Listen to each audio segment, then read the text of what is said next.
from studios in New York City, welcome to Wetin Concern Me, your favorite news and current affairs quiz show.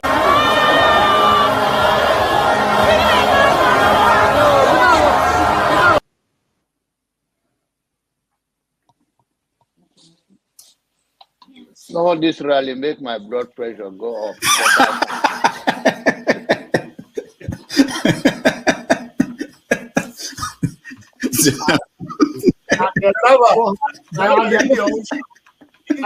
I hope that Nigeria wins. I'm never going to wish any president evil so that I can say I told you so. No, I won't wish them evil. I hope. You see, I'm not praying. There's no point. I can't pray for Nigeria to be fine. I only hope that Nigeria wins and Nigerians win. Because if you choose a dodgy doctor who has a dodgy record, who has, all sort of accusations leveled against him to say, this doctor, we think he's done this, or this doctor, this surgeon, yes, he's a senior surgeon, he's the most whatever surgeon, but there are a lot of accusations leveled against him. If you choose him to operate on you, and you tell me to pray for you that it doesn't kill you surgery, what's the point? I can't pray. You might make it, you might not make it. My prayer. Tinubu is a criminal, yes, of course, a categorical grade 1 criminal. The only person more criminal than Tinubu in Nigeria is probably Babangida. But he's a criminal, and is he fit for purpose? Absolutely not. Should Tinubu be the president of Nigeria? Categorical no. Is there a better option than him? That is subjective. So show me who he is. Is there a better option? I hope that Nigeria wins. Don't forget, that state is now an oil producing state. So they now have derivation, if you are not aware. So if you want to speak for anybody, please do not defend a Kalata like a Yabelo. Please do not. Okay, let me respond to him. 1 second. Do not defend a Kalata like a Yabelo. Do not. All right, thank you. This is not a joke. It's not a turn-by-turn thing here. I wouldn't be here. After this election, stop coddling Showore and having him running his mouth. He cannot win a single local government. So you are the one running your mouth. Stop, be respectful to Showore. Are you mad? Are you all right? Mute that guy. Mute him. It's my turn. Are you mad? Mute that boy right now.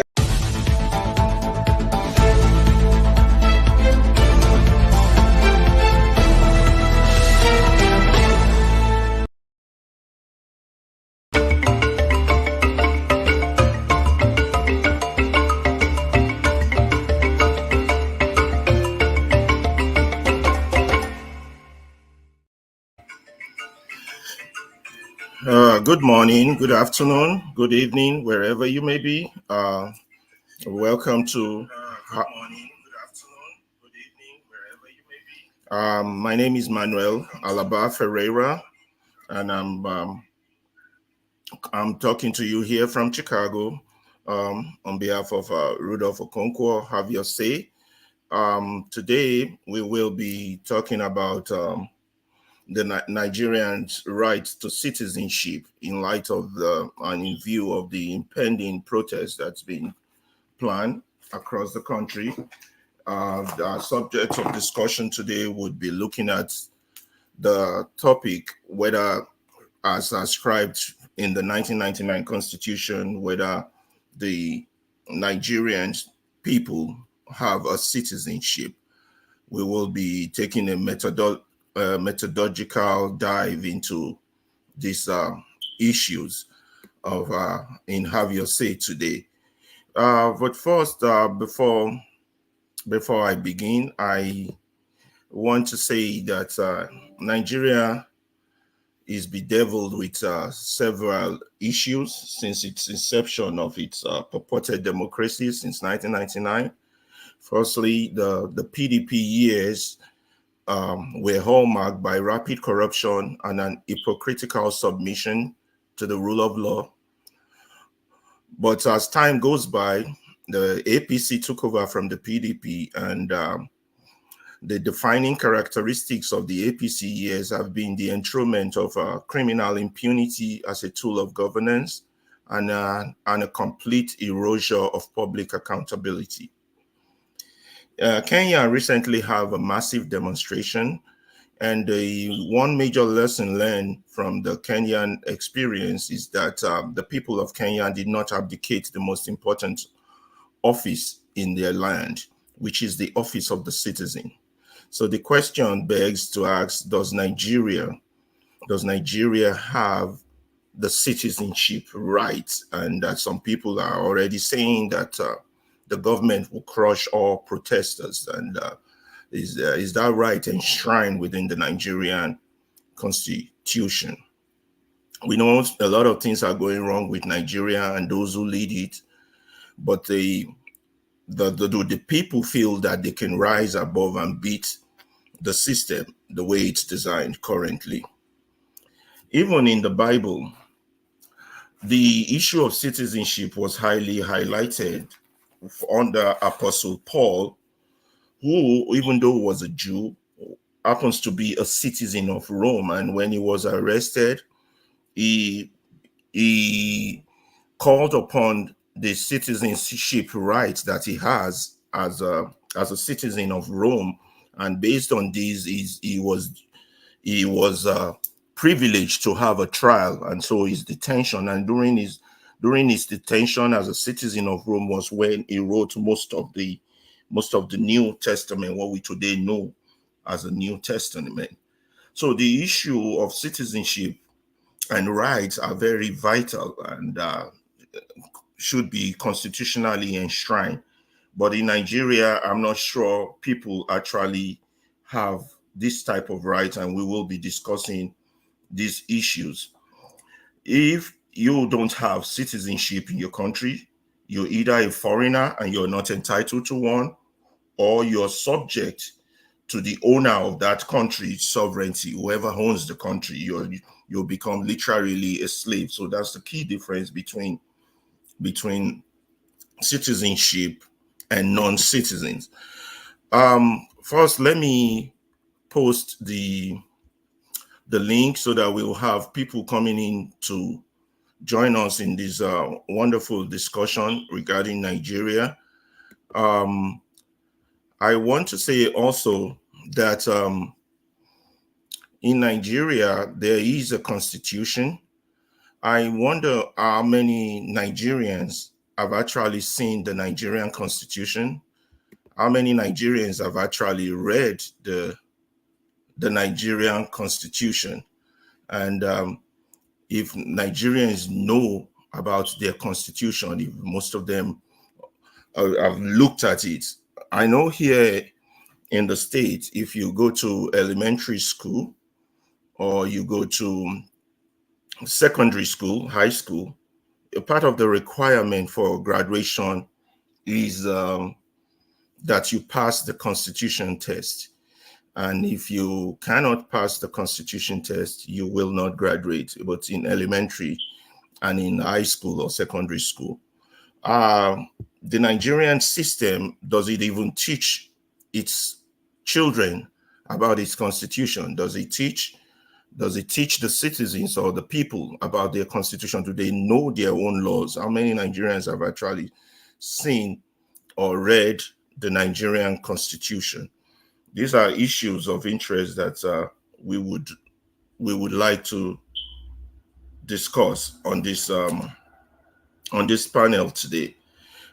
Please join us, but for this topical discussion regarding, do we have rights that are entitled by law as citizens as provided in the Constitution? Before I start welcoming people to the show, the first thing I want to do is I want to share with you the Nigerian Constitution. The Nigerian Constitution. I don't know if many of you have seen it or have had a chance to look at the Nigerian Constitution.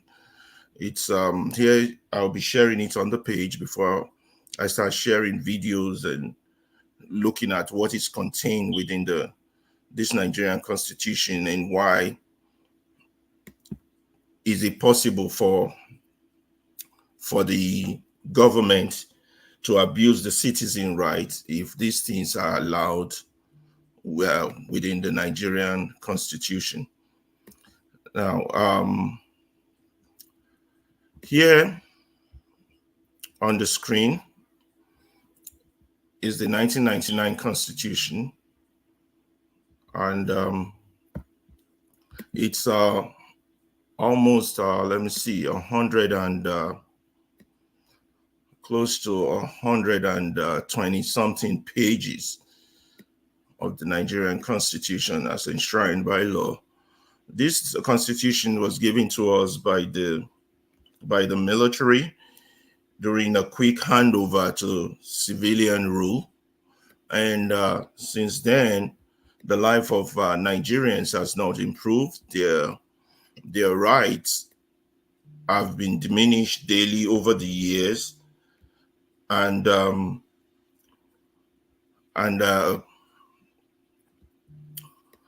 question is, do Nigerians themselves, do they know what is written in their constitution?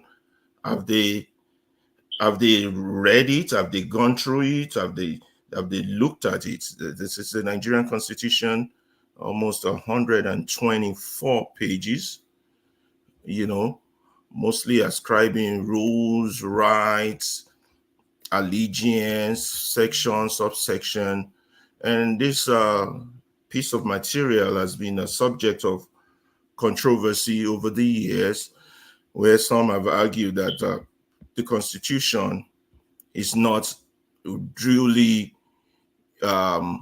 produced by the people themselves, that it was imposed on them, and that the people do not have certain rights within this same book. I'm going through the Constitution. Of course, I'm not going to read it or anything. I just wanted to share this on the screen so that those of you who are joining us could look at it and see the Nigerian constitution. And it makes me wonder, how many people have actually looked at this constitution? I know a lot of people during discussions often criticize this same constitution, cast it aside, condemning it, but how many Nigerians have actually looked at it and see it for what it is?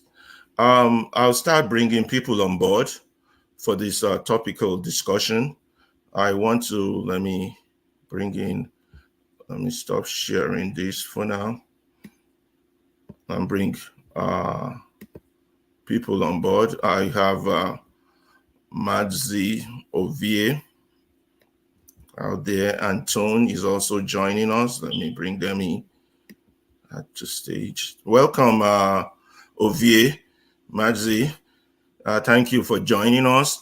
Today's topic, we will be looking deep, in depth into, do we even have citizenship rights? That's the key of these of today's discussion. There will be a few videos. I've just earlier highlighted what I considered the Nigerian constitution, where I showed you, and whether we have rights within that constitution or not. Are we truly citizens? We will do a methodological approach on Have Your Say today. We will want to appraise the concept of sovereignty in itself, its dimensions, its categorization. What is sovereignty? What is the historical perspective to sovereignty? What do we understand by sovereignty? Do we have that? Is that enshrined in the Constitution? We want to examine the jurisprudential notion of popular sovereignty in itself. That sounds like a big grammar. Then we want to reflect on the import of this Nigerian constitution, whether it does vest power to the people, whether the people have sovereign power. And then we want to ultimately consider the imperative for an autonomous constitution for the nation. Big grammar. That means, do we need a new constitution? Let me continue to add people. Thank you, Tone and Ovie, for joining us. Let me start by the simplest of the simplest questions before welcome you all, and what you think about the topic. Have you yourself, have you seen the Nigerian constitution? Have you read it? What do you know about? So I have Ovie, I have Tone, I have Eccentricist joining us. Well, welcome, guys. And so let's start with that. Does any of you here, because you want to talk about the constitution, that's a question I ask myself. You want to talk about the constitution? Have you even read the constitution? I mean, that's a fair question. So I'll start with that and welcome. And then welcome you guys. Let me hear from you guys, and I'll take it from there. Ovie, you're... good morning from this side. Tone, I like you, but I love your background. Eccentric, right? I didn't hear from you. What's going on? Hello.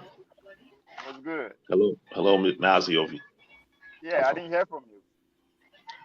I don't have your number. I I didn't drop it on the private chat the last time. Maybe you didn't pick it up. Anyway, I have some emails, not numbers. All right, we'll do it that later. Okay. Sorry for that. Our amiable was. What's your question again? You said the question is today we'll be talking about constitution, but first question I think is fair to anybody who wants to comment or talk about this is have you seen the Nigerian constitution? Have you read it? Do you know it? I mean, you can't be talking about something where I can bet you 99.9% of Nigerians have never even seen that document, and it's totally different for when I compare Nigeria to other countries like America. I know from high school you are forced to pass a constitutional test from elementary school. It's not a joke. You have to pass a constitutional test. You have to pass one when you want to leave high school or secondary school. You have to also pass one when you want to become a citizen if you're a foreigner. So they don't joke about what is the book that bind them together. So I just want to start with that. Have you seen the Nigerian constitution? Have you read it? That's just a simple question before we start digging deep. It's like a pastor asking me, "Have you read the Bible?" So I've not read the Bible enough to the quote Bible, but the same thing with the Constitution. I never read the Constitution to that point that I will give you quotes, say this and that. So what I do is pretty much just like the Bible. Anytime we issue come up, they go quote Bible, we'll go read that maybe. So the same thing, that's how I go with the Constitution. Anytime something hit us in the face and it has to do with one chapter, one section of the Constitution, I will pull them up, I will read it and understand it. So that's that's what I can say about the Constitution. So I never actually carry and read and look in a book from beginning to end. No, but as we go along, we read them along, they interpret them along. That's why I say just like the Bible. That the Bible is saying I never see that in the Bible from the beginning to the end, but when we have to go read that, or we find ourselves in a Sunday school, or just like the same thing with the Constitution too. Anytime I find where they are discussing the Constitution in the class anyway, but I've never actually say, okay, I want to read the Constitution today from the beginning to the end. No. Yeah, that's good. If there are, I just want to put it out there, if there are any lawyers out there, it would be nice if they join us also for today. I'm not saying it's only lawyers that would know about Constitution, but let's continue there. So, Tone, what's your view? I know you've read the Bible, but have you read your Constitution? Ovie, before I leave you, hold on, before Tone answer. Ovie, is it because you're there abroad, that's why you never read the Constitution? You think everybody within Nigeria don't read them? No. I mean, even where I did their Constitution, I never read that into it. But okay, I think the difference here, I don't know. Seriously, one, I don't even know, say, okay, something like Constitution. When I did school, because I know they don't teach us in primary school, secondary school, and all that kind of shit. I don't know if they do now, but the idea was, okay, today let's talk about Constitution. At every stage of my schooling in Nigeria, I never meet them once. And I think they ask questions. Today, do they have it as a class, as a course, as a department? No. So, no. No, because they are there abroad. No. It never crossed my mind one day, maybe I go to this. But as I said, anytime when something come up, like everybody's talking about it, thank God we all have access to the internet. I will just put them online, I will interpret it, I understand it. Other than that, no, I nobody really. Welcome, Bo. Let me welcome Righteous Man also before I go to Tone. Welcome, Righteous Man.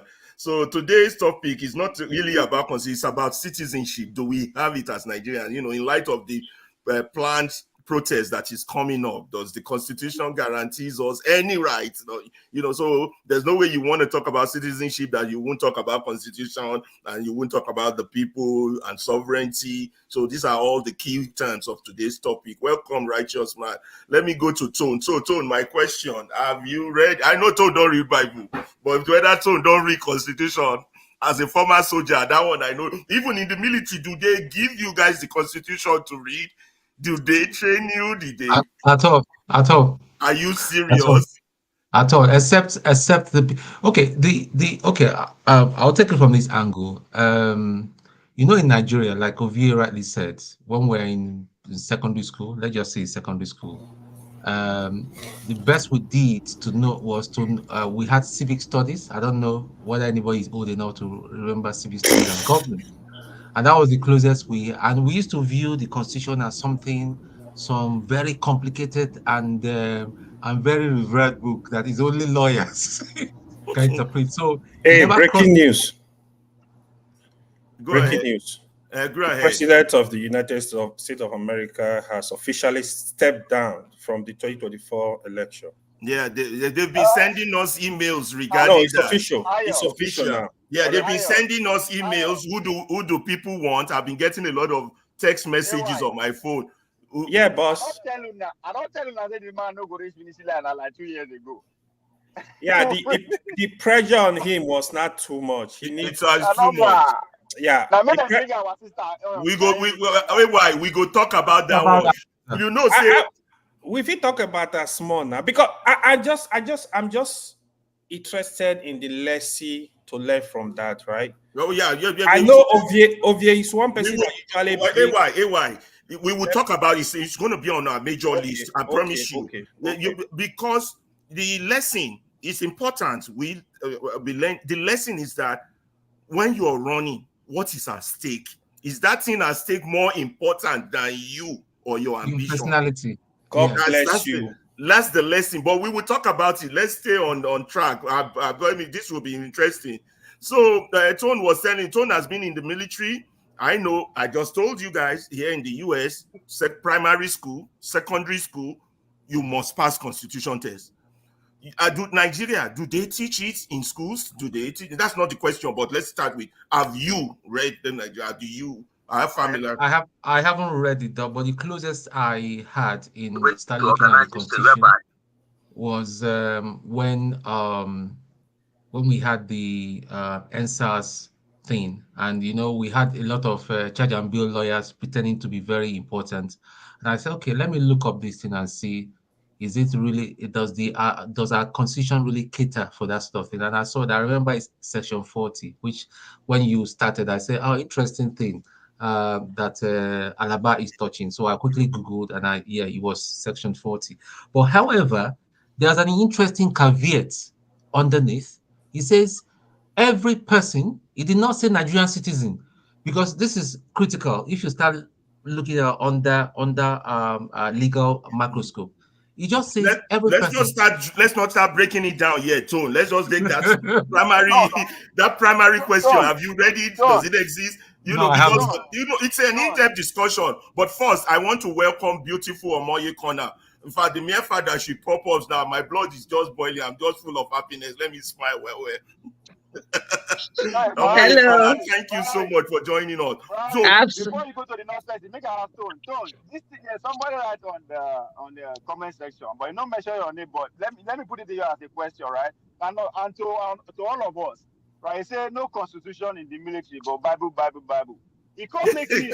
We'll deal with all that. Ovie, let's take it step by step. Like I said, let me say this. It make me think. Don't make mention of civic teaching. Is it that they replace our constitutional teaching in school with religious knowledge? We will talk about all that, Ovie. I don't want us to jump the gun. Let's take it one by one. Like I said, today's topic is about, as Nigerians, do we have citizenship? Do you understand? If you want to talk about citizenship, You have to talk about constitution. You have to talk about popular sovereignty. You have all these things connect. So we're putting it in light of all these things. So, but we want to take it step by step. In fact, the way I've arranged it, I'm going to do my teaching thing.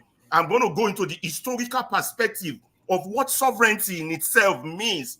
You understand? To how we got where we are. So the first thing I think we should go around and ask each of us, how many of us have even looked at this book? You didn't ask me why I was smiling right now. Very well. Why are you smiling? Look at Rasha's smile. He's showing us his muzzle today. He's man hungry. Let's stay focused, Tone. So you've been in the army, you've been in the military. And a great. Welcome, righteous man. Thank you, guys. So let's take so that we'll be on time and we can get to all other very important issues we want to discuss. So 2 minutes for each person and your relationship with the Constitution. Tone, tell us. You've been in the army, you've carried gun for this country. What's your connection with that book? You're not taught the law or anything and all that. The only thing you understood was, when I was in the NDA, it was all military. They are only teaching you how to be an officer, go to war, defend the country, die if you have to die for the country. And that was it. I know there is the Nigerian army, I don't know about Air Force, Navy, but I think it's the same. They have a legal department which is not very robust, because when you are being yes, good. You know, there is a martial law. 2 minutes, time almost up. 2 minutes. So you don't know, even though you served and you put your life for this country, nobody connected you with the same book they are telling you to put your life for. That's eccentric. Let's go to you. 2 minutes. Connection with this so-called book, because the Constitution. I can't hear you. You're muted. Okay. You're muted again. Okay. Okay. So I have not read the Constitution in detail, right? And the section that deals with the rights for assembly is on section 40. And the problem I have with section 40 is it's kind of ambiguous. No right? details now. Remember, I've got this layered. I'm gonna dig all you guys out. I've got this layered level of questioning. I just want us to be. Let's take it one at a time. View connection. You've read it, okay? At least there's only out of you've read it. That's good. Let's move on. Righteous man. I've read it, but not all of it. Yes, not wholly, but at least you are okay. Connection with the Constitution that says that you are a citizen or whatever it tells you. Go ahead. Right? Yeah. Good evening. Well, I'll come back to you essentially to talk more, please. I'll come back. Okay. Welcome, righteous man. Yeah, good evening from here. Happy Sunday to all of you. The Constitution, I think most Nigerians have not read it. I read it a little when I was picked up by SSS during Abacha regime, when I was part of those who were protesting against the cancellation of June 12. Okay. So when I came out of that Palakuta Republic, I had the liberty to just look at the first chapter of it, and then I closed it. That was it. That was it. Very good. Okay, AY. Good afternoon, everyone from here. So as regards Nigerian Constitution, well, I'm not a lawyer. Secondly, I'm not anything related to the legal. Yeah, go ahead, AY. People working in the legal system, but I know basic stuff around the Constitution. I know definitely Nigeria have right for a peaceful protest, peaceful assembly, peaceful. We will talk more about that. Peaceful. What is it called? Member of assembly, organization, stuff like that. So those are the. At least you've read it. That's good. Yeah. My beautiful Omoye Corner, that woman, a fighting woman, no, just always there. I respect you. So thanks for joining us today. The topic is really extensive, but we're just scratching the surface right now. connection with that book that I call it the book that has enslaved us, but you know me and my bias. Go ahead. What's Yeah, your greetings to everyone. Greetings to everyone. Happy Sunday. So yeah, the right to peacefully protest under Section 40 of the Constitution as of the Constitution 1999. I think it's not the amended copy, but according to the 1999 Constitution, Section 40, you have the right to peacefully protest. And I do agree, it's just one word, one sentence. That's it. That's all it says. So yeah, I think everybody should know that, and the government should recognize and respect it. Since we're not saying too much for now, I'm just going to use. I hear protest. I just see protest because now that's been my clarion call from forever. So I show up because I see protest. So thank you for hosting. It's not going to happen. It's not going to happen. Wait, we'll get there. Okay, good. So I just showed you earlier. I don't know if I should show it again. What that Nigerian constitution is. It's on 124 pages. Let me see if I can just glance through it, so you all could see. Share screen and share screen. Microsoft document. Okay. So that's the constitution, people. Look at it. Now let me see. And that's part 1, part 2, part 3, part 4, chapter 6, and it goes on. I'm not going to be reading it. Let me see what the first words in it are, because that's always reflective. I know in the US they say, we the people. So let's see what starts the Nigerian constitution. I know it was amended because it doesn't have popular sovereignty in it when it was first released. And then they put popular sovereignty, I think, somewhere in chapter 2.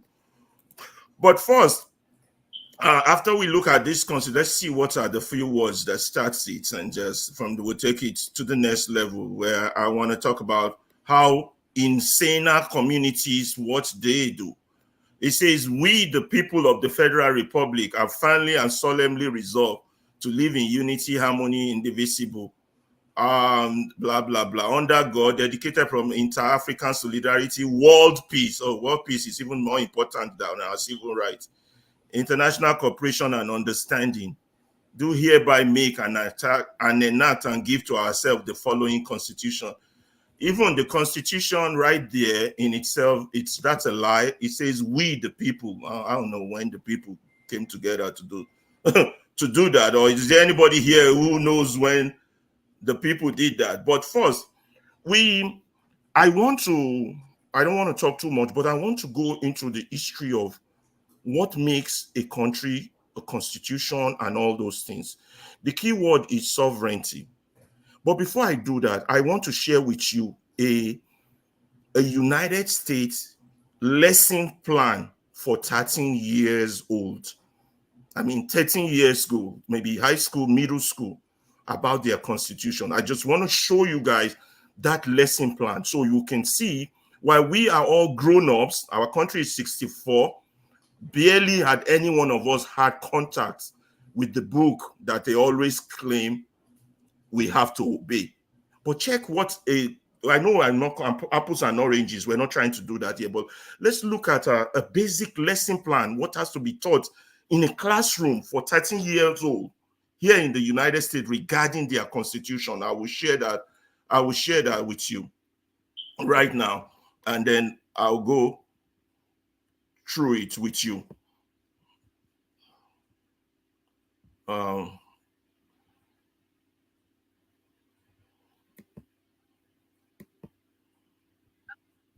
slide, hold on.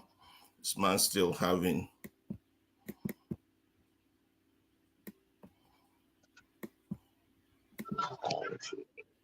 Okay, I want to share that with you.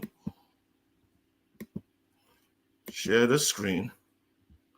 So this is what they have for 13 years old in this country. It starts with, this is connecting them with their constitution. First, it has summary, rationale, guiding questions, and then the materials for the book. But if you look at the key aspect of this lessons plan, where they are teaching a 13-year-old about their constitution. They highlighted key vocabularies: Articles of Confederation, the word federal, the word ratification, the word sovereignty, the word great compromise, and the word republic, and the word three-fifths compromise.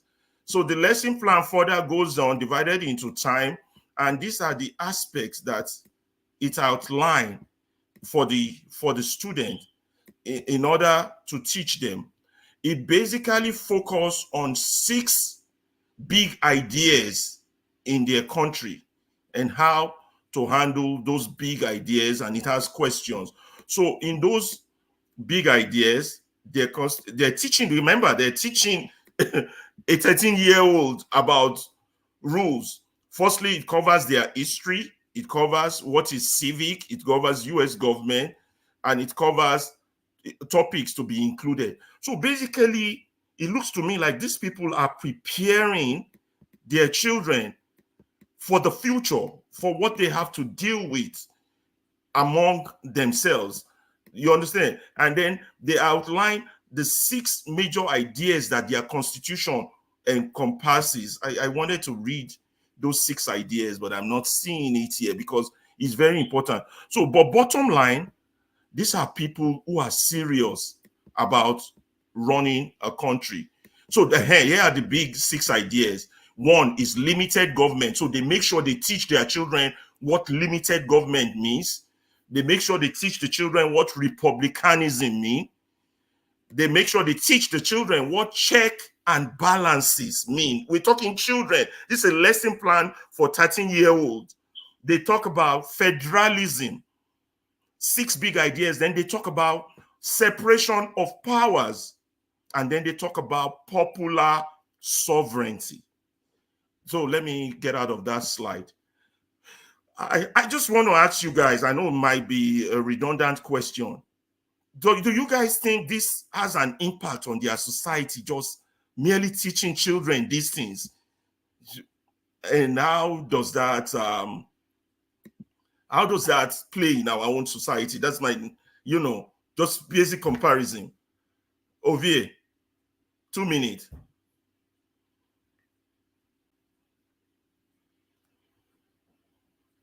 I can't hear you. As you did talk, trying to draw comparison between America and all that kind of stuff. What was going through my mind? I just asked myself. I think why you are struggling to put it in a way for us to get it immediately is because the real question is, are we free? That's right. I think that's the question. Because free people don't ask if you are a citizen. No. Free people, you are whatever you want to be. That's why the country you are using as an example, right? You can be whatever you want to be. That's another slogan that we are not emphasizing about America. And it's a fact, you can be whatever you want to be. So can we say that of we Nigerians? So to say if we are citizen of what? So people who call the place a zoo are right? I don't want to be talking over you. We are still subjects. We are subjects. We are still subjects. So that's why you are because you are literally questioning yourself. I mean, how can you be asking yourself if you are a man, or if you are alive? That's exactly what you are doing. Asking yourself, am I alive? You're asking yourself, you are not asking if I'm American, because that would be the obvious question, right? But as a Nigerian, you're asking yourself if you're a citizen. That is because you are not free.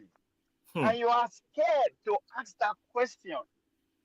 So it goes back to where you said the Americans, what they are teaching their kids. They are free. When they fought for their freedom, they got it. They said, okay, this is how we want to go, right? We are not there yet. people who came to colonize us told us and direct us up to today how to go, where to go. So everything that we learned, everything on was based on their philosophy. So the fact that we are questioning ourselves says everything. Because if you go back to 1400, when our great-grandparents there, that is not their question. They are thinking, how do I change my environment? How do I explore? So we are not even there yet. We are not even thinking. Thank you, how do I even Ovie. make my environment better? So thank you, Ovie. Are we free? Yeah, thank you, Ovie. Let's go to Tone. So that's orange and apple comparison I just made. People teaching 13-year-old, and we are almost 60. Nobody. Okay, just your comment, Tone. Let me be quiet. Mute myself. Okay. It just shows a society that is transparent, that wants its people to know their rights and to know what they should do and what they shouldn't do. Like almost across Africa, not just Nigeria, they don't want the ordinary citizen to know their rights. It's just as simple as that. And that is why, I mean, it's no big deal. Imagine if half of Nigerians know what their rights should be, and all these things we are taught in secondary school. It will make a whole difference. So Africa is that continent still in darkness. Yes. Thank you, Tone. Righteous man, what do you think? Those people teaching their children and we are where we are. Yeah, because there is a statehood, there is a nationhood. Unlike Nigeria, we are yet to attend to nationhood. So apple and orange are not the same. Just it's as simple as ABC. Until we attend to that nationhood, every necessary thing that is being seen in other countries can't happen here. Okay. AY, what do you think?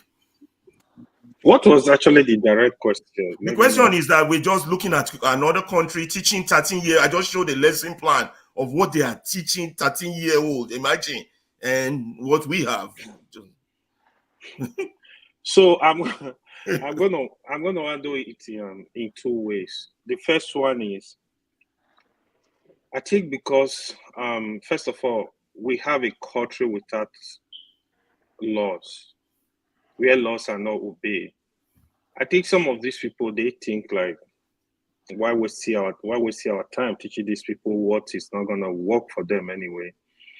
That's the first part. The second part, try to deny the ordinary citizen, their rights, because it's more like you educate somebody, you give them power, so they don't want you to have that power.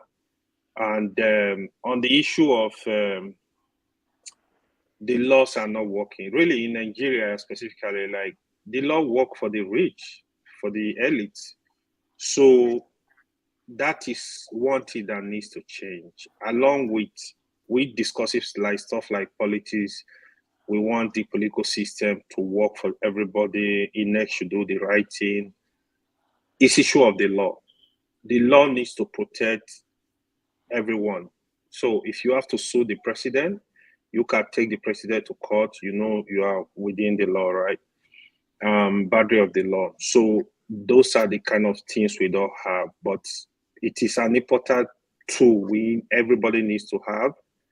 People know their right. People can, you can be sued, and you can also sue. I think that will make everybody to behave, both the leaders and the common. Okay, that would lead me to my next question, but let Omoye and Eccentricate deal with that issue where they are teaching 13-year. I find it interesting. I've never looked at it that deeply until I looked at that lesson plan. I know as a teacher that, you have to pass constitutional tests in primary school, you have to pass it in secondary school here, but I never, since I don't teach constitution, I'll never look, but I looked at I'm like, wait a minute, the 13-year-old, they're teaching a 13-year-old like a lawyer, what do you see to that? Well, it shows we're still in darkness. Omoye, what's your comment to that? Yeah, we haven't attained citizenship in Nigeria because I don't know about you. I wasn't taught civic in school while I was going to school in Nigeria. I didn't understand what it meant to, have Nigeria in mind. You know what I mean? Like the tenets of whatever structure we have in Nigeria, nothing like that. So we don't have citizens in Nigeria. We really don't. We just have people who love their tribes and they recognize that and they weaponize. It's supposed to be a powerhouse for us coming from diverse tribes, but instead they weaponize it because they know that the people do not have the unity of the nation as a whole. And I think it was intentionally structured that way, if you ask me. By the colonialists that came, it was intentionally done because Nigeria is a business enterprise for them. It's a company, right? It's not meant for the people who live in that, contraption called Nigeria, right? It was meant to enrich them. So, I mean, we have cash crops that we can't touch as citizens, that are grown for this colonialist. You know what I mean? So it wasn't never meant to be a nation. It was more of a business, a corporation that would just be making money for them. The government only, when they say that we in the Constitution, now that I think about it, the we is the corporation they're referring to. It's the small group of people and the colonialists that they're referring to. It does not involve you and I. So of course you're not going to create citizens like that because everybody's struggling and trying to fend for themselves. I mean, you're your own government in Nigeria. You provide your own water, your own electricity, your own everything. Literally, you're functioning. Every family functions as a government in Nigeria. So that's what I have to say there. So it's not a surprise. It's not a surprise that we don't have the citizenship spirit. We don't. We're only just trying to do that now. That's why it's making it look so difficult because everybody doesn't seem to want to agree. So that's it. Yeah, thank you, Omoye. But I like the fact that you connected it to that colonial issue. In my next little talk, people say I'm talking too much. I'm trying to reduce that.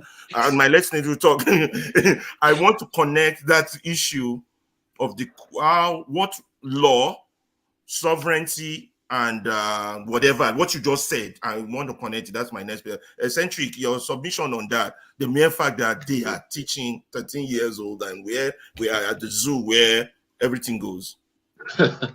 Well, see, the thing is, Nigerian Constitution reads like a plagiarized American Constitution, right? I think they copied the American Constitution and try to create something out of that. That's how they created the Constitution of Nigeria. And I think their main focus was on organizing the government. Like, if you look at the Constitution, most of the sections deals with like organization of the government, structures and everything. They didn't really focus on the things that affect citizens, right? Because Nigeria is pretty unique. It's not like America, right? It's not like a colonial country, a colonial settlement that formed the country, right?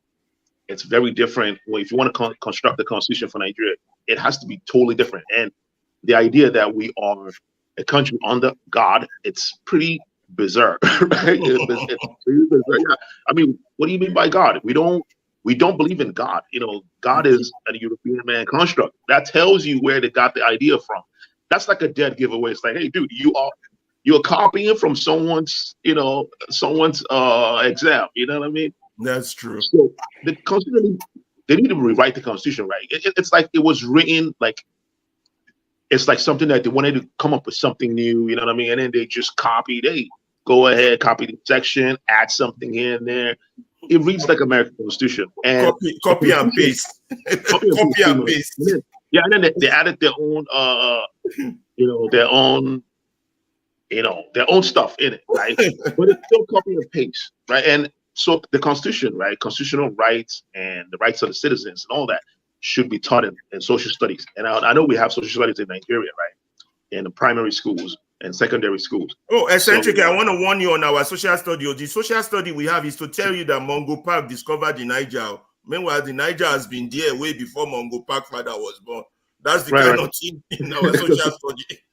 Right, yeah. So, I mean, our curriculum is written by people that don't even know the Nigerian history, right? Our history is pretty complicated, right? Yeah, and it's like, I mean, Nigeria starts from like independence, right? When the country was created by the British. Like the lady mentioned, Omoye mentioned that it's a business. She's spot on. Because if you look at the United States of America, it feels like a corporation.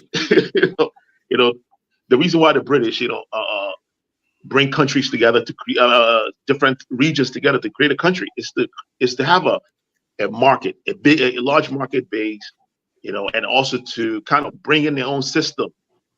It's like a Trojan horse, man. You create a country, like for instance, our system, right? It's easy, to be infiltrated, right? It's easy to be infiltrated. Like if you look at the Constitution, they say something about if you have citizenship in a foreign country, you can be a president in Nigeria. But most of our presidents have dual citizenship. Like this guy, like the current president, he's a citizen of United States of America. I don't believe that he's not a citizen of America. You know what I mean? The document might be hidden, but he's a citizen of America. So it's a Trojan horse, right? It is. Let me quickly go a little bit into historical perspective, because Omoye just mentioned about how the colonialists. I'm going to be very brief, and then I will show you guys 2 videos. One video of Obasanjo telling the Obas to stand up, and there will be an explanation to that. And then the second video will be on one professor, I don't know his name, explaining what really went wrong in Nigeria. Let me start first by telling you about the word sovereignty in itself. It's from a Latin word, which means supreme power. In the olden days, in the past, before the advent of democracy, America fought against the Queen. It usually implies that supreme power belongs to the state or to the king or to the queen. We had that a little bit here in Africa, where you say the power of the Oba, the king, they have sovereign power over their subject. Now, during the ecclesiastical period, I don't want to be dramatic, people like the Pope, they are the custodian of sovereignty. People like kings in Africa and queens, they are the custodians of sovereignty. You understand? But in modern democracy, that people have started to argue that, well, the king should not be the one who determines sovereignty, but rather the people. The people should be self-governed. And so if you look at the historical perspective of when England was colonizing the whole world, the sovereignty is always coming from the king or the queen. And when they bought Nigeria as a business, that sovereignty still belonged to the top. So they never actually handed over sovereignty to the Africans. And that's what we have adopted today and what we still do, whereby, and it's destroying our society, creating an apartheid society of those in power and those who are not. Anyway, that's just a brief historical explanation of connecting it to the issue of colonial powers. Now, let me show you this video from when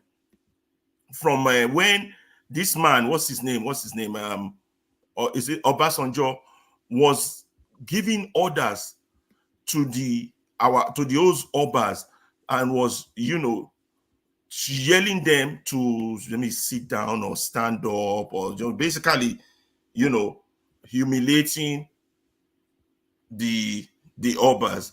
Let me post it, those videos, you see. And what he was doing there is now trying to say, well, we, the state governors, have more power than you. You are a nobody in the society, Hold on. Okay, let me share this video.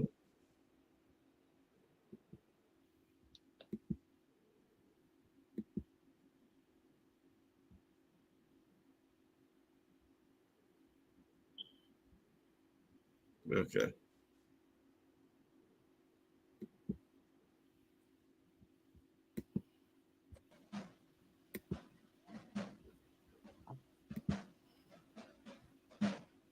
ẹ jọ̀ọ́ o.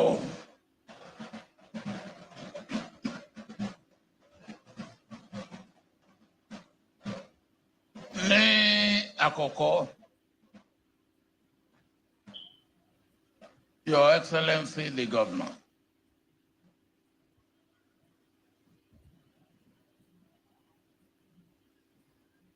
Ẹ jọ̀ọ́.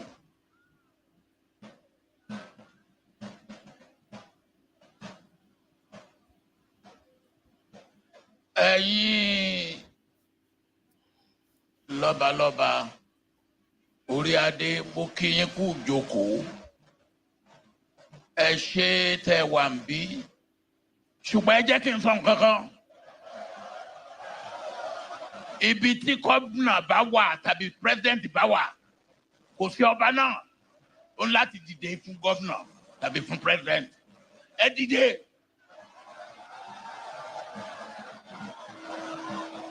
Ẹ jókòó.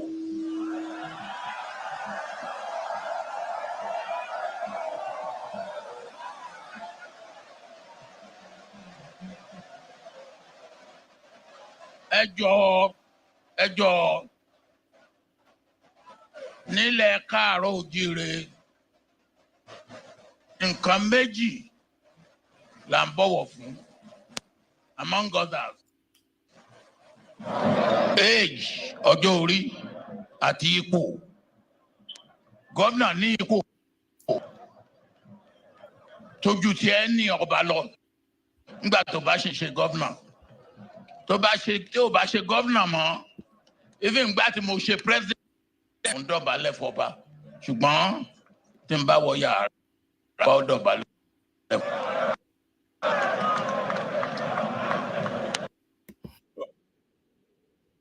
Okay, the reason I showed that video is just to show where sovereignty lies in Nigeria. First of all, what he was speaking in Yoruba, he was saying that that where there's a governor, there's a president, they are more superior than any Oba. So you can know the implication of that. If your governor or president are more superior than the Obas, how much more you, the ordinary citizen? That means you are not even in the book of reckoning. You are just Sansan. So he was making that point.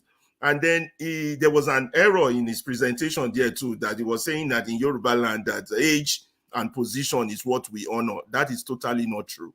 You know, Yoruba land was very democratic, but that's a debate for another day. But the point for our own conversation is that when you all see the implication of our situation, so if a madman becomes your governor, he has sovereignty, he has more power than any you citizen. I don't know if anybody has a comment on that, but before I show the next video, OVA.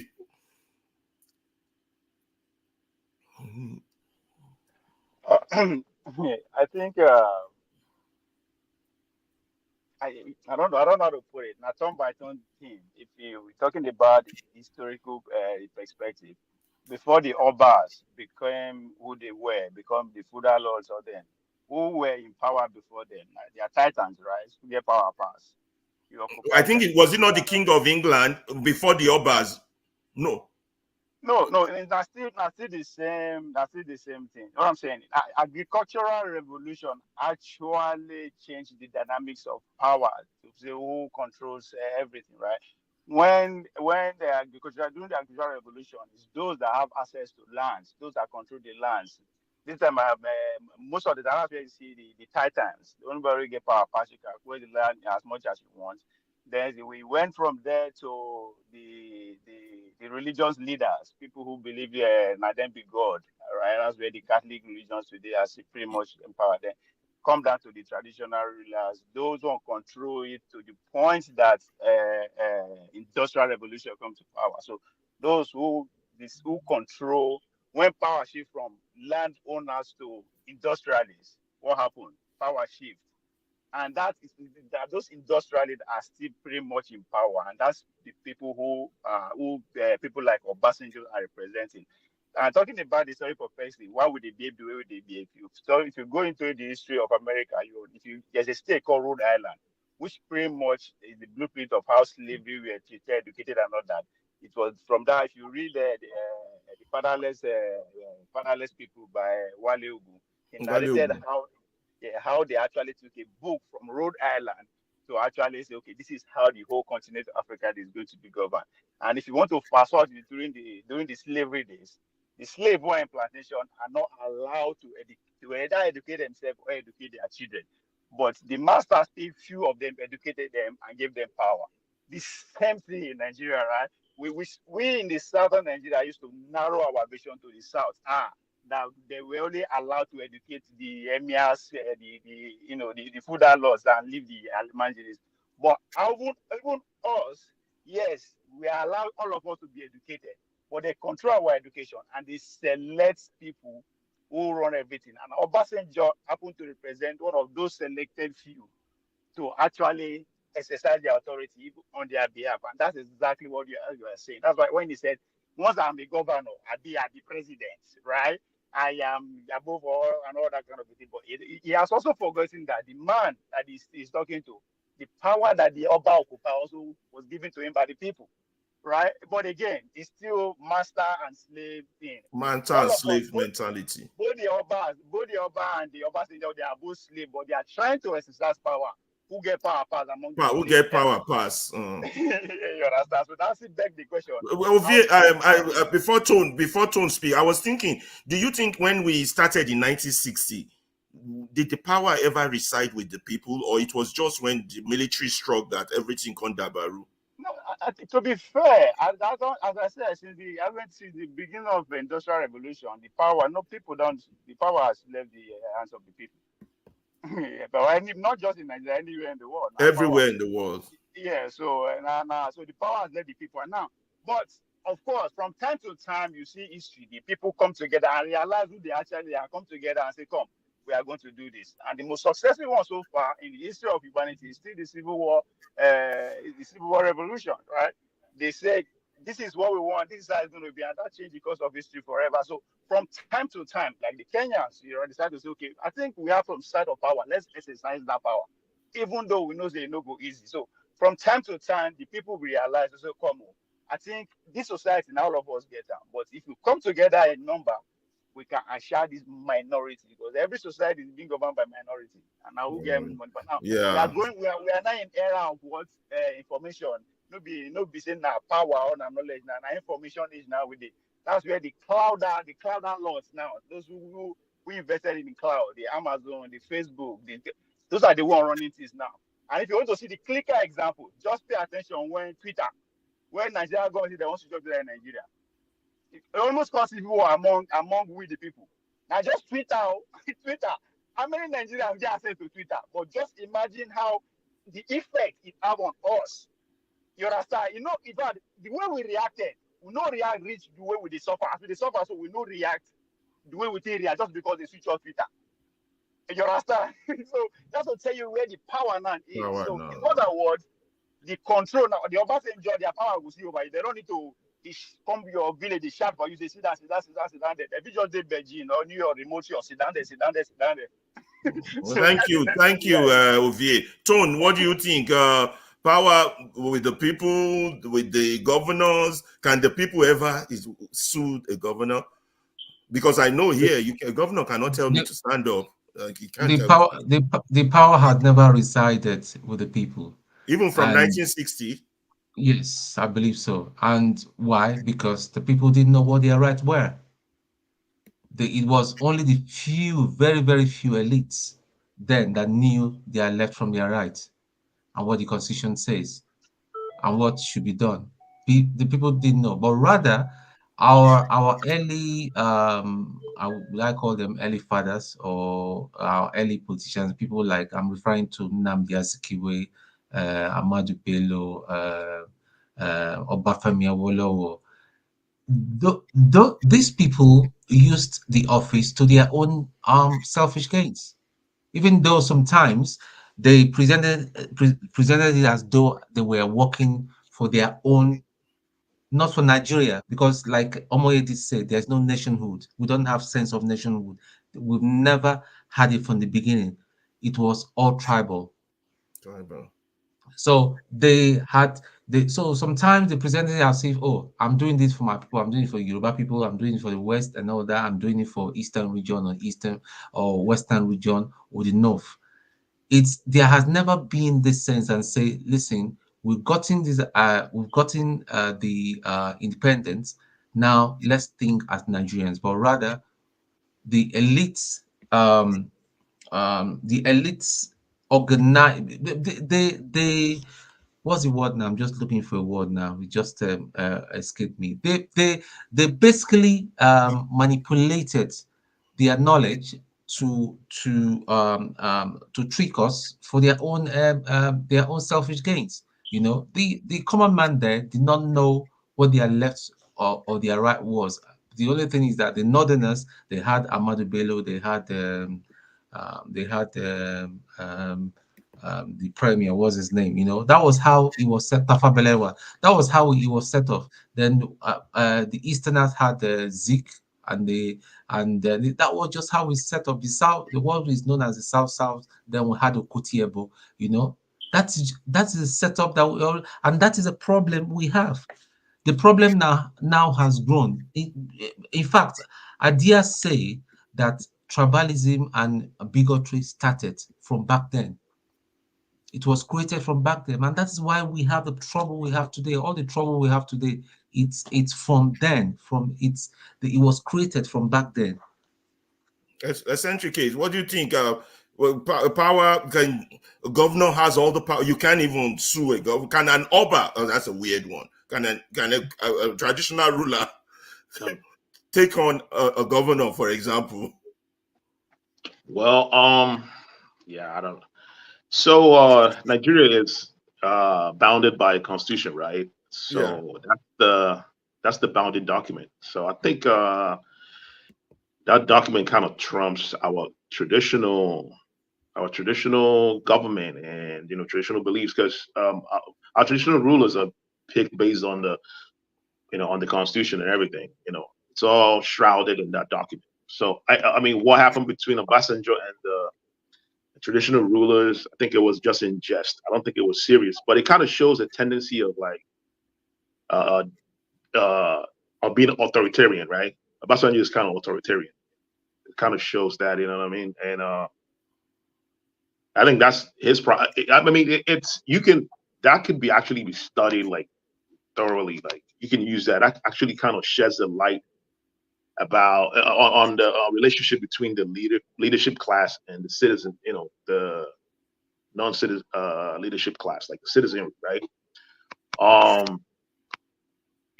I think Nigerian system, it's still like unraveling. We're still kind of figuring out ourselves, and I would say we are civilized. We are civilized people, right? Our civilization has gone through an evolution and then kind of changed, and now it's adopted to the Western form of evolution. Civilization, right? And there's also like conflict between our previous civilization and the current adaptation that that we have right now. The Western civilization. There's a conflict. As you can see, Obasanjo believed that his the fact that he was an ex-governor and the president, right, trumps the traditional rulers' powers, right? Which is kind of weird, It's kind of weird in a way, because I think the traditional rulers, if you look at Nigerian history, right, they actually have more. They should have more power than what the Western government. Their power should trump the Western systems, right? Of power, right? It's just what you saw there, right? It shows that the colonialist ideas won. You know what I mean? It's showing like the hierarchy between the Western idea and our own system, right? That's basically what happened there. Obasanjo represents the colonialist, with his presidential system, the system giving him more power over our own traditional leaders, Yeah, thank you. Essentially, I want to go to Omoye. Omoye, what do you think? You think going forward, do you think if we ever come up with our own constitution, do you think the power of the traditional rulers should be equated to that of the people, or they should have more power? I don't know. I'm just speculating here, just based on that. Like essentially Kate said, that was pure colonial display. What Obasanjo said, okay, power belongs to the colonial, and we're just their custodians. You understand? So, but going forward, if we will ever have that futuristic discussion, what should we pick? Well, I mean, how should the people go about it?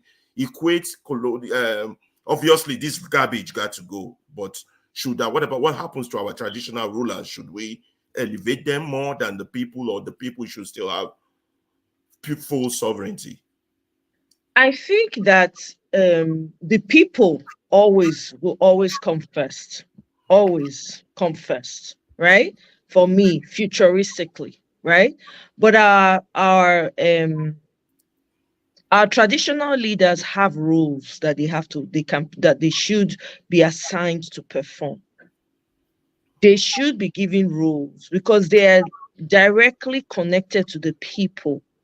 Not the type of roles that they once held, because nobody is going to do that anymore. Like paying all your taxes and giving it to one, traditional ruler. That's not ever going to happen. But they have to have some responsibilities that they share, and they should have a voice. It's more like a voice for the people of their locality or the state which they, are held in high esteem, to be honest. And of course, there has to be checks and balances. I did not appreciate what Obasanjo did. That was very telling. The way he was talking and addressing those traditional rulers. I don't know if there were any grievances prior, but it's just making the point that we own the power. You guys are nothing. That's what they do to the Nigerian people too. They just that's breaking the back of the people. When you do that, you're just like you said earlier, you're telling them that it's not you, it is our masters ahead of us that are really in control, talking through us. That what Obasanjo did was very shameful, and there ought to have been an outrage against that Baba. I'm sorry. It's been long overdue. The man has been leading us down the path of destruction for such a freaking long time. And here he goes running to Kenya to go and do what? Anyway, I digress, right? So yes, to your question, they should have roles that they perform, but citizenship should be one. Because the moment you start to put someone above the interest of the citizens, you destroy the very essence of sovereignty for the people. That means they can't push back. That means when you go wrong, all because of culture and they have to bow down to you. No, there has to be respect granted, but when you cross the line, there should be people who should call you to order. That's what we don't have in Nigeria. People just do whatever.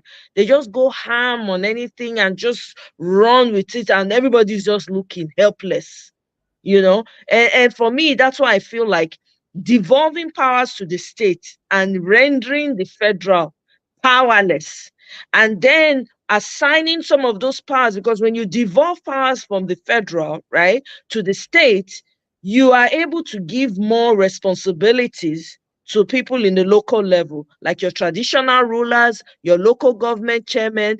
They now have, or chairwomen, they now have more responsibilities. The reason why it looks horrible right now is because everything is concentrated in the federal, So yeah, I feel like the traditional rulers have a very important role to play, because they are the custodians of the customs and the traditions of those people that we must not throw away. Matter of fact, hopefully they are documenting, because those are things that people need to know about. That is the history we should be studying, not where how Mongo Park came and named a street that was already there existing while our forefathers, were around, So for me, I think that they should respect the traditional rulers for being who they are as custodians of the customs, right?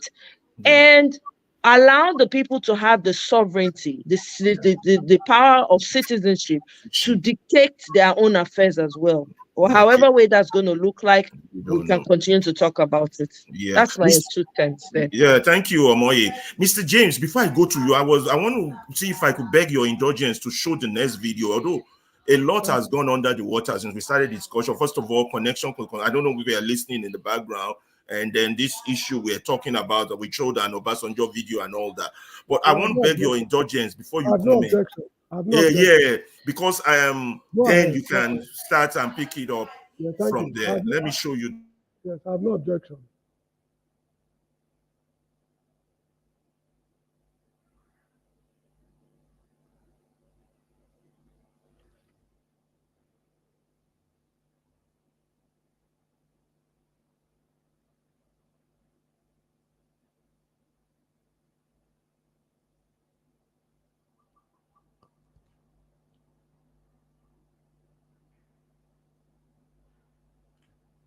The retirement trade, or whatever, or competition with somebody who is president. Do you understand president?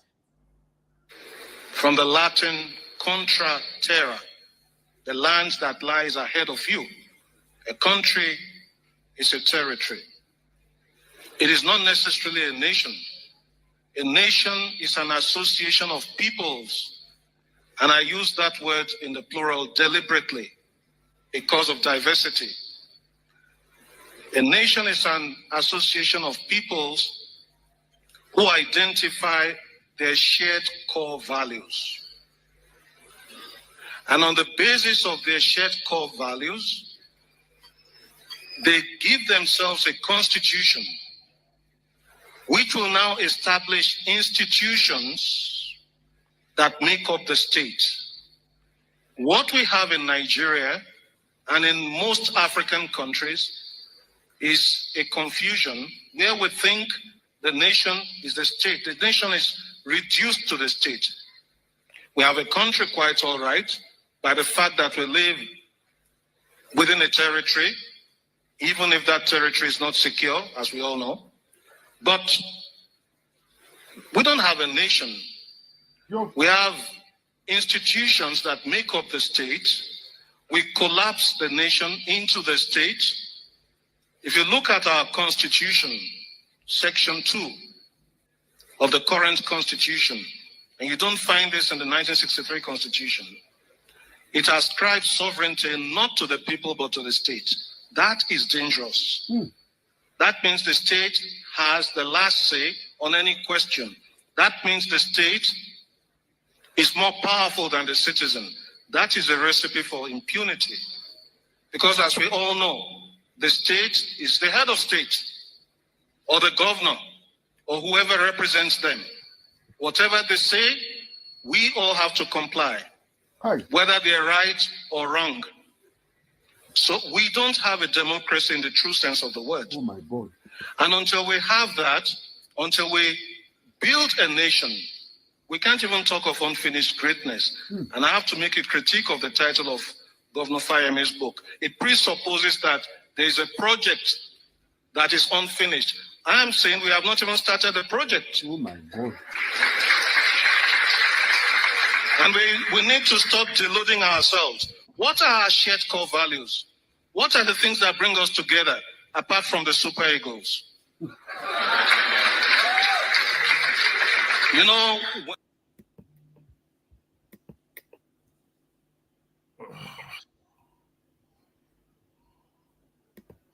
okay, Mr. James, you heard that man. He put it in the very detailed nutshell.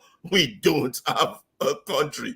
He just he was very clear. I mean, he couldn't be more detailed. I don't know. You want to take it from there? First, have you read the Constitution? Are you familiar with it? When we talked about how America teaches 13-year-olds about their constitution, you could skip that if you want. And then what that man just said, and I think that was the point Obasanjo was making in that insulting thing he did with those others. So we're moving gradually to the state of sovereignty. Well, right now we don't have one. I believe we don't have one. But, you know, what Obasanjo did to the elders, is that you are referring to where he asked the elders to stand up and sit down? And sit down, yes. I watched it long ago. Yeah, that's long ago. Yes, I know. Yeah. Now, let me comment briefly on what the gentleman said. That constitution it was referring to is the 1999 constitution. When it was, I would say, okay, when it came into force, nobody complained. Nobody complained. In the whole country, to the best of my knowledge, nobody complained. They all accepted it. When the implementation started, that is when people started finding faults. That we are not yet a nation, we are not yet this, we are not yet that. As educated men and women, we should have the capability to read between the lines, find the faults early enough, and even stop it from coming into force. Nobody did that. And this is a problem we have all been grappling with nationwide. It is a bit too late to say that the Constitution is not working, or Constitution is working. It is the spirit with which the Constitution is being put into use that matters, not necessarily the contents of the Constitution. If the leaders of the country, that's the ruling class, they see themselves fundamentally as Nigerians, before any other thing, any constitution can work. Be it the parliamentary system or the presidential system of a constitution. That is how I see it. In the case of the Oba... Hold your thoughts there, Mr. James. I don't mean to interrupt you, but I have to bring this point on what you've just said. If the ruling class sees themselves as Nigeria, it will work. In South Africa, during apartheid, the minority whites, they saw themselves as South African. Was that their apartheid constitution working? It worked for them. It worked for them 100%. It worked for the ruling class. Did it work for the majority blacks? Was there peace in the land, Mr. James? Look, they alienated the people. Am I right? I mean, they alienated the blacks and the Indians from the political system. They were not even voting. Okay. It worked for the black people, for the whites who, formulated the Constitution. That is the apartheid Constitution. And remember, in the Constitution... Yeah, but did it work for the country, South Africa? Now, we have to define what a country is from the white man's perspective and from the black man's perspective in South Africa.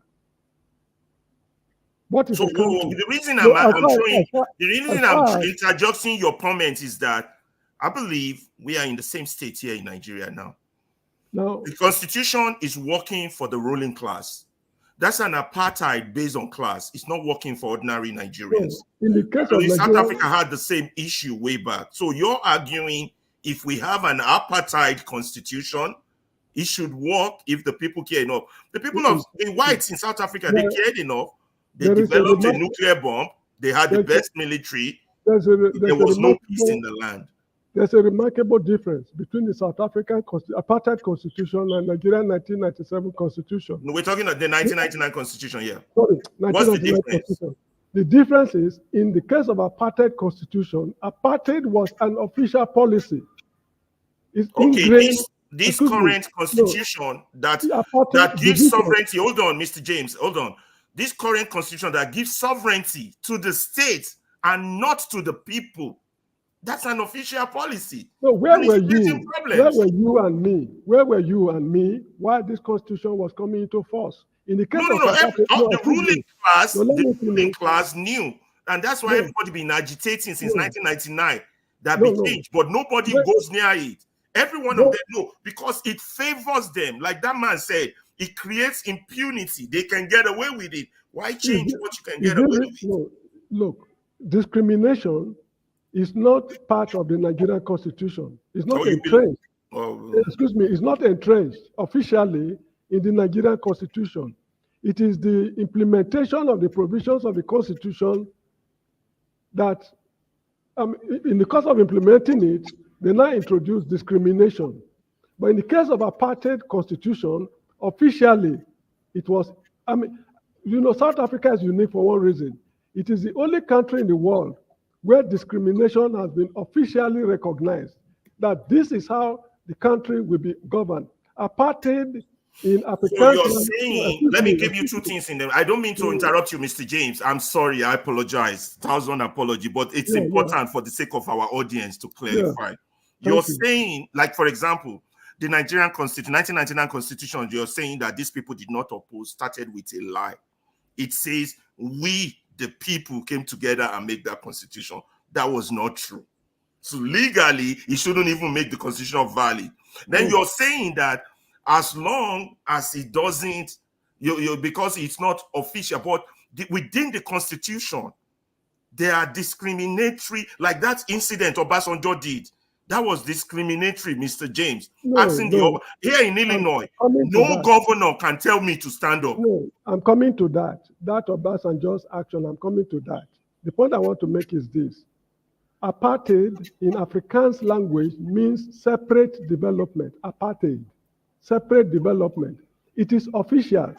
So as long as that is the constitution recognized by the United Nations and other organizations that care, by what you call the European powers in particular, that is how they are governing that country. Countries that maintain diplomatic relationship with South Africa, they recognize the apartheid constitution, that it is based on a separation of ethnic groups to, there are different, localities. But in the case of the Nigerian constitution, they want you and me to believe that the entire country is one. Apartheid is not entrenched. That is a remarkable difference. And when the constitution came into force in Nigeria, the educated men and women like you and me, what did we do? We kept quiet, not until we started noticing the intentions of the ruling class. It was then we started, singing that we want to go back to the old system.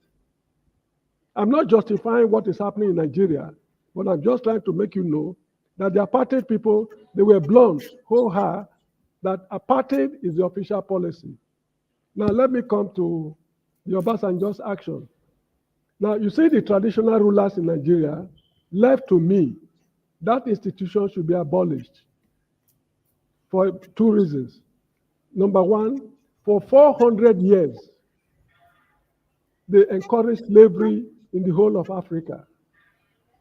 These were the people who sold people into slavery, their fellow black people into slavery throughout Africa.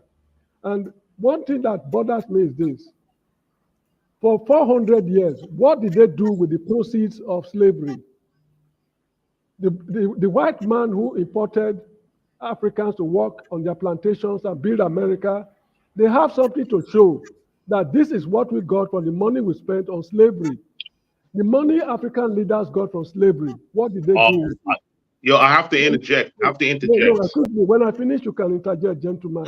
Essentially, give him time. Let him land. 1 more minute, Mr. James. Okay, then I'm not justifying slavery. Please we should know that. Then secondly, these traditional rulers we are talking about, do you know what is going on behind the scene between them and the federal government? Crude oil allocations, ambassadorial appointments, and what have you. If you want to go to the Nigerian Defense Academy today, the traditional rulers are given slots.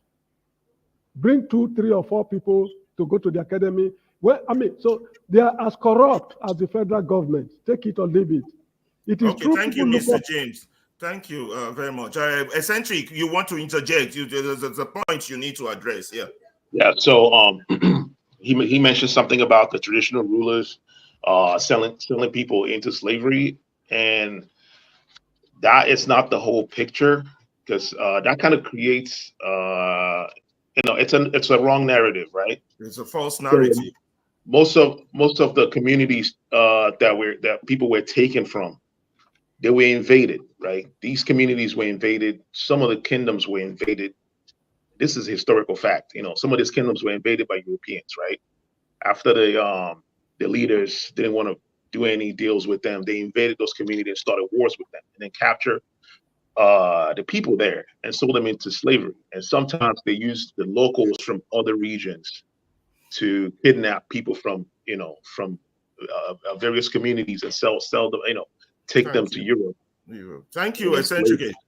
Thank you. Mr. James, the only problem I have with your submission is this fact that you're saying that even though you think the constitution is wrong since 1999, because the elites never complain, then therefore Bagbos, it is what it is. It doesn't. I think they know. No, I'm not saying so. I'm not saying the 1999 constitution is the best constitution we can operate. No, that's not what I'm saying. The issue is this. all over the country, we lack men. I'm not excluding myself because I'm a Nigerian. We lack men and women of foresight. I agree, which is why we're doing this show. Oh, first of all, before you go on, the last video we saw of the professor talking about the conjecture of the country. We're not a nation. Thanks to Mayegun, we want to give credit to Mayegun. I got that video from Mayegun, and I want to give credit to him for that. Thank you very much for that. Mr. James, I want to go to Righteous Man and Tone to add to this contribution before I go to the next video. You want 1 minute to conclude? Is that good? Okay, no, I was just trying to say that this is how we went to Niger to make nuisance of ourselves because we did not use our best brains to handle that Nigerian problem. When things have already happened, that is when people start to theorize, put forward ideas that are even unworkable. Instead of us, irrespective of your party affiliation, your tribe or whatever it is, the Nigerian government should select the best brains in whichever area. Take a man like Bolaji Akiyemi. When he was Minister of Foreign Affairs under Babangida's government, he distinguished himself in the Nigeria Institute of International Affairs at Kufu Abayomi before he was brought as foreign minister. They were not from the same tribe because it was a military government. It was not a civilian dispensation. There was no political party. But now, okay, Mr. James, simple question for you, and I'll let you go. I got to let Righteous Man and Tone speak. Do you, as it stands right now, 1999 Constitution, do you believe that Nigerians have citizenship, or do you believe we have a popular sovereignty? We don't have citizenship. I wish to be a citizen of Nigeria, but I am not. So we don't have citizenship. What about popular sovereignty? Even though it's stated in one line in the Constitution as amended. No, there's no popular sovereignty. Okay. Sovereignty means as a country, you have the right to determine your destiny. You and me has nothing to do with when it comes to Nigerian destiny. It is the ruling class. So there's no popular sovereignty. You. I understand your position clearly now. It's not a bad position. You just have a few. Righteous Man, your turn. Okay. Go ahead. Yeah, Ferrari, I want to ask you a few questions based on your intro. You know, can you hear me well? Yeah, I can hear you. Okay. Did you say that United States was the first democratic nation? No, maybe I didn't hear you well. No, you didn't hear me well. I was saying that at the beginning, before sovereignty, it was exercised by kings and queens, and when they just go take people's land, that was how this empire spread, even way back from the days of the Roman Empire. You understand? Empire. Sovereignty is exercised by the emperor, by the king. You understand? But over time, as man starts to grow, a revolution started in the United States that started to question the sovereignty of the king. You understand? Even in Africa, our sovereignty was exercised by our kings and queens. In the religious order, it was exercised by the Pope, the bishop, but over time, as the nature is not, I didn't say it started from the United. In fact, I believe the Oyo Empire, the Yoruba Empire, has its kind of systemic democracy, whereby they have the Oyo Messies, they can remove the king, and you understand? No, I wasn't saying that. Okay, thank you that you corrected me, maybe in my thoughts. Anyway, if you see, one of the fundamental problems we are having in Africa and Nigeria is that those who are not Africans and those who are not Nigerians wrote our history, and they package it the way it will seem good to them. If our history had been allowed to be taught in schools, I think we will not be making reference to America, because to start with, as an Igbo man, I grew up to hear my father use this popular word, meaning that Igbos have no king. So the implication of that is, right from origin, the Igbos have been a democratic people. That is why they have no kingship. No one, no single individual exercises authority over the entire Igbo race. Now, every community is given autonomy, and we have a kind of parliamentarians in each autonomy, and that is why they say Igbos have no king. So when the Americans would have had a history of us, it's just that African history has been distorted, and then foreigners have helped us to write it. And now we begin to believe what they wrote as being real. So they borrowed most of the things that are happening today from Africa and the Roman Empire. Now back to the issue on ground. You see, 1999 Constitution, I don't want to blame any Nigerian. That's why I'm not subscribing to what Oga James said. And I won't blame any Nigerian because, you know, the military junta was in power, and the June 12th has taken place. The whole nation was boiling, and there was pressure on the military to quit, and General Abacha Pai, and then there was this pressure for Abdul Salam to hand over. He doesn't want to stay beyond. So he quickly called some scholars, you know, a few individuals to put up that paper, you know, called Constitution. So the aim of Nigerians that time, what we were agitating for, what we are going on the street, joining Gani Fayemi to protest, is for the military junta to hand over to civilians. So as long as there was a calendar or there was a program to hand over to a civilian regime, people were not focused on the issue of constitution. And even I think one Leonard Kansas said it that even when they pointed out some defections in the constitution, they said they should leave it. Once the military goes out, the civilians will be able to come together and amend it and put it in order. So I don't want to blame any Nigerian for that. That is just what it is. Then, as it is today, Ferrari and everybody in this panel, I want to ask a question, please, and I will yield the floor. After the Civil War, because sometimes when I sit down, my children do ask me questions, you know, about Nigeria. It seems as the problem Nigeria had was the Civil War. Now, after the Civil War, why is it that Nigeria is still in dilemma? Why is it that nothing is still working in Nigeria after the Civil War?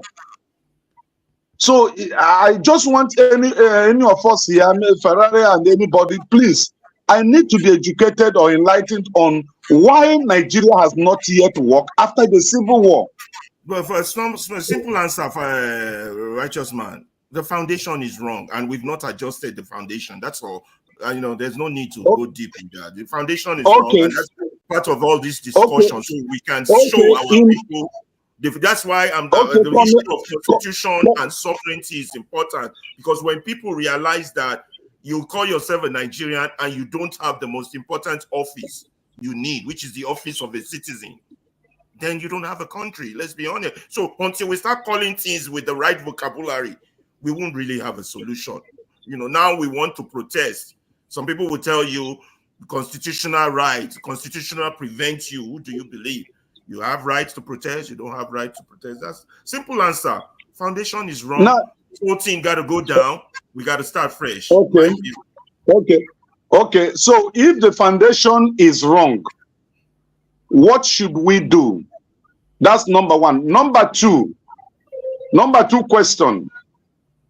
Will I be right to say that Nigeria missed it from the rejection of the Aburi Accord, which would have solidified the Nigerian state and make the center weak and the regions powerful, just like it is in the United States. Well, I don't know if any other panelists want to contribute, but I just have to say that, you see, the Aburi Accord is part of that discussion they have refused for us to have. That we can't solve a problem if there's no collective discussion on our issue. Nigeria, as it currently stands, is preventing a discussion. It's preventing a discussion on sovereignty. It's preventing a discussion on regionalism. It's preventing a discussion on our very own existence. So, and if we don't have those discussions, if we keep sweeping things under the carpet, like we are doing, and going every 4 years to go vote and call it democracy, which is not, which is economic sabotage, we will not get anywhere. That's my own answer. Any other person on the panel can jump in with a righteous man's question, but I just put it simply as. Sorry, righteous man. What's it be the question again? Sorry. No.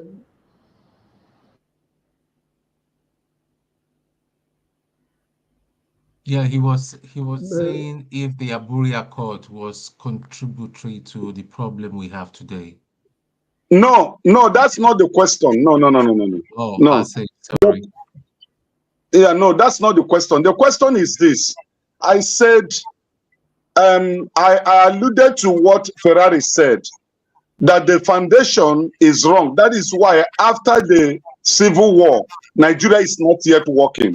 I said, okay, if the foundation is wrong, will I be right to say that the Aburi Accord would have offered us a better opportunity to build a stronger nation with regional powers and the center becoming weak, just like the United States? Yeah, that's righteous man. That's it. Now it's the other way. I said it the other way around, because if you look at the Aburi Accord critically, even just right now, I understood it, and I think the people that are behind that opposed that Aburi Accord was the Northern Cabal, because they just wanted to leech on the rest of the country at the time.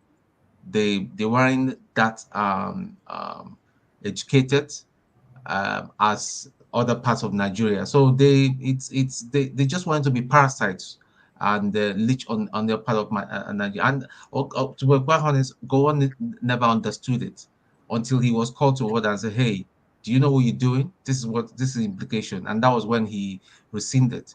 So I still believe that war, I mean, that war, it was only 2.5 years or thereabouts, but it set us back, and we're still suffering from the effects of that war. And the cost of that war has not been, we have not addressed it, and we have not really addressed it, So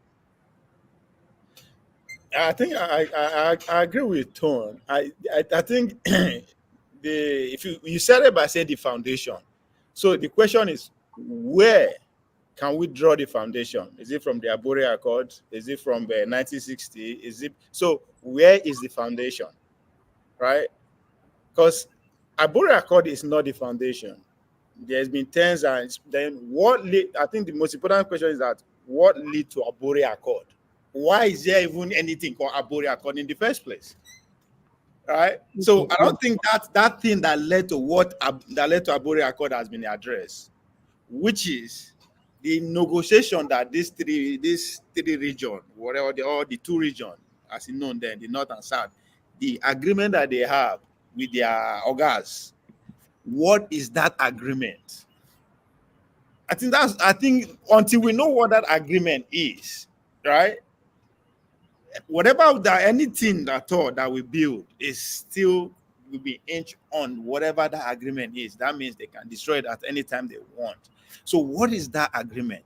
Why is it that these people are bent on living together first in the first place?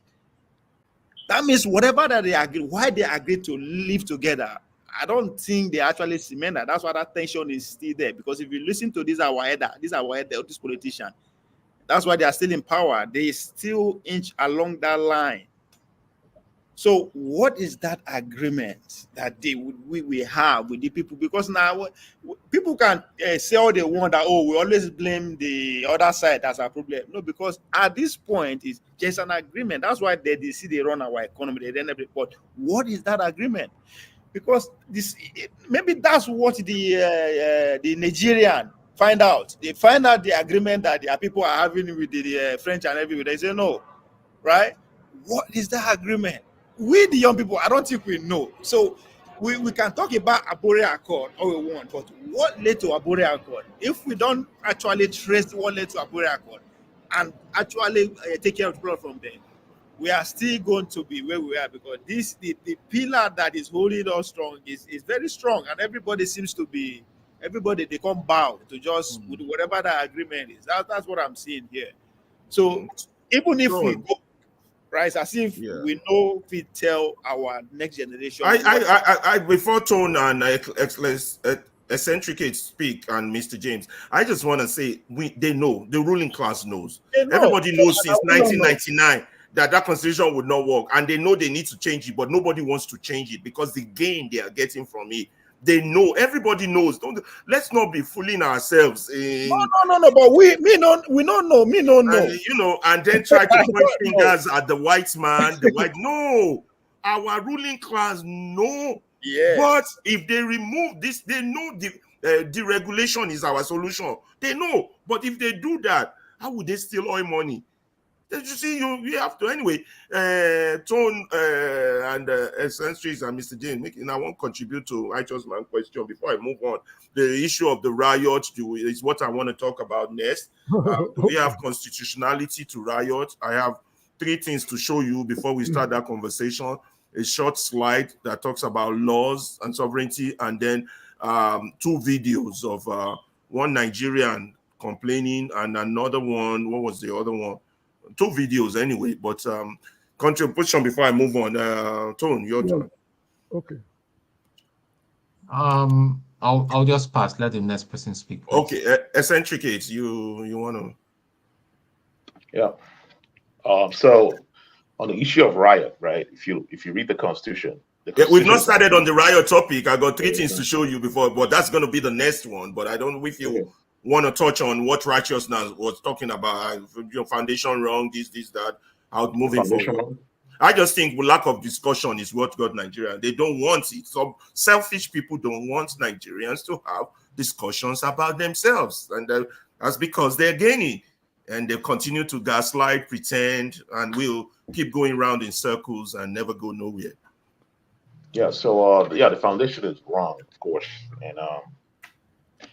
and it would take a lot to to fix everything going on with Nigeria, right? Because there are issues at different levels, right? There are tribal issues, and of course we one of the major problems that we have is the issue of the elite class, right? Who actually kind of, it's like a secret society, right? These guys are the members. They are the elites that controls everything. They control the politics, and it's like I said, it was the system from the United States of America and Europe that they adopted. That system should not have been adopted, in Nigeria, right? The presidential system, right? Where you have political parties. These political parties are like private organizations, right? They select their candidates, and then the citizens have to vote who the candidates are. Like I said, these are like Trojan horses, right? It's easy to infiltrate any country that has that system. That's why countries like China, right? The West is having problem with China because they don't have a system that's easy to be infiltrated. I'm telling you, like if you watch like Chinese news and whatnot, you will see most of the spies that are sent by the West are often cut because their system doesn't allow infiltration. They don't have this presidential system where private organization like Democratic Party, you can't sue Democratic Party, right? If they if you paid attention in the last election where the deprived president, the candidate Bernie Sanders, right, and they got sued on the court, and the court ruled that they are a private organization and they can do whatever they want. Right, and that's the system that we have in Nigeria. Like the PDP and NMP, APC, they can select a candidate based on their own internal constitution. We don't have a say on how they select candidates for, to run for president or governorship. Right. Honestly, I think personally, I like a system where the people have power. Right, the system that vests power on the people, right? And the system that we have currently does not do that. And the system was adopted by a country that are actually against those systems that empower the people, like the socialist systems, the communist systems, that's why, they don't like countries like China. Mr. James, your final thoughts before we move on to the next topic of the protest issue, constitutional right or no constitution. I got one slide, 2 videos to show, and we will take it up from there. Mr. James, your last comment on this topic before we move on. I would like us to know that the British authorities created Nigeria not in the interest of Nigerians, but in their own interest. That's number one. Then number two, in the comment section, some people were making reference to Agoyeronsi decree number 34. He promulgated that decree in the interest of Nigeria because the regional governments were having chronic misunderstandings among themselves. That's why that decree was promulgated. And in fairness to the gentleman, if you look at the administration of Yakubu Gowon, in Bender State, where I grew up, I can list almost 80 major projects. Ovie is my witness. I can list almost 80 major projects executed during the reign of Yakubu Gowon in Midwest State. This was within 8 years. The center was very, very strong, and the development was going on at an astronomical rate in Bender State of those days. Now, those who are asking us to go back to the weak, center and strong center, strong center, weak center, and strong sub-regions, there is no guarantee that the regions will behave responsibly, just like what we have now. You have allocations to states. Edo State, Delta State, use your money to develop your place. The governor embezzled everything. What is the guarantee that if we form Republic of Midwest, corruption will not still go on? Will not continue. So okay, my response to that, Mr. James, is that there are no guarantees in life. But one thing is certain in this life: if one system is not working, it's up to you to turn back and try something new. We tried the weak center before. Listen. I'm not finished. Let me finish, Mr. And we are going back to. I got you, Mr. James. Listen. Even you're right. The strong center is strong, but we have all seen it is subject to abuse, and those who are greedy. No. It is. That's why we are in this mess. If it was working, we wouldn't be here discussing. You understand? During Yakubu Bobolaji Johnson. It didn't work. You just thought it worked because we were in affluence. That's my own point. What do you think of it? Are we not in affluence now? Are we not in affluence? Right now. Sorry, Ferreira, can I just correct an impression? Yeah. People are giving up the impression that Nigeria was a unitary state. Nigeria, from independence, Nigeria was not a unitary state, a federal state. Let's just get that right. So let's not just mix things up. In fact, the that decree 34, from what Mr. James was talking about, was known as unification decree, because there was so much division. There was just so much division. So he did it with the best intent. But like in Nigeria, even what is happening today and all that, even if you have the best intent, they will find a way of spinning it and inserting some mischievous thing into it. Like this protest now that we're talking now, we can see how some elements of APC are saying is about Obi and not winning election. They don't just get it. Yeah, that's part of the video. Anyway, I'm going to the next video. We'll leave that. But I know the center was strong, but subject to abuse. So we need, and the mere fact they keep subjecting people not to have this, I just don't understand it. It's because of greed. We have to face the matter. If you let people talk or people do, the solutions will come. Even if it's abuse, you cannot say because of fear of abuse, you don't try something new. That's not a sensible way to move forward. Anyway, let's move on to the next few things. 2 videos. Which one should I do? 2 videos first before I show academic definitions of things. Videos tend to excite people a lot. Let's see first video, which will be This man, no, let's do this woman home first. Your trusted allies that you built over the years, people are now in power, selling slots. If not, if I am wrong, bring out on what merit did Ali Macaulay become NISTF director, whatever you people put her there. People are not ashamed. Shabina, before I know the APC, una the verse say, I know the APC at the talk. I don't join them. So, announcement, yo. Our party, APC, is giving criminals slots. If you know you're a criminal, come out with your full chest. My father's government is encouraging them. Return better edu now.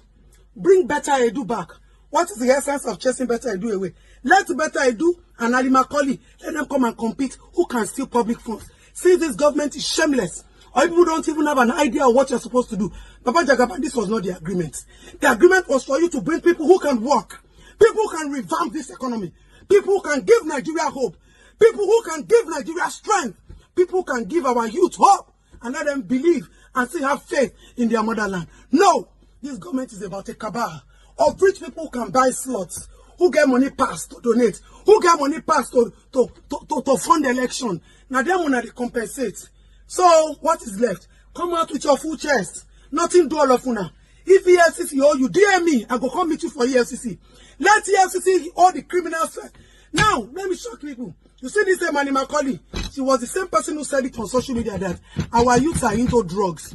Now, when they take drugs, that is when they come to social media to see all sorts of rubbish and nonsense. That's the same person that has been giving NSITF, what did they call it? Slots to go and manage funds. Do you know what NSITF is? or whatever. Do you know what it is? Where different companies must put a specific amount of money. First Lady of Federal Republic of Nigeria, leave agriculture and begin to check the people that are in your husband's cabinet.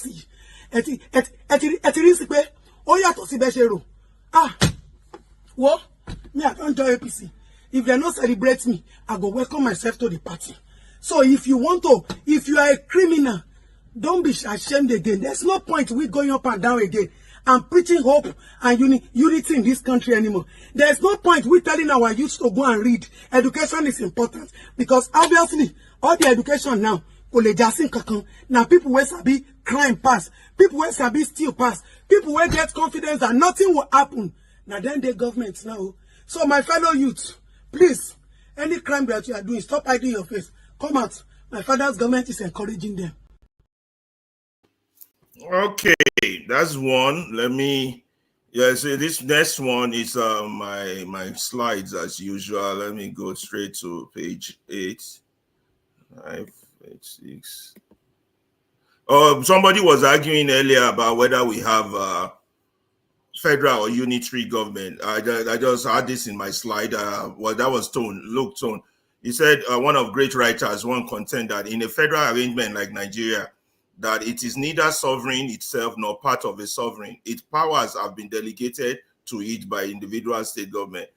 It is not constituent member of the sovereign government, but merely its subject minister. So the real sovereign is in the united body of states, and they are sovereign in each. So the state did not give the federal power. So the federal, but anyway, on the issue of the riot, the one I wanted to, the next issue of protest is the one I wanted to show that in naturally sovereignty should belong to the citizens, but I'm not sure whether we have that in Nigeria. And supreme power over when sovereignty connotes that there's supreme power over the citizen and subjects are restrained by law. So there's a connection between sovereignty and law. What you have to understand when you talk about protest is that there's what we call legal sovereignty and political sovereignty. You understand? If you have legal sovereignty, for example, is what is stated in the law, and if those laws are not just, then political sovereignty can remove legal sovereignty. That's a fact of life in every political society. There's unseen power behind every legal sovereignty.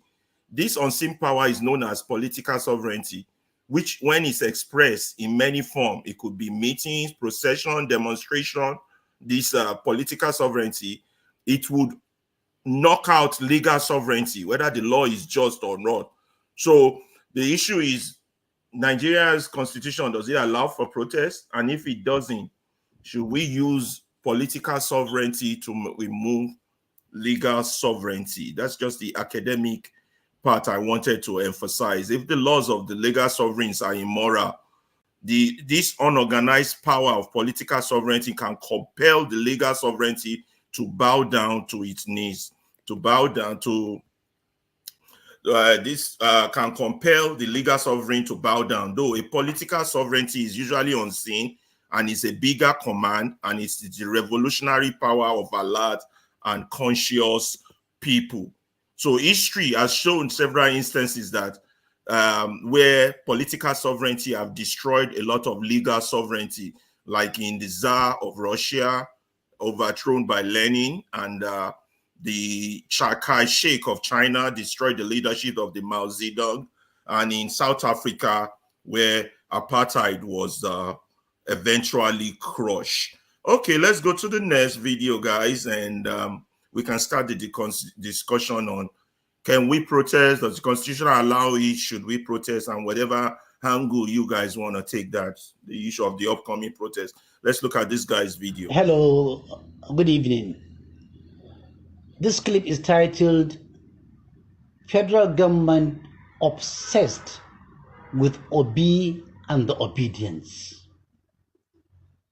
48 hours ago, the presidential spokesperson, Mr. Ananuga, alerted the public that in the event of any breakdown of law and order arising from the planned hunger strike in August, Obi and obedience should be held purely responsible, because federal government have discovered a plan that Obi and obedience are the people behind this agitation for protest.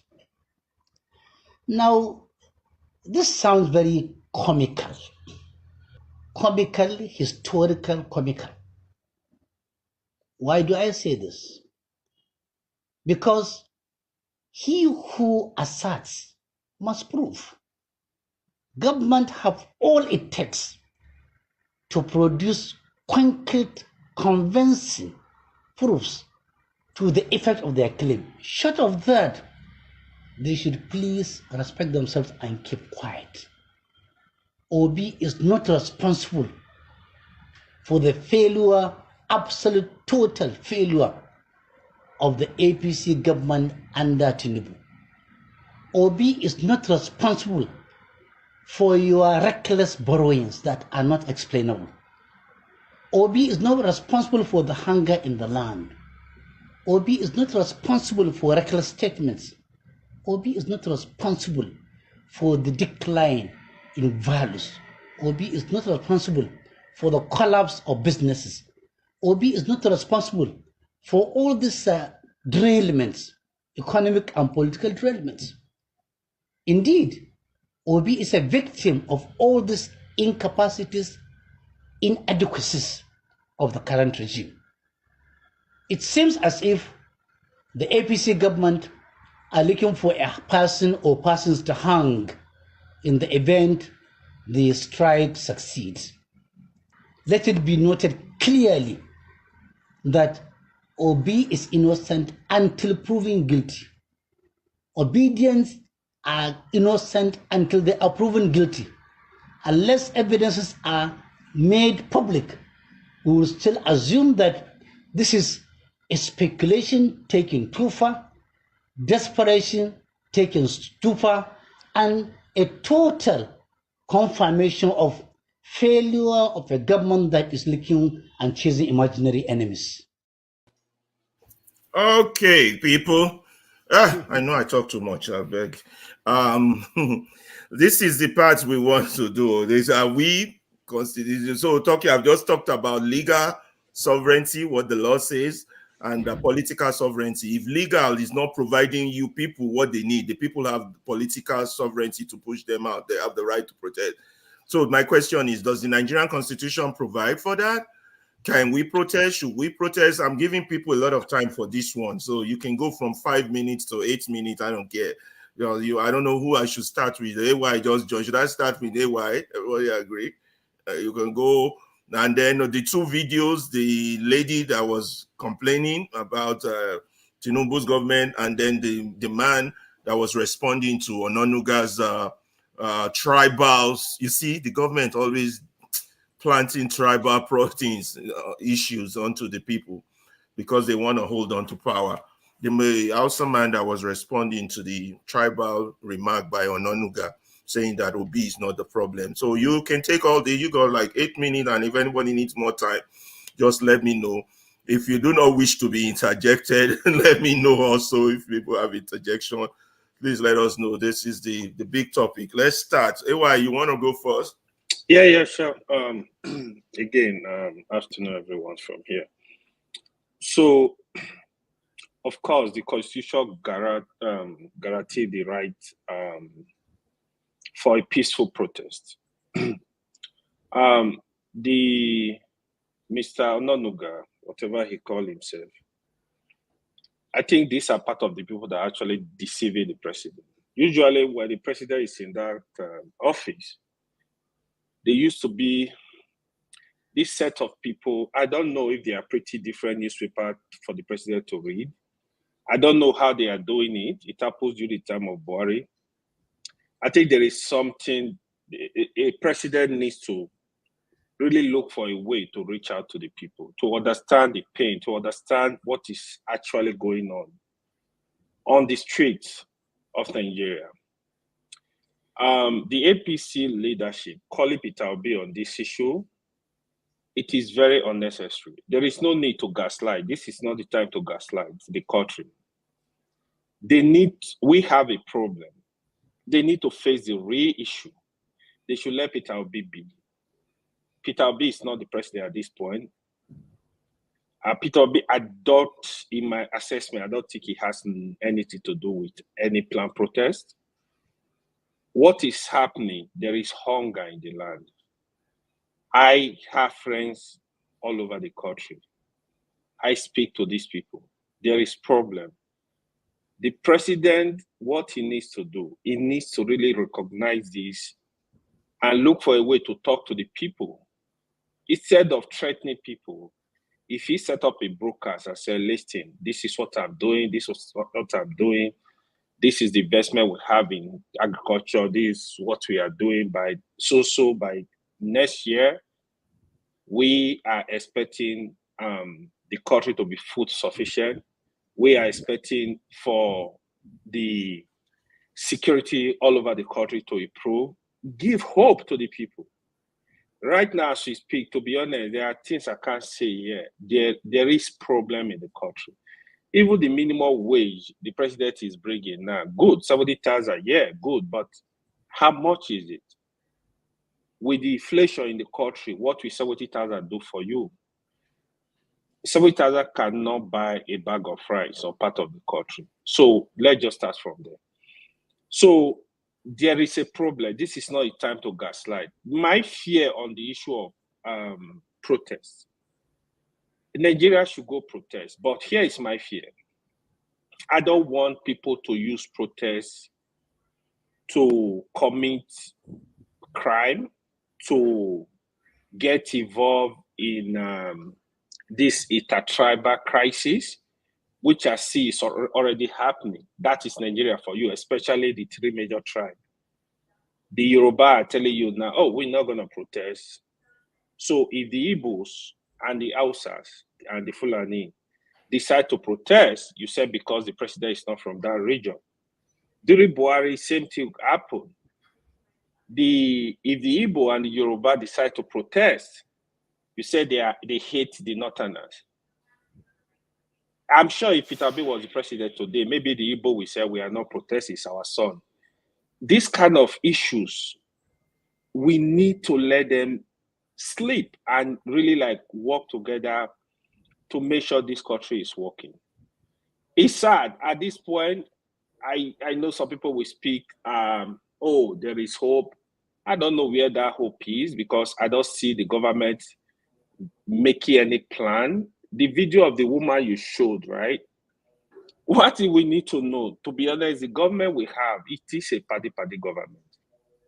It is party government. It's not about who is competent. It's not about who is free from stealing and looting. It is about man knows man. If you want to build a nation again, you don't need all this. They are not going to give you what you want.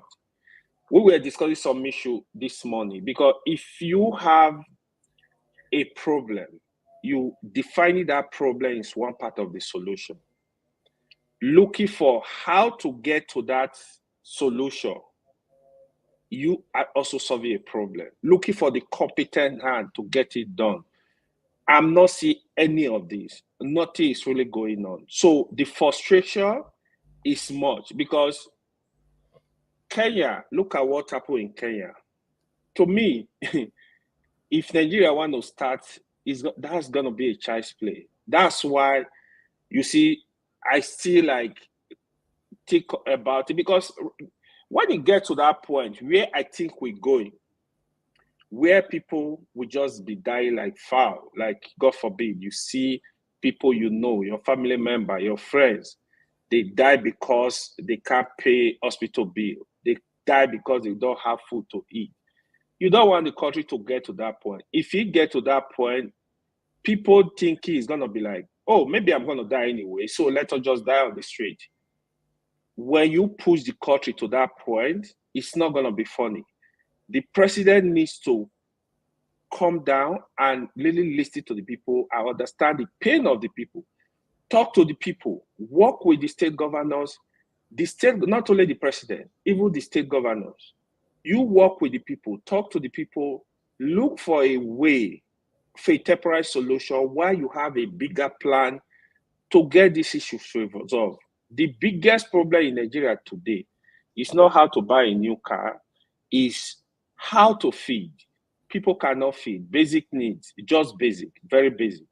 People cannot afford them. So I just sincerely hope somebody will talk sense in this government and leave all this sentiment and leave Peter Obi alone and let them face and look for solution. Because if they said they were voted into office, they have to get the work done. They have to get it done. There is no two ways. If Peter Obi is there, something like this is happening, we will go after him. If Atiku is there, we'll go after him. Now you say you are Miloko, you can get the job done. Get it done. Get it done. Get on the street. The governors, you guys promise you got to get it done.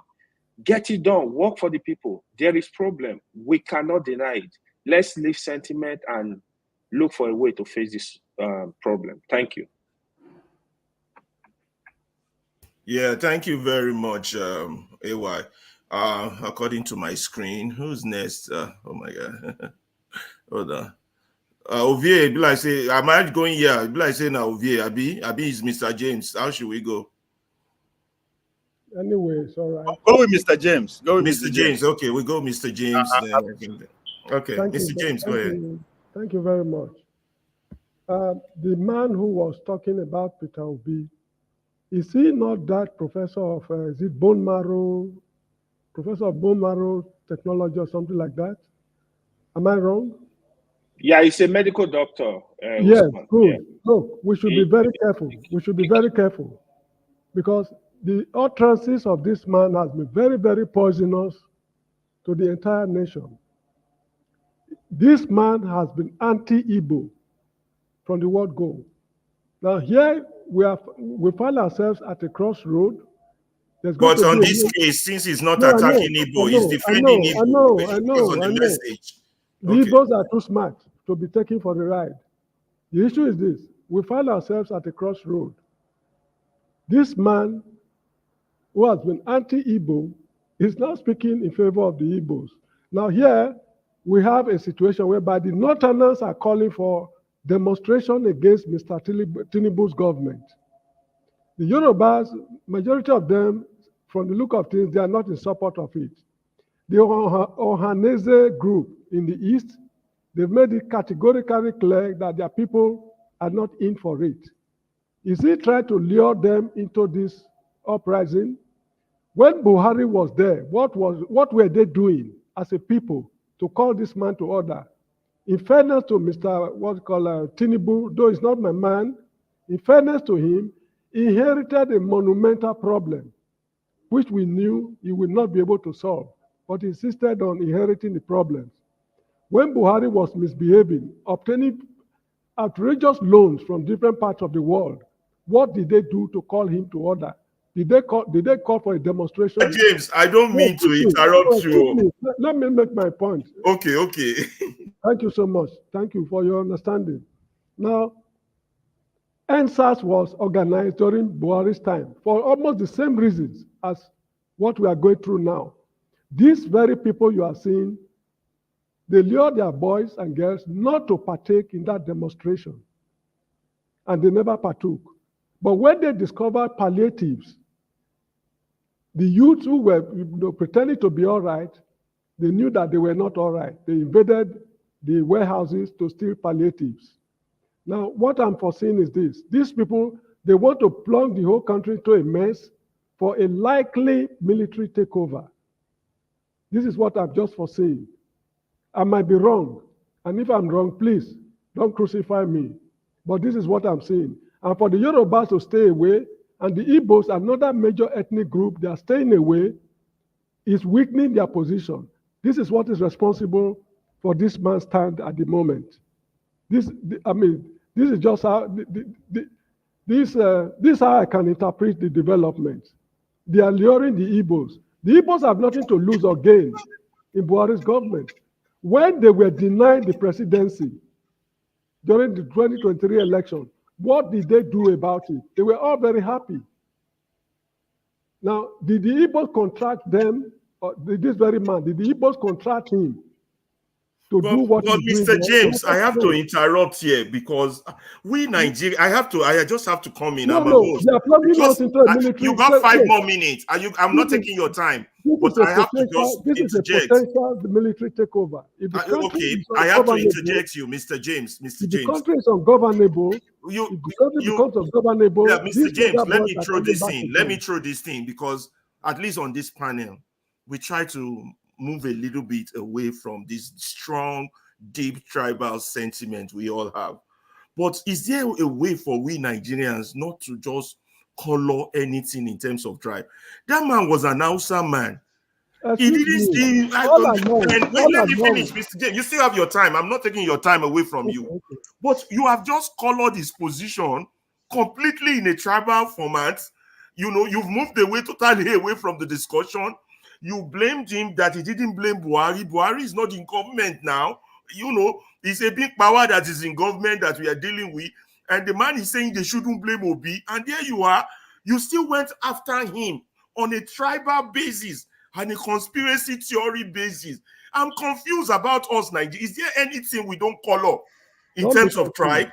Don't be confused, because when that problem broke out in Niger, the whole of Nigeria, myself and everybody, we were vehemently opposed to the invasion of Niger. It is in their own interest in northern Nigeria.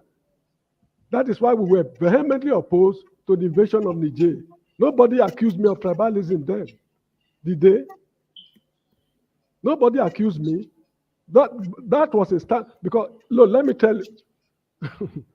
The issue is that the country is already tribal. So I cannot be holier than the Pope. You get the point I'm making? I cannot be holier than the Pope. This is the country the ruling class has presented to you and me. We were brought up in a tribal society. And for people to take me for a ride for the rest of my life is what I cannot stand. So don't see me as a tribalist. I'm very, very far from being a tribalist. I did not grow up in the midst of my people. I grew up in the midst of the Beninese.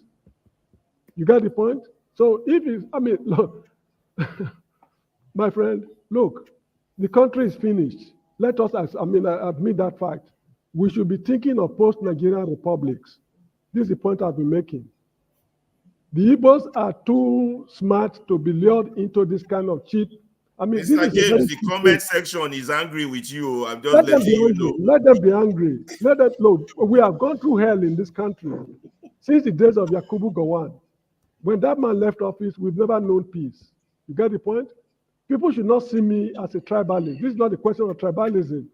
If I'm a tribalist, what about they who refuse to join NSAS movement Was it based on nationalistic feelings or tribal feelings? It's because that man was in power. I'm not Bola Tinubu's man. I've never referred to Bola Tinubu as president. I call him Mr. Mr. Tinubu. I'm not his man. I never support his coming. I never support his government. But we don't want a situation whereby these guys will create more problems for us to be grappling with. Enough is enough. Okay, thank you very much, Mr. James. That's a lot. But I would say we should at least try to keep away from this tribal sentiment. That's what the government is doing. We shouldn't play into their game. And who is now next? Is it, am I going the lower level? I'm going on, let's go to the lower level. That's, is it a Righteous Man? Yeah. Ferrari, I think you did not understand the angle James was coming from, you know. It's not as if, I think you didn't understand it anyway, but that is what it is. You see, I will not speak much on this issue because I'm at home here, and I wouldn't want to say things that will put me into trouble. But the truth remains that as long as the Southwesterners, their elite class, do not stop biting on Igbos, Nigeria will never have a headway. During the 2023 election, I told you guys what I suffered. They came with machete. It was just divine intervention. My head would have been cut into two, where I went to cast my vote. Because I was not able to speak the language fluently, they started calling me Omoibo. Look at what happened in Festac. Look at number of Igbos that were killed during gubernatorial election in Lagos.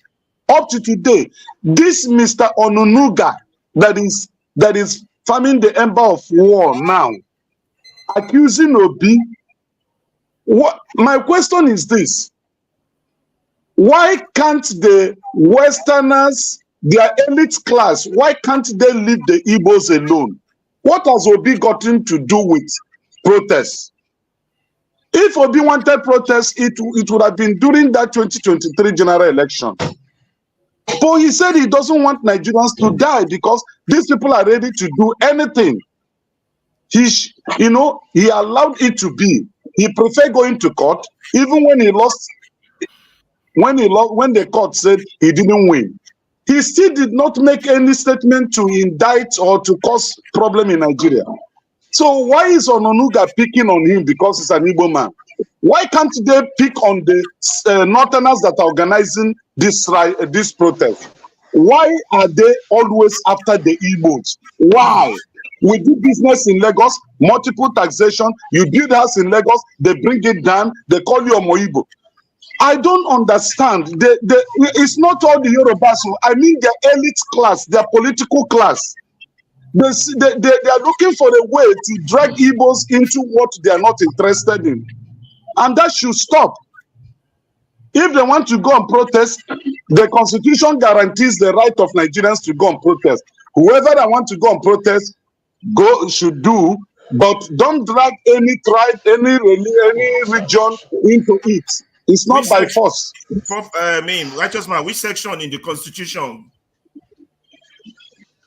I think I've not read it, but I had some people highlighting on it. I think, is it section 34? What I don't know.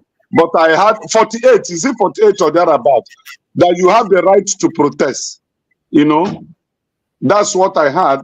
But you must get a clearance from the police.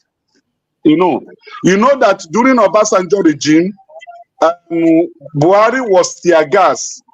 And I think it was Falana that went to court with Ahamba on behalf of Buhari, if my memory is serving me right, and got Supreme Court judgment that Nigerians do not need police clearance to go on a protest that is peaceful.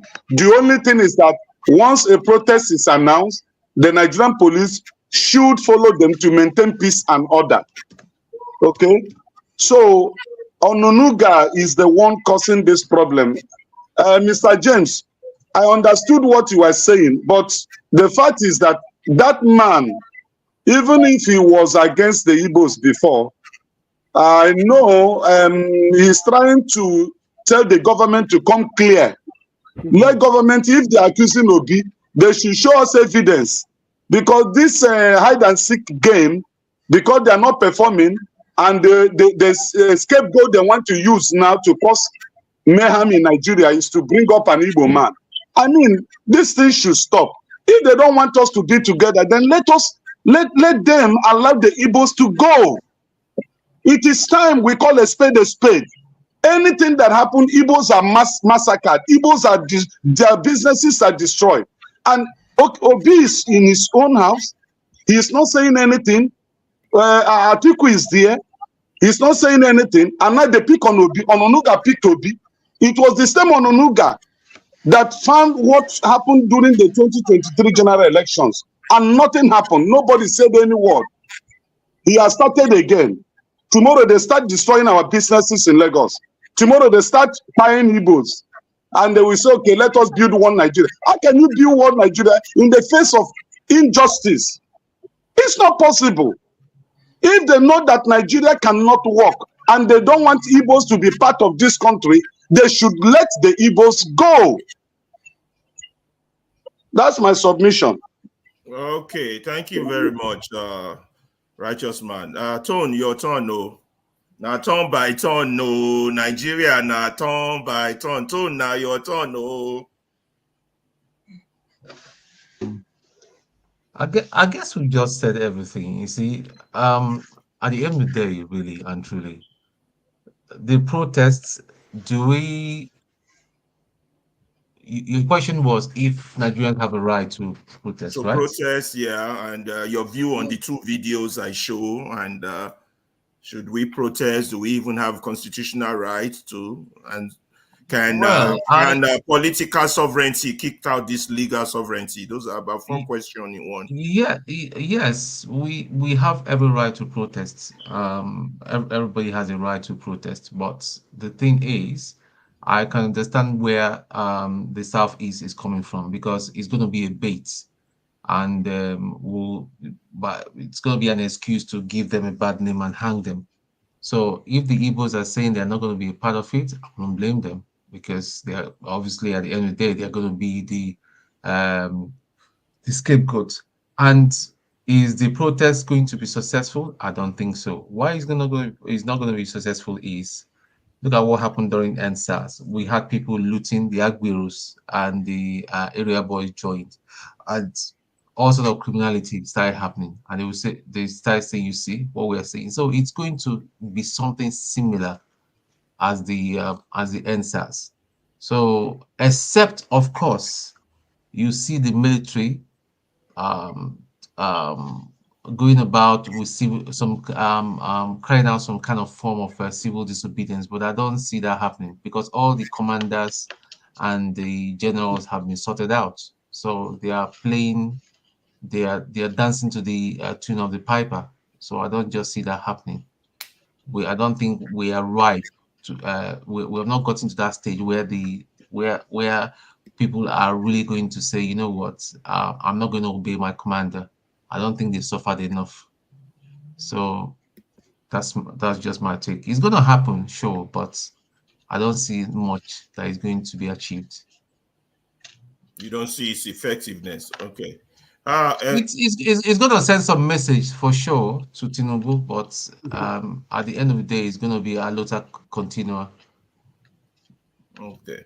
Well, eccentric. I pronounced that name wrong. Eccentric, yeah. Yeah. Okay, your turn. And wow. Somebody's trying to get in. Can you share the link, please? So share the link, please. I mean, yeah, link. After hearing the comments and everything, it kind of paints a picture of what the actual problem really is, and it's it's kind of demoralizing, right? And it's really demoralizing, right? Yeah. So when you talk about the Constitution, right? The Constitution has, of course, Section 40. You have the right to assemble, but I mean, the Constitution, like I said, it's like plagiarized text. It was plagiarized, right? And I mean, on the same sentence, they say, you're entitled to assemble freely and associate with other persons. Like, what is that? What the fuck does that mean? You have the right to assemble and associate with other persons. Why is that in the same sentence? It doesn't even make. It's almost like they didn't even understand what the word, what that means, where they plagiarized it from. They didn't understand the meaning of assembly. Look, and then you have the right to associate. I don't mean to interrupt you. I just thought that was you've not read that Constitution. There's a section there that just goes there. You cannot get a passport unless the president approves.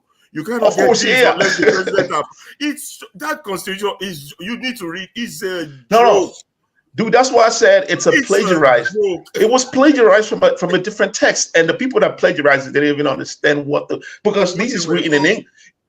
Hold on, I'm not done. Like, it's written in English, right? It's written in English, and the ambiguity of the words.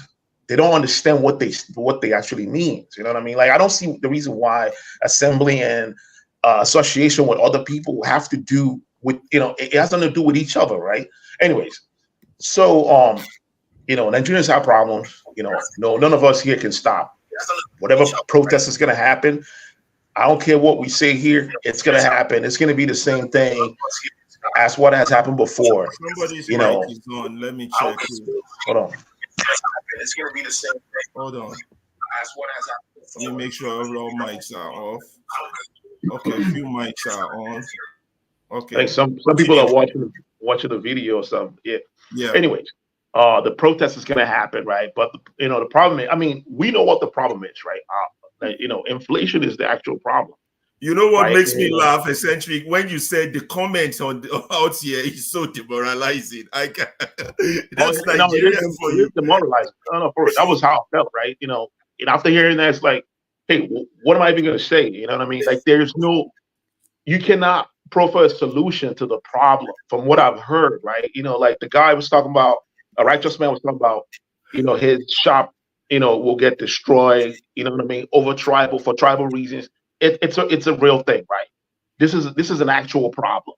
How do we solve this type of problem? Like, solving this problem would take a lot. You know what I mean? Like, the tribalism thing, it's a huge problem. All humans are tribal, for real. This is well known in psychology. In the United States of America, Americans are tribal. They might not belong to a tribe called Igbo, Yoruba, but we are tribal here. But we are tribal. We have patriotism, right? Things that unite all of us. They have a way of like igniting our patriotism. It could be fighting an enemy, stuff like that. Nigeria has nothing to unite to unite us. It could be soccer, a football game, it could be international games, that unite us, right? But I mean, we need to have things that could unite us outside of entertainment, right? But the issue of tribe always, it's like in the upper echelon in terms of our priorities, right? The tribe is always on the top, right? Nothing could supersede our tribal allegiances, right? And the effect that it has on individuals cannot be overestimated, right? Like this guy said, if people protest right now, they would say it's P2B that's inciting protest.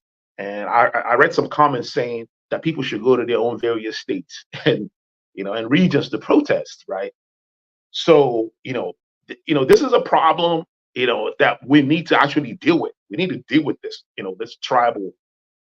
The tribalism creates a problem that actually prevents us to address, problems created by the government, right? And it's like a shield, right? This tribalism is a shield protecting the government, the elite class, right?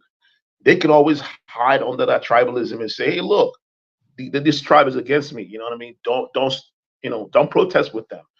So it also shows it gives an insight on how we need to organize our government. Our government. We should not have a presidential system where one person would be the leader. We shouldn't have that. even though we have a presidential system, constitutional, what do you call that? The system where you have people in the House and the Senate and whatnot representing each region. It's not enough. We should not have a president, because right now Tinubu is a Yoruba, right? Everyone is looking at it from that lens, right? You shouldn't protest Tinubu if you're from Yoruba. And if someone from Igbo becomes the president, people would say, hey, you shouldn't protest an Igbo person if you're from the eastern region, right? This is a problem, man. And I think the problem actually offers a solution. If you don't see the problem, you cannot find a solution. This actually, in addressing our problem as a country, in terms of our leadership, we should put that into consideration, right? I don't see any reason why, if people are protesting over the effects of government policies in their lives, I don't see why that should lead to a tribal conflict where someone's shop that they work hard to build would be destroyed because of their tribe. It's asinine. It's crazy to me. And like I said, the protest will go on. Nothing is going to stop it. It's gonna turn into a riot. I already see that. We've seen that. We have a blueprint of that already in the past. It's going to happen. But the thing is, nothing is going to be addressed because we don't really know how to pinpoint our problem, our specific problem. Like in Kenya, they were able to pinpoint the problem because they knew it was the IMF loan. So they had a reason, they had a purpose of their protest. It was the IMF loan, take away the loan. And then they use that as, they use that as a reason to actually protest all the problems, right? In Nigeria, like, we don't really know what we're protesting for, right? Because the narrative always get taken over by tribal, tribal languages. You know what I mean? Like I've heard, like I've read also on the comment section. I mean, it's. I heard that there's a 10-point agenda being laid out for the protest. That's what I heard. I'll try and look for it and show it. That's good. It's good. You got 2 more minutes. You got 2 more minutes essentially before I go to OVA. Right. Okay, you can show us the 10-point agenda. That would be great. But there's somebody in backstage.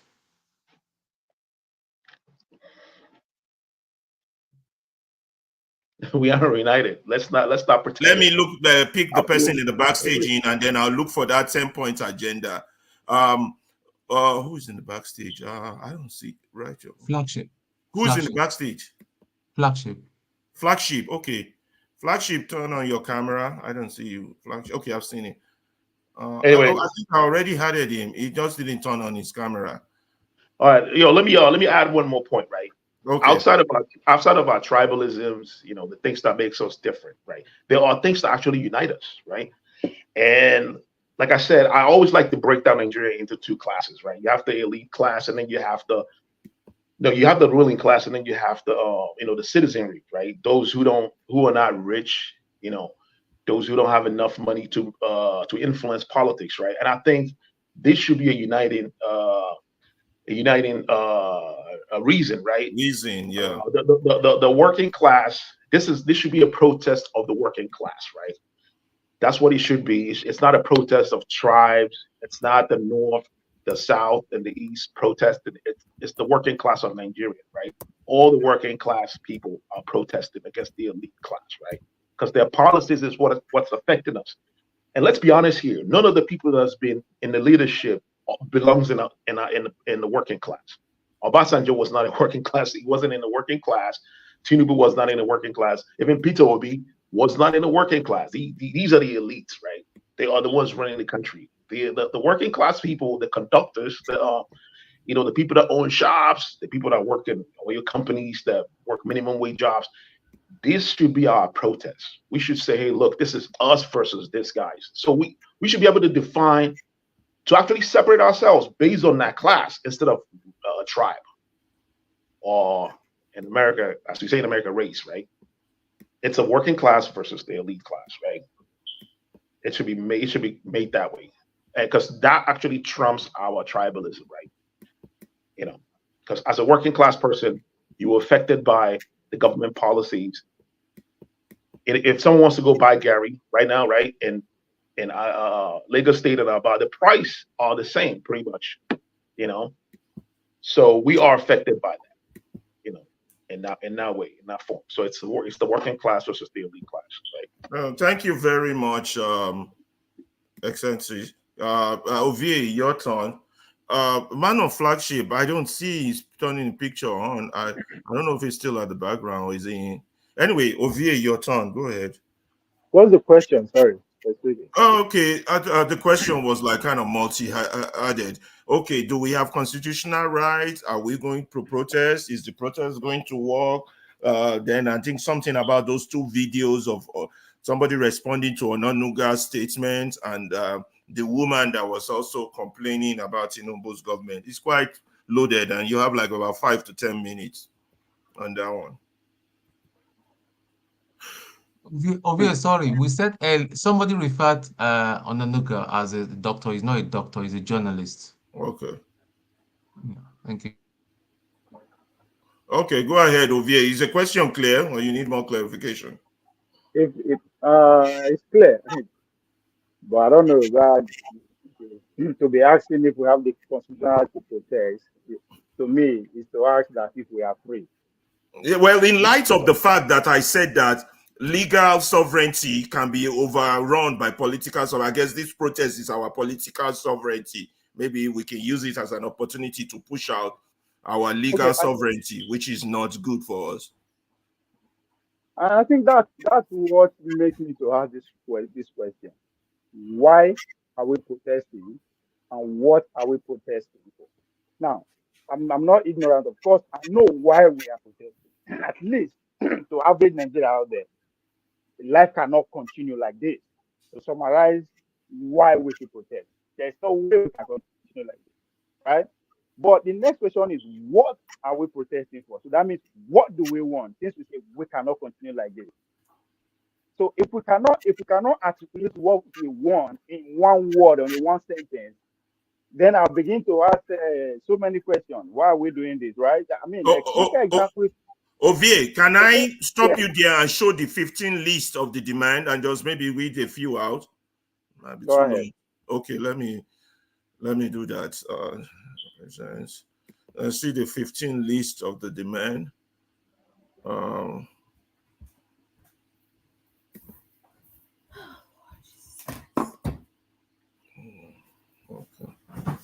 Hold on. Yeah. Okay. Share. Close. Okay. Day of Rage Revolt. Showore releases 15 critical non-negotiable demand for end of bad governance in Nigeria protest. Let me see if you are seeing what I'm seeing. Okay. You are seeing it. Okay, good. Let me read what those demands are. I had 15. Yeah, as part of the upcoming read more. The protest tag end of bad governance Nigeria to address the country governance challenges. According to Showore, the demands were compiled from input received from Nigeria participating in the End Bad Government in Nigeria campaign. What are these lists? Let me go down. The demands include the Day of Range protests, late July to August, has been preceded by demand. The demand include a call for President to scrap the 1999 Constitution, that's one, and replace it with People's Made one. Others include Constitution for Federal Republic of Nigeria through a sovereign national conference should follow immediately. Thus, the Senate arm of the Nigerian legislature state system and keep the House of Rep and make law making a part-time endeavor. That's two. Pay Nigerian workers minimum wage of nothing less than $250 monthly. Invest heavily in education and give Nigerian students not loans, aggressive free compulsory education for all children across Nigeria. For 5, release Nnamdi Kanu unconditionally and demilitarize the Southeast. All NSTARS and political detainees must also be released and compensated.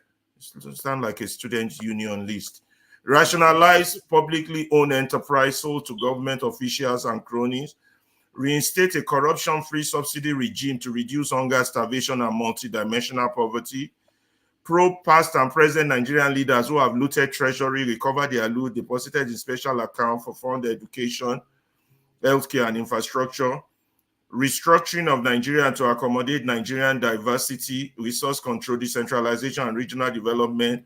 End banditry, terrorism, violent crimes, reform social agency to stop continuous human rights violation, duplication of security agency, and enhance physical security of Nigerian citizens.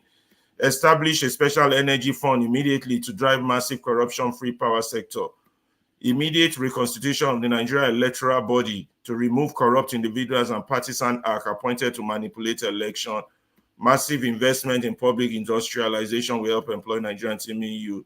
Massive shake-up of the Nigerian judiciary to remove cabals of corrupt generation of judges and judicial officers that could deny everyday citizen access to real justice. So those are it. I don't know if there's more. Okay. Let me come back to the panelists. Ovie can continue. Let me remove this stuff. You said I have what, 2 hours? You have time, at least 10 minutes if you want. Let me remove this thing. You have time. I'm not going to hinder you. Okay. So you got the list? Yeah. So okay, I got the list. That again, it explains to what I was saying. What are we protesting for? And if I'm to speak for average Nigerian people, not start west and south, everywhere part of Nigeria, the Nigerian people want this government go. Simple as that. More could bring another new people come.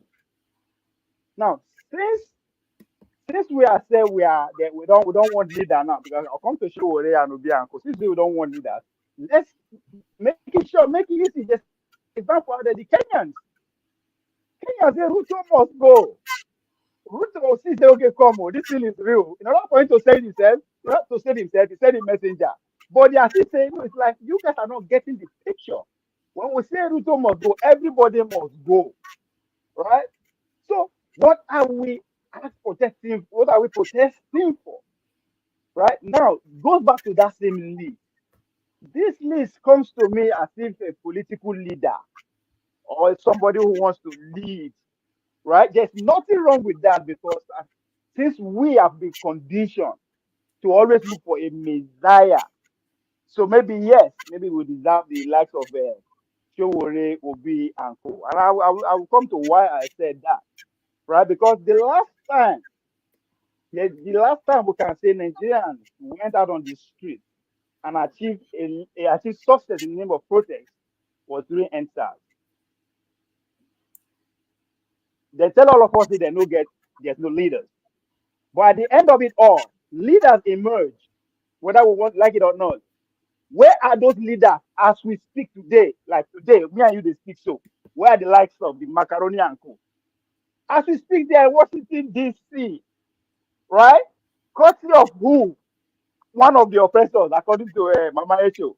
One of the billionaires, so the Illuminati, and I also come to the defense of the billionaires, because that's what I say we should plan in all this. We are not putting them into consideration when we plan. We only think at Tunubu.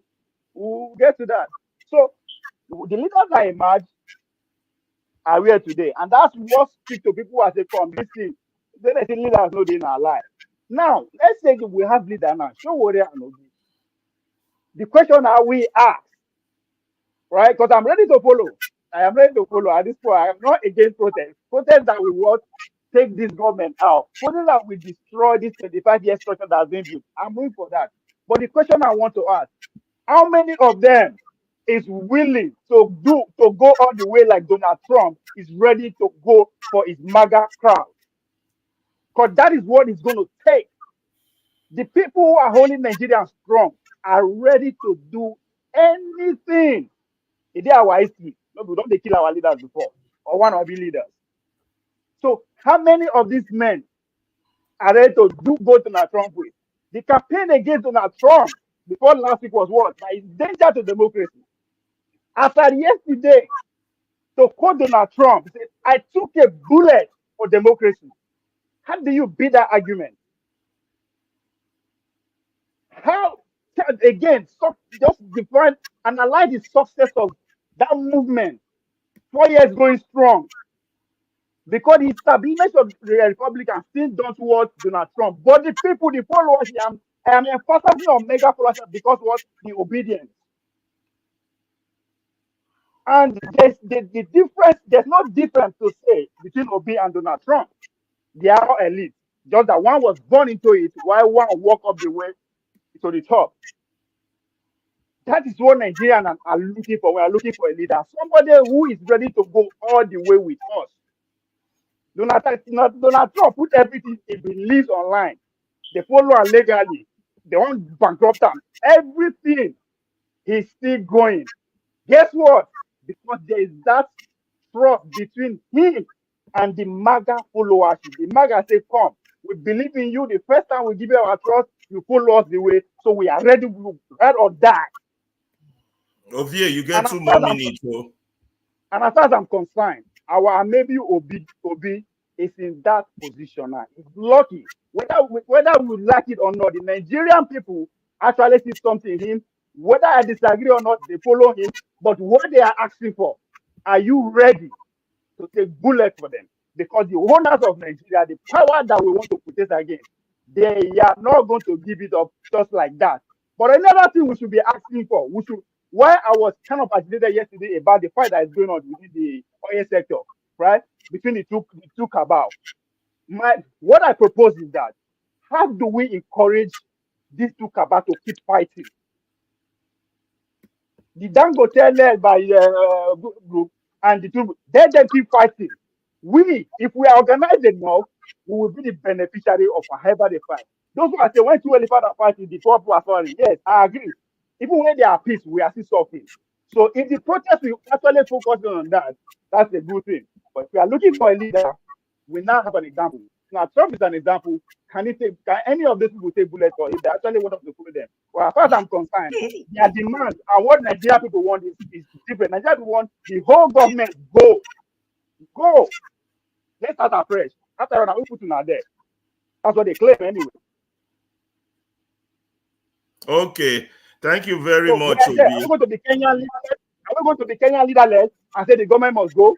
Or we are going to say, okay, we trust Obi, since Obi somebody can be like Donald Trump, take a bullet for us because we take that much. Thank you. Okay, thank you very much. Your Passat is coming hard on you. Please guide against wasters like James and Ovie. You'll see that I told him to come on and here he's mute. You know, the next point. It's a good idea, okay. That guy out there, I understand now. Anyway, who's next on this topic? I wonder, somebody sent me a video of some Kenyan youth, I guess Kenne, I'm so sorry. I had to stage. Kenne, I didn't even see you there. Kenne, your chance, you got your 8 minutes. And if you on the, should I repeat the question or you already got it? You were listening in the background, right? Go ahead, Kenne. Oh shit! Sorry. Sorry, ahead, Kenne. Sorry about that. Yeah, sorry about that, man. Yeah. So, okay. Good day, everyone. Yeah. So, what's the topic on? Because I know it's a long one. This one has about 4 details. We talk about legals. We don't have sovereignty, but there's what exists as legal sovereignty. And political sovereignty can always remove legal sovereignty. Political sovereignty is when you protest and things like that. So this coming protest, do we have constitutional rights to do it? If not, is it going to happen? Should it happen? Then I played 2 videos of one of announcer man complaining about why Bayo Onanuga was attacking Obi for the protest that is coming. And then there's another Yoruba woman who was also complaining on how corrupt the Tinubu regime was. So I just put everything on together. And basically, it's about the upcoming protest. Is it going to happen? Should it happen? Do we blah, blah, blah, etc., etc., etc.? Thank you. Let me start off with legal sovereignty, right? I don't think in Nigeria, right? I don't think we have such sovereignty because sovereignty comes with freedom, right? Freedom, independence. I don't think Nigeria in its entirety, I don't think they have such. Because if they do, they wouldn't be relying on international meddling in their politics or in their affairs. Recently, you and I know what happened with the International Monetary Fund, right? IMF, instructing your leader, the illegitimate president of Nigeria, on how to tax the people to stupor, and then in order for them to get loan from them. So sovereignty, no, I won't even waste my time on that. Talking about constitutional right to protest. I don't know about the constitution. Think some minutes ago I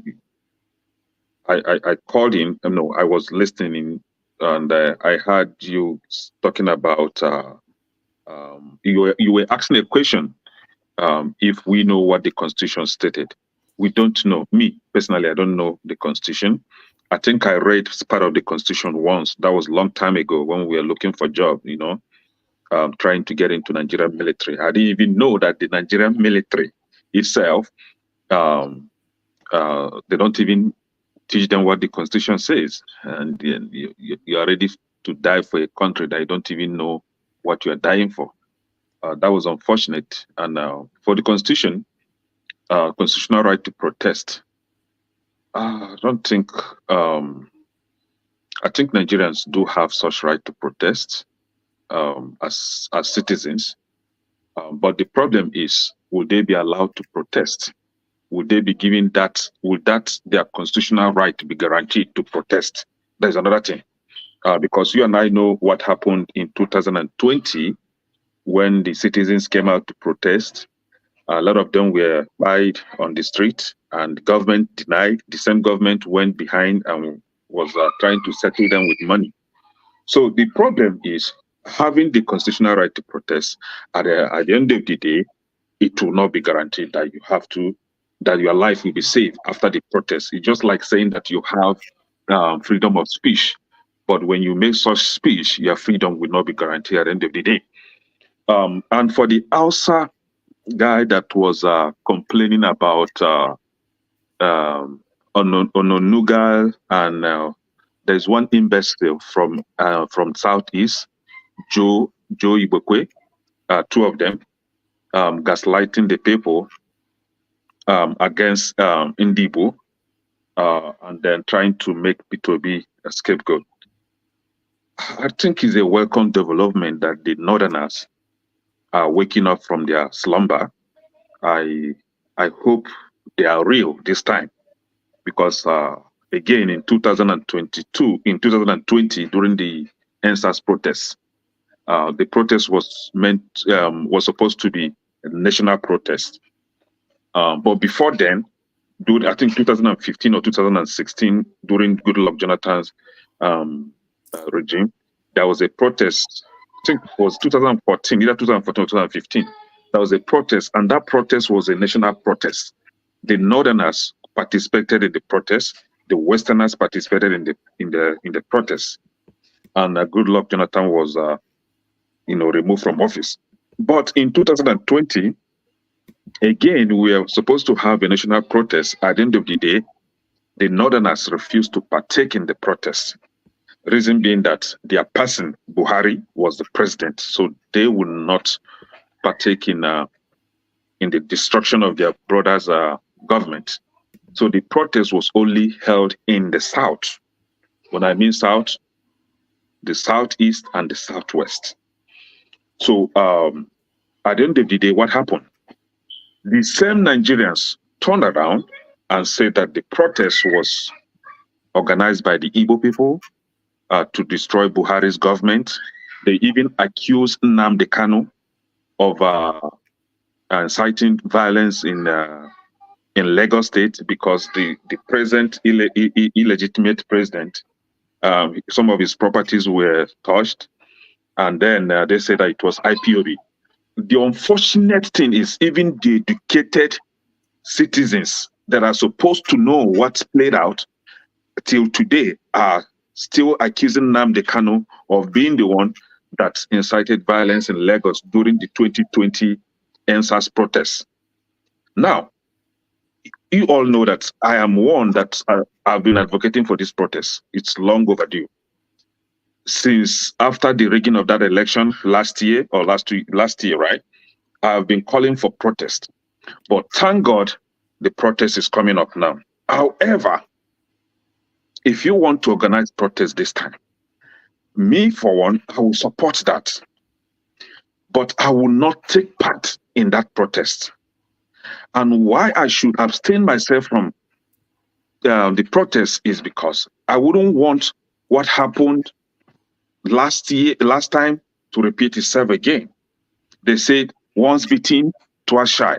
I will not want to be called out again. I will not want to be blackmailed again.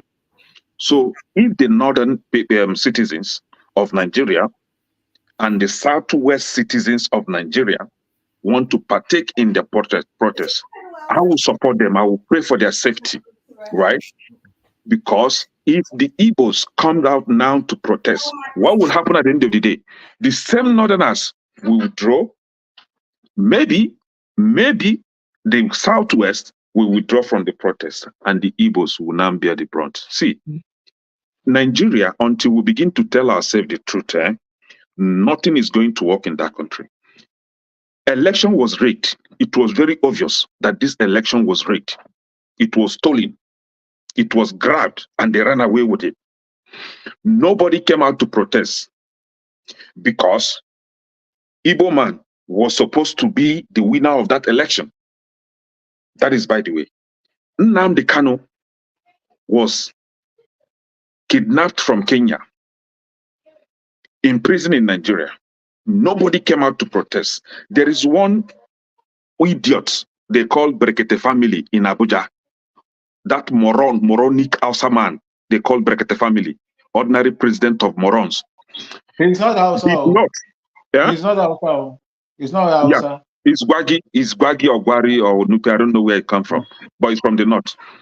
This same guy claimed to be what they call it, freedom fighter or whatever they call it, right?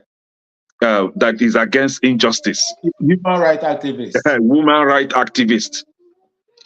This guy did not come out and say, what you are doing to Nnamdi Kanu is wrong.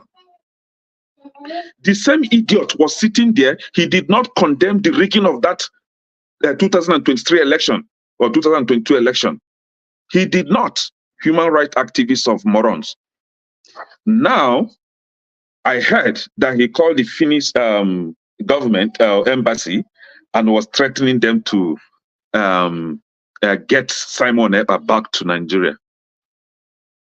The same nonsense man have never condemned the activities of Boko Haram, the activities of headsmen, Fulani headsmen terrorists against the indigenous owners of the land.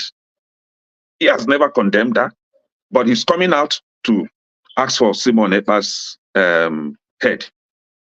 See, Nigeria, until we begin to be honest to ourselves, nothing is going to function. So for the protest, I support the protest, but please count Ndibo, count Biafrans out of that protest. We are not going to partake in that protest. It's okay.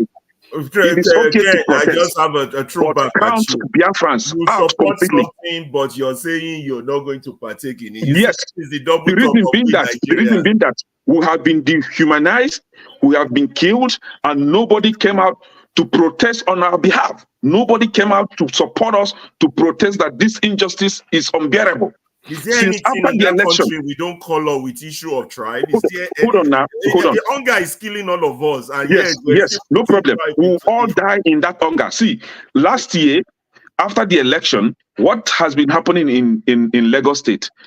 Indibo's property, the property owned by the Indibo, have been demolished. In short, they keep demolishing our properties every day, day after day, and nobody has come out on the street to protest. I heard that this Sowore guy, see, thank God, Sowore now he's taking his position as a human rights activist or whatever he called himself.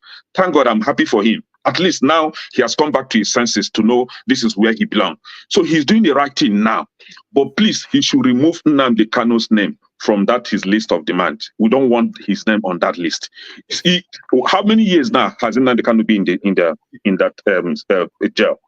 He has never come out to protest, and now he wants to fuse Nnamdi Kanu's name so that Ndibo will come out and no, that will never work.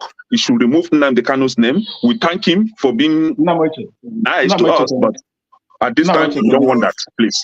Okay, your time is up, Ken. I want to call you now a win-ball. I just say that from the way I'm looking at it, I don't see Nigeria would never be free because everything we do, we wrap it up in tribal sentiment. We are in trouble, man. That tribe thing is the shield that will continue to protect our oppressors and no solution. I don't know. Let me keep my mouth But quiet. then again, Alaba, will you blame the average Igbo man? I'm not blaming them. I'm not, but I'm saying sometimes we might have to look beyond that if we want a solution. I'm just saying. Exactly. I understand, Tone, but I don't know. Nigeria, we could just say like 1 year, but we 1 year win the blow for 1 year corner. And I think the politicians know this. And we bomb. Now your turn, no, to entertain us. Thank you, my about brother. 5 to 8 minutes. Go ahead. Thank you so much. And may God bless you for this opportunity that you Who are you voting for in Ghana? Who's your candidate? I voted for the man that is here now. Look, let me tell you, people. Forgive me. Let me greet everybody now before I answer your question.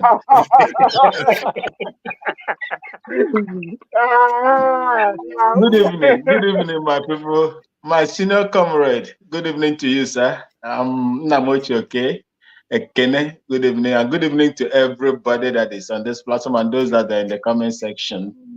I bring you love from Ghana, the little beautiful city of Bolgatanga in the Upper East region of Ghana. Thank you for having me. Yes, to answer your question, supposing English language, command of English, spoken English language can develop a country, we will not have problem in Ghana. We have a president that speaks so well, Queen's accent and so on, that he cannot translate the same thing into the development of our country. I voted for him, and this time around, I am not going to vote for him again. I will vote for a different person because we were deceived. We thought that we were, suffering in the hands of John Dramani Mahama. We thought that we were suffering because you just spent 2 minutes of your time not talking on the topic not related to your topic. That you get time. Yeah, because he asked me a question. That's the reason why I'm answering him. Okay, you see, there is no issue like when you look at my senior comrade is here. I have issue with Nigeria, where my mother comes from. I have issue with that country. I serve that country very well with open heart. In fact, I could have died in the process. Out of 18 years I served, 11 of them were outside Nigeria. I'm telling you the truth. 11 of them were outside Nigeria. I could have married, but because of the, truancy, oppressions, one after the other, I couldn't even settle down to marry. 11 years. You see, so these are some of the sacrifices people, make for a country that they love so much. But at the end of it all, that country will turn around to pin you on the ground. And I'm going to go straight to this. Citizen, who is a citizen in Nigeria? Nobody is a citizen. If people from outside the country will come in, take over the land that belongs to indigenous people, then I don't think that there is any citizenship in Nigeria. Anybody can just come in and become the citizen of Nigeria, create form dynasty, and begin to operate. As long as you have, the ability to command power, you are a citizen in Nigeria. Okay? Right to protest. According to, no matter how ugly that constitution is, you have the constitutional right to protest. But the people that are going to, that hold the people that hold the scepter of power, would they allow you to protest?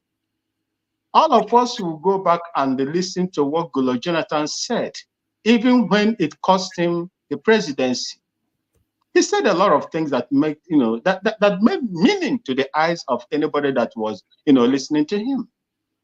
Okay? So these people that are there now, are they ready to grant you the same opportunity Goodluck Jonathan granted them during his own time? The answer is no, because they said the taste of the food is from the pudding.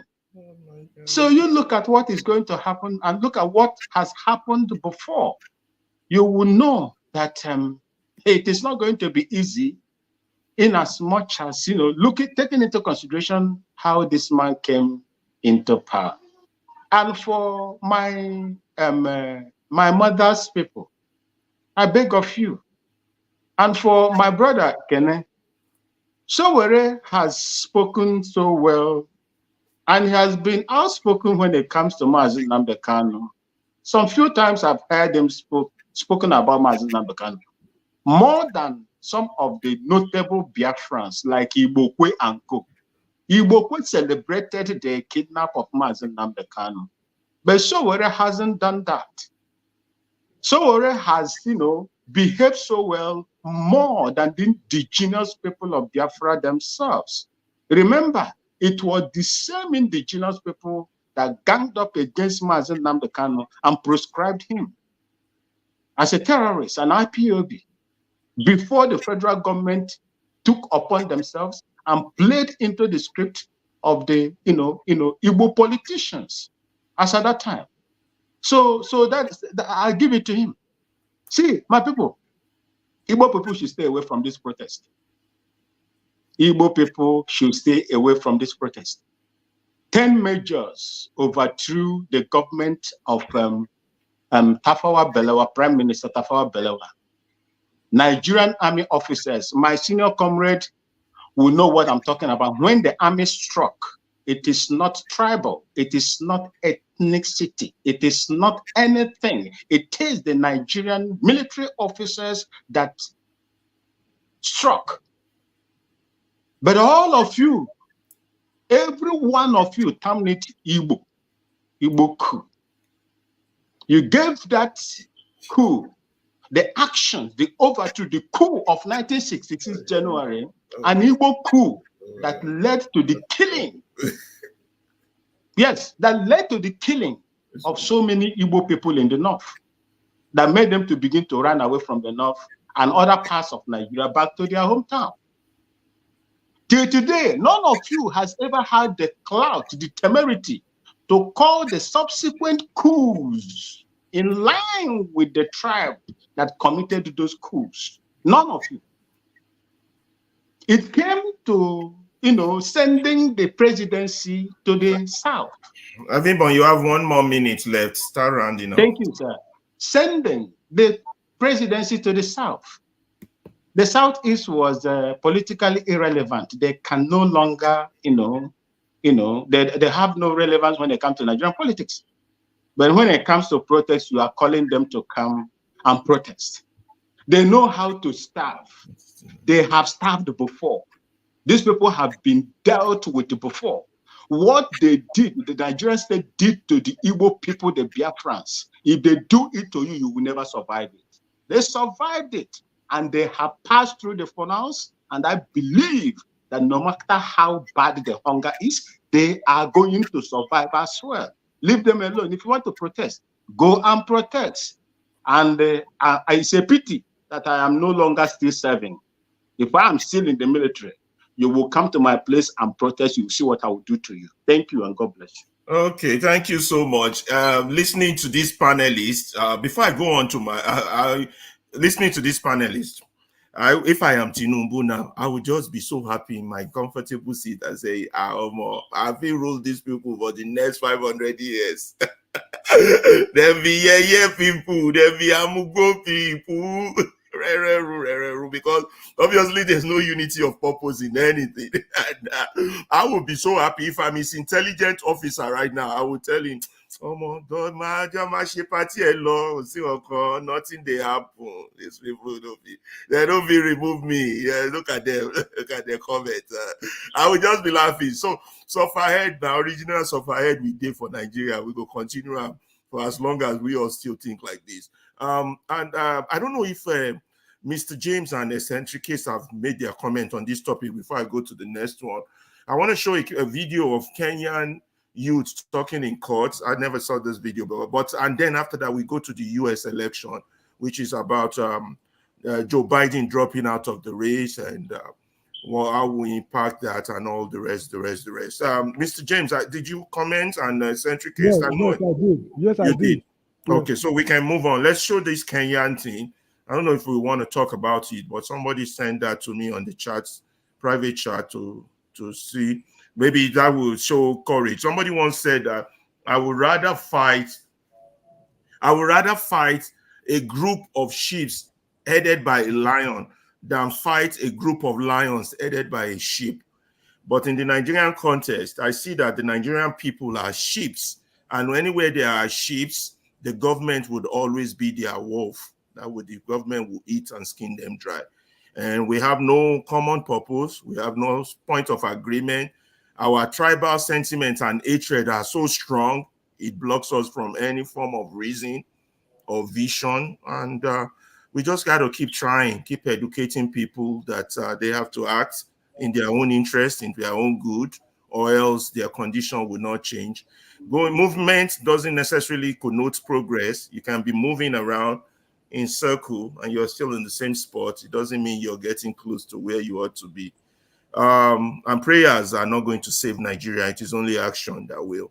That being said, let's see the next video and then go to the US politics. I don't know what to say.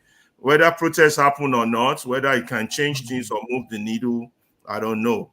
But if I am the intelligence officer for Bola Tinubu, I will tell you, Omo, they spend their money, they go, they print, they do whatever they do, nothing they happen. These people be jokers. It's sad, but it's the truth. Okay, let's show you this video and see what we do from there. Where is the video? Present, share screen. Okay. Share. Okay. The people, or to make the people suffer. As a young African, as a young Nigerian, if what this young man did in this video did not inspire you, then there is a problem somewhere. Because these are the type of things we need in that continent now from the young people to save the future generations. I have a lot to say with this, but first of all, take a look at this video. I'll be right back. Gentry with others from before court, we created disturbance in a manner likely to cause a breach of peace by yelling, shouting, and attempt to disrupt the photo shooting session by the Cabinet Secretary, National Treasury, and Economic Planning and his delegates. Is it true or not true?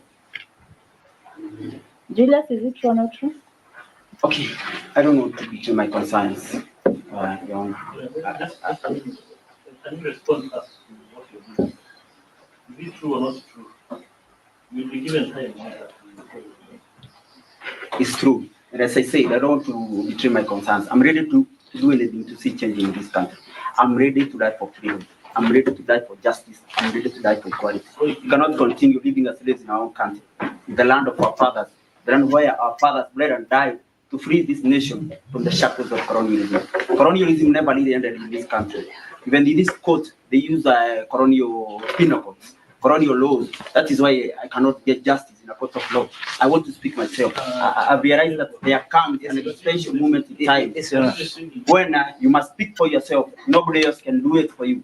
I am tired. I'm so sick and tired of living as a slave in my own country. And I'll say these a lot of times, many times, and I'm going to do so many things, so many actions to bring change into this country. We cannot continue to be ruled like this, being ruled by sick people, by mad people, by liars and thieves and criminals. These are the people who are in power in Kenya, in Africa. That is the situation we are living in. That is kind of life we are living in. That's why people are dying and nobody cares. Poor people are suffering, nobody cares. So I don't know what's the role of the government. I don't know. I want to know today, what's the role of the government? To protect the people or to kill the people or to make the people suffer? I think we have failed our people. The government has failed. Everybody has failed. We have also failed ourselves.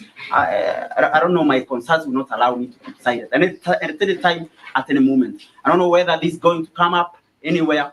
But we must have this debate. We must have this conversation.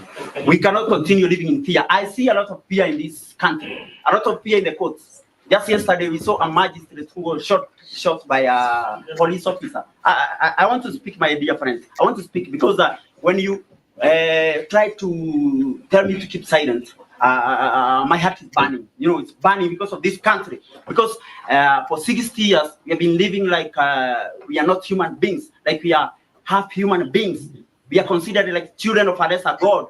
Now, this cannot continue. It cannot continue in any way. We are ruled by a minority that does not care for the interests of the majority. Politicians are lives and lives, and they have stolen our freedom, they have stolen our minds, they have stolen our land, they have stolen our future. Politicians are established in lies and failed promises. We are victims of lies and failed promises, deferred hopes, and blasted dreams for 60 years. I don't know what will happen. I don't know whether you're going to sentence me. I'm ready to be sentenced for 100 years, but I'm going to keep speaking the truth until the day I leave this world. We cannot continue living like this. My dear friends, we must resist. Resistance is the only way for this country, for Africa. People are dying everywhere. Even in Congo, people are suffering, and we are silent. I don't know. We have failed as human beings. We have completely failed as human beings. We are on a test as human beings. I don't know why we call ourselves Christians. I don't know why we call ourselves educated people, civilized people. We are not. We are not civilized at all. We are stupid. And this stupidity is taking a toll on this country. Too much toll. It's so bad. It's too bad. It's too bad. We cannot continue living like this. The government must get out of the people. But on its behalf, your honor is. That is a patriotic citizen of Kenya speaking. That's yeah. That's a patriotic citizen speaking. Patriotic citizen of a country. One liner, if anybody wants to comment on that before I go on Trump. One line. Yes, this is what.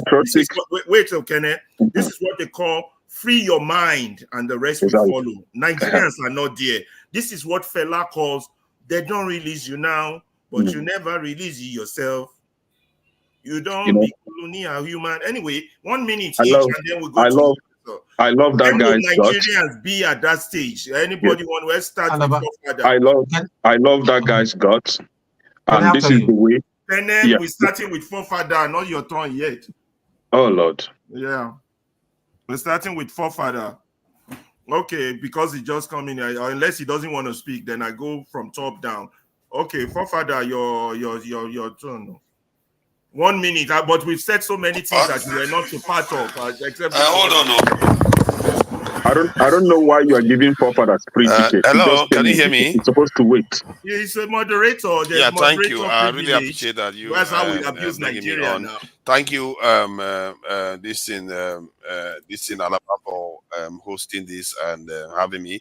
Greetings to everyone on the panel, the chat, and to the viewers. I just saw the video and I thought that guy sounded quite like some of the stuff we say here, and it's quite true because some of the stuff we have been put through, our leadership they are sabotaging us. They are sabotaging our economy. They are sabotaging our future. They are sabotaging everything, and that is basically what he was saying. He didn't even restrict it only to Kenya. Kenya. You notice how he talked about DRC because he can see the whole picture of what is going on.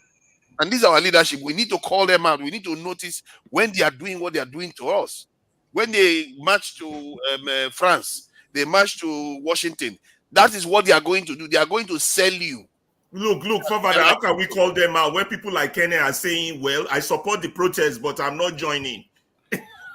Because they are making, you see, people did I give you my reasons? I know.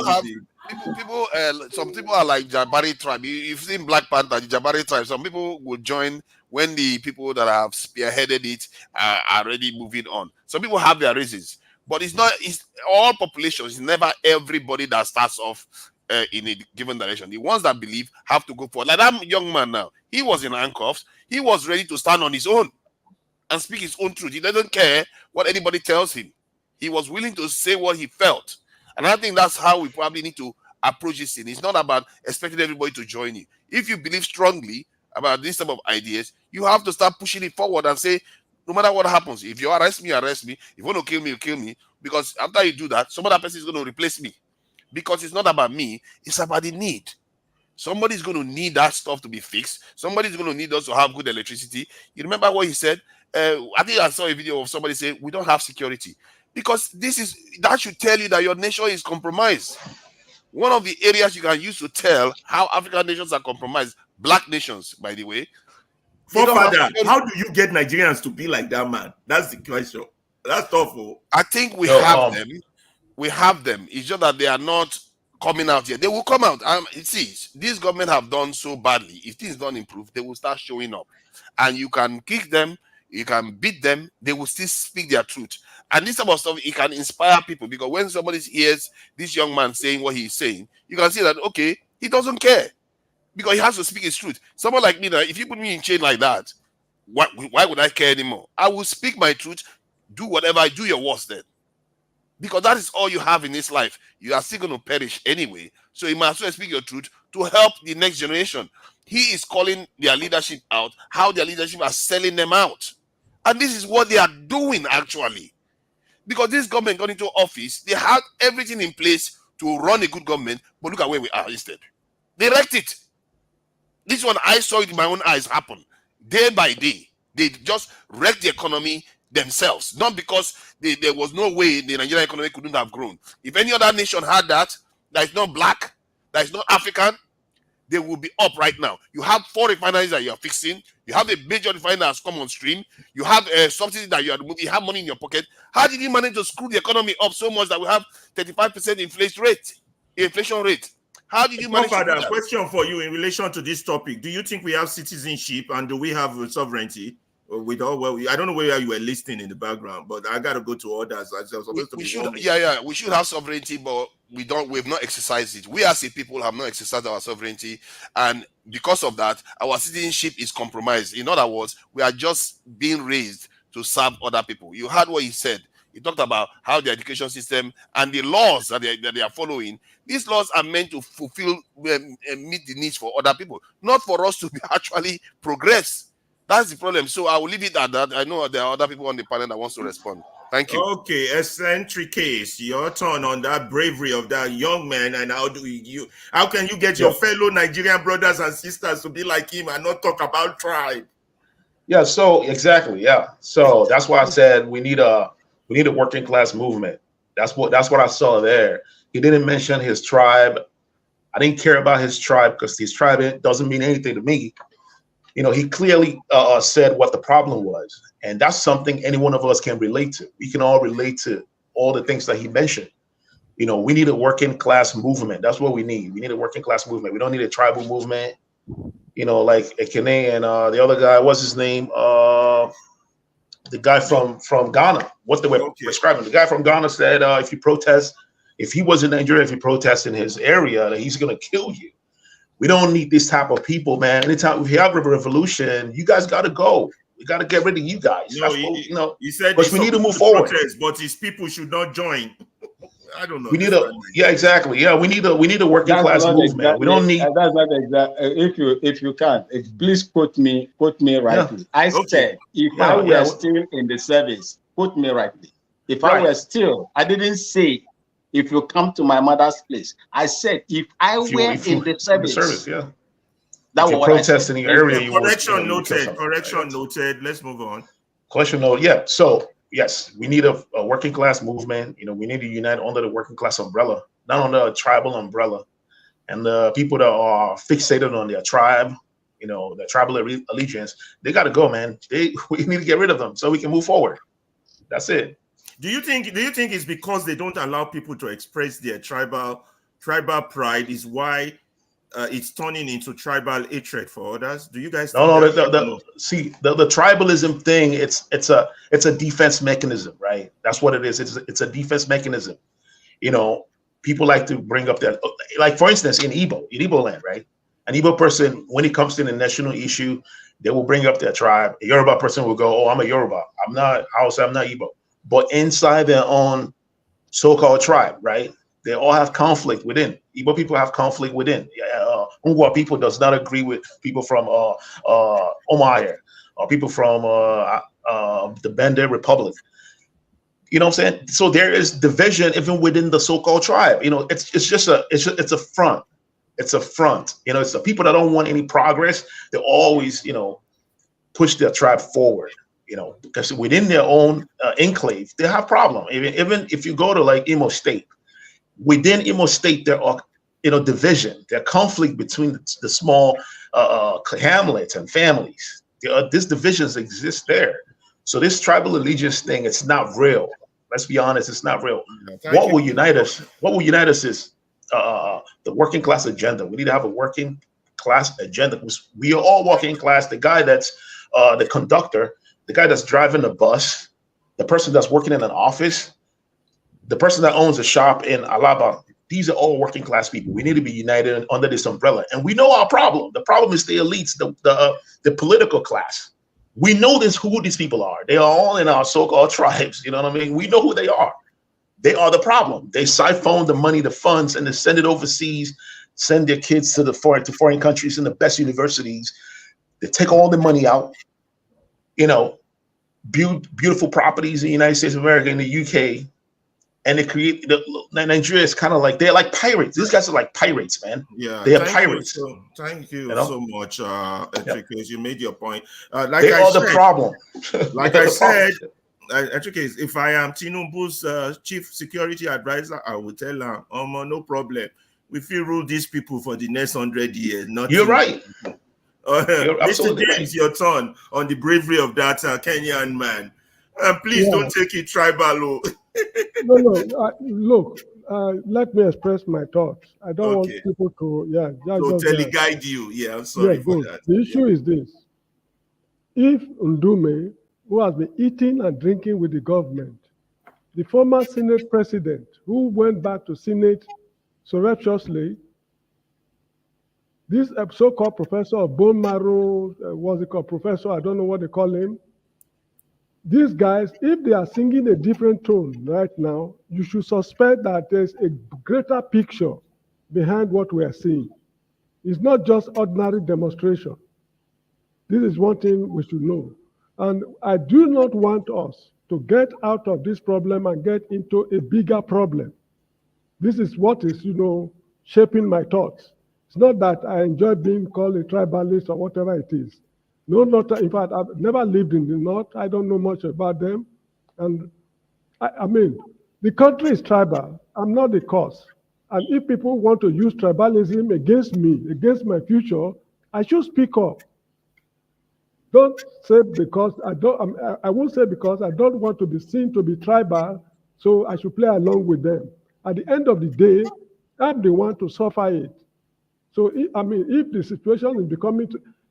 Look, my friend, I think I have to sign out because I'm fed up with Nigeria. I've said it so many times. I'm fed up with Nigeria. I have to sign out because from what I'm seeing, we're going to get into a bigger problem if Bola Tinubu is removed from power with this demonstration.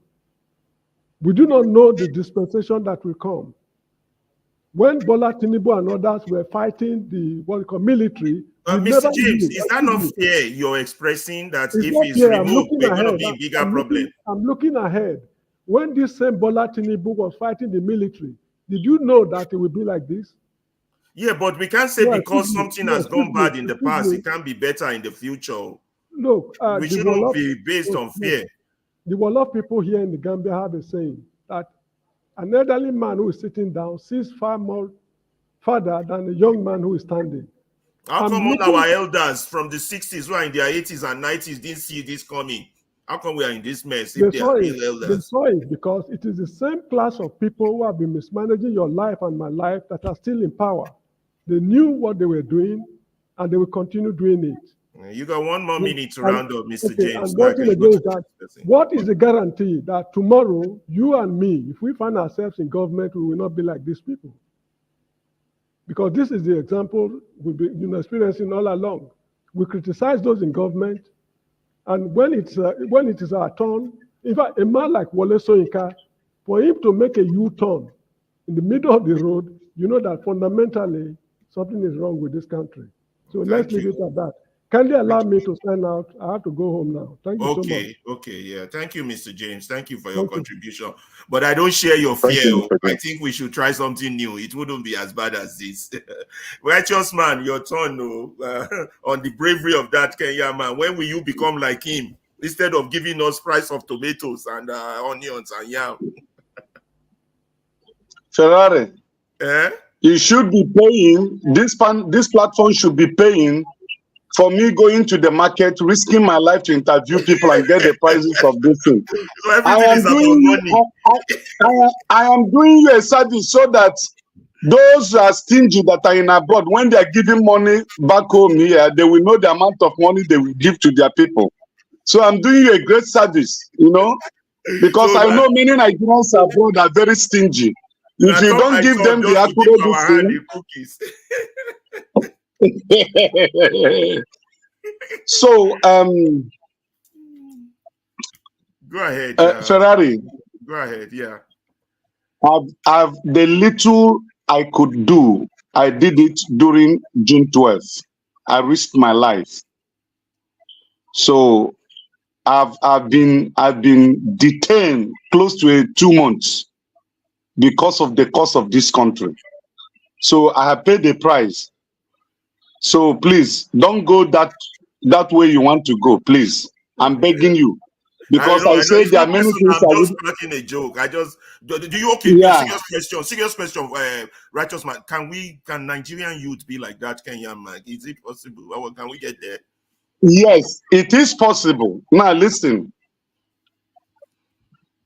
The Kenyan guy during the Odinga issue with the former president, they have 2 major tribes in Kenya and other minor ones, just like in Nigeria.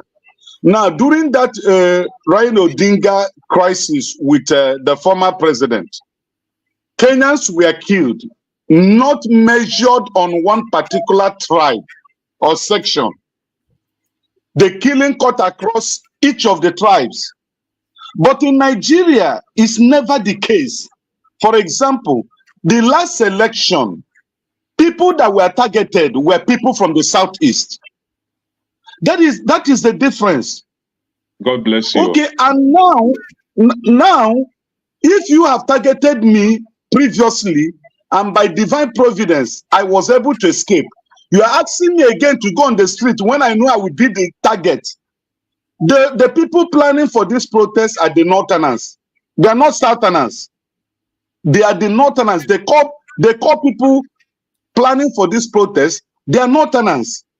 Now, and the Southwest elite are picked on the Igbos to deal with them again.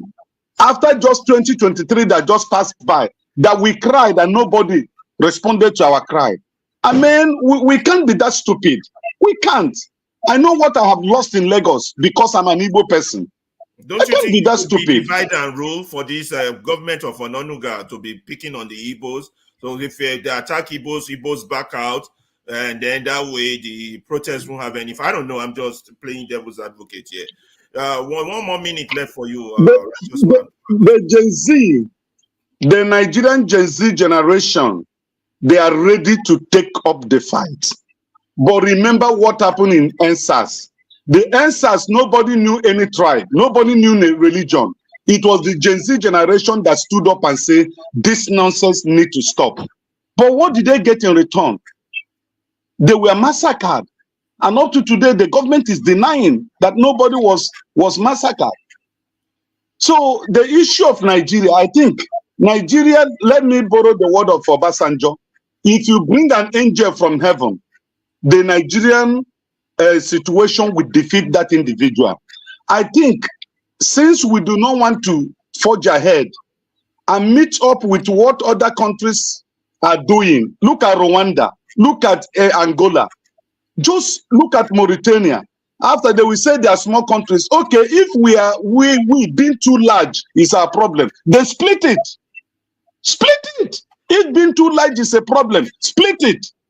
Because each time you hear people giving excuses, oh, they are very small countries. They are small countries, but they are moving forward. They are meeting up with the 21st century industrialization and civilization. And you, that is a big country, you don't want to make use of your size to achieve your aim. Rather, we are retrogressing. We are going down. Yeah, thank you very much. So it's really a pity. Thank you very much, Righteous Man. Let's go to Tone. I might be rotating some people because I see some more people at the background and I need to get them in. Okay. So thank you, Righteous Man. I appreciate you. Eccentric case, let me do this right. Hold on. Add to stage, Justin. Then add to stage. AY. It's AY. Okay. So who did I call just now? I just called someone. Tone. Was that Tone? Yeah. Thank you, Tone. Go ahead. Okay. Wow. All I was just saying is wow. You see, the thing we should realize that freedom, sometimes you have to pay the price.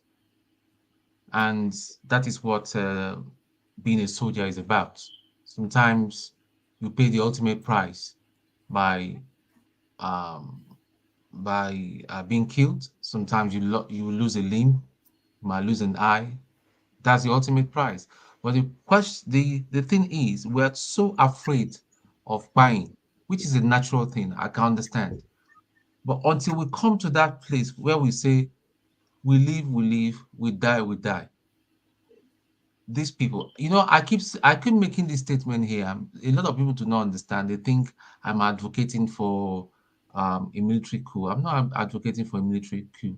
I'm not interested. You could have even a bigger idiot in uniform. He will come and even do worse than every other person I've ever done in the last 30 years. All I'm saying is, if we really want freedom, we need to pay some price, blood. Unfortunately, even Christ himself, who is our savior, he went to the cross so that we'll be free today. Freedom is an expensive commodity in some situation. Until we are ready to say, listen, we die, we live, nothing is going to happen. Thank you so much. How many of us here are ready to buy a ticket when it really kicks off? I've been saying that from beginning. Alaba, if you remember, from one way, I'll buy my ticket. I'll not buy return, or I'll buy one way. Even if I have to even stop in Benin Republic and sneak in, I know that, so be it. We'll go and take back our country. But we're not ready. If I hit the street now, how many people are going to follow me to hit the street? Thank you. I'm going to make it 50 minutes. My brother so here, that I Max, can get to everybody. People, when they don't get to them quickly, they tend to leave. sorry, my brother, very quick one, the last one. My brother Max here can say, okay, I'm an ex-military man. I want to hit the street. Man, everybody go, even in village people go say, Max, because look at my armpit too, and all that kind of thing. That is the thing. We're not ready. We are ready. We're not ready.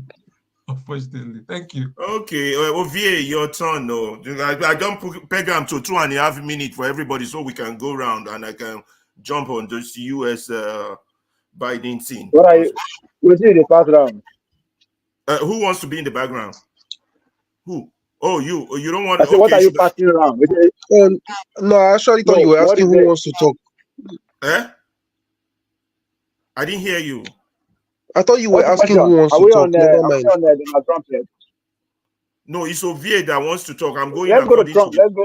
Okay. Yeah, so Ovie, 2 minutes, so we can get to everybody and then. Yeah, 2 minutes. What's the question? We saw a video of a young Kenyan boy, very brave, courageous, and all that. And when will your people be like that? We get a lot of people like that. Not just that they know the camera when they capture them, right? If you go through the answers too, there are a lot of people like that now. So I'm not taking credit away from the guy, but everywhere. Once you find yourself in that situation, there are a lot of Nigerians like that who are angry.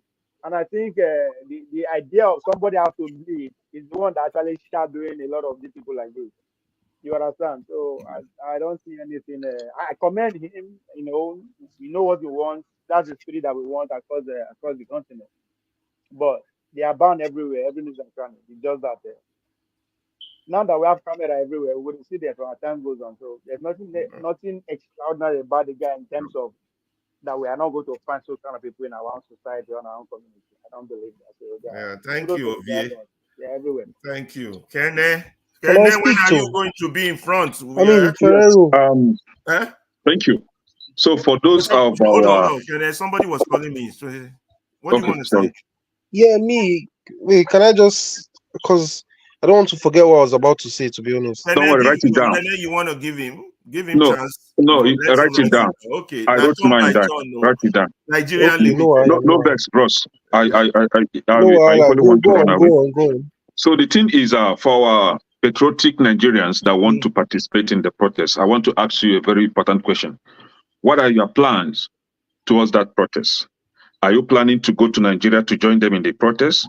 Or are you going to do it in diaspora, just as some Kenyans are participating in the protest in the diaspora where they live? They will come out in the street or at the park, put their Kenyan song, and then showing solidarity, right? So what is your plan towards that protest? It's not just sitting down and being holier than thou. Make plans to either go to Nigeria to join them in the protest or participate in the protest right from where you are living. Now, I want to ask, there's this commenter, Norua Eyinwewe, I don't know how to pronounce that name. He said that I have a parochial way of thinking, and I want to educate him on what parochial way of thinking is. My brother, for you that sat your butt down and watch your fellow Nigerians being killed, their chops burned, just because they participated in a protest in 2020. This happened in Abuja. When the Northerners refused to participate in the protest that would change the face of that country, but rather they went against the Igbo people based in Abuja and burned their cars. They went to car dealers, set their cars ablaze. Did you protest against that crime? Or Nuru, I'm asking you, did you protest? In Lagos State, soon after the election, Igbo people, their businesses were burned to ashes. Some were killed. Some were refused to even partake in the election. Did you protest? So for you refusing to protest, that means you are thinking parochially. Your sense of reason is zero. So my brother, eccentric cast, see, what you don't know is older than you. I think you really need to dig deep into the politics of the Southeast before you come up here to talk some things that don't make sense. I don't know the conflict that you're referring to in Imo State, but let me help you. In Imo State, we have criminals being headed by the governor of Imo State, and they are the one inciting conflict in Imo State. So please call them out and address them for what they are. There is no division in Igbo land. Matter of fact, Igbo land is more organized than every other region in that country. Go and ask. So make your research before you start talking rubbish. Now, we're talking about protest. And I want to ask you, have you not heard Islamic clerics in the north advising or preaching to their people, even using the Quran, quoting their Muhammad, that told them never to participate in the protest? Ken, you have that the protest is all about Igbo people trying to ruin the country. Now, we have heard that, and they will now say, okay, since we have been participating in the protest, and at the end of the day, we will pay with our blood. This time, we said, okay, no, we don't want to be that stupid anymore. We want to participate in this protest, but we will not be very active with the protest. What we'll do on the protest day is this: to show that we are part of it, we will sit in our homes. There is this delicacy called offensala in Igbo land, right? That day, we'll prepare a very nice offensala with niabo, right? Or nijiaswaso. We will sit down in our houses in solidarity with what is going on. We will not open our businesses. We will not go to work, just to show you that we are part of the election, but we don't want to pay with our blood this time. So please, are you okay with that now? I think this will sound better. Please, just count us out on the street. We are not going to come out on the street because they will send armies, soldiers down southeast and call it Egweke, Python dance. We don't want that to repeat again. Please, if we want to be true to ourselves, we should defend ourselves. We should protect ourselves at all costs. Thank you very much, Kenneth. Thank you. Awibon, your turn. Are we gonna be as brave as that Kenyan man? Omo, what happened now? Is it that you don't like me? Oh, okay. No. Sorry, Awibon, hold on. Yeah, let me go to that. To Justin. Sorry, Justin, go ahead. So I wanted to say, what I wanted to say is, you see what the guy on Dread said. He's 100% right. We have the youths in this country. They don't mind. They are very, very. They have guts. They have balls. I don't agree because they are my generation. Speaking on behalf of them, we are very, very distracted. I won't lie to you. But when it comes to coming out there and speaking the truth, we don't mind. We have people amongst us that have the audacity. That one is not a problem. You see what Tone said? He said something like as if he forgot, maybe slipped his mind that we had we have people now. We had a protest just as you would expect it to be. I think it was 2021. Yes. And these people were dying like ants. What I don't understand, because it seems we are just sunk in this, as African people, we are just sunk in this delusion of we want to run things like foreign countries like the United States. Like we saw when those Americans entered the parliament, the White House, and the police were not touching them at all. They were not beating them. To the extent they were technically the ones bullying the police. Obviously, it doesn't work that way in Nigeria. They'll be the ones beating you anyhow. We are not America. We've clearly seen that when we protest, we die like ants, such as in the NSAS protest. Which is why when Tone was talking, I was like, he knows what he's saying, but I think you've forgotten that we already did something like that and we were dying anyhow. We did not achieve anything. Cost of life is cheap in Nigeria, very, very cheap. What I don't understand is, why do we think that protesting does something? In the world of politics, one thing I've personally noticed, from what happens in Latin America to what happens in America to what happens all over the world, protesting is one of the most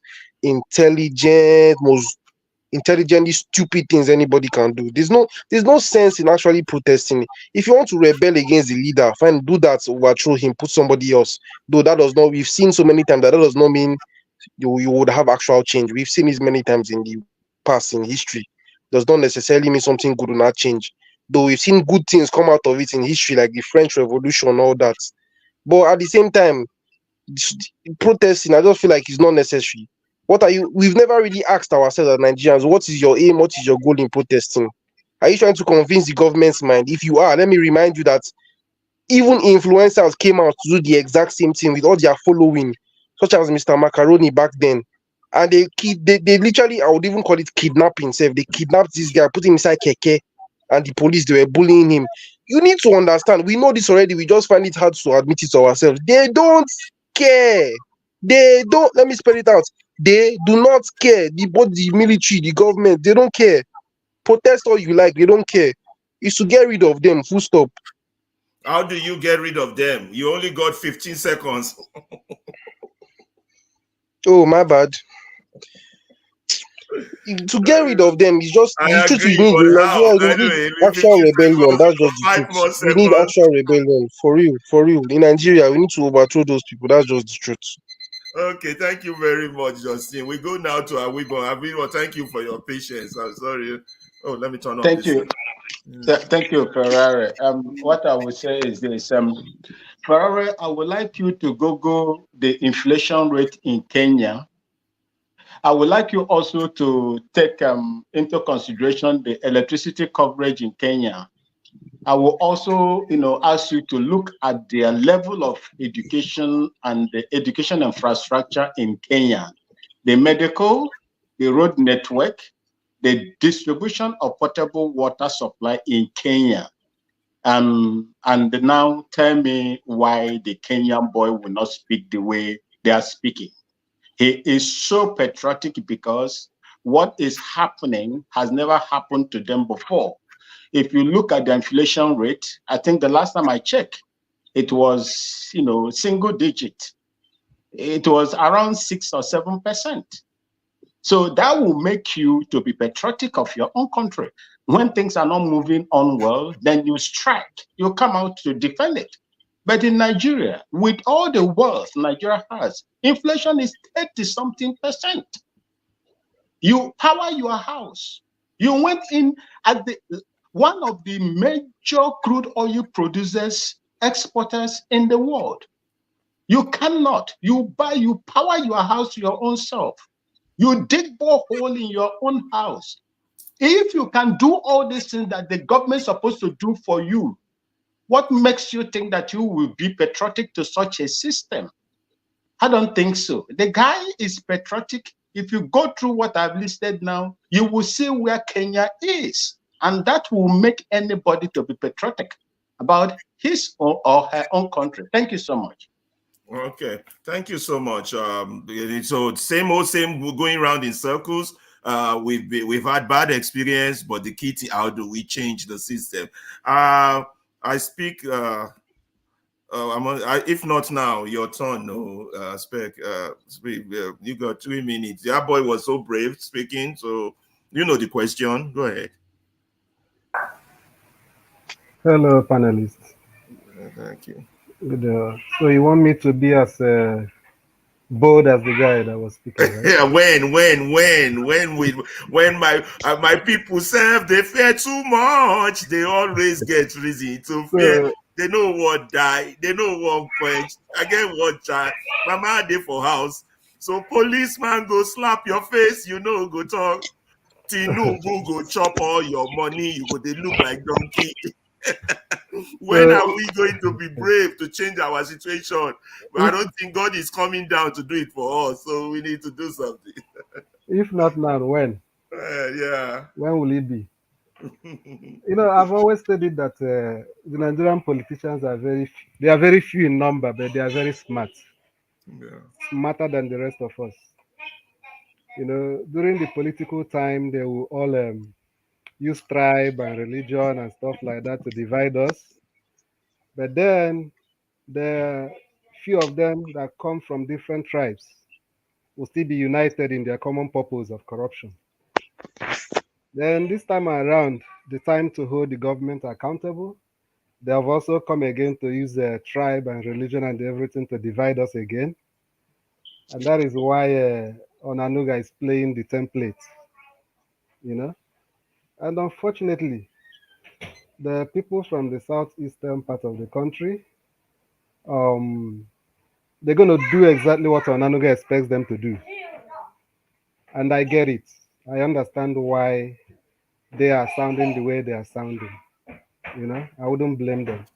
But I just hope that the rest of the country should also understand that I don't think it means that the Southeast does not support the protest if it happens.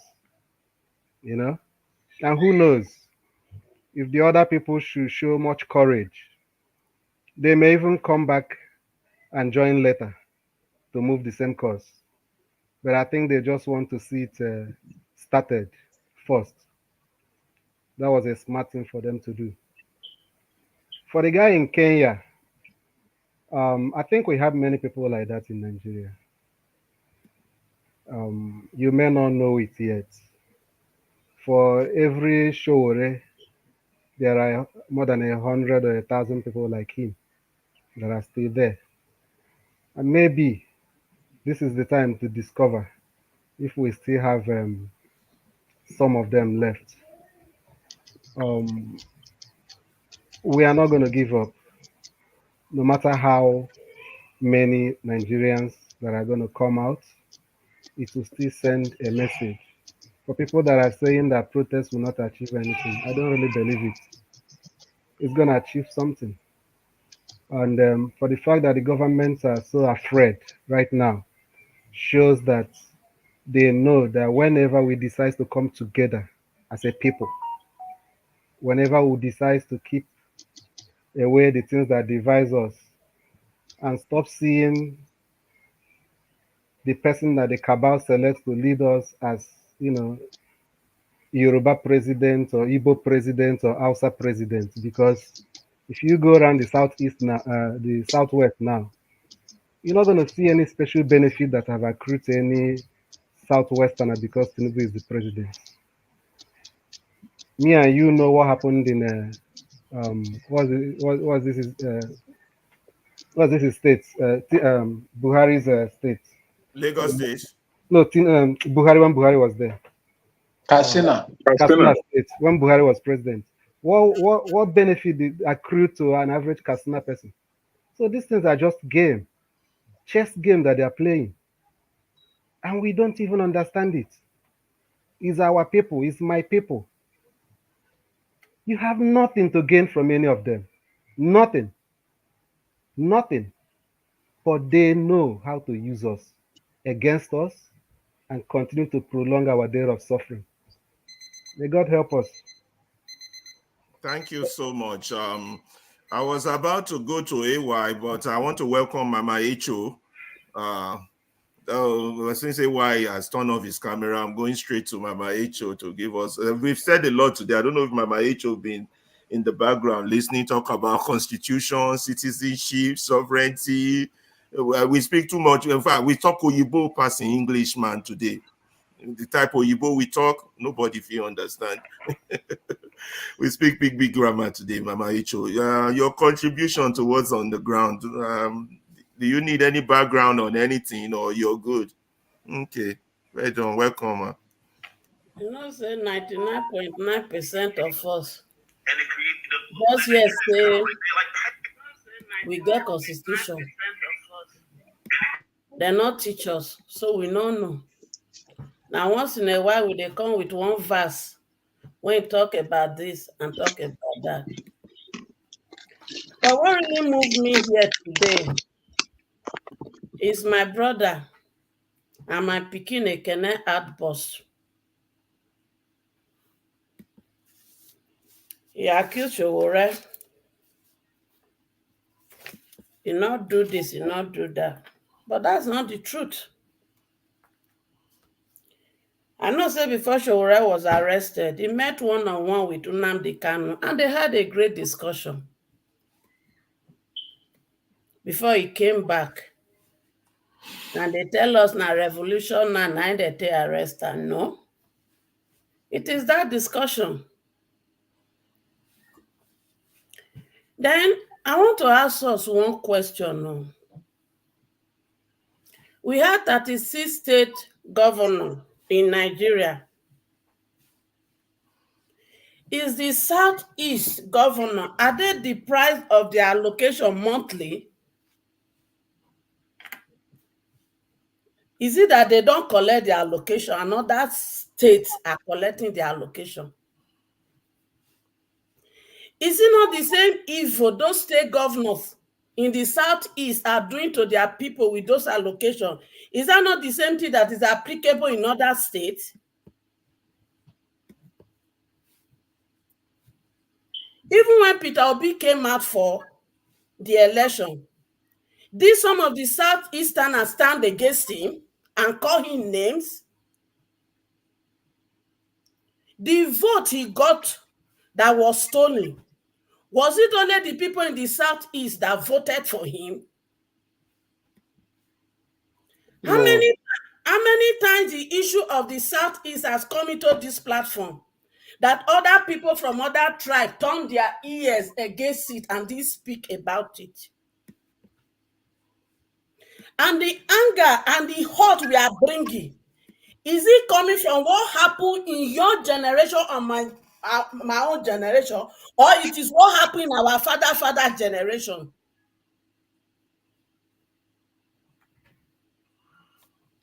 And I think in the Kenyan, it is only one tribe that is speaking in Kenya. They can't play their drum for now. Una begin they dance. The same drum, this wicked elite, play for us in election and we dance to it. And I guess now only the people from other tribe that are buying bread and garri at a costly price in Nigeria, and the Easterner, they are buying it at a cheaper price. And I think all of us when they debate, not join. Una dey Nigeria, I been a Western one, now they enjoy for the comfort of una house.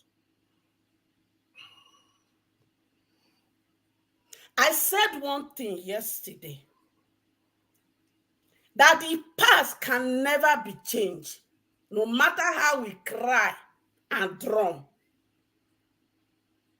But there is only one thing that can be changed: the future. And we are not talking to change the future for you and me, because me and you don't take quarter to go to the grave. We are talking to change the future for this generation and the younger generation, that all they know now, because that is what we have taught them to believe, in our action, in the things we display, that making money by all means is the ultimate. So if I buy my mama at the age of 15 because I want to make money, it doesn't matter. If I have to sell my bond, just my baby in the hand for 150,000 naira to eat, it doesn't matter. Shey na wetin we wan leave for ground for them be that? I want to ask,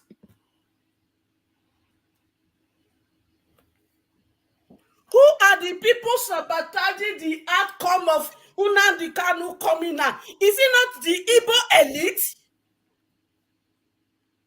Is it not them? Is it not them? When they go close down meeting, they say no release am. Not be them put their neck for Nnamdi Kanu's neck. And yet when I come, all of us when come from other tribe, we be non-entity for una mouth. I want ask una, Yoruba, Igbo, Hausa, now let una there for Nigeria. Are you the only tribe in Nigeria? I don't think this is about No. I don't think this is about Igbos. No. I don't think this is about Igbos. We're talking about Nigerian protests. This is not about Igbos, please. Let me finish. Kenneth, please, you can't do that. You can't. Nobody interrupted you. Please don't interject. Let Madam H.O. finish. I won't have rowdiness. Please, I beg you. If you have extra time to comment, I will give you. But please note your points down. I don't want you I didn't come here to and turning it into a bagbos. I know we get very emotional and sentimental when it comes to tribe, but we have to keep it civil. To make us reason. Because there are only two cards they play for us, and we will dance to their tune. And they started playing it. There is only one they have not played: religion. And you know where that will come from? The puppet pastors will start saying it. They tried it in the north recently, but it didn't work. You know why? The younger ones in the north are beginning to understand that some of these people lie to us. That is why when they tell them that protest is haram, they were able to challenge that is not true. And their political elite are involved who are selfish? Yes, of course. We can't dispute that. Has anything ever united us in this our journey so far? Up till now, no. But right now, one thing has united us, and that is hunger. Why can't we just hold on to that one? Abuna won't tell me, say, from southeast, everybody now this situation they benefit. Is it not the same group of people that is affecting, and now it has begun to even affect those who have businesses, and a lot of them are even laying out. The people they just employ to be paying because they can't afford those payments as time goes on. There's one thing that ain't gonna happen. Is either we decide to unite and fight for our freedom, or we all of us keep quiet and begin to take anything that they bring to us. I mean, so they're not going to see still play. If not they wait for election, they will still play the same card. So instead of us to be opening channel to be complaining, and we don't want to discuss or fight for a solution, let us not complain. In fact, let us begin to sing hallelujah as we open channel. Did you understand? Ekene, I am not here to attack Igbo. You know I will never do that. But you see, there is a time that comes in a man's life that a man will decide, if this road that I have been following does not lead me to where I am going, I better take an alternative route. We are not sure if what we want to do will give us our answer. But it is wrong of us not to try to do something. Thank you, Mama Echo. Thank you very much for that elderly submission. I know Wibon was raising up his hand, and Kenneth too has a feedback. I'm going to give each of you 1 minute. Wibon, you go first, and then 1 minute, please, just on what Mama Echo raised. And Kenneth also will have just 1 minute, and I will go to AY for his submission before we move on. Thank you. Thank you so much. Is Righteous Man too raising up his hand? So 3 of you, 1 minute each. Wibon, your turn. I'm going to be very strict on the time. Oh. That's okay. That's okay. That's okay. You see, what I would like to say here is this. I don't like when people concentrate on Southeast. The whole of Nigeria is in trouble. And the Southeast part of Biafra land is doing whatever they want to do. They are going to sit at home. Because when they come out there, they are going to be shot. They've been killing them with python dance and all kinds of things. So when they say that they are not going to come out, I am in total support of them. Because when they were killing them, majority of the people here said that they called for it. They said they want to secede. Most of you said, even Madam Echo, I have heard you spoke against these people. But today, it is happening. They are fighting the way they're supposed to fight. If anybody wants to go out there to protest, go and protest. There's no problem. Thank we you, have a way of doing it. Thank you. Thank you, Wibon. Ferrero, can I talk? Yeah. I've outlined people who are going to speak 1 minute. It's going to be Kenyan, but I just wanted to say that whether we're from the Southeast or from the East-West, we're all buying bread at the same price. And let's keep that in mind. We understand the historical perspective of our pain and our trauma, but going forward, no change is going to come from inaction. Sitting at home is also part of a good action. If that's all people are going to do, I would encourage them to do that. It's to also send a strong message to those of our oppressors. If you're going to stay at home, but support from behind if you can, but total abstinence is what I'm against. We need to change we're not doing it for us. We're doing it for children yet unborn, future generation. 1 minute, Kenny, I'm going to be very strict with my time. Please, you know, she called me out. Please, 1 minute will not be enough. I won't give you more so than that. When you hear this is it, then you know that I'm halfway done. Please, 1 minute will not be enough. Please, I beg you. Okay, I'll give you 2, but no more. Mama Isho, I'm not taking it personal. I'm right? starting now. So you said that I accused Showore. No, I did not accuse Showore of any crime or for anything. I remember what I said was I am happy with Showore, how he has come out to take his position and protest against this government. So I never accuse him of anything today. However, when you're talking about the Igbo elite sabotaging Nnamdi Kanu, I may agree with you in some sense, but I will not completely agree with you because we've seen that Igbo elite, the same Igbo elite, the Ohaneze, the Igbo governors, they have all come out and asked for the release of Nnamdi Kanu. If they go behind and then say another thing, that is up for them. But what I've seen so far is that they've all come out and asked for the release of Nnamdi Kanu. I don't think I've seen any Yoruba leader came out to ask for the release of Sunday Igboho, but immediately Tinubu assumed office, he released Sunday Igboho. Really, he's free, he's a free man. All of those Fulani terrorists, they are all released. They are free today. Nobody even called for their release. But Nnamdi Kanu is the only one still there in their cell. Now, why I interjected and I asked you that this shouldn't be about Igbos is because Igbos have been the victims. And there is no way we will continue to be victims. We've known better today. We cannot be used any further. Our forefathers were used. Our fathers were used. Then we today refuse to be used. How is that a problem? If you are against the decision of Ndibo of not coming out on the street to participate in the election, Ndibo are saying that we will be part of the election, we will support that, but we will sit at home to give you that support. If you are against this, you don't mean well for Ndibo. Our blood has been spilled several times, and we refuse to have our blood spilled any further. Please, you have to support us on this. Thank you, Colonel. Thank you.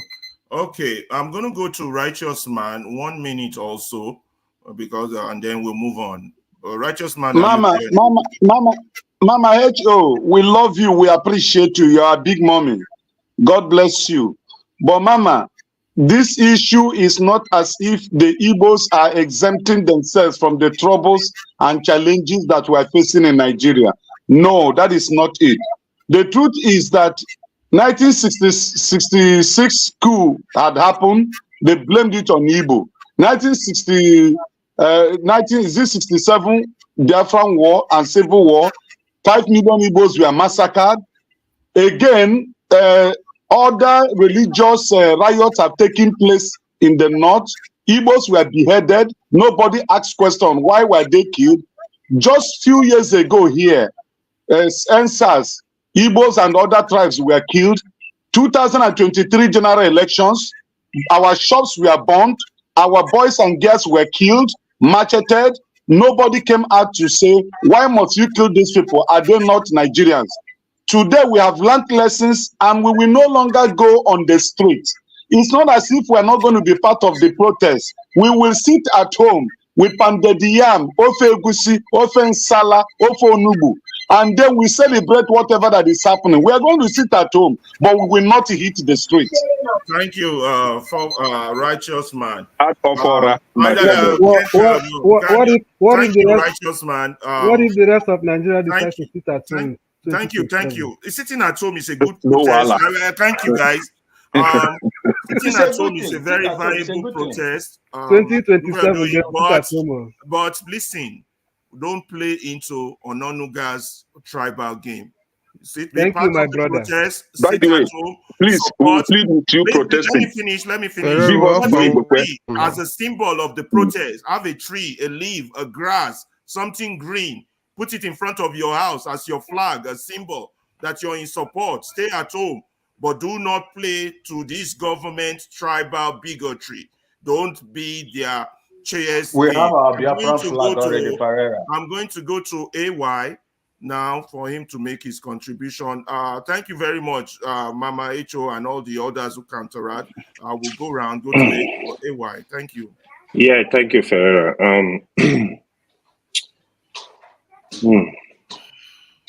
So I don't know. The issue is not getting tribal. I don't think we should go this route. All of you know, people should not be going through this route, and let's focus on the issues here. I completely agree with what Mama Icho said. I can't agree more. And the statement Ferreira just made now, that's big. Don't key into what Ononuga tried to achieve. What Ononuga, just like what he did in Lagos the last time, they come with these tribal issues to turn one tribe against the other. That is not the issue. Let's focus on the issues. The issues Nigeria are suffering. However you want to protest, if you want to sit in front of your house, do it. If you want to refuse to go anywhere, do it. If you want to go to the river and sit down, if you want to climb the tree and stay there, do it. But let Nigeria show they are not happy, shows there is hunger. There are issues we don't take personal. To be honest, there is problem in the country. we need to let the government know people are not smiling. People are dying, they can't pay hospital bills. People are dying, they can't eat. People are dying, bad roads. People are dying, bad buildings are collapsing because of corruption. A lot of things going on in the country. Let the people protest. It's their right to do so. Let them do it. Like Kenneth said, if you want to eat whatever you want to eat and protest at home, do it. It's also a protest. You must not take a gun and go to the street. You must not take a flag and go to the street. But let's show unity for once. Either you like it or not, this thing is affecting us one way or the other. It's not about tribe. It's not about religion. It's not about anything. It's about the survivor of the country. We don't know the importance of nation building. That is why we are all suffering today. All of us are suffering. Today, how many of us can beat their chest? If you want to enter Nigeria, you will not think twice about your security, about your safety. But if you want to go to a different country, you will not think of the safety. You know, oh, the country is safe. I can walk on the street. I can go out at night. I can come back safely. If you go to your village now, you are looking at your back. Our people, even if you don't want to go to Nigeria, we have families. They are suffering. They are suffering. God forbid, if anything happened to your family member in Nigeria today, as a result of the bad government, it's going to affect you. So we need to look at these issues. They are more than the way we are seeing it. There is problem. We should not allow them to come and say, oh, is Igbo against Yoruba? Is Yoruba against Hausa? We should forget about it. I don't have personal issue with President Tinubu, but I have issue with the way he's running the country. I have issue because things are not working. If things are working, I don't have issue with you, Mr. Man, Mr. President, but we want the country to work. You see, I don't want to, I don't want to go too far. Look at what the senators are doing. Look at what the House of Rep members are doing. They don't care about the country. They don't care looking at a way to solve problems. You see the gag up against, yesterday we were discussing Dangote Refinary here. You see the gag up that is going on. People don't realize that. See, I'm not saying Dangote is perfect. These issues are deeper than you think. Today, Dangote granted that we said NNPC should come and take the refinery. I pay him off.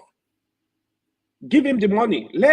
Go and manage it so he's not going to monopolize it. Somebody invested $20 billion. They are gagging up. They don't want the refinery to work. If you move it to electricity now, they will say, oh, you want to monopolize the electricity. Let him go there and monopolize it. If you are also, go there and monopolize it. Let's have light. Monopolize it. Let's have light. These issues are bigger than the way we're looking at them. They are really, really bigger. You know, as I'm speaking to you, I don't care where you're from.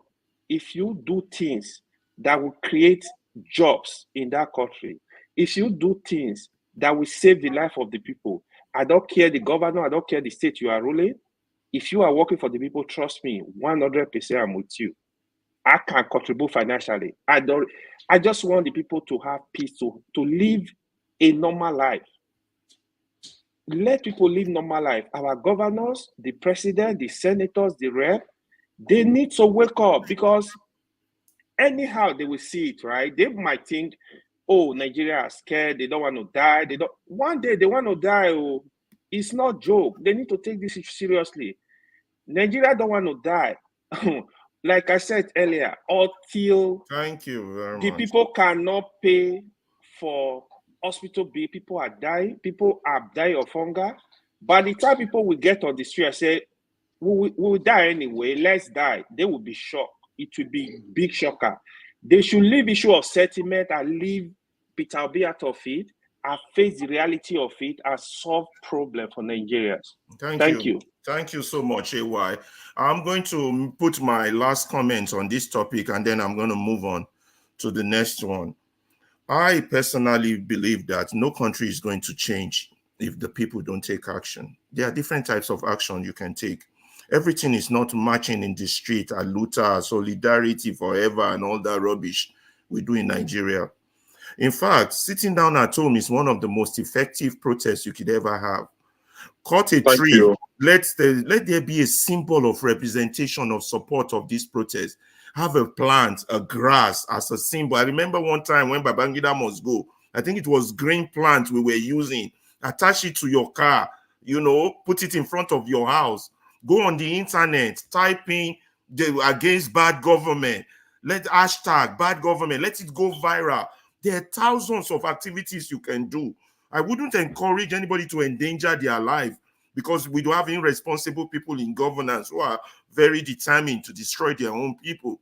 But we can beat them if we just connect the dots. We can't give in to their bigotry and their tribalism and the tricks they're trying to use to divide us for a common purpose. And Nigeria is our right.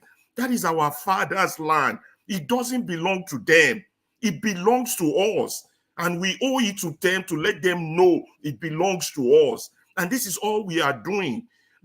We know past traumas have happened, but for once, we have to put this a little bit aside and say, going forward, what do I want to leave for my children? What do I want to leave for my great-grandchildren? And this is what this is about. So let us support in every way. We don't want anybody to die. If you're staying at home, you don't know how powerful staying at home is. Just have a symbol of representation, a plant, a tree, to show life, that we want life, because the devil, these satanic people are killing us. They're taking life away from us. So that green symbol, every Nigerian will hold it in your street, everywhere. You don't have to march. And let those who will march, but march safely. Those who will stay at home, eat that pounded yam and egusi soup. I'll try and cook one too. But on a serious note, this thing is serious. Let us not be so divisive and be this tribal thing. I'm proud of my tribe, but sometimes too much of everything is bad. Tribe religion has destroyed Nigeria, and it's now a shield that protects the satanic government we have. And look at a whole Excuse me, Ferrero, please. Ononuga. How many minutes are we giving? What? I was going to ask, how many minutes is one person giving?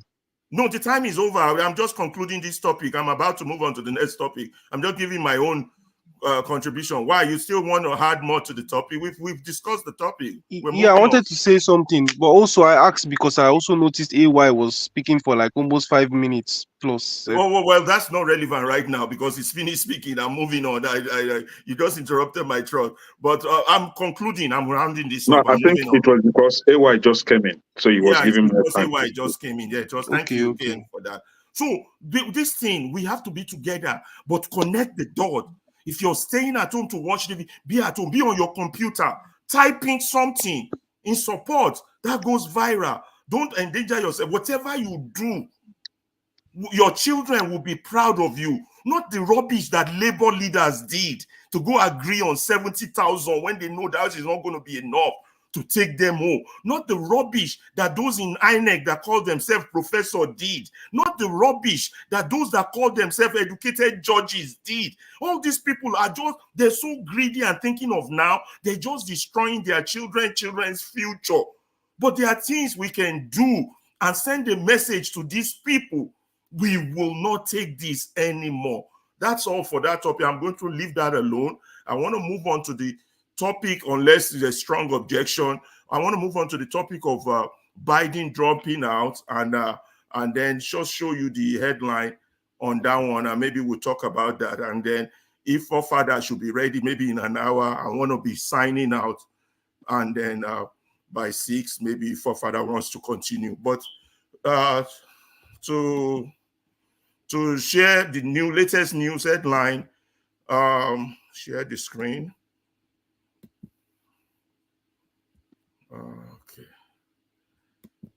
Okay, share screen.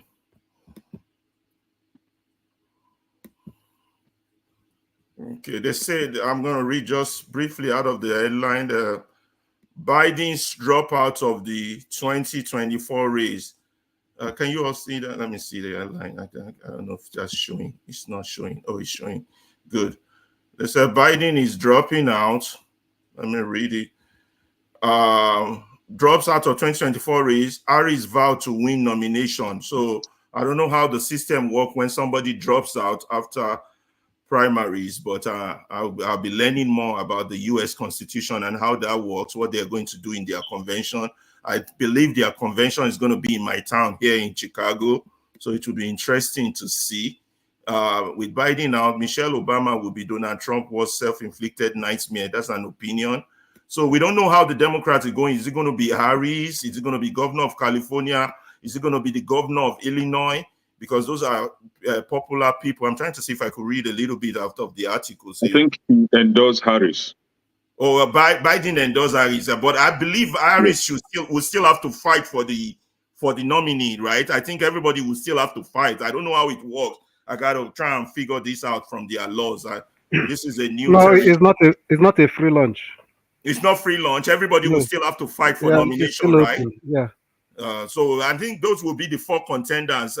Harris, Obama's wife, Michelle, governor of California, and governor of Michelle says she's not interested. Michelle said that she's not interested. Okay. Michelle said that he is not interested.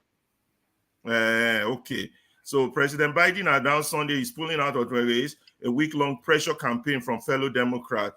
In earnest, is following much criticized debate performance. I believe it's the best interest of my party and the country for me to stand down, Biden said in a statement to X. He added that he plans to address the nation later this week, but made clear that he intends to finish out the last 3 months of his term in office.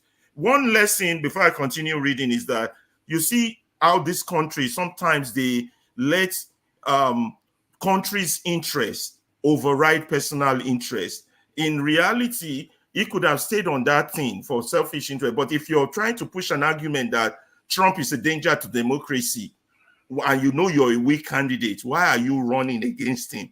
This is what I see in most of Nigerian politicians. They will say, well, the ruling party is not doing well, and you are a weak candidate. Why are you not forming alliances or doing something to get rid of what is bad? I don't know, but that's my own opinion. I believe it is the best interest of my party and the country for me to stand down, Biden said. In a separate post following the announcement, Biden wrote that he is endorsing Vice President Kamala Harris to be the nominee. Democrats, it's time to come together. I will be looking more into details on how they select after the primaries has been done. I don't know much about that. Maybe that will be done at the convention through nomination. Yeah, let me see if they give us details about that. Comes less than a month before, are scheduled to hold their nominating convention in Chicago on August 19th. It's also raised the question of who will replace him at the top of the ticket and how the person will be picked. I said it, and whether that person has a better shot at defeating former President Donald Trump than the 81-year-old president. So that's that on that topic, people. Any comments, additions, subtraction? Yeah, so what will happen, it's two ways, right? They can have a unity candidate. They can both, Democrat can agree on Kamala Harris, or they can go on do a vote, right? But that means if they have more people. But the way I'm looking at it, right, the top Democrat, I'm seeing them supporting Harris already, like Hillary Clinton and the former president Bill Clinton. That might be a bad thing. Hold on. The president also, Biden, is endorsing Kamala Harris. Before you will see them doing all that, there is another grand arrangement to give that ticket to Kamala Harris. The only person I have not seen with that statement endorsing Kamala is Barack. Once you see Barack Obama putting out a statement endorsing Kamala Harris, is done. So there is another grand plan. Politics does not really like the way you see it, right? So if all the donors, Democrat donors, accepted, they must have had all this discussion with the big donors.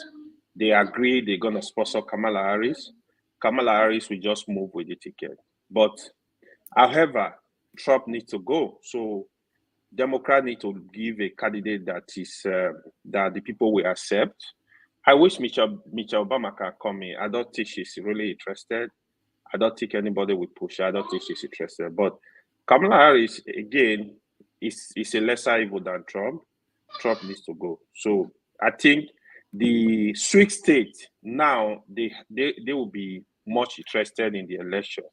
Like I said earlier, when Biden was there, the swing state, I think most of them could have stayed away from the election. But now, Kamala Harris have better chances to get rid of Trump.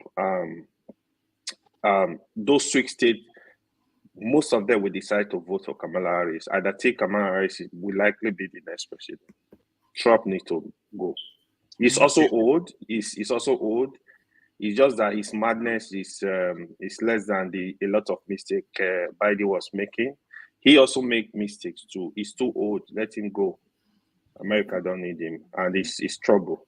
Yeah, thank you so much. And the bloody I might have to rotate a little bit because I think there might be some more people. AY just finished speaking in the previous topic, and then he jumped into this one. So okay. I'm good based on your protest. Listen. So, based on your protest, I'm going to start with you, Kenneth. Then I'll go to Magzi, and then Righteous. And then we're going to go around. But once you speak, I might put you in the back because I think there are some more people. Once I'm done, I will sign out. Okay. So speaking of, I hate to speak about these Democrats. It's just like me talking about devil. This is a party that I know that their end is very near. Just in November, they will be, kicked out from the White House. It's a party that I detest with everything in me. So, if you like, bring Harris or Michelle Obama, though that guy said that he's not interested, or Michelle Obama. I don't like to call her she, because some of them are they it, and then I think he is he, she is he. So I hate to address them as normal human beings because they say that they are they, it, and all that. So whichever way they want to go, we are ready for them. Thank God for God's intervention on Trump. The guy is there to kick their butt out. White House does not belong to the devil and its children, so we don't want the children of the devil in the White House. Moving forward, we want this country to. Rhetoric, yes, you sound like a redneck right now. Yes, I know. You know what rednecks are? He is a black neck. Can I have your number? Can I have your number? Can you turn down the rhetoric for us, please? Okay, I will turn it down. We want this country to move forward. We wouldn't want to come here next year and begin to lament, oh, the economy is bad and da. Leaving this country in the hands of Democrats further would destroy this country. Thank you. So Trump is coming 2024. Everybody get ready. Can I put your number on the private chat for that man shouting and disturbing us? I'm going to go straight to Nigerian oil will be grounded. Nigerian oil will be grounded. Finally. Can you be? Thank you, Kenneth. Ovie is more. I wanted to just ask you. I wanted to ask you something. Convention layer and there. So Ovie, update. You got like about a few minutes. I don't want to specify it, but it won't be more than 30 minutes. Yeah. Ferrero, why exactly did Biden? Why did he step down? Just suddenly step down. Now you saw the performance at the debate. People, I guess. Americans are visual. Yeah, I guess so in my head, but I just said let me ask again. Oh, listen. Americans are very visual. If you go back to history, the first television debate was it between Nixon and Kennedy? I can't remember. It was because the TV showed Nixon very weak. That was why he lost that election. He was leading in the poll before. So Americans are very visual. So what that debate did against Biden was that people already suspected he's senile. The debate just confirmed the fact that he's senile. So and it's going to be hard for them to vote for someone that. And the pressure. When I look at things like this, sorry, AY. When I look at things like this, I'm like, why can't Nigeria embody the same thing? We're not there yet. To be honest, We're not there yet. Let's move on. We'll be derailing. When he said we're not there yet. We're not there Because yet. we have Biden, Black Biden here in Nigeria. We have Biden 2.0 here in Nigeria. So we get like two of them. Your turn. Don't let this man take your time, because I will take out of his time and take out of yours. Okay. No, my time just starts. I never started. Okay, go ahead. I add tone to the chat. Biden decided to step aside. Maybe it's not news, but I think people they follow my platform. I think I've been saying this for not even months, years, that Biden will not get to the finish line. That's my phrase. Biden will not get to the finish line. I've been saying it for ages. Even Trump, there's a possibility that him too will get to the finish line. What I'm going to get to the finish line might not be the final nominee. So there's still election is just getting started. It's just got risking. Now the next question is, who will Kamala Harris, whatever, who will she endorse? She hasn't gotten it yet, so you just still have to fight for it now. That's why I said, who she go endorse? That is what Ovie is saying now. He's saying she's not. Is she going to stand in the center stage in your city, Chicago? I see what Ovie is saying now. I see what he's saying. Okay, who will Kamala endorse that? Kamala might not get it also. Okay, go on. Is she going to stand in the center stage at the convention in your city, Chicago, on the 21st or on the 22nd? I said, well, women support women. I'm going for Michelle Obiangeri Obama, because that's my pick. That's my. I will not jump off that bad wagon yet. I will not jump, but she still remains my number one pick, and I've been saying it for long that she will be the nominee. I mean, it's not even surprising that Biden they push him out. But however you want to put it, this is a script that is playing out. I mean, it's crazy that people are believing that Trump's shot was staged, but this one they didn't see this coming. This one they obviously the man will not be the nominee. But I mean, as I said, the intrigue is just getting started. Let's see what is going to happen. And those who are saying, "Oh, Trump has won," against who? And I said it here last week. I said, so everybody was like, Trump was talking about how Trump was shot. The whole world, I said, we're going to forget this thing. And normal, we will forget about this accident by this time next month. I will never have this next month. Nobody remembers the man get shot again. So it's just getting started. By October, by September, and September, you start believing polls. Because let's not forget, to win the presidential election in America, it's not by popularity. Right, it's by electoral college, and electoral college now first get 270 electoral college. How do you win electoral college? Any state where you win, the whole total electoral college member of that state belongs to you. Actually, Ovie, I believe it's only 5 states that are in play in this election, either five or 3 states. Because that's the projection now. People, the Republican are projecting that Trump will win the 20 states that he won before, and we get Arizona and get all that. All this never settle until we know who will contest against arm. Then we now start calculating which of the states we swing and not. So, but I'm just basically saying that whoever wins the state gets all the delegates. So it's not sure, it's not over yet until it's over. By October, they will start bringing out their last weapon. You understand? When I mean last weapon, last election, Democrats brought out the Biden laptop. It never worked. They found a way around it. 8 years ago, it was Donald Trump grabbed by the pussy. It never worked. So October is still very, very important. But in terms of Democrat, it's just getting started. Nobody knows who the nominee is. Yes, Biden nominated her, but it was after he tweeted out the letter before he now came back. Yes, Clinton said has followed, but Obama has not. So there's so much going on at this point. But as far as I'm concerned, I believe Michelle Obama is going to be the nominee. And for obvious reason, at this point, she's the only person that can beat Trump. She's the only Democrat that can fill the stadium, any stadium, anywhere. She is loved. And how do you attack a black woman like her?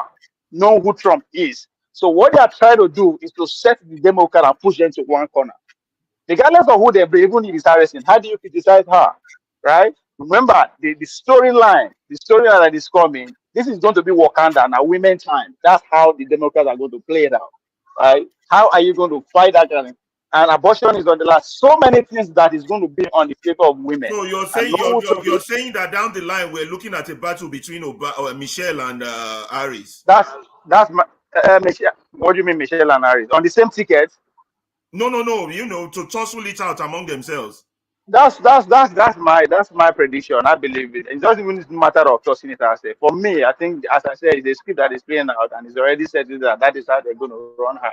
But again, I could be wrong. But so far, I'm right in my prediction when it comes to this Democratic Party and how things are going. So it's going to be very, very exciting. And again, I make I not to push my prediction too much, right?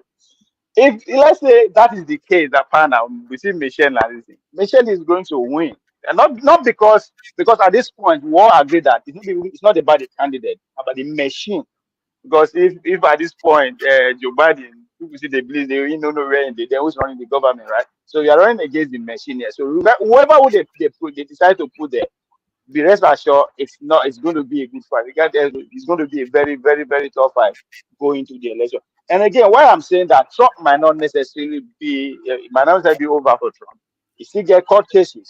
You understand? It's possible of jail is still there. But most importantly, that idea of January 6th is still hanging on in some states, right? They might, even if you win, the rep, as of rep, the rep might decide to say, you know what, no, we don't want somebody who has put a solution to be a president. They can still take it away from him. So the future is pregnant. Anything is possible. Anything is possible. And again, if you want to actually fight on other conspiracies around 2025, there's this package that the Republicans are pushing, Project 2025. Right? If you actually want to factor that in, what it means that Trump is coming out to overhaul the system. What do I mean by that? As the president of the United States, you have the prerogative to at least employ direct 3,000 people without any vetting, without any going through screening. 3,000. And if you go into their website, Project 2025, you can actually apply for a job. All you need to do, upload your profile and everything. So what is coming to overhaul this year and everything. And that is also at stake. That is the fear. That is why Donald Trump said it's still very careful in time to associate with that kind of program. So there's so much. I'm saying all this because even after the election, what is the probability that they will accept?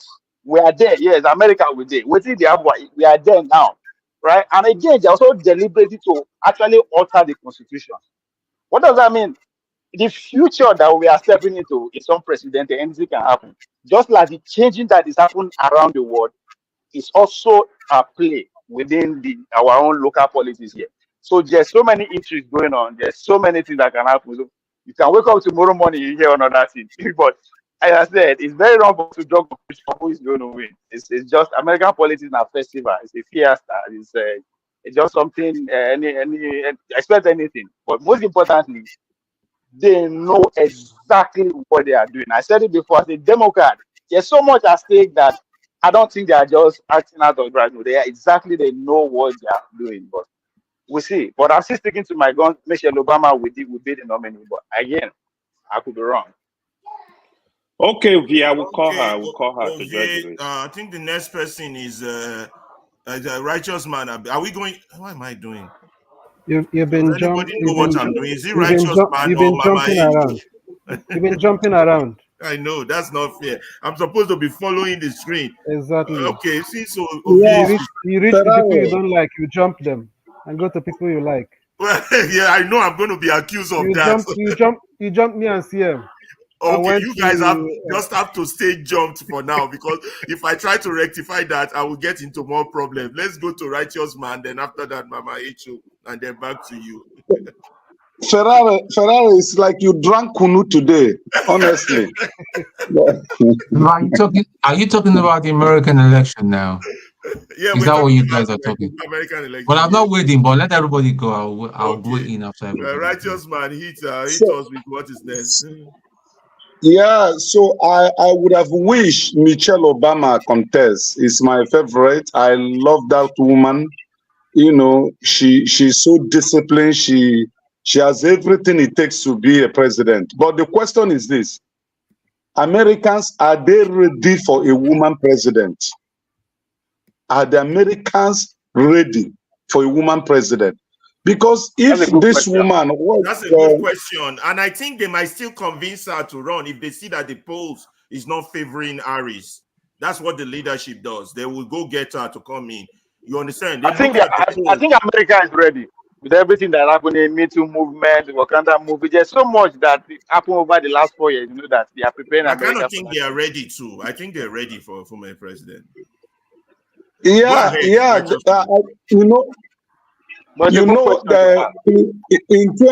2016, there was this prediction given by a pastor. I think that pastor is late. He did that prediction before he died.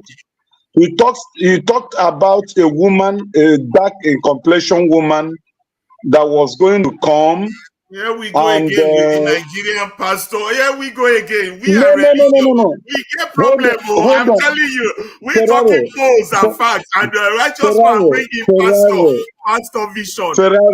Adebayo never see plenty vision enough for us. See where he lead us. Yeah. Ferrari. Go ahead. This is an American white. He's a white man. He's an American. He's a pastor, but he's late now.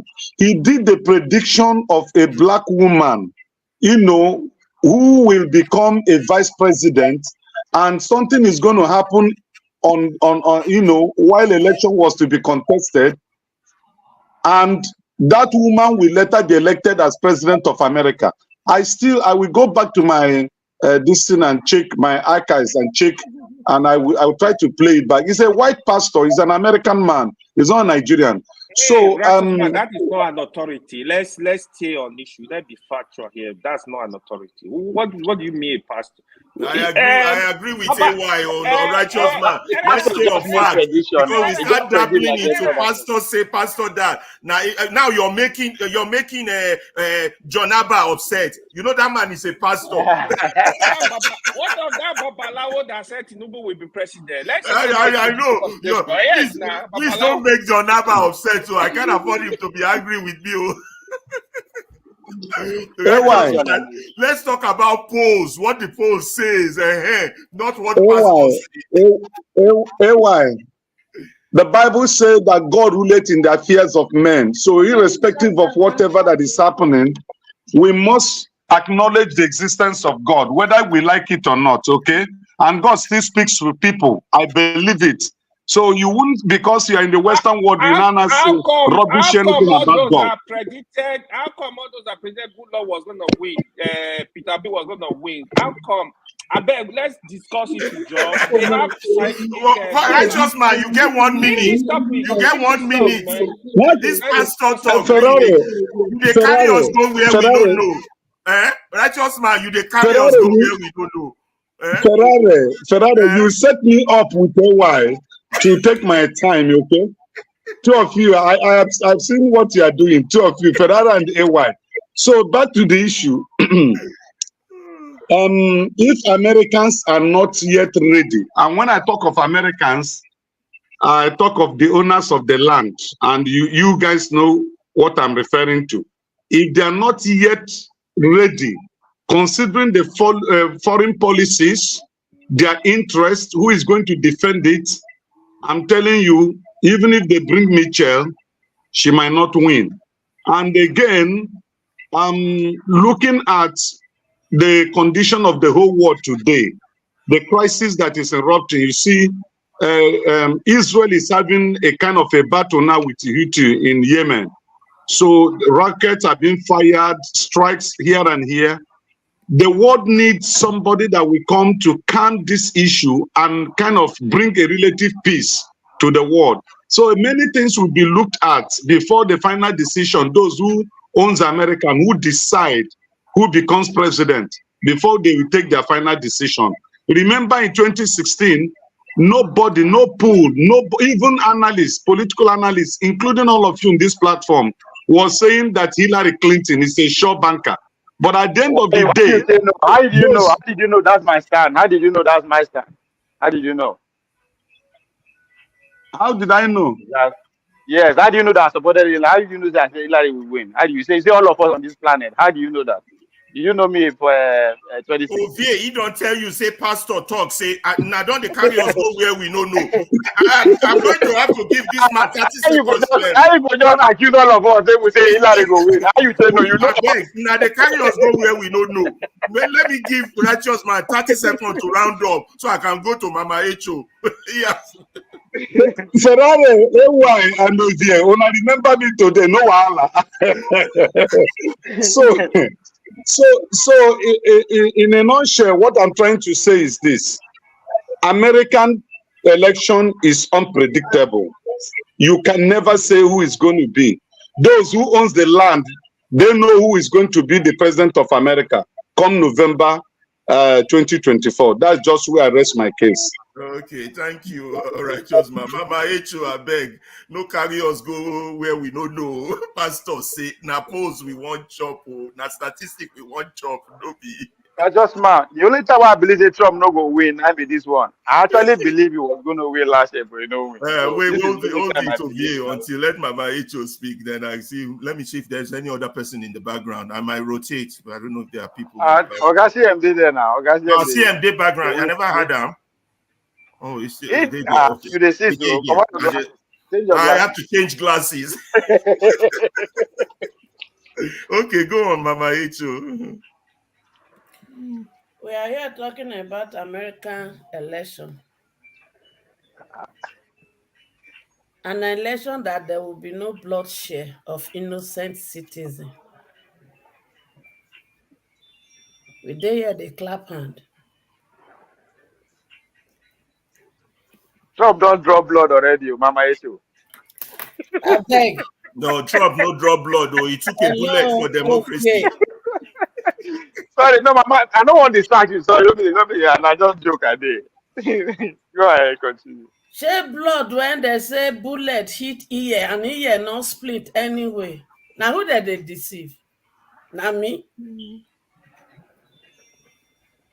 They say bullet now hit in ear, but the ear not split and blood not split. I go punch you. Oh. We only see something like blood. Like show us. And me, I won't believe. You see, a man that will hate immigrants with passion is not my person. So as far as I'm concerned, Donald Trump hates immigrants with all passion. And yet it is the immigrants that are sustaining their country. Tell me which area in America economy that an immigrant is not playing a vital role. And yet every of his question is hatred for immigrants.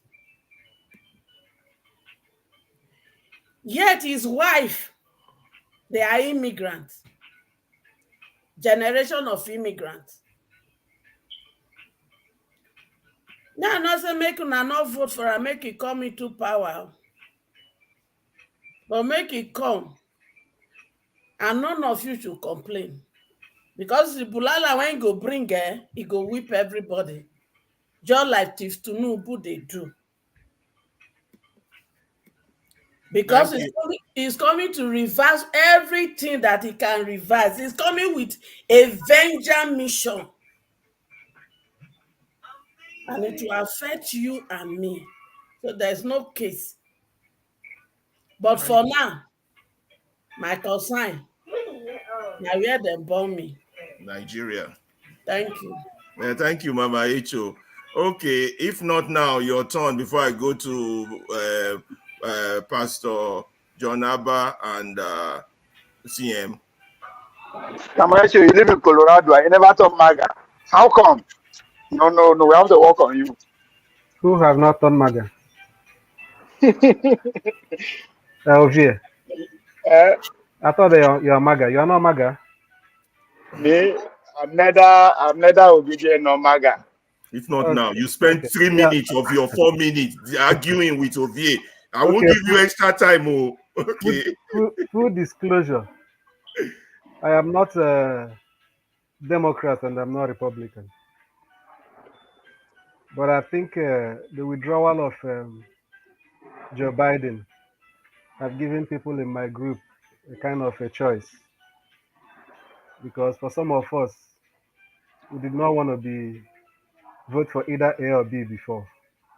But now, depending on how the Democrats handle the situation, the dynamics may begin to change.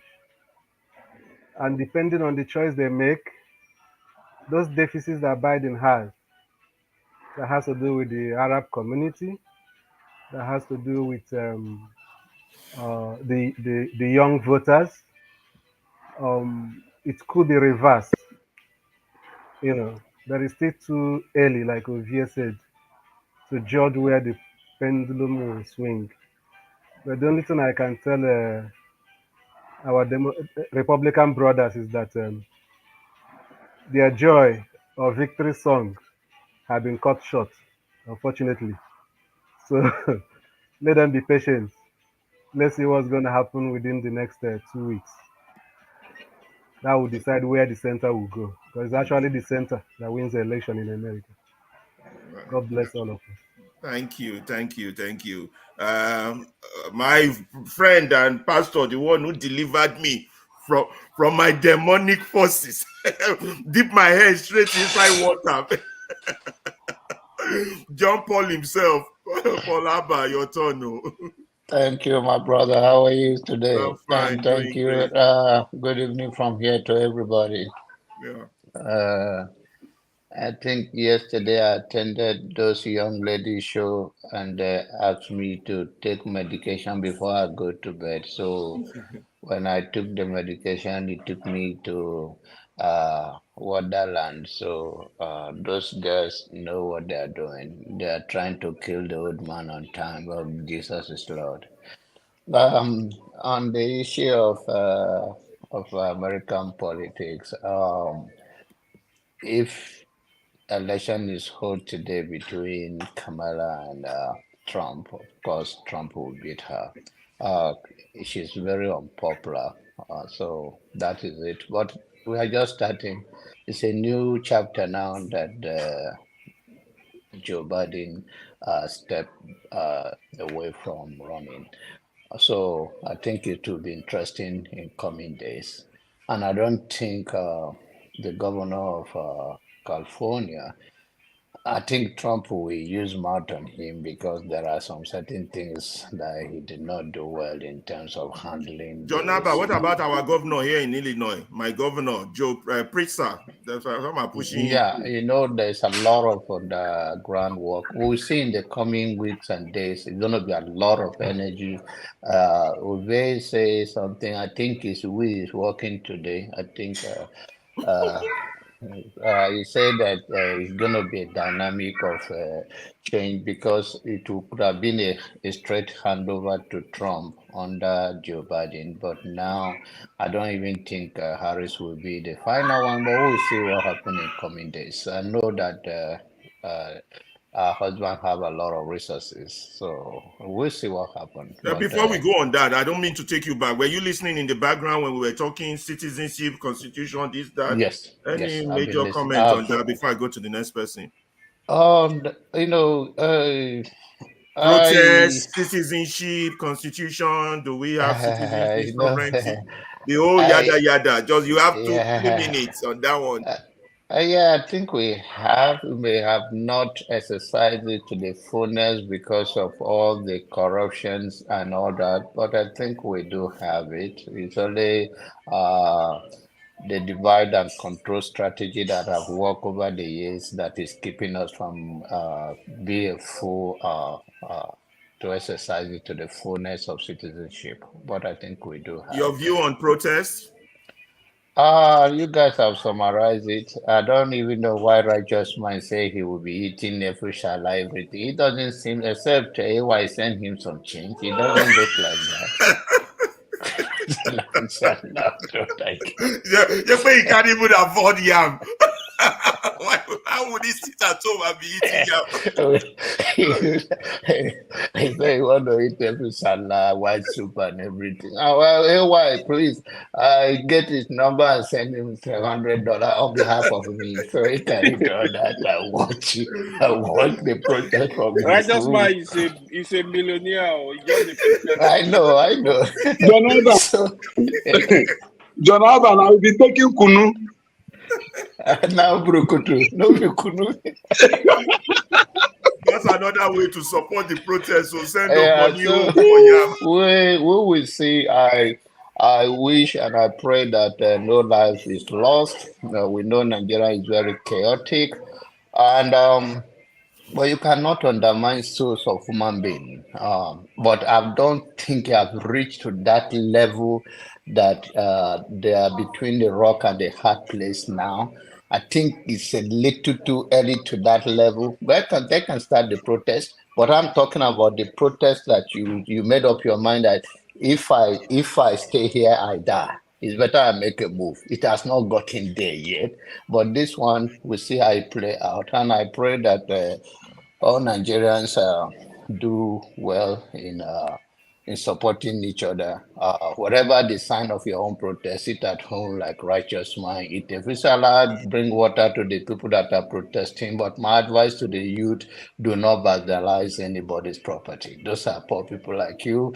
Go around because, and also the organizers should understand that these people can plant another evil among them that will go after that and use that excuse to say, okay, you are now going after people's property. So they should be vigilant. That's all I can say for now. Thank you. Okay, thank you so much, Donaba. My main man, CM. Now your turn. Ferrari, Eh? Ferrari, remember that John Alban had made a pledge of $100 via a KY, AY. I have said it. So That's take the way to note. support the protest. Send money home. We want Yeah. cook Nigerian and Egusi to So be eating at AY, home. I'm going to send the account to you. Please do. So you can get Benue. I'm also straight from Benue. Okay. So CM, you too, you would have to do like Abba did, first on the American politics and then back to you're not on our own. Do we have citizenship? Protest, should he go forward? Blah blah blah. You know the whole 9 yard. I don't know how much you've listened, but Anyway, thank you very much. And actually, I'm not so much. These are American politics. I don't live in America, so whatever I say, who hasn't got depth. It might just me, just a conjecture. I can't really, I don't know it I don't know it. But only the good news is that, as a person, I feel that Biden shouldn't have even continued because of ill health. So he should have even since last year thrown in the towel to allow the Democrats to elect somebody to take over from him. I mean, having done 4 years, that should be okay. But I don't know I don't America, they have a lot of interest and nuances. These are racial issue and all these things, the bias in their politics. So I don't know much about that anyway. But for whatever it is, those of them in the platform or people that come here that stay in America, I go by what they say. I take I go because they are the people that can analyze it better. They feel the impact, whether it's Trump or Biden or Clinton or Obama. They will tell me. So I only listen to them and then pick one or two facts. So I don't argue so much. Whatever it is, it's okay. If it were in the UK, I can hazard a guess and say, look. But the issue is this Nigerian something. I won't discuss constitution because my position on constitution is that we haven't got a constitution. We should have done one within 3, 4, 5 months. We could have finished a good constitution and then continue from there. But some people, it favors them. They feel that touching the constitution is like their life, touching their life. Then citizenship, Nigerian citizenship. I don't really think there's a pathway to Nigerian citizenship. Anybody can claim Nigerian citizenship. Why do I say this? We've seen people say repentant Boko Haram as part of our armed forces, which is wrong. Those that served in the armed forces, they know the pathway through which they get into the armed forces, the recruitment process. For you to be a Nigerian citizen, either your father or your mother will be a citizen, or both of them, or you get married to a Nigerian. From there, you get whatever it is, the passport. That is the way it happens. Or you nationalize because you've lived there for a long time. But how do you see people saying they are Boko Haram, they are not Nigerians, fighting you? You manage to get a couple of them. Tomorrow you said you now put them into the armed forces. If you're a member of Nigerian forces, it means you're a Nigerian. So that makes a mockery of our citizenship, that pathway, because there's no clear path. I'm not an American, but if I want to be an American tomorrow, they will specify everything for me, and you must go through either one of them should apply. The same thing with UK. So how come in Nigeria, all of a sudden, people from anywhere, they are ragtag terrorists, they breach our borders, come in, tomorrow you get them, say, oh, they are repentant. And when they repent, you put them in the armed forces, meaning they already having green passport. They are Nigerians. That's why if you follow this just still on citizenship, if you follow did you see the lesson plan I show of a US school teaching a 13-year-old about and most Nigerians until we grow up, nobody even have contact with the so-called crazy constitution. Well, even if I didn't see it, but it tallies with what I'm saying, that there's a pathway. In other words, there's a pathway to be a citizen of any country. There's a pathway. Either you are born there. I mean, I don't want to go into it. Okay, now look at what happened at the floor of the House of Senate, the Senate, when they want to pass a Ruga bill. Everybody opposed it. At the time, people from the southern part said, "Why not let them go to their state of origin and establish establish the Ruga? There's land there." A lot of them, if you listen to Abaribe, he said, "No, most of them are not Nigerians." They are not Nigerians, but we are debating their welfare at the floor at our national parliament. So that's why citizenship in Nigeria is flawed. It's adulterated. That's what I'm saying. Then regarding the right to protest, of course, we have the right to protest. You know one thing? This protest, I wear two flags and I will say two caps. I say it like this. Normally, you protest, which is civil, peaceful. If you do a peaceful protest in Nigeria, the army will gun you down. We know that has been a tradition. I proposed elsewhere that let Nigerians protest, but everybody stay at home, including the ministries. 36 states shut down. It means a lot. Everybody. People might say, why? Because just for damage limitation, can you imagine from Sokoto to Bayelsa, from Lagos to Meduguri? Everywhere shut down. Nobody go to work, including no school, everything. Simultaneously, even if it's for 1 week, government will sit up. That way you save life.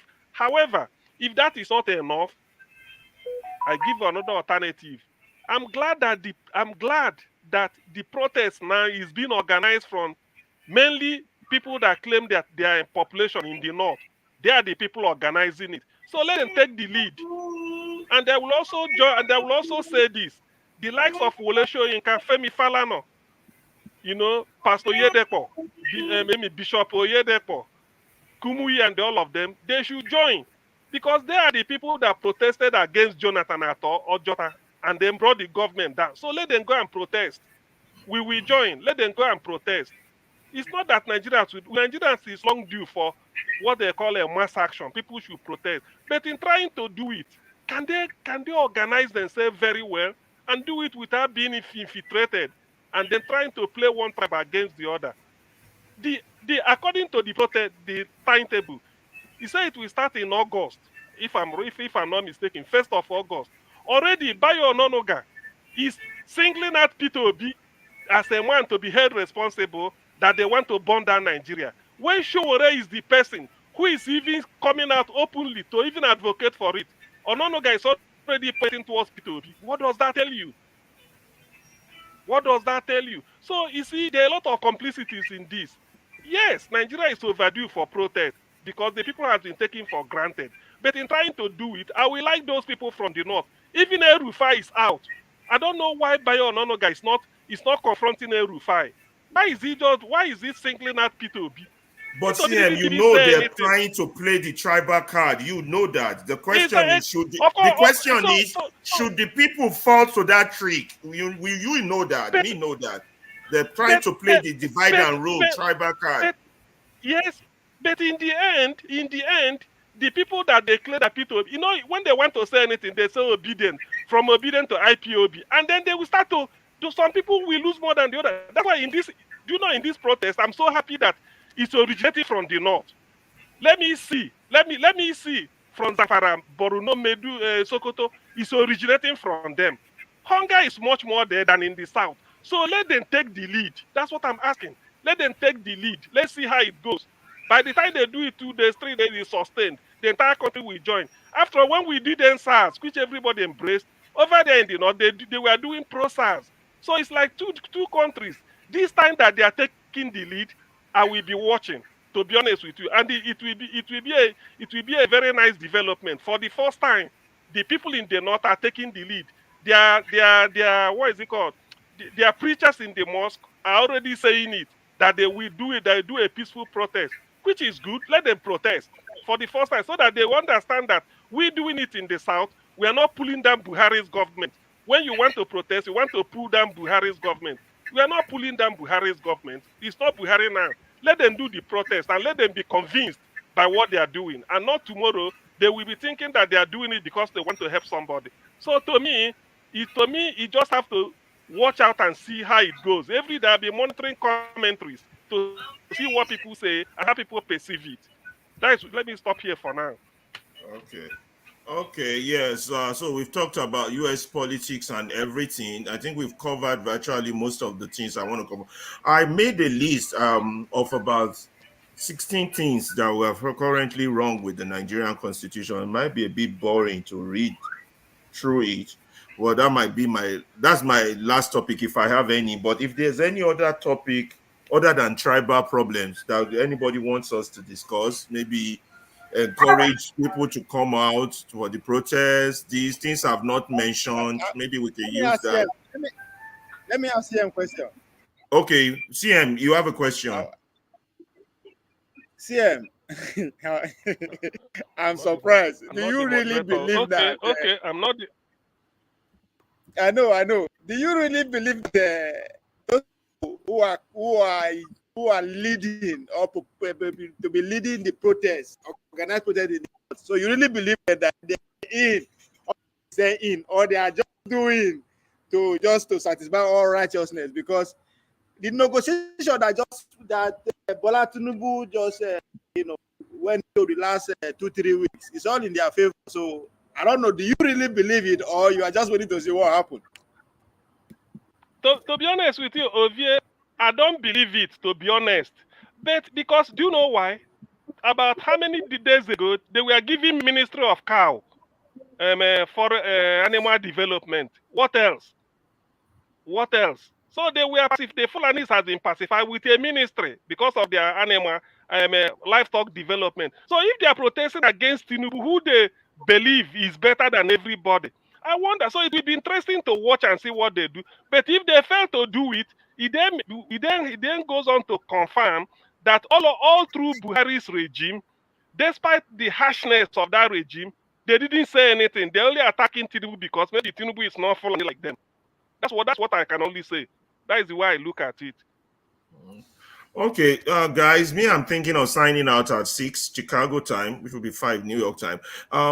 I don't know if there's any other topic anyone wants to talk about in the few minutes we have left, but I was thinking about this their so-called labor union. What characters is that organ? I know they've been hijacked, but Jesus, settle for 70,000. What were they thinking? I mean, are you surprised? Everybody has a price. Everyone has Ferrari. Yeah, go ahead. Ferrari. Go ahead. You know the most surprising thing about the labor? Do you know that the cost of electricity, the tariff, they've just increased it at the beginning of this month of July, outside what we are paying. Now, if you load 10,000 naira without using air condition in your house, it lasts only 3 days. 10,000 naira will vanish. Yeah, you're talking about this direct impact. Righteous man, you know what bothers me? Listen, before Ovie speaks. Look, do these people know how powerful they can be? Labor union, do they know their power? I don't.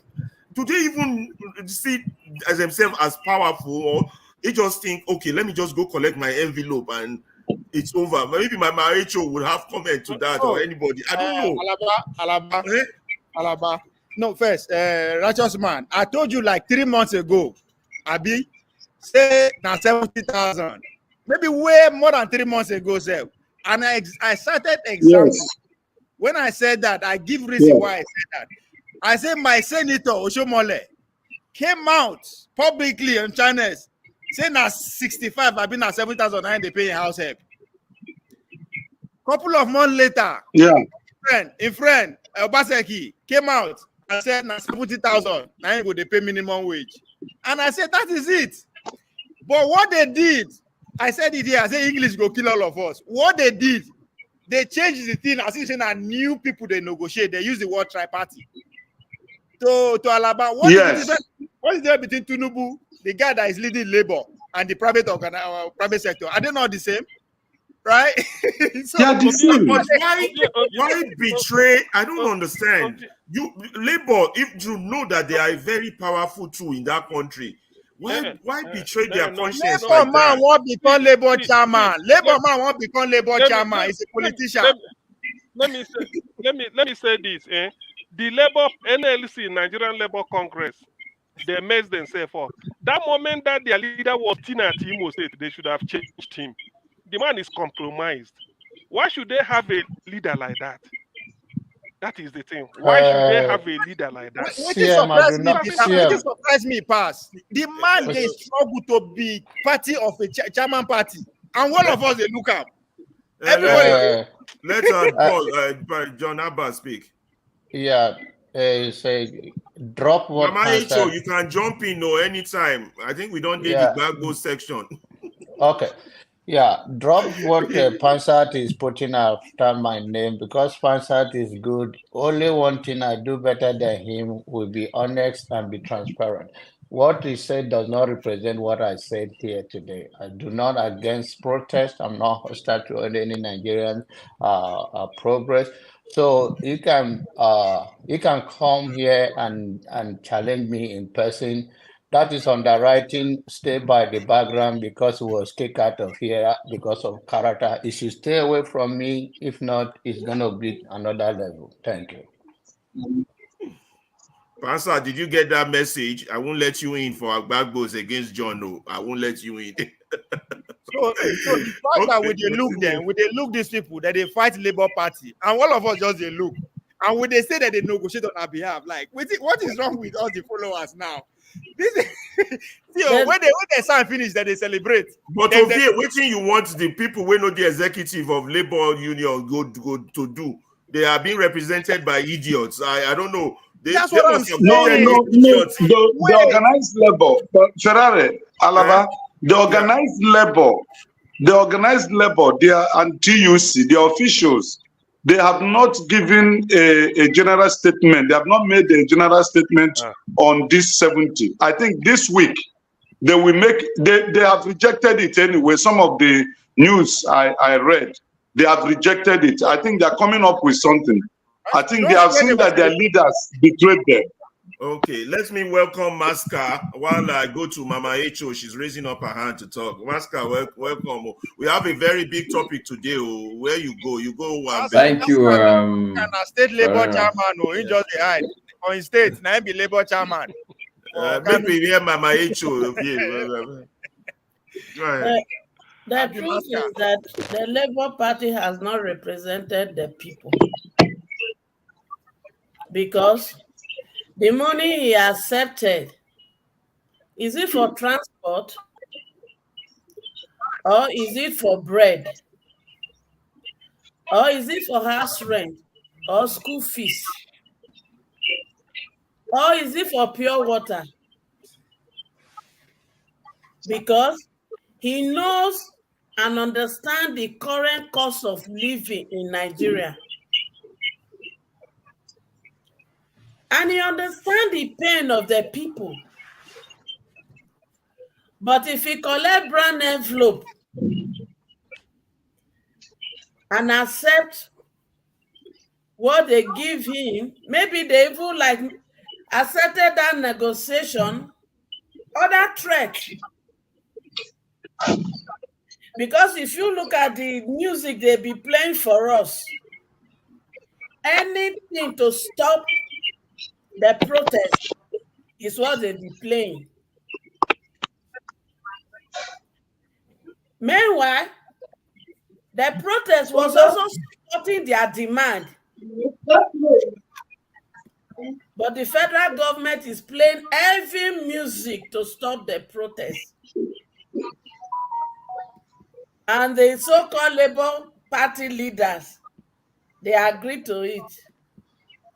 But we shall see what hunger will do to us. Thank you, Mama Echo. I want to go to Masca now. Masca, I don't even know where to start with you. We covered so many things. We talked about whether Nigerians have citizenship. What's your view? Do we have popular sovereignty? What else? We talked about U.S. election. We talk about I don't remember what we talk about. My God. Protest. Help me now. Protest. Protest, yeah. So protest. So what's your view on the protest and all that? So your turn. Masca, you don't disappear again. Nigeria has happened to his internet. Masca, we'll wait for him to reconnect. Meanwhile, we just continue what we were. Tone, you're not going to say anything. I think you said you were about to say something earlier.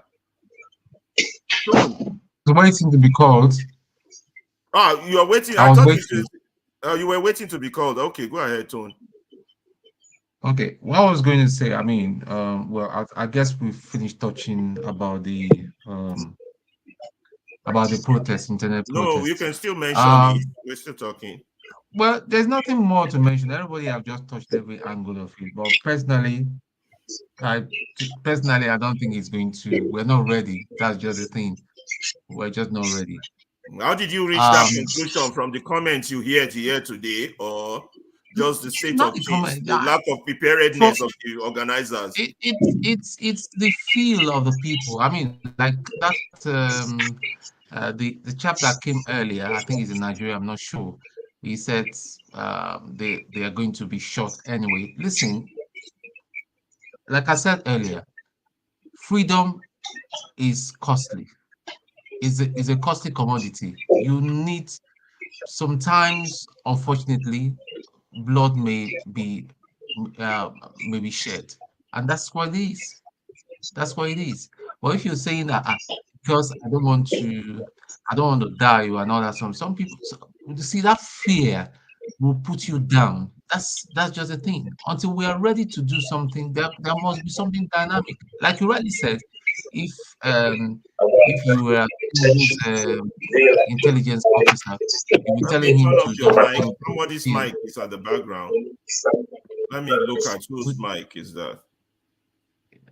Okay, I think you'll I be got telling it. the person. Okay, you said if you're intelligence officer, you'll be telling him, listen, chill, that these people are just not going to do zeal. Oh yeah, that's what I would tell him. That's I agree. If I'm his intelligence officer, I would tell him that, oh boy, we'll rule these people for 100 years. Nothing. Yeah, of course. I agree. I totally agree with you. Now these are a bunch of chips who are not. You can even shit in their mouth, and you will live with it for the next 100 years. That's what I would. That's what I would tell him if I were his intelligence officer. Okay, imagine that civil disobedience that that was happening in the southeast every Monday. Imagine the whole country sits down for just 2 days. Everybody sits down. Nobody goes to work. This is not even a protest. This is civil disobedience. Nobody goes to work and say, "Listen, we're not turning up." Every Okada, everything will be zilch. Man, they will shake. This is the sort of thing but Because we are so divided by religion and by tribalism, those two things, they are very lethal. That's what is drawing us back. And it didn't start today. It didn't start 20 years ago. It didn't start 30 years ago. It started shortly after independence because our leaders back then unwittingly used those to win popularity and to control.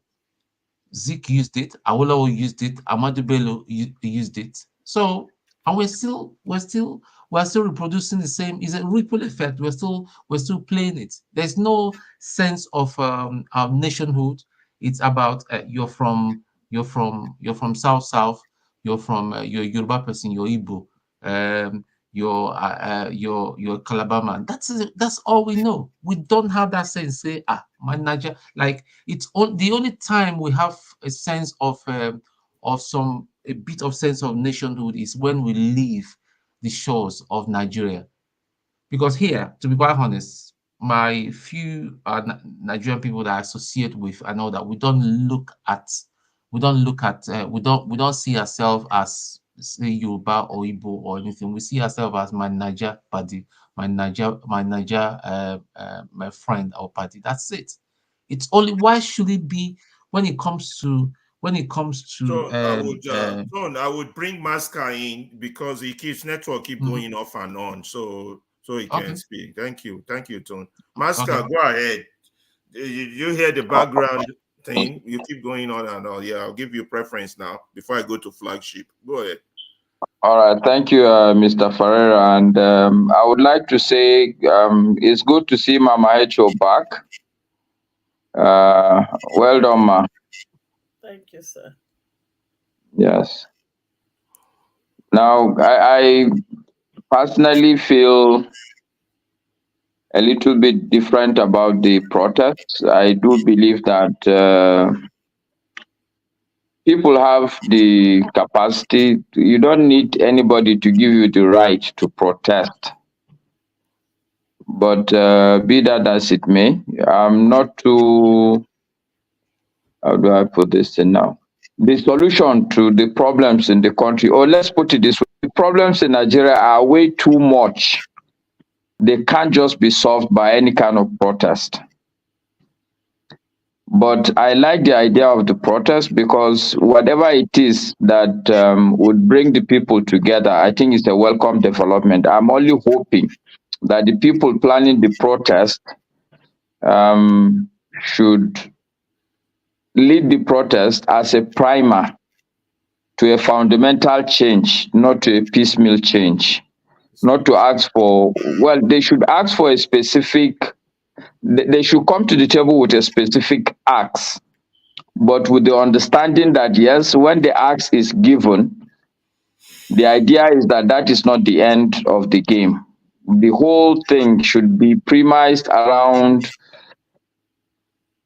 raising the consciousness and awareness of the average Nigerian to understand that there is the right way, there is the wrong way, and that in the end we're all the same. When the problem comes, problems will not begin to select based on tribe, based on location, based on geography, or whatever. What is important is that as a people, we must put our acts together, both us, the oppressed, and those that are oppressing us. Collectively, we're all doing ourselves in.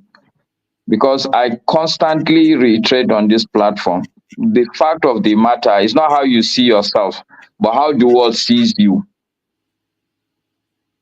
The world sees us as a specific kind of people, and they come to us as this kind of people. They look at us as people they can always exploit, individually, collectively, and as a continent. So it's important that this protest should just be a primer. The problems in this country are way too fundamental. A protest cannot solve it. A change of government cannot solve the problem in this country. Not talk of change of the person who is the president. We all need to sit together and ask ourselves pertinent questions. The system is not working. In my opinion, whoever you put on top of this system, he is bound to fail. Even if it's me or you, Ferreira. What is important is to raise the awareness and consciousness of our people. Thank you. Yeah, okay, that's good. So, but you think it's a start at least, and those It should who be a primer. It should be. It's like testing the water to see how people can work together. That for me, I think should be the objective. You can ask for anything. Ask for reduction in inflation. Ask for whatever change it is of you the ask. You constitution, must yeah, they understand have a that. 15 points agenda. I read it out earlier, including releasing Nnamdi Kanu, changing the constitution. They have a laundry list of items, quite interesting.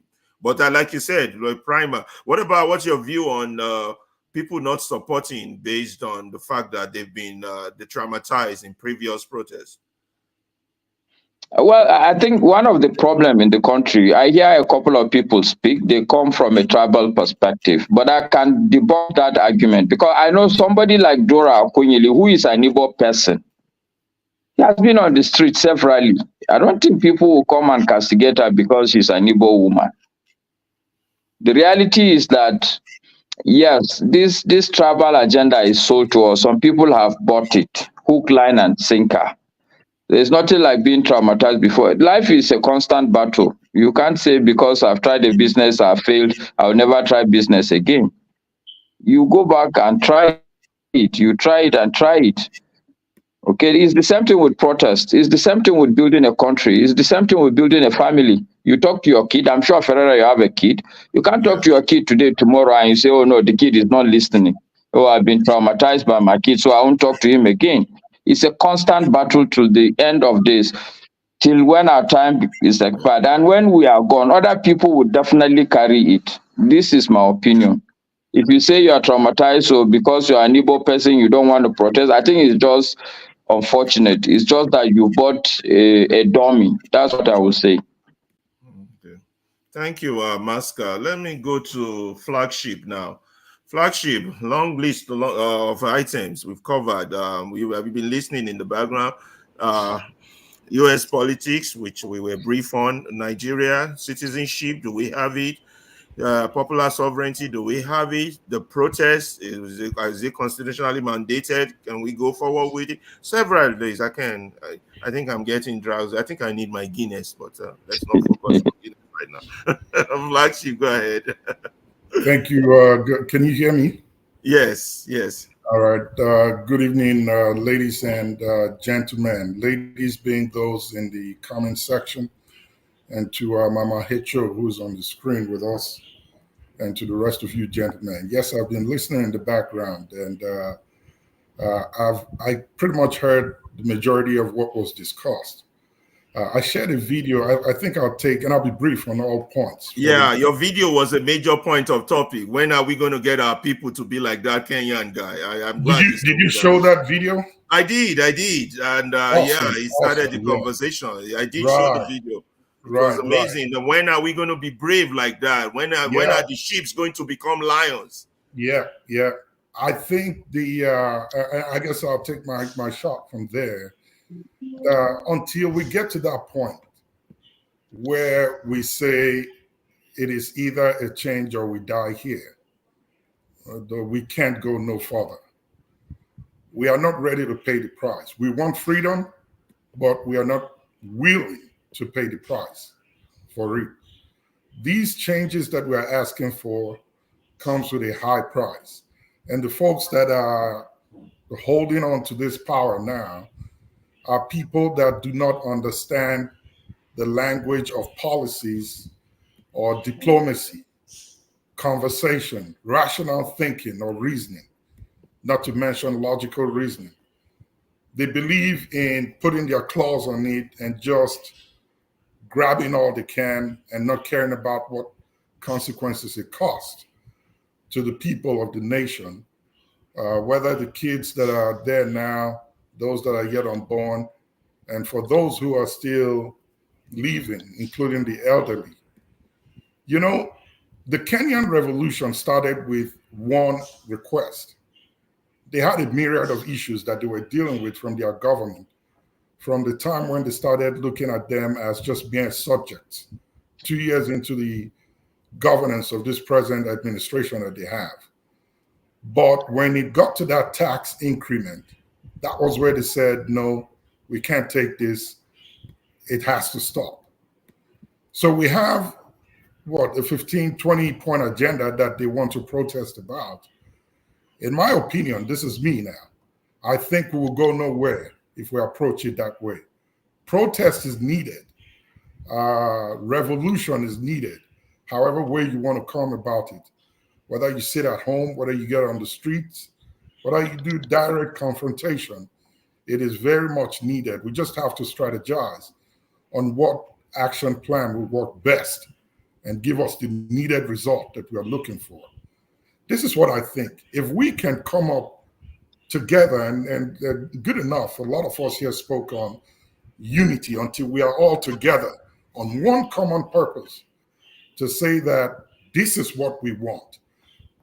Just pick out one thing and go after it forcefully. When you get it, then you can begin to look at the list of the other items, the list that has the other items that you want the government to change or that you want to be on the table. The Kenyan people started with the protest for tax increment, and they are going now to wanting Ruto to get out of office. They got those little things they asked for, and right now they're in the forefront of everything, and in conversation with their government, they are making demands that the government is listening to. So now we are saying one faction wants to sit at home and just watch, maybe just because of the trauma of what happened the last time when we called for a nationwide protest. Yeah, that's understandable. But the question is this: the North that is pushing for this protest now, you and I agree that they have a stronger power and a stronger voice. And I can tell you as proof that when the idea of this protest came up, was it 26 trailers or whatever of rice came out of nowhere and is heading out to whatever states they want to give it to. Bayo Onanuga is coming out with rhetorics to try to see if they could sway the protest. That's because they know the power behind what the people are about to do. So if we sit down, and this is just on assumption now, if those in the South and those in the East and the West decide to sit and have a good time at home while they watch the North go out on the street and protest. So let's say they achieve what they want and the government gives it to them in the North. Where does that leave us in the South? Where does that leave us in the East? Where does that leave us in the West? Would we then at that time come out and say, oh, well, yeah, they got what they wanted. They came out and protested only, and the government listened to them and gave them what they wanted. So, hey, let's go back on the street. Then your worst fear will confront you, which is what you're trying to run away from now. Nobody wants to die, but we all want to go to heaven. So I think we need to stream it down. Whoever the planners or the organizers of this protest are, need to come together, stream it down to doable requests that you could put on the table that you know that the government will listen to. And when you achieve it, then Thank you have I want to add a few things before I let Mama Echo comment. I think she's been raising up her hand to comment. Two key points you make. First of all, you're saying the protest has not been fine-tuned enough. Stream it down. How do we help the organizers fine-tune it? That's relevant rather than criticize them. Number two, we know our oppressors are using as a shield to protect themselves this instrument of tribalism, which is why Onanuga is digging into the tribal trenches. Now, we know this. You understand? Aren't we falling into that same trap when we back up from the protesters? You understand? Into exactly, when we're playing exactly the game that Onanuga wants, the tribal thing, divide and rule. So we should be here as we talk. We should dig on the important stuff. If they've not fine-tuned it, rather than, it's good to criticize them, help them fine-tune it. I came up with one suggestion. Igbo say they want to sit at home because they don't want to get shot at. Okay, why don't you stay at home, but have a symbol of representation of support, like a plant, a green material, a tree. Sit at home is an effective protest in itself. If everybody sits at home, that's one. Everybody don't have to be on the street. But be on the internet, have a, what's that thing, hashtag running behind bad governance. Anything you do, no matter how small, will contribute to making a larger statement. Because we shouldn't just be on the fence, criticizing, pointing fingers, while the enemy is winning. Ononuga is digging into the tribal henches now and is winning, and we're falling behind Ononuga rather than be falling behind the protesters. Mama Echo, your comment. Do you want me to respond to that? Before you respond, I don't know if Mama Echo's comment might be connected to what you might need to respond, because she's been raising her hand since you started talking to respond to what you were saying. So you can take it all together. You can take it all together. Let him respond, then I will talk. Okay. Mama Echo, thank you so much. Here's my answer to your two questions. Your first question, my response is this. Who are the organizers of this protest? Do we know them? Do we need to? Couldn't that be an easy target behind their back if we do? If we want we need to. Yes, if we want to come to a common consensus and agreement and achieve a common goal, we need to know who they are. AY, do you agree with that? Do you think, I'm just throwing it at, do we need to know them? We do. They have a point. My enemy's enemy is my friend. Do I need to know who is organizing it? I just need to do my part in that organization. You see, this is how we make mistake and we over-intellectualize. Listen, actually, flagship, whatever message you want to pass to the leaders, throw it out there in the open. They will get it. Trust me, they will get it. Just throw it out there in the open. This is what I suggest. Whoever flagship, I get what you're saying. Yeah, you're correct to some extent, but within the Nigerian climate, it's not practical. They will pick all of them up. You know that. We all know that. I'm not asking. This is what I'm saying. Okay. Was it 2 Sundays or 3 Sundays ago? We had a guest on the show, and Alaba, I think you were the one that hosted him when he talked about what SUGs back in the day used to look like, the days of Aluta in Nigeria, and how they were able to get the message across all the national institutions in Nigeria when they are going to protest about anything, from the IBB era to Abacha and the rest of them. The thing is this. We all would look like chickens with our heads cut off running in different directions. What are we asking for? That's the question. They have a 15-point agenda that's been answered. So what really matters on the table? You have 15 things that you're looking for. Everything matters. The country has 1,000 problems. It's like a song. It's like a song by Jay-Z. Listen, I gotta bring this song in because my wife always laughed to it. I've got 99 problems and a beach ain't one of them. Excuse my language. I've got 99. Nigeria got 1,000 problems. Somebody make a list of 15. Let's start there. I don't know. I don't get your criticism. I get your point, but I'm not criticizing I don't know them. if I'm you're not helping criticizing the cause or you're an obstacle to the cause. That's where I'm trying to criticizing them. Alaba, get me right. Listen. Okay. I'm not criticizing them. I'm only saying that whatever your strategy is, you need to fine-tune it.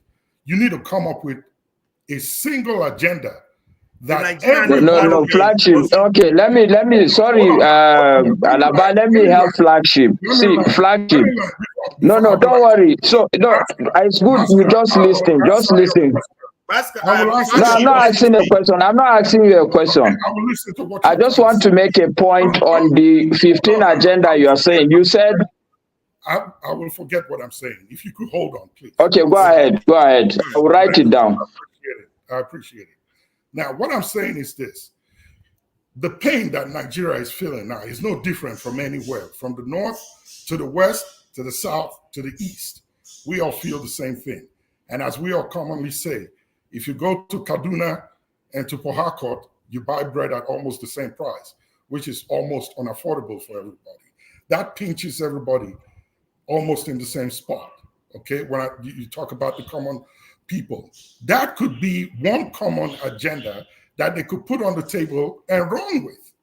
If the Kenyan could fight for taxes and they got it and extended it to 2, 3, 4 others of the issues that they had that are plaguing them, and the government turned around and gave a listening ear, I think it might be a good way to approach what we have. I know we have 1,000 problems to deal with. We've tried this before. It never worked. I'm just saying, can you guys, whether from the north, the south, the east, and the west, whoever the leaders are, can you guys come up with one agenda and let's know that this is what we're fighting for, something that resonates with the everyday Nigerian, that could make them say, I want to come out to do this and fight for it to get it. Okay, are you done, flagship? Because I think it's important. Are you done, flagship? Inflation. I just want to correct you on inflation. I don't. Sorry, CM. Sorry, CM. On that list, I read through the list today during the thing. Well, the hunger is on the list. Constitution is Ferreira, on the list. Ferreira, mine is just a quick point or two, flagship. You see, this is the approach the NSAS had that made it fail. It's difficult in a large country, a diverse country, Nigeria, to pick one item and think that it's a problem that will cut across. Let me take inflation, for instance. It's difficult for me now, if you take inflation, it's difficult for me to explain to my mother, who did not go to school, what inflation is all about. Yes, prices of things are going, but it's not everybody that will resonate with that. So I think 15 list is a good way to start, because most likely this is the approach that will cut across everybody. If you're okay, inflation is not eating you, insecurity is eating you. If insecurity is not eating you, incessant double taxation is eating you. So I think they are right, and I think these are smart people. I think they know what they are doing. I take your point that we need to support them with our own ideas, but I think on this single item, I think you're wrong, flagship. One item, it will be difficult in Nigeria to say that this item, if I take it, everybody will support it. I doubt it. My only concern, flagship, is that it's not that you're not supporting them, it's that your views could be an obstacle. We have to be mindful. We don't have a perfect setting. Nigeria is complex as any complex issue you're dealing with. One step is the beginning of a million mile. We're not looking for a perfect situation here. We already have a totally messed up situation. We're trying to find a way out of it. I don't want a complex list, okay? There is one common thing that every Nigerian can speak to. If you take a poll on the street. Like what? If you take a poll on the street, hold on now. If you take a poll on the street and ask 20 to 30 Nigerians, and then you look at the results you get, you'll be able to tell the one common factor that affects everybody. That is how. So I'm saying you are in Nigeria now, flagship. If I'm taking a poll for you, what item do you think will affect everybody? Mama H.O. is still raising up her hand, and I think her question is relevant. What would that thing be, flagship? Then we go to Mama H.O. Go ahead. I didn't hear your question. I said, what would that one thing be, so that we can move to Mama H.O.? There is hardship in the land in Nigeria. It's on the list. Can't afford nothing. It's on the list. But Mama H.O., go ahead. I'm saying take one. You're coming with a myriad of them. No, not me. I'm asking you for that one. I'm asking you, what would that your one be? If you alleviate the hardship in the land right now, it's a good place to start. If we put hardship on it, I would be, hardship is for you PDP people and LP people. We APC, we don't get hardship. We're still getting contracts. Anyway, let Mama H.O. speak. I don't want her to lose her thoughts while we're going back and forth. Mama H.O., please. Mama H.O., please, 30 seconds. You see what you're saying now. It's why we will never get it right, no matter how we do it. That is that for you. This is it for me, and that's that from there. We go our separate ways. What you're fighting for something that doesn't resonate with me. I think we need to come together. Hopefully we'll catch you. We even got Nnamdi Kanu down. If you just flagship, just excuse me. If you want only one thing, and hardship is that thing, what about you got one and you got 14 free? Wouldn't you like that? No. If hardship will resonate from northeast. Yes. So listen. If hardship, like you said, we get east and west, north and south, we've agreed, and then you get 14 free again on top. Won't you be happy? Will you throw it away? You won't. No, listen, You I'm see, not one telling buy you one, to throw off buy one what's get on your 14 list. free. CM, listen, I'm not telling you to throw off what's on your list. It's a strategy, right? Get one thing. You're able to hold them in a place where it is hard to let go of. Then you begin to bring out every other thing that you think matters. Your 15-point agenda, get one out, achieve it. You've gotten their ears. You've been able to hold them at a place where they cannot let go. You are Then you assuming begin the to ask people for the you're rest. dealing with are going to respond to your demand. You are making So a were false the assumption. Kenyan politicians. So were the Kenyan politicians. They thought they were untouchable. Hardship, I've given you time. Mama Echo should. My Ocho should go. He's giving you enough time. Mama Echo should go. You see, hardship has done his work. Hardship has done his work. And what work has hardship come to do? Unity of purpose. We have never for once united for once. But hardship has done it. In the north, they are crying hunger. Same thing with the south. Then when some of us have a mindset that protests, we may not get anything out of protest, we are not telling ourselves some truth. The same us will still come to the space to say, Chief Tinubu protests and his gang protested against Goodluck Jonathan and remove him from the throne. So why don't we believe that our protest can do something? The same one will say protest, remove military out of the powerhouse and give us democracy. And yet, we don't believe that our protest can do anything. If our protest will not do anything, why are the political elite running kitty kata already? I want to know. Why are they running? Why did they bribe us with palliative, with useless seed of rice, grain of rice? They gave it to us as palliative to quench hunger. How many of your sisters and brothers at home collected it? So instead of us to come and say it won't work, it will work. They say if it will not work, why will they begin to sow those seeds they used to rig election from us in our midst already? Did they not go to the north with 500 million to bribe the imams to convince their people that protest is haram? The same thing they did in election. Are they not coming out now to sow the seed of tribal bigotry? The same thing they did during election. So, if they are not afraid of the protest, if they don't know that, if they don't fight back, the protest can remove all of them from the system, why are they panicking?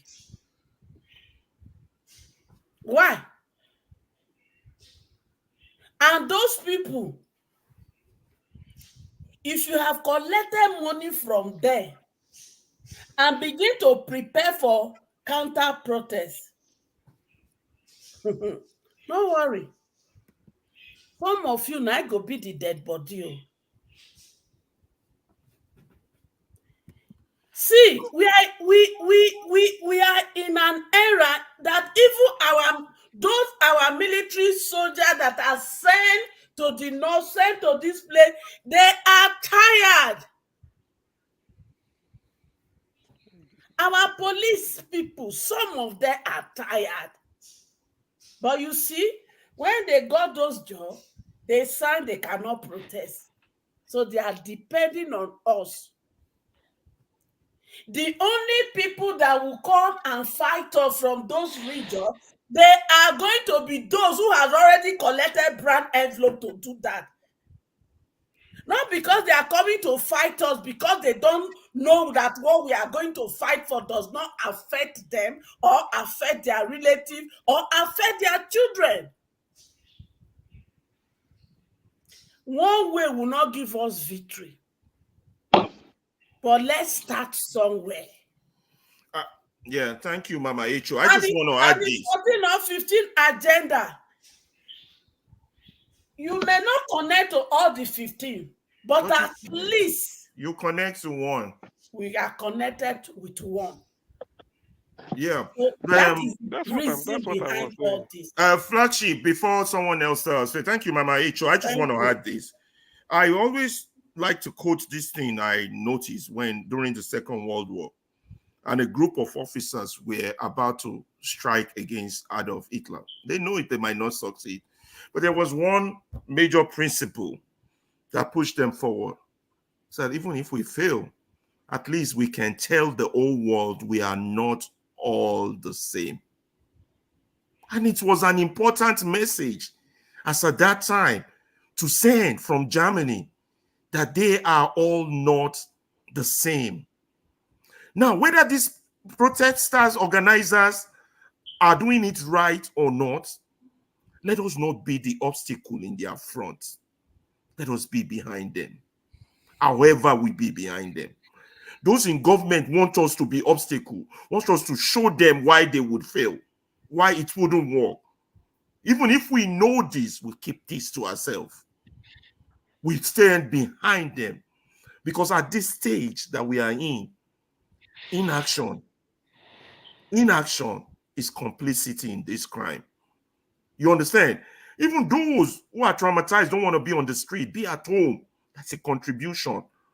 When we put up one agenda as you are arguing as if we're approaching those with sense, those who will respond. They've told us repeatedly they don't care about us. And then you want to go to them with one thing. No, that would be easy for them to wriggle out of it. Alaba, I think you're getting the whole point. Ferreira. Yeah, let's see him go on. Before you see him, go ahead. So, Ferreira, this time they will care. Do you know why? I find it difficult. There is no way you can bribe your way through that this protest will never come to be. Only if it gathers momentum. If the protests don't, if they succeed in divide and rule.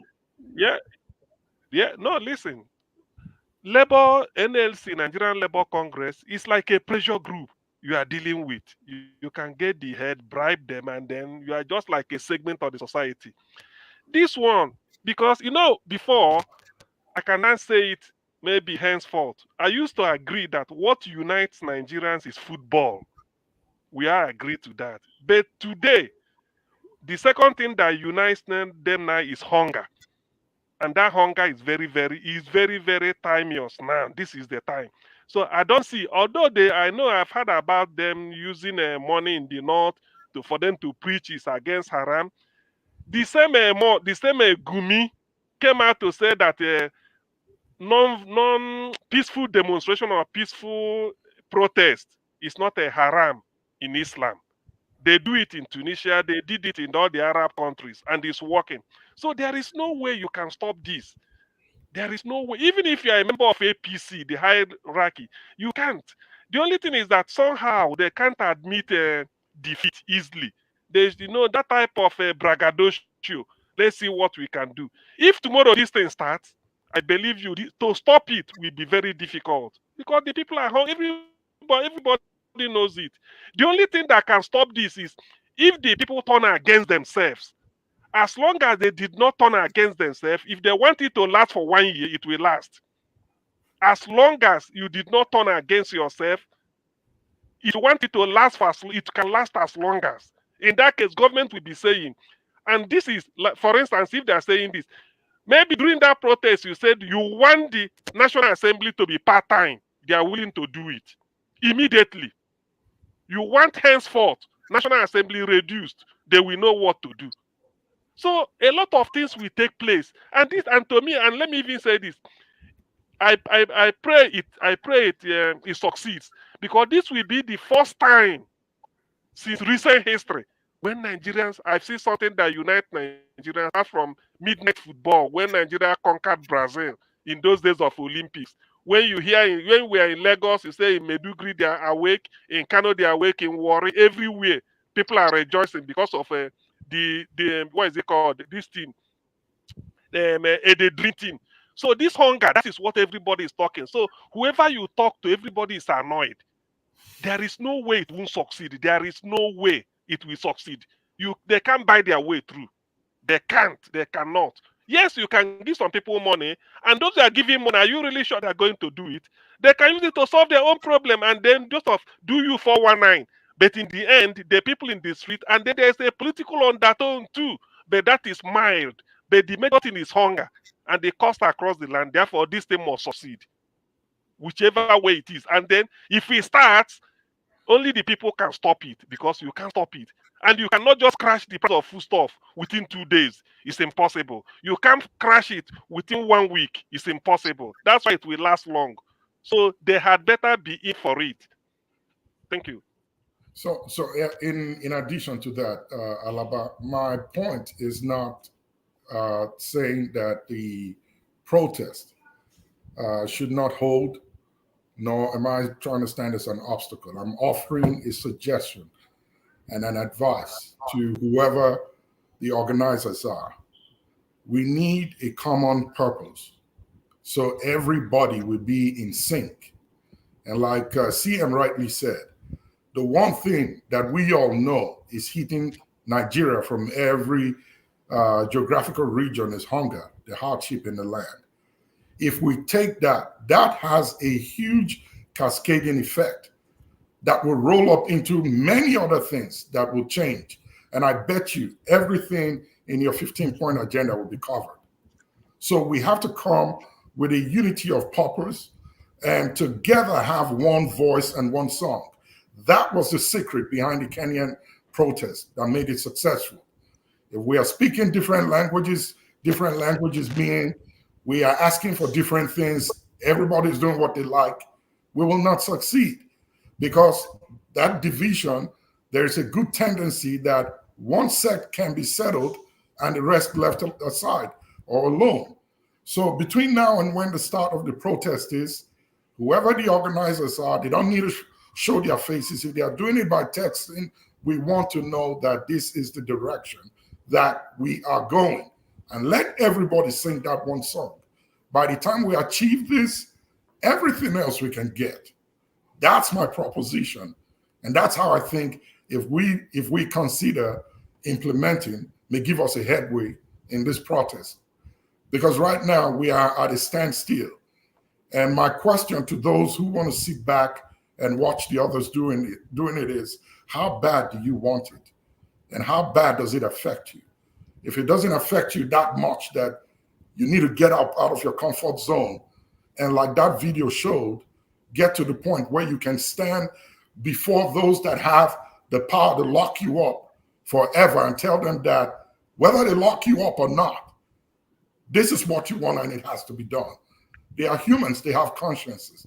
And everybody else will see that and rally up behind it and say, this is what we want and it has to be achieved.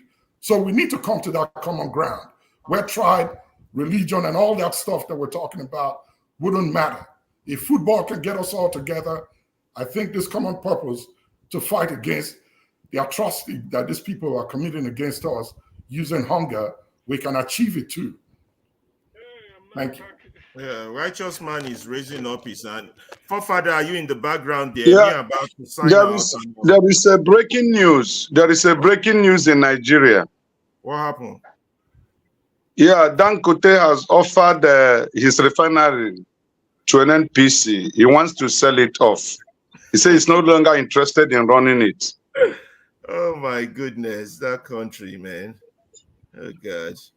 Forefather, Premier News broke the news just now, about 2 minutes ago. Now, wow. I don't support that. I don't support. Why can't a consortium maybe about 20 or 10 billionaires in Nigeria buy it over. If he goes back to NMPC, it becomes another government parastasa again, in which party politics and everything, they will run it down. And that's what they want. And that's what they want.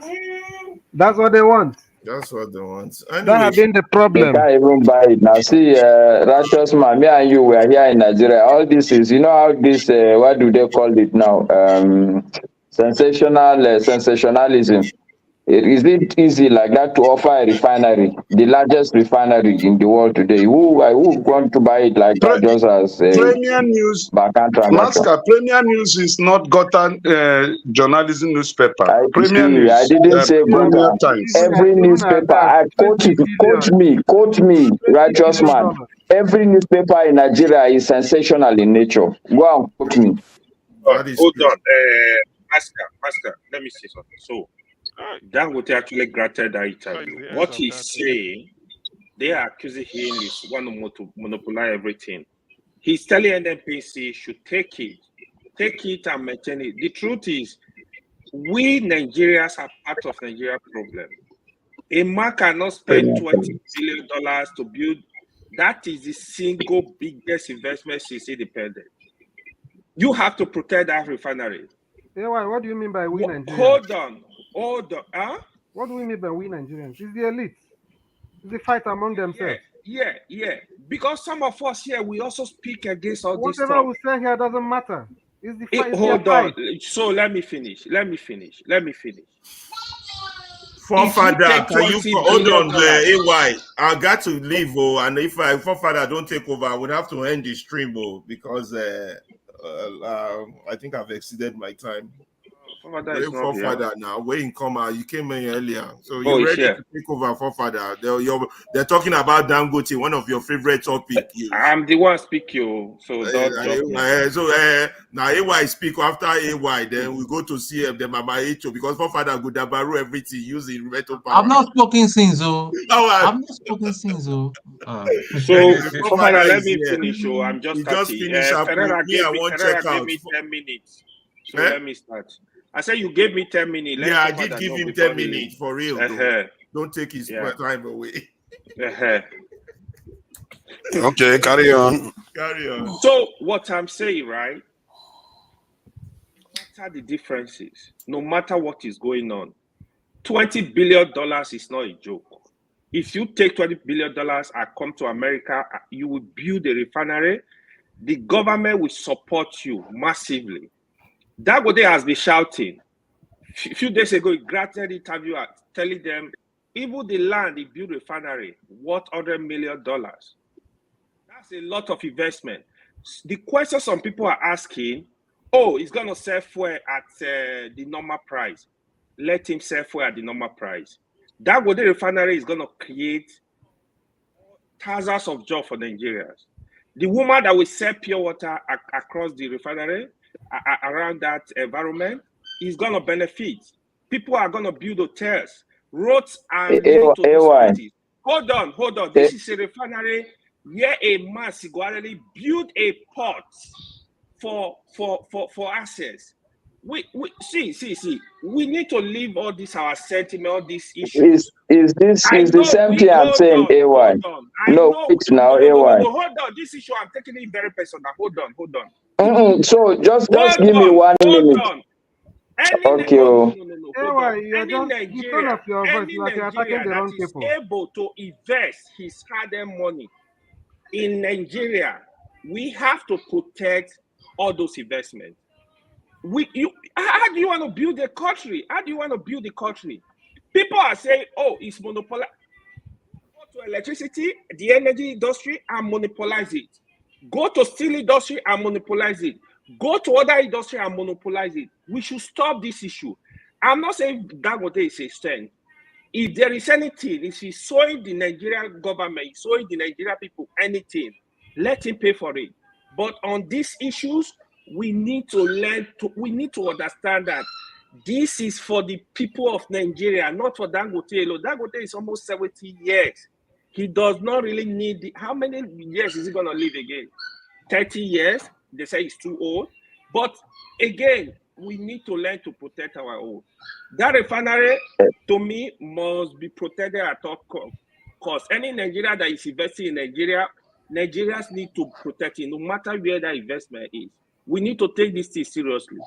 Thank you. Thank you. See, AY, the point I just, sorry, forefather, the point I'm making, Righteous Man just made a statement that Dangote says this and that. And I'm saying that we shouldn't even sit down and be discussing this. That what Dangote said is, look, if these people are willing to buy it, I will sell it to them, let them run it the way they want it. This is not a statement, and this is the problem we do in Nigeria. This is not something we should sit down and break our heads. It's like 2 children or 3 kids saying, oh, if we get 10 million naira, how are we going to split it? And they start fighting on it. We had this discussion yesterday. What I'm saying is that Dangote is not going to give the refinery free. Yes, Righteous Man.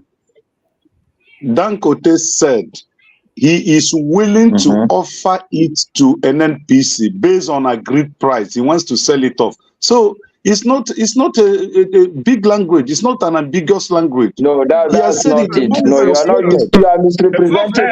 Righteous man, electricity NNPC are full of shit. They can't manage nothing. They are a bunch of corrupt. They can't even buy it, not manage. Where are they going to get the money to buy it? Let me give you some record here. Hold on. NNPC at some point they were the Righteous Man, you are bringing a distraction, I beg. It's one of the biggest companies in the world. Number 1, number 2, number 3. What is the worth of NNPC? People that are not remitting money to the government. They are full of bunch of idiots. Look at how they look. NNP, Nigeria need to protest against all those people. NNP, if they are not ready to war, let them pack up. What are they doing for Nigeria? Why can't they do? We had a refinery for years. For years, they are not working. Dangote wanted to buy Port Harcourt refinery. They refused because of the corruption in NNPC.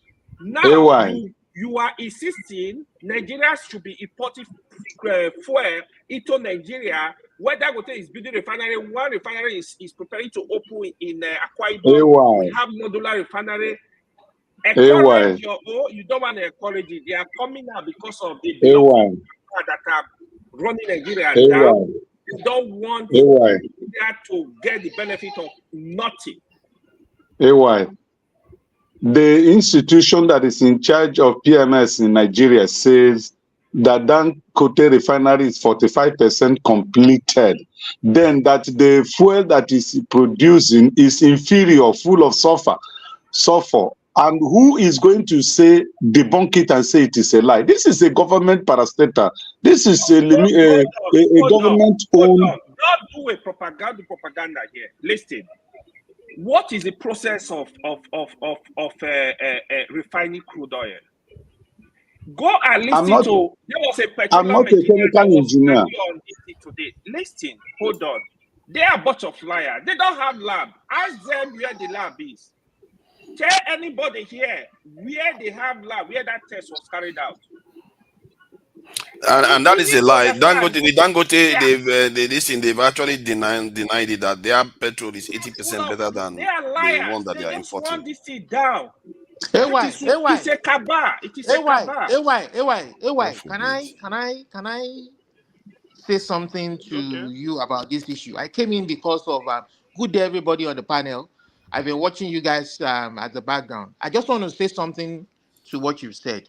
You see, let this be a lesson for every Nigerian that wants a nation that is built on fairness, equity, and justice. You know, there have been hues and cries that whatever business this man has been involved in has always been monopolized. You understand? Forget the fact that he's creating jobs, he's creating employment, he's doing this, he's doing that. The job that we claim he's creating, are they the best paying jobs?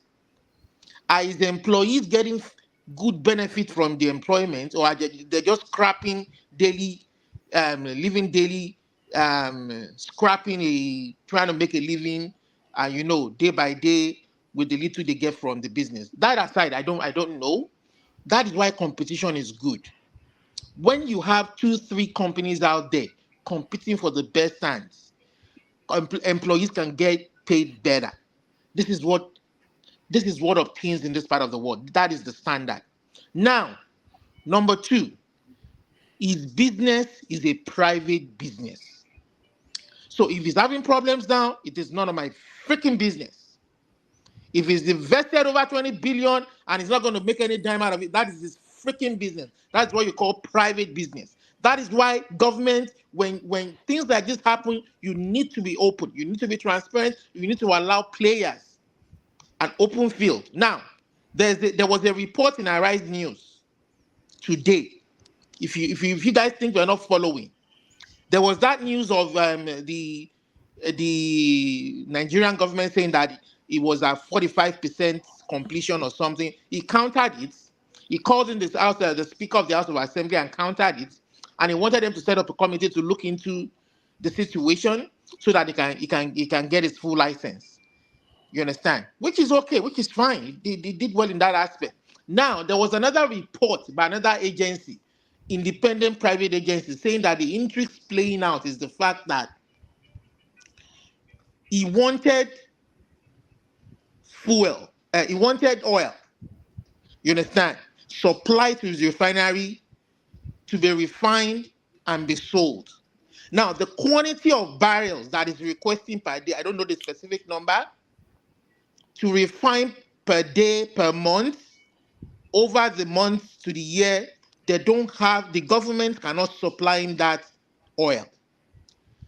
They gave him Buhari gave him 2 oil wells, 2 oil wells. He doesn't want to invest an oil rig to pump oil from that 2 oil wells to his refinery. That's going to be a big project, we know that. You're going to have to run pipelines and blah, blah, blah. It's a big investment. Now, he's wanting the government, the private companies, which mostly are foreign companies, that have oil wells, that are selling these oil wells and paying royalties to Nigeria. He wants oil from them. And the government is saying, no, if we supply you oil, we will run short. The economy will run short, and then they will have another economic problem there. You see the conundrum. You wow, understand? that is such a weird thing. You don't even understand the whole thing at all. This is what I heard so far. At least, what to be named? That is why you need to stay in your chemist. You don't understand what you're talking about. Listen. There were rumors. Okay, let's go. We were hearing in the news that he wanted to import oil. He wanted to import oil from America. He wanted to import about this topic. We just talking based. Stay your chemist. Stay your chemist. Why did he make it sound as if Dangote is asking for free oil? Dangote is not asking for free oil. No. I think Olumide, that's your mistake. Dangote is not asking for free or cheap oil. He's just asking for international price oil. That's all. They are saying that the price at which the government negotiated to sell to him, Buhari negotiated to sell to him, is less than what these companies that are paying royalties to Nigeria are getting from it. Olumide, you understand what they are complaining about? They are complaining that they are not giving them. He has oil rig. Let him go and invest in the oil rig. Hold on. They are complaining that. Oil rig. Go ahead. Hold on. They are complaining that when they try to buy from these IOCs, they will be telling them that they don't have oil, or they will sell it more expensive for them. That's up to $6 per barrel more expensive than they sell to people that they have to transport it to.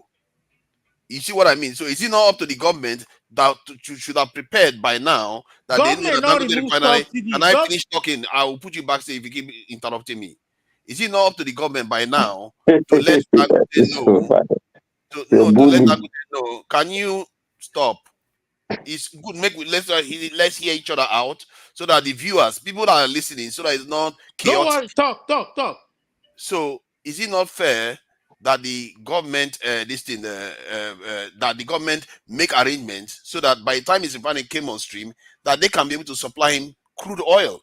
But the government didn't make any such arrangement. If anything, they are trying to destroy him, just like they are trying to destroy Air Peace. Anything Nigeria wants to do, some people want to destroy, and some wicked Nigerians All they care about is their own people. Yeah. And they are willing to watch Nigeria fall. They will rather watch, they will laugh. I don't know what kind of wicked human beings these are. Can I talk for forefathers? The wicked people are people the people. They have not said one thing. I've told you not to interrupt me again. People have been talking every day. Some people are just so wicked. And their wickedness is not even good for their own people. That's how mumu they are. Your own people, you're a company that is going to bring money to Nigeria, bring employment, bring everything to Nigeria. You would rather that fails because it's not your tribesman. What kind of wickedness is that? When you go to petrol station, do you check who the person is from when you get crude oil? Can I talk? Can I talk? We've been talking for. Do they sell to other people when when they are selling for crude oil? Check your religion and check everything else. I don't understand this our mumu behavior that we have. Capitalist systems, make no mistake, capitalist system, the way they project their powers is like this type of companies that Dangote has. How do you think we are online now? Is it not YouTube? Is it is it not a monopoly? How do you think iPhone is so big? Tesla, who saved Tesla? Was it not Obama that saved Tesla? That is becoming the giant in the whole world right now. I don't understand why people are so hateful. Forefather. Hey, wait. Where he lives. Wait. They take $20 billion. Can we, his money? Wait now. Justin Trudeau will look for him. They should repair our four refineries. Let it be going orderly as it's been going. How come it's come to this stage and now we're just getting rose glass? Let it go orderly now. So we can learn from each other. People. I think there was somebody that was supposed to speak after AY. I think it was Mama H.O. Who was that? Was it you? No, it was me. I've not spoken. I've not spoken for a long while. I've not spoken for. But even Mama H.O. wants to speak. But Mama H.O. has been raising her hand, fathers. Yeah, please go on. No, she's free to say whatever she wants to say, whatever she wants to talk. But let's try to be reasonable with other people's time because we are not here to listen to only one person. So, Mama H.O., you have the freedom to interject anytime because whenever any female is on stage, they are underrepresented, so she has the right to interject anytime. But try to keep it brief. Thank you very much. Let us speak before me. All right. Yeah, what I was going to say is that Dangote is not a problem.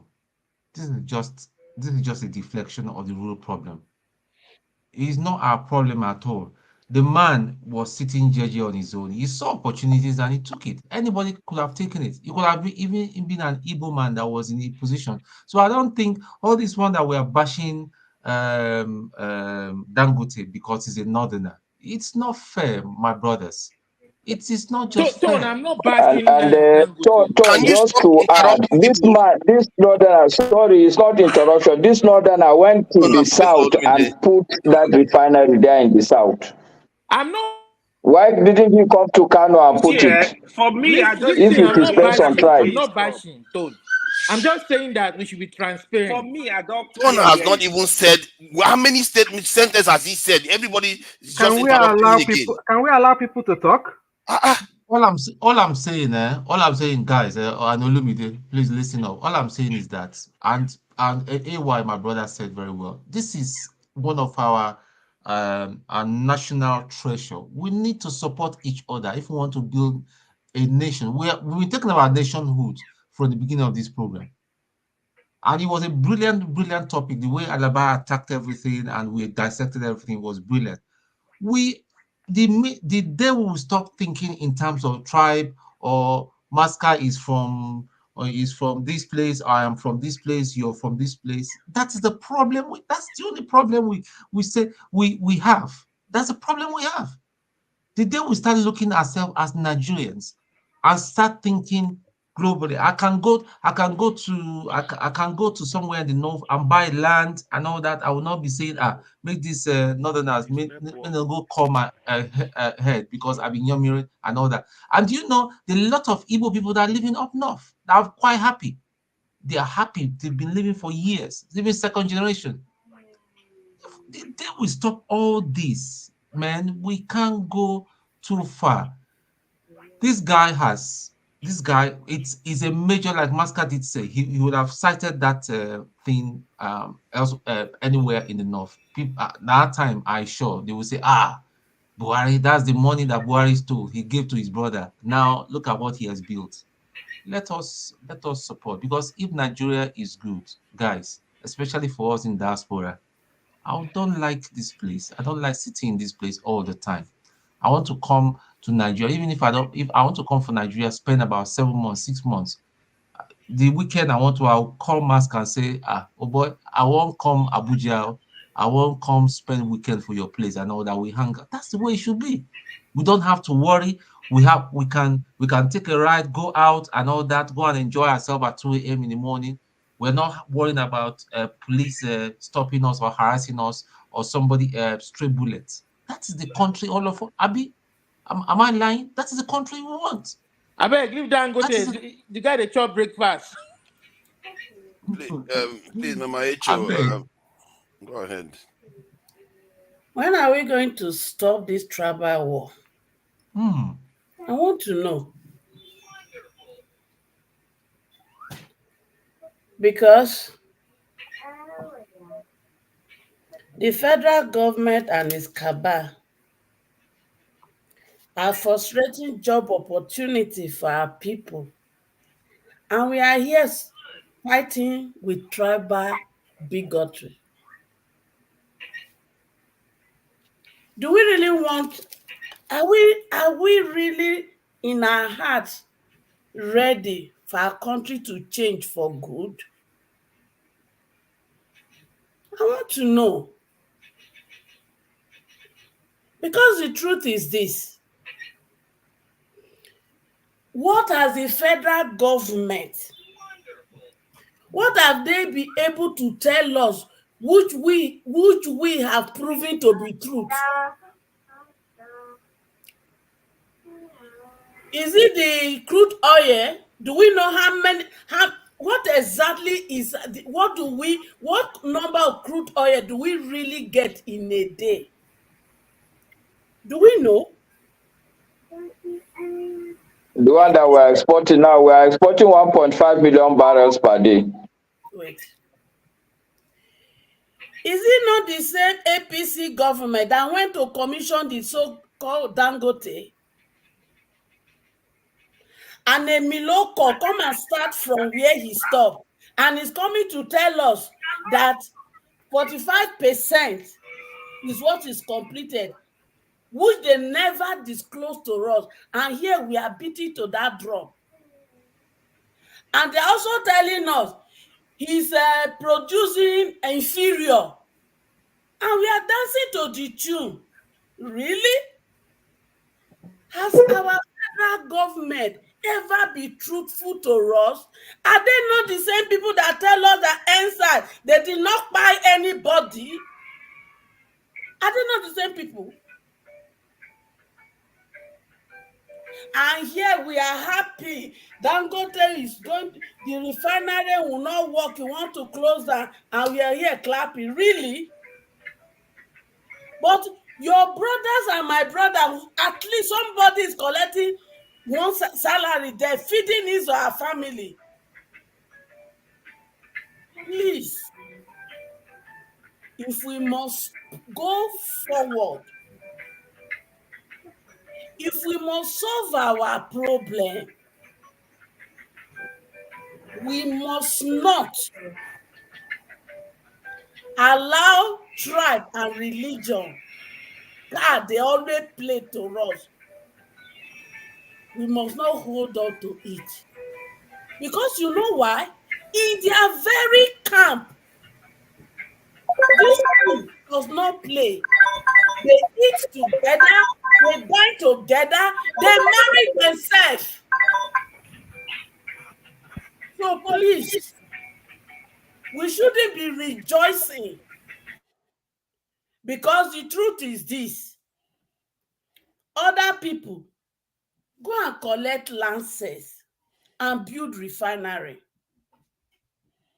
Abi, has there been any of our other tribe that has come out to tell us we went to get a license to build refinery and they didn't give to us?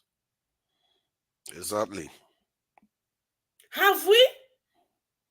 Otoeze is there now. If he wanted to build, he could have built it. If we, If there are things Dangote is not doing right, let us call on him to do it right. But hating him because he built the refinery and he wants to be a soul, no. It has happened in the past, but let's think of the way forward. And this will not. And above all, this is not going to encourage you and I, or even Nigeria, to go home to begin to think of creating job opportunity. Talk less of any other person from the Western world to want to come to create. And our children are graduating every day, jobless, increasing the kidnapping people. Have you not heard of our people going home because they have businesses at home? And even in a co-hotel of 4 people, our Igbo brother was spy for going home to go and check business. So let me ask you, you think me and you are safe? When we step our leg into Nigeria, do you think me and you are safe? So please, if we must solve our problem, we must come out of this hate for tribes and religion that they are using only for their gainful, wicked plans for the average Nigerian. Thank you. Thank you. I think Righteous Man wants to say something. Please go ahead, Please, I think we are dragging this thing out of what it's supposed to be. I don't know where the issue of tribe come into play in this Dangote refinery. I am shocked that everybody is referring to tribe. There's nothing that connects tribe or religion in Dangote's issue case. What we are trying to say, or the news I broke here, is that they have frustrated this man, and in fact, the man is tired. He first accused the Kaaba that is difficult to operate here. Man. Hold you on, the one Master, let me talk. Master, Premier Times You is need there. to be honest. Yesterday, you make a lot of. You said, "What is he going to benefit Nigeria?" Don't change it. You need to stay where you are and what is he going defend to your benefit position. Nigeria? Defend your How can position. you not see that? Paul was arguing with you yesterday. Listen. Go there, go and monopolize the industry in Nigeria. Nobody is correctly working on now. Go and monopolize it. We can't kill ourselves every time. We can't do that. People need to stop. Listen. The chairman or the director of NNPCL is a Fulani man. He's a Northerner. He's not an Igbo man. He's not a Yoruba man. And he is the one that announced this thing that they don't do tribe. These are the Kaaba. They are criminals from everywhere. That is what we are saying. Why are you bringing the issue of tribe? I've never raised the issue of tribe. The Kaaba is just like the politician. You think they care where if they are Igbo, they are Hausa, they are Yoruba. They don't care. But my big question, you are interjecting. Listen, Righteous Man, that's fine, that's okay. My big question is this. Olumide, let me finish. No, Olumide, let me finish what I'm saying. Olumide, is my turn. Maybe you can answer the question too. Maybe you can answer. Finish what I'm saying. I just want to ask the question. Olumide, this is what I'm saying. What I'm saying is this, that nobody should drag the issue of tribe and religion in connection to Dangote's issue, because it was not a topic to be discussed. The reason why was he persecuted? Was he persecuted because he's a Muslim? Was he persecuted because he's a Muslim or he's a Northerner? Is the Kaaba is within them. After all, Dangote is part of the economic team of Tinubu, of APC, from Buhari regime to this time. Righteous Man. So what are we talking about? Sorry. My question is this. Lumide, please, when I'm talking, see, can I just ask a question? Righteous Man, hold on. You can ask your question after. Righteous Man, the reason why people are talking about tribalism is not because they are saying that people are discriminating against Dangote within the establishment. They are talking about the way some panelists, their opinions are being colored based on whether the person is from a certain tribe or not. Because we were all here when we were talking about Oyema, when I was saying Oyema is a national hero for everything he's done for Nigeria. All these same people that were against Dangote, didn't care about Dangote, were supporting that too. But when it comes to other, say Lagos Calabar Road, they don't no, it's waste of money. And when it comes to Dangote, no, it's not good. It's like based on tribe, your opinion is molded by it. And that what I'm saying about that is not because I'm saying, oh, you're just wicked or not. I'm saying you should watch yourself because your opinion seems to be limited based on what tribe you are from and the way you are looking at the country. And sometimes, you know what that says to other people, what makes it very, very bad and dangerous. It says to other people that you don't want the country's progress. All you care about is your people. You don't want whether everybody does well. And in reality, are you referring to me? I'm saying to you, and I'm saying to you, righteous man. He's referring to Olumide. All the people that have had opinions here, because yesterday, like I saw some people, they were laughing, talking about, oh, nothing is going. Dangote Refinery don't benefit us. I was like, why would you think that? Because we're here when we're talking about Oyema. When we're here, we're talking about Oyema, and we are all saying we have to protect Oyema. I even said the federal government needs to subsidize his this thing first so that he survives, because they are going to find a way to destroy him. And look at, we are before our own eyes. We are watching this. We're trying to destroy something that is good for the entire nation. And some people say it's okay. Let's leave it. Let it happen. What do you want? So you want the country to burn before you rest? I said that is the single biggest investment. So my question is the same. I beg, no vex. I beg. My question is this. I beg. My question is, see, every investment, every how do I put it now? Every project that you want to go into in order to generate employment or investment or any opportunity, you have to think about it before you go into it. You have to think it through. And before you go into some kind of investment, you have to get a license from the authorities involved. It could be the federal government, it could be the state government. In this case, for Dangote, it was the federal government, and it was something that has to do with the country's highest revenue generating commodity, oil. So, why will he go into such an investment, build a refinery in whatever part of the country, without having access or how to get the oil that you need to refine to now sell the byproducts? How was he proposing to get his oil? Was it from a pipeline? Was it from shipping it from a particular source, or importing it from the country? I don't get it. That is his problem right now. He doesn't have oil to refine. That is the problem. Are you for real, Olimide? We have problems. Are you for real? Answer my question. Don't tell me I'm for okay, so let me answer your let me answer that question, Olimide. Sorry, AY. Allow Masca to go since Masca started talking first. Masca, please go ahead. Okay, Olimide, the answer to your question is very simple, Olimide. We sit here every day and talk about this country, that the country is not working. It's not just for us, it's even for the businesses. The reason why people are not coming to Nigeria and investing is because government will agree with you today to do A. Tomorrow they go and do B. Okay, when we discuss this, wait now. Direct. What do you mean by direct? Answer my question that I asked. I don't talk generally. How did you expect to get the oil to refine? Simple. That's why I'm from asking. NNPC. From NNPC. But NNPC is saying right now that they don't have enough quota for him. Why would they say that? Why would they say, okay, so this is the issue. Why would they say that to a Nigerian company? Oh, because they say that it's going to be cheaper. The glass government agreed at the cheaper price, and they're not willing to sell cheaper. The company has to make the government has to make money. It's not cheaper. He's not asking for cheaper. He's just asking from NNPC. That's all.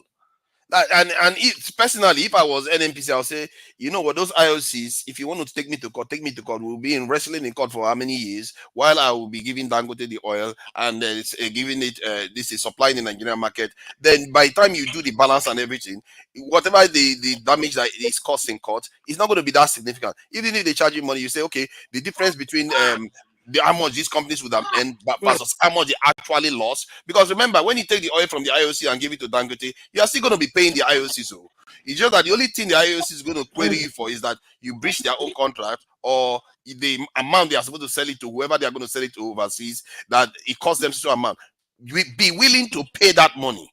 Because what it's going to do is that when Dangote starts supplying oil to Nigeria, what is going to happen is that our currency is going to appreciate, which is going to benefit the entire Nigerian state itself. I don't understand how you cannot strategize to benefit your own people. Basically, do calculation and go after the IOC and say, you know what, you have to supply this guy based on what you have. We are going to pay you the market rate. We are not going to cheat you at all.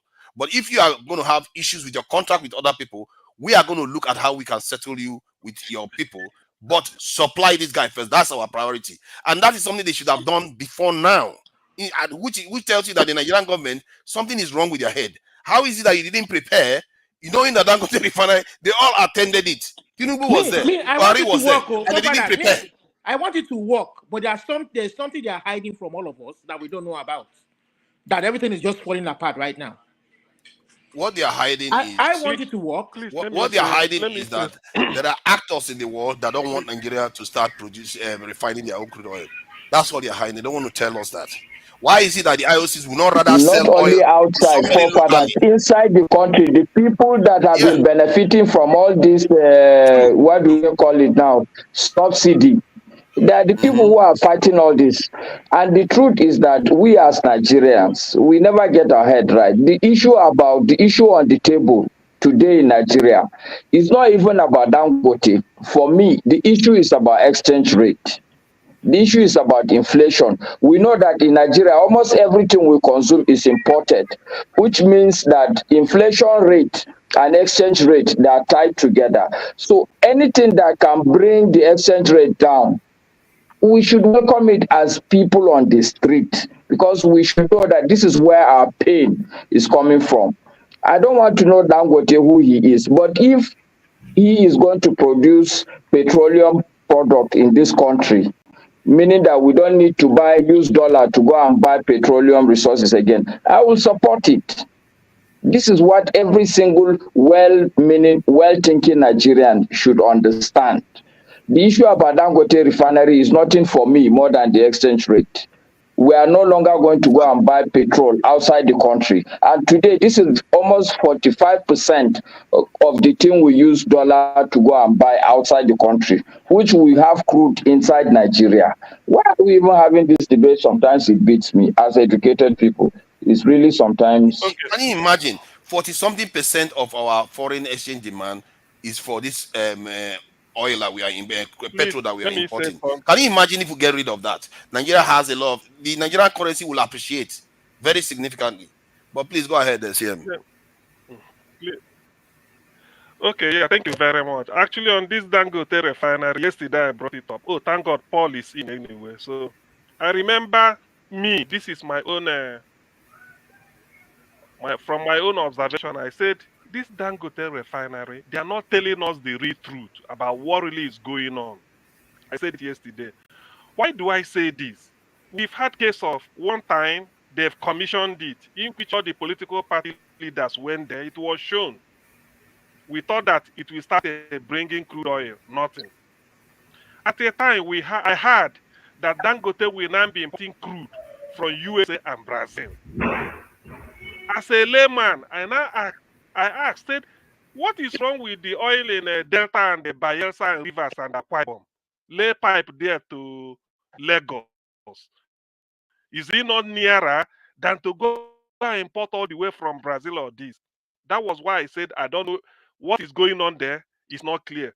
Then later, I learned that 20% equity of Dangote refinery is owned by federal government of Nigeria. Later, I heard that it is now 7.2. Please, people should call. That's why I'm quoting all these things. I said, from 20% equity to 7.2% equity. Now, we heard that by the second quarter of 2024, Dangote will start to, push out a crude, refined product. Let again, I heard that it's 2025. Now, 2 days ago or yesterday, this press conference of Dangote Refinery is only 45% completed, and that whatever is bringing out is even of the lowest inferior quality. That was when I knew that. I said, to me as an outsider, they are not telling us the truth. It was in the course of this discussion that when Paul here was talking yesterday, he said there are a lot of politics and sort of frustration going around. They are playing this thing, So I wanted to ask Paul, what are those politics or whatever, the bottleneck before what happened yesterday? But that is by the way. So given the news we've had today, let me say this. One, for whatever it's worth, I wouldn't like anything federal government or any NPC to take over Dangote Refinery, even if they will pay the highest price. My reason for this is this. NNPC, for refinery that they built by themselves, they ran it aground. And they are importing fuel. And they are not telling us the truth. And they are the people taking subsidy. They will import the wrong one. They will import the right one. They will fix subsidy. They will give the everything. So it's like a monopoly. So I would do. So Dangote coming on stream would have been a case of private versus public. They will compare. Just like you have, what is it called? Private university and public university. Whichever one you compare. So for what it is worth, I know they are frustrating Dangote about it.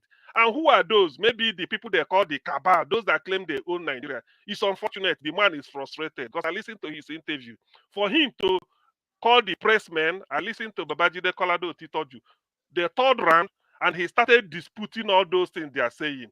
That how can you say the quality is?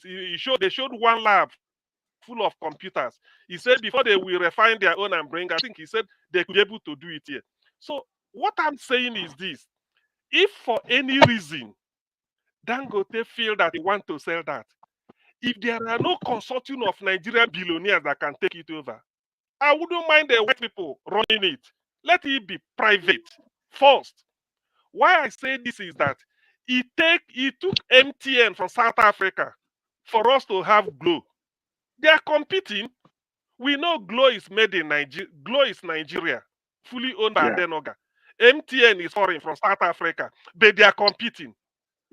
APIS is Nigerian owned, but Air France runs Nigeria, KLM runs to Nigeria, Lufthansa.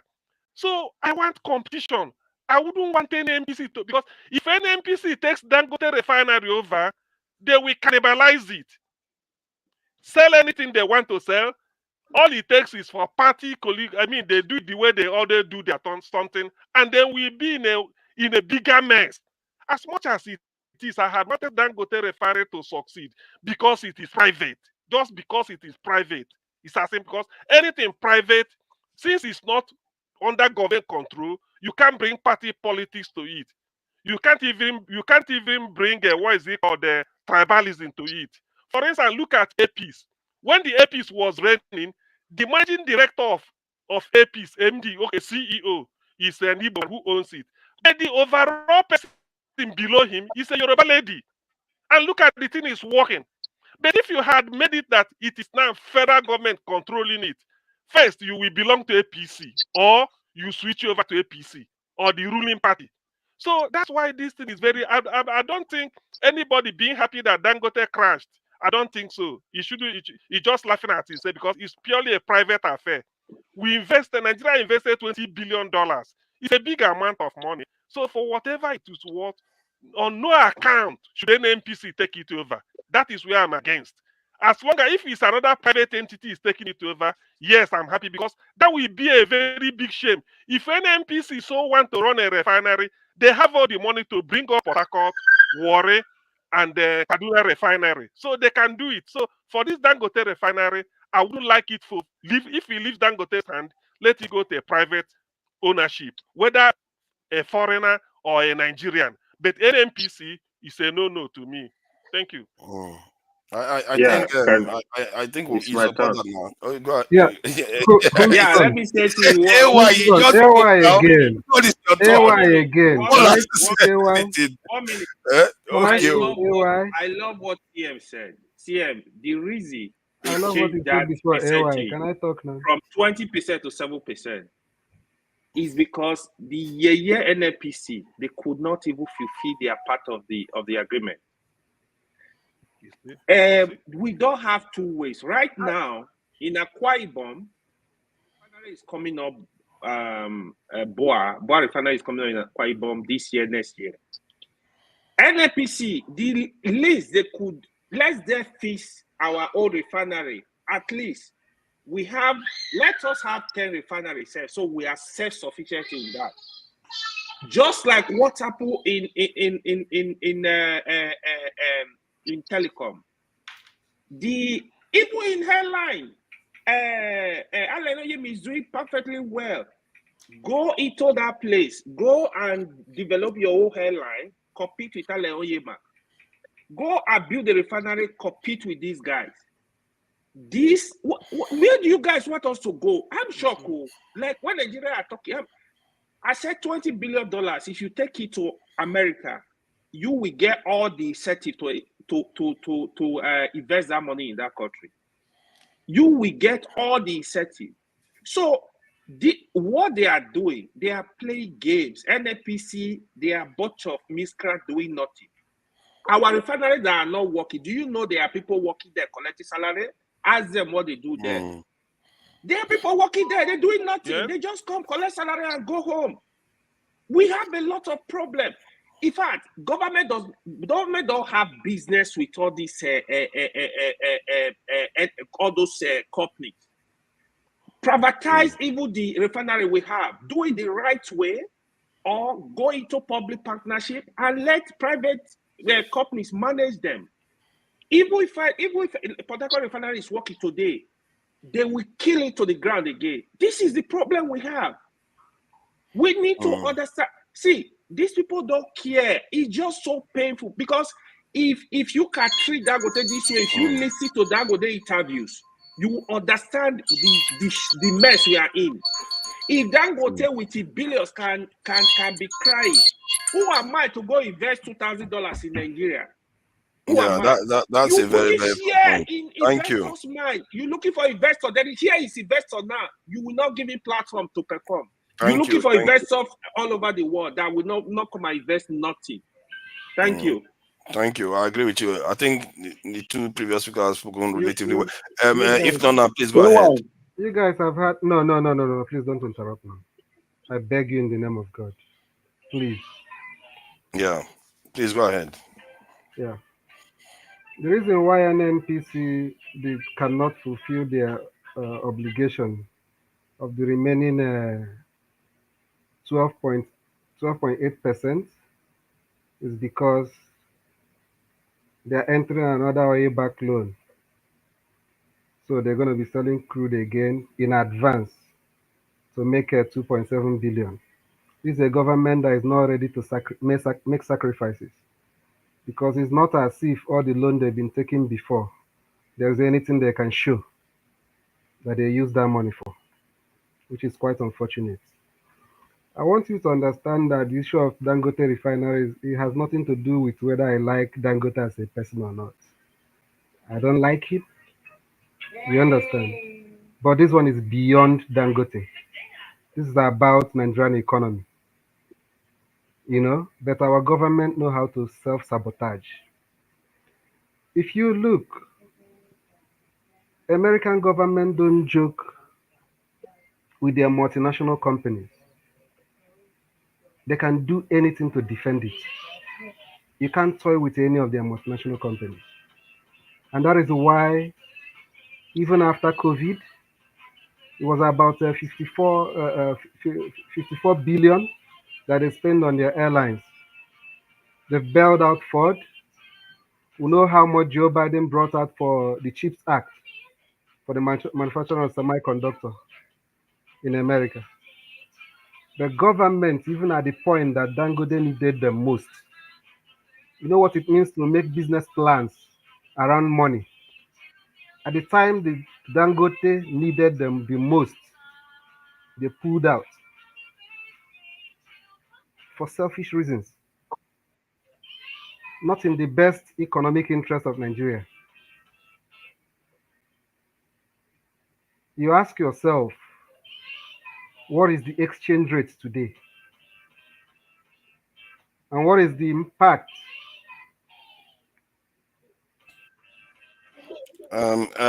Sorry, if not now, there is a birthday business going on behind you. I don't know whether you could bring the volume down a bit because it's I interrupting. think it's network. I think it's having network issue. Is it network that is bringing Yeah, happy it's birthday network. into it? That's strange. I've never heard that before.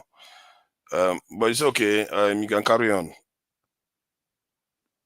It's network. It can't even speak right now. I see. Okay. It's all right. Who's next? I think it's Paul, isn't it? Paul, thank you for joining us. Yeah, please go ahead. Oh, thank you. I really appreciate this. Yeah, talking about Dangote, I think yesterday I started this Dangote. We want to discuss it. That's when all the opera happened yesterday. And it just makes me feel bad. As at this time, I know the data keep changing. The richest university in the United States of America today is the University of Texas, Austin. And the University of Texas, Austin is not part of the 8 Ivy League university that we know that what the America will call fancy university. Everybody wish their kids to go to the Ivy League. Why is the University of Austin so rich? They have a lot of refineries. You understand? They do all their research there. They make the refineries. They make money. At the time, they even claim that Austin have the gold, the numbers of gold that they have is more than the one they have in Saudi Arabia. Claim. But why am I saying all these things? People protect their investments. Saudi Arabia, their Aramco invested. They have oil refineries. My very good friend, as I'm telling you now, is there working now. He's in offshore working now, and a job boy. Saudi Arabia, the Aramco, they have refineries in America. As Americans can get scared with the Arab. Father, do you know that the Arab literally own 80% of our gas station, what we call filling station in America, owned by Arabs. When it comes to what will bring money, America will forget this funny rhetoric of we fear this person, we don't fear this person. As far as you are bringing money, you are welcome. You are a love bride. When me and you will go find one 360-pound woman to give us paper, this guy just bring people all in the name of expatriates to get papers to leave. And everything, the way we struggle. None of us see ourselves in the warehouse, factory, group home, all this nasty place, work in Walmart, eatery to get paper. You don't see all these guys there because they bring their people based on all this work level. You understand? That's why we don't earn too much respect. Our own business, like I said yesterday, Joe Biden is the vice president when Barack Obama support heavily Tesla, Elon Musk today, that happen to be one of the richest man in the world, courtesy Tesla today and everything. This same man that we're talking last week, he stand up and say he's going to give Trump 45 million. He's supporting Republican and Democrat is in power. If it is in Nigeria, that business don't die natural death. Are they touching his business? Are they frustrating him? No. Where is he putting his business? Republican and Democrat states. California, headquarters, Delaware. They are investing, creating a new city in Texas, a red state. You understand? Nobody touched that part. If that guy mess up with his workers, that's when you know that America have regulation. Do you understand? How can you help business to strive? America pack all this money to the so-called Delta Airline United America. They give them a lot of money that while we are thinking that they didn't make money during COVID, they started paying for supersonic aircraft that will come outside the next 3 years. COVID money that they enjoy from government. And we are here condemning our own. Like I said, we have Federal Ministry of Labor and Employment. We have Accident and Investigation Bureau in Nigeria. If Dangote employ people, if his trailer messed up, punish him, let him pay fine. You understand? When BP messed up in America, remember that Gulf oil? America punish UK, England, like it's not part of their ally because they break one of their rules. You understand? This is how business work. They have their ally together, they do together, but if you break rules, you're going to pay for it. But we know how to kill business. We know how to lie because we so decimate the layman. We so tribalize everything that we do that we don't understand that we need to make Dangote work. Government did not invest 20% in Dangote. I am saying it. It's only Dr. Damages that know me very well. I have a strong person in this government. You know, me. You understand? I see top people. When I was in Canada, I see top people in the government. We all sit down together in one house. I'm not saying it to brag. You understand? Where people losing, where people talk truth, things that they know, if they just say it outside, they lose their job. They lose their relevancy. That is the home that I come from. You understand? In fact, as I'm talking, as I'm talking, where my little niece is getting married, Osibanjo, my little niece, my own sister, one mother, one father. Osibanjo was the one that wed them together in the staff center, Samadeyemi. See home I come from. I see the power from inside, not only from outside, like speculation. You understand? That government invests this 7.2 that they tell you. This is what government invests. The remaining thing, government only promised that if Dangote starts, we promise you. That is what Master is asking. We promise that we're going to be giving you 35,000 barrels on a daily basis. That's how we improve, we contribute, because government don't even have cash. Government don't even have anything. Now, so CM understand now. So this is the projection that Dangote feed that this is how they will contribute. So Dangote now don't really have money to be buying crude. Government will be giving him crude. Why they say that's how government build part of their own equity to move to up to 20%. Thank God for Dangote. He already made provision for the seaport and that thing. That word that you hear that we're going to bring crude from the US and the Brazil is just a statement of strength. You understand? Like the British will say, can I ask him a question, please? Can I ask you a question on that point? Let me land. Don't move just ask me a question. The reason why you don't want to take a question, right? Hold on. Let me land and you ask me a question. Don't disturb people here. Just let me land. I have a friendly question for you. Okay. If you can ask me a question for 30 seconds. Okay, 30 seconds. Here's 30 seconds, strictly. Okay. If a company goes into an agreement, even with, say, government, right? You go into a negotiation, that you have an agreement. If there's non-performance by one or either party, what do? Do you just unilaterally take an action, or do you sue that company first to perform? Right? You go to court, or you go to some kind of arbitration and say, hey, look, you made a deal to buy 20%. You haven't paid me. So now I'm suing you so you could perform. If you don't perform, then a court would say your share in this thing is now 7%. You do not on your own, right? Okay, I agree. You've passed 30 seconds, so that I won't lose my train of thought. I know, but hold on. Since 30 seconds, 30 seconds, strictly 30 seconds. Okay, let me ask you. You give me another 30 seconds. There's no other 30 seconds. Please go ahead, Paul. So when he said all those things, I'll use another thing. Elon Musk bought Tesla. Elon Musk was the one that put the price that he wanted to buy Tesla above the price extremely. Somewhere along the line, he tried to change his mind. They took him to court that if you are not willing to pay, you're going to pay $1 billion. Twitter, I mean to say Twitter. You understand? And he look at it, he get tired and everything. For him to just throw away that money, that people will cause him that he's crazy. Then he bought Twitter along and everything. But in Nigeria, we have a peculiar system where you understand. On the flip side, like I will make people laugh and everything. Dangote himself, you understand, enjoy this privilege for a long time. When you and I cry, Dangote don't care. Very soon, maybe this August 1st protest, Dangote too will carry placard, join us protest. I beg he's already started protesting in the media. I beg another 30 seconds. But what you understand, but let me continue. Give me 30 seconds. Let me continue where I'm going with Dangote. You're not responsive to my question, though. Okay, you win. I Respond wrong, but to let what me I just asked. finish where I'm going. I agree, I am wrong. I didn't know your answer, but let me continue. I agree, I didn't know your answer.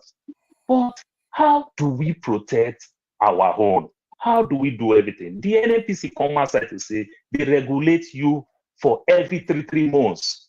You understand? They will, sorry, before they give you this so-called 100%, every three months, they will be certifying you every three months. In every 3 months for seven times, that is Paul, about we don't support our own by bending the rules.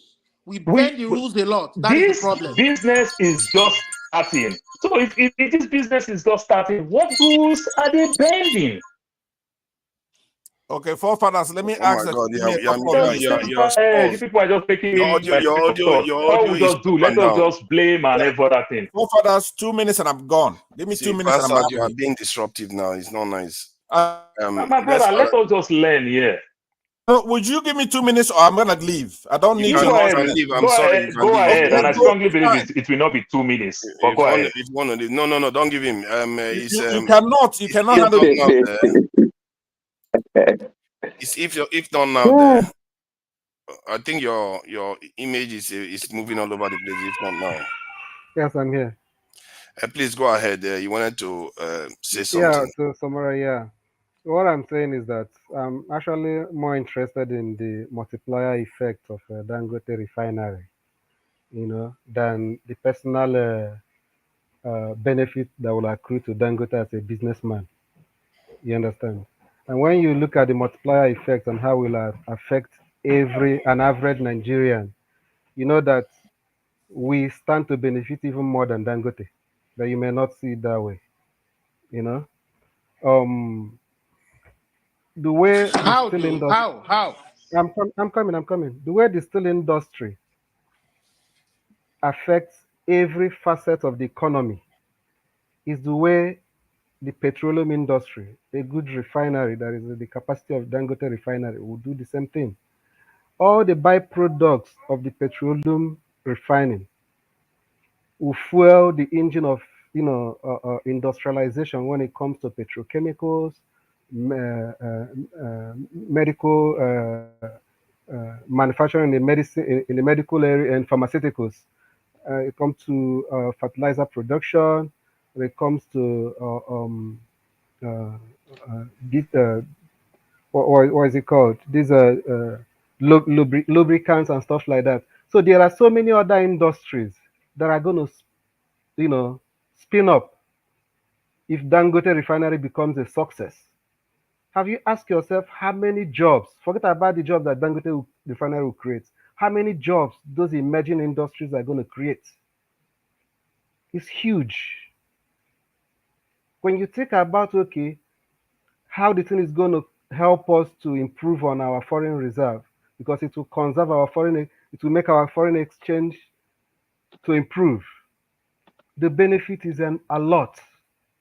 So let's not be, myopic to see it that, Dangote is good. Monopoly is bad, whether in the hand of an individual or in the hand of government. So let's not even go there.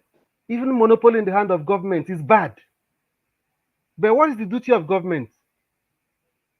To moderate the monopoly in the hand of a private establishment. So that cannot be an excuse. The Nigerian government has spent about 17 trillion naira for the past 20 years in turnaround maintenance of our refineries that have not produced even 10% of our consumption. Is that not enough waste? Yeah. Is that not enough waste? NNPC. Please, It's painful. It's please, can painful I just to think re-enter? about. Please, can I re-enter this just for 1 minute? Even You those see, refineries yes, should be dashed out to people. Who hasn't said anything? I think Righteous Man hasn't said anything for a while. I haven't said anything, no, forefather. Yeah. So you are Righteous Man. I'm coming. So ordinarily, monopoly is not good for business. But what pains me in this Dangote issue, I'm prepared to put up that Dangote's refinery is working because it is private. The management will be private. But what pains me is that it is the federal government that should be growing business that sabotage Dangote. Exactly. That's what I'm saying. It is the Exactly. federal government that ought to protect. You see, that should be happy that yes, it is okay. Do you know that if I'm the CNC, I will frustrate MTN out of Nigeria and grow more of Glow. I will tell Glow, I will announce it that I want more Nigerians to be in the telecom industry. We want to get rid of MTN. South Africa of about 50 million.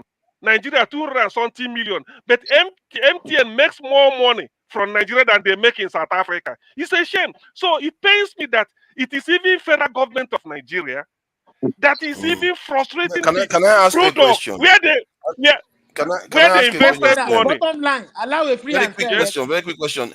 Where because I hear your point when you said the show this in the federal government, they are the ones supporting. That's true. They are the ones that are supposed to be supporting. How about Showolu? Where is he? Because Dangote Refinery is in his state. If Dangote Refinery doesn't work well, it affects his state too. Why do we not hear from him? Power past power now. So local government chairman and Tinubu not be the governor now. Local government. Don't destroy business in my state. This is the reason. Do you know why this thing is painful is that federal government through NNPC invested money in Dangote. So they have an interest to allow it to succeed. So why are they then sabotaging it? Even where they invested their own money. Do you get it? Federal government invested in Dangote. So it means that you have interest, apart from the fact that it is owned by a Nigerian. So why then do you succeed in frustrating it again where you invested your money? That is the issue. When bank give you a loan, one small thing with monopoly. Look at the argument. Look at the argument. One small thing with monopoly. Sorry, can we allow Righteous Man before that hand? You know, it's like I'm just sorry. Righteous Man, please go ahead. 10 seconds. One small thing with monopoly that they talk about. Just imagine United Arab Emirates, what we fondly call Dubai. They create airline in the name of monopoly. They will make it two. Emirates and Etihad. So that if one is having problem, the other one is there. Do you understand? But we live in NPC all this while. They've been failing us and they control, and we can't talk to them. Go ahead, Righteous Man. Yeah. Please, I want to ask 2 questions, and I want everybody only one, Righteous Man. Other people have been talking. Nobody interjected. Please If you want to, I can log out. Pastor, leave him alone now. I can log out. I can log out. Go ahead with your question. I don't want to shout. It's night. People are sleeping in my house. So if you don't want me to talk, I'll just log out and say goodbye. You know, it doesn't cost me anything. Okay. So the first question is this: what happened to Ajukuta Steel? If that company is working, both making of vehicles, anything that have to do with iron and steel, won't be importing it. But I read an article that was during Obasanjo time that the Western world ganged up and told Russia, who held the contract to complete that Ajukuta steel industry, not to.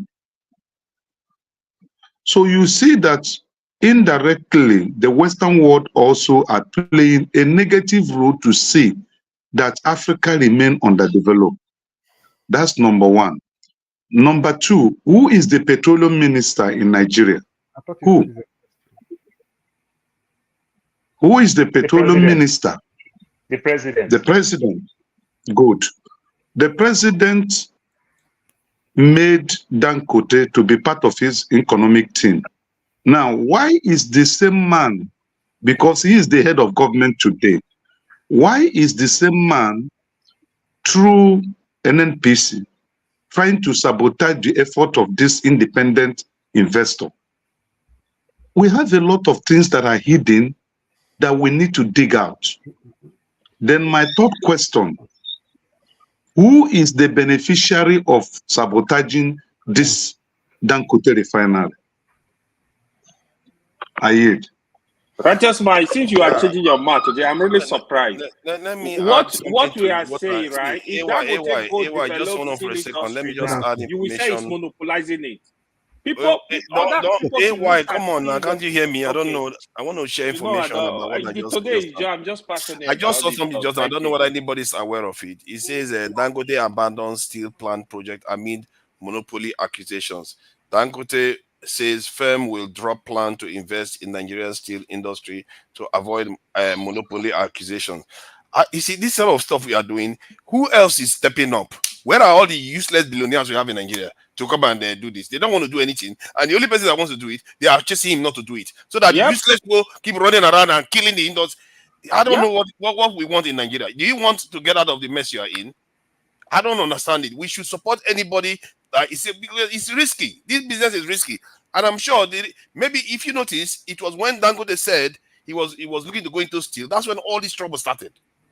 You started hearing his refinery has this one has this, there's fire in his refinery. All this one just started. That was sometime about 2 to 3 months ago. He said he was looking to get into steel. That's when all these controversies became big. They don't want all these problems to be solved. If there are Nigerians involved in this, let me just ask this question: What is in the demands that this is Alaba read today? Because I missed it. That the protesters want to demand. These are the kind of things you have to be sure of what you are demanding for, whether it's going to give you what you want.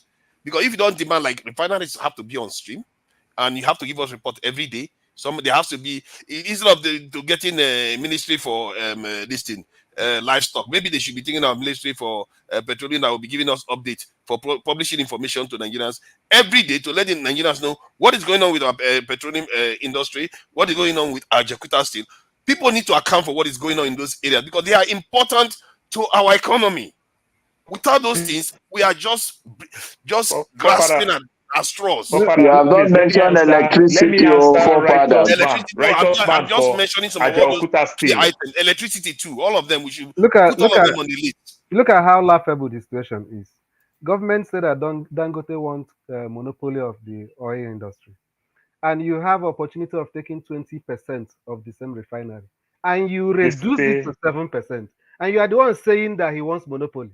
Instead of you to look for how to increase your stake to make sure that he doesn't have monopoly, you are even reducing the 20 that he's supposed to have. You could even benefit from what does it even mean? What is it? And if you don't want to benefit because you don't have crude to give Dangote because people have already paid upfront. Simple thing. All you just need to tell Dangote, you tell Dangote that our crude is wasting in Imo State. Go there and take from there, since we already have all the one in Delta, Akwa Ibom, and Rivers that we are selling for these people. Our crude is wasted in Nabia. Go there. Let me give you guys. You understand? Go there. I can't get it. Then Righteous Man asked question about some of us are not talking of forefathers. You are not moderating. Yeah. So sorry. Let me just answer Righteous Man's question. I beg your pardon. It looks like I'm taking over this show. Maybe because I have passion for it. Righteous Man, Ajaokuta was perfectly designed. They designed Ajaokuta in all the way to Kogi. Government built a rail station all the way to Delta State. That is my village from my father's side, Delta State Company. As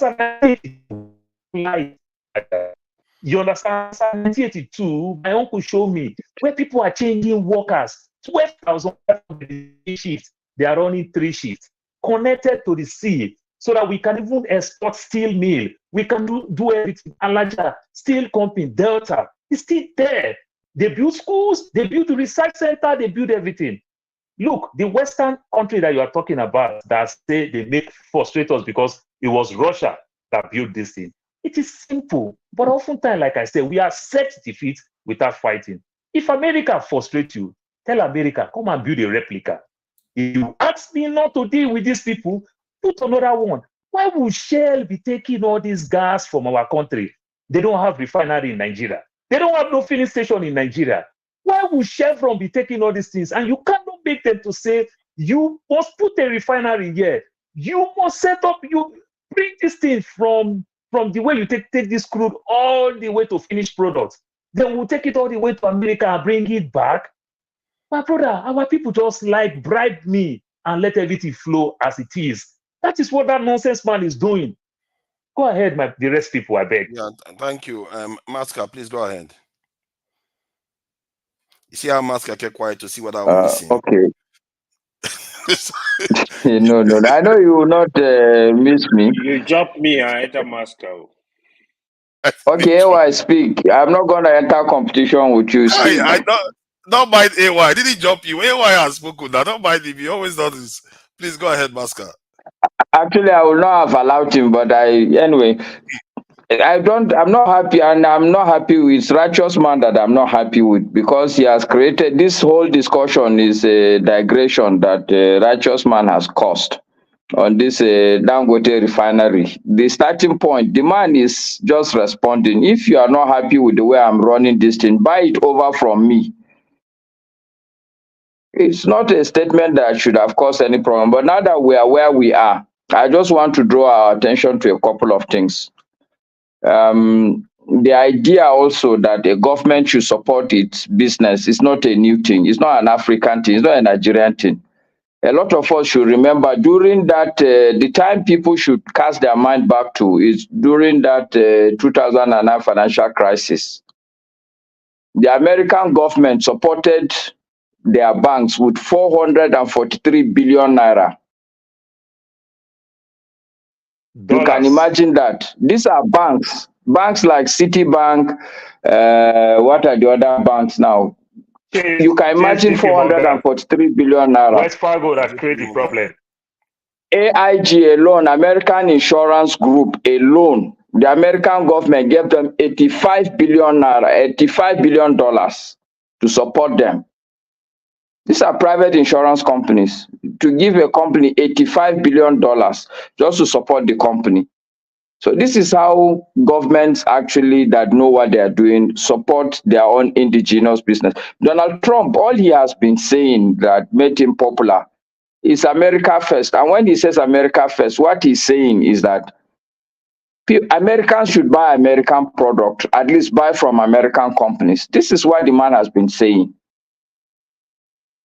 For me, the issue is very simple. I think I've said it before on this platform. I worked in India around 2004, 2005. Around that time, it will take you good 2 weeks to see a foreign car, either a Honda or a Toyota. All you will see is the local Maruti and the other company, local Indian cars, both taxi, both politicians, both their private people. They drive Indian cars, and today see where they are going. They've gone places. But if you come to Nigeria, everything is imported, including toothpick. All the airlines, if you go and fly Ethiopian Airlines, you will see how they will embarrass you in Addis Ababa. If you fly, let's say, Egypt Air, all these airlines, they will send to Nigeria the worst of crafts. Because we don't do anything ourselves. Yeah. We don't do anything by ourselves. Everything we allow other people to do it for us. Are we surprised that they are throwing us around like football? Look at electricity. Till today, Nigeria has not put in its act together to do electricity. And the answer is very simple. Across all the industries, Nigeria has become what is called a rentier state. The bulk of our intelligent people, the bulk of our elite, they don't do anything but look at the government and see how they can cream rent. This petroleum we're talking about, I'm sure some people are collecting a lot of money in terms of subsidy, or even if it's licensing. All sorts of stories in this country. This was a country where somebody will get a license to import rice. And just because you have a license to import rice, you make a lot of money. So it is these people that are not happy with all these small.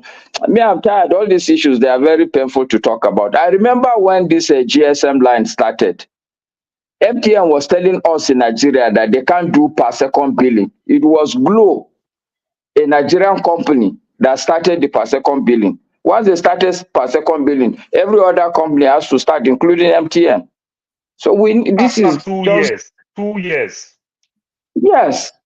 So we sometimes I wonder how we think that. How can I choose? Look, companies nationalize assets because they want to promote their people. How difficult is it for Nigerian government to just produce crude and give this man? It's not so complicated. The Ajakuta Steel Oil Mill, we're talking about the electricity, the refineries, everything in Nigeria is because some people want to just chop small. So they want to make sure that private citizens, private companies do not thrive. That's just the long and short of it.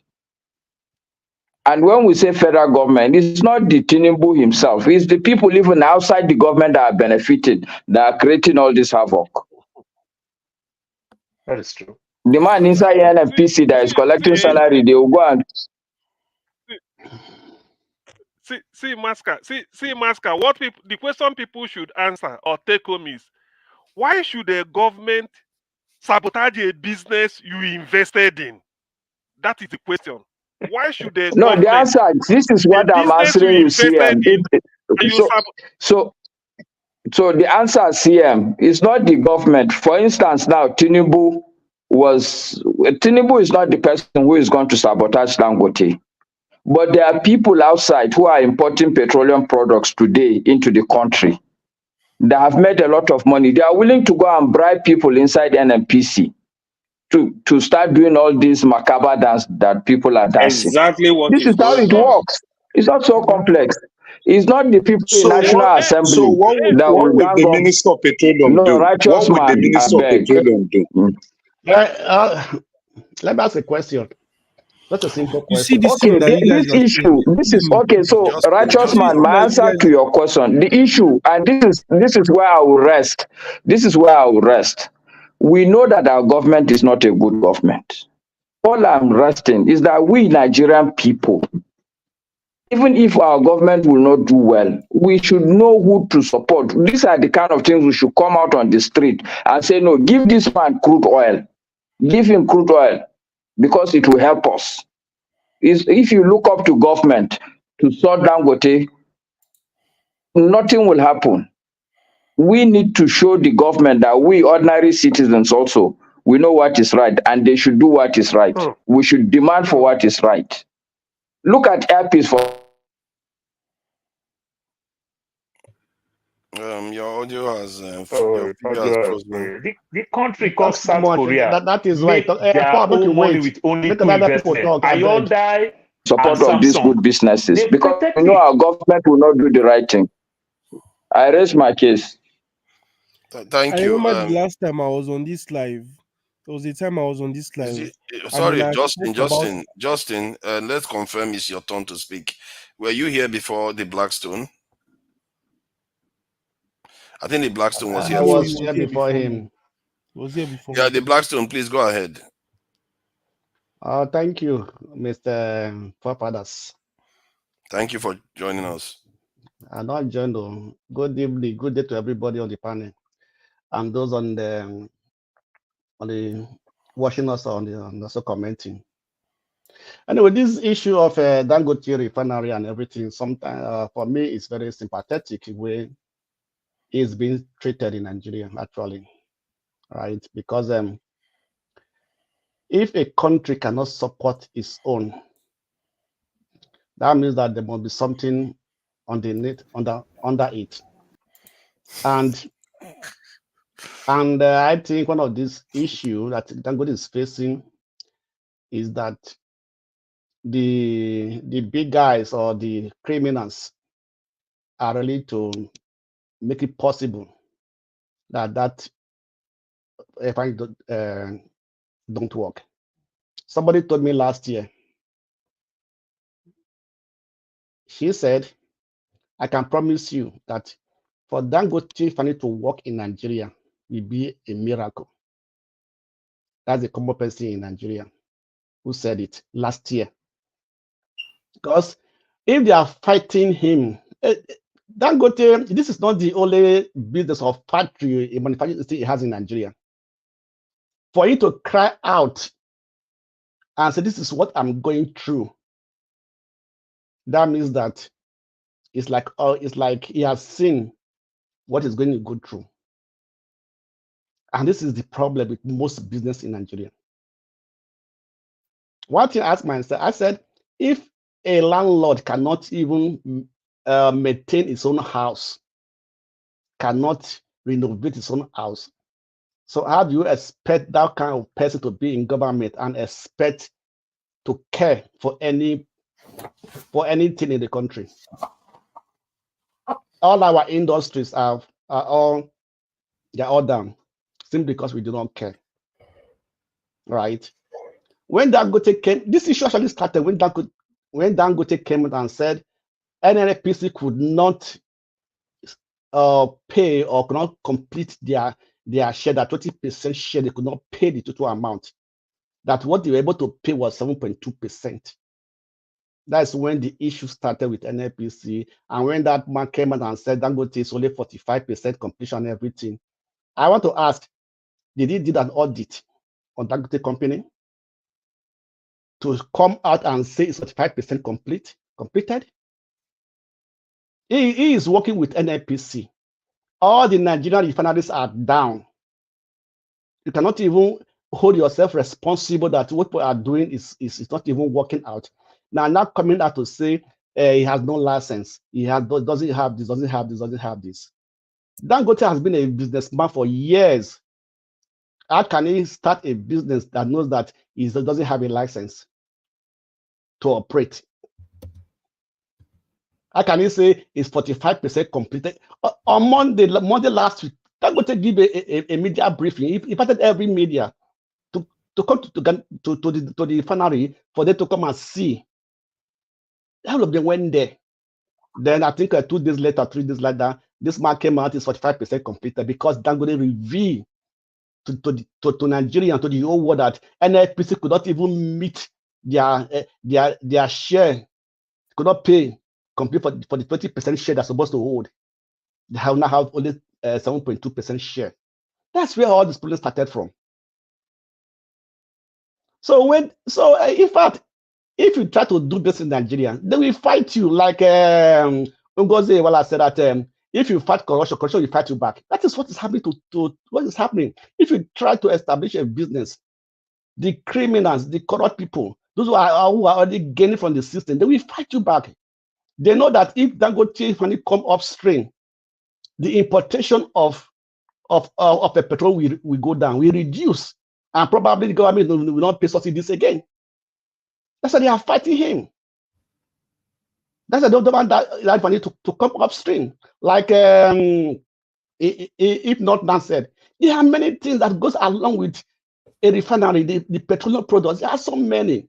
And there are going to be other industries, other leading to companies that are going to spring up along with it, around it. We're going to benefit, that's going to benefit Nigerians. That Nigerians, we create employment. We create product for Nigerians, right? Dangote, we even start exporting out.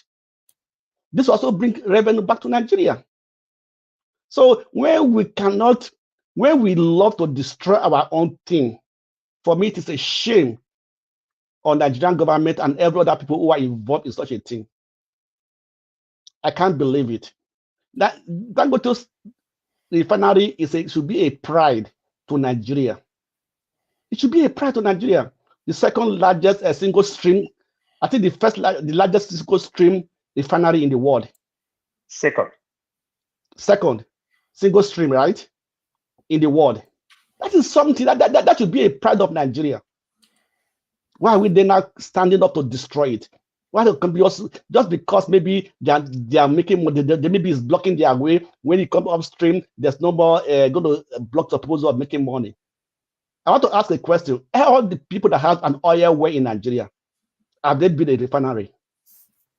What have they used the oil well to how is the oil, where they use the oil well to benefit Nigerians? You just give to IOCs, you go to a joint venture agreement, you come and take the oil and you walk away. So this is the mentality of Nigeria. This is the attitude of Nigerians. Every citizen of a good country want to do something and improve their country. Dangote said, I don't have a single house in abroad. I don't carry a foreign passport. That is a man that is very proud of his country. That is interesting because recently I think somebody said P2B has a house in London. I don't know whether that is true.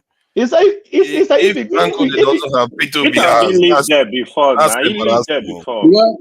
Yeah, Peter Obi has a house. He does. He does. He has a house in London. But that was when he was there. Never lived outside the country. Peter Obi lived So outside. it doesn't say Peter he Obi goes live to. outside the country. So Dangote is all Nigerian.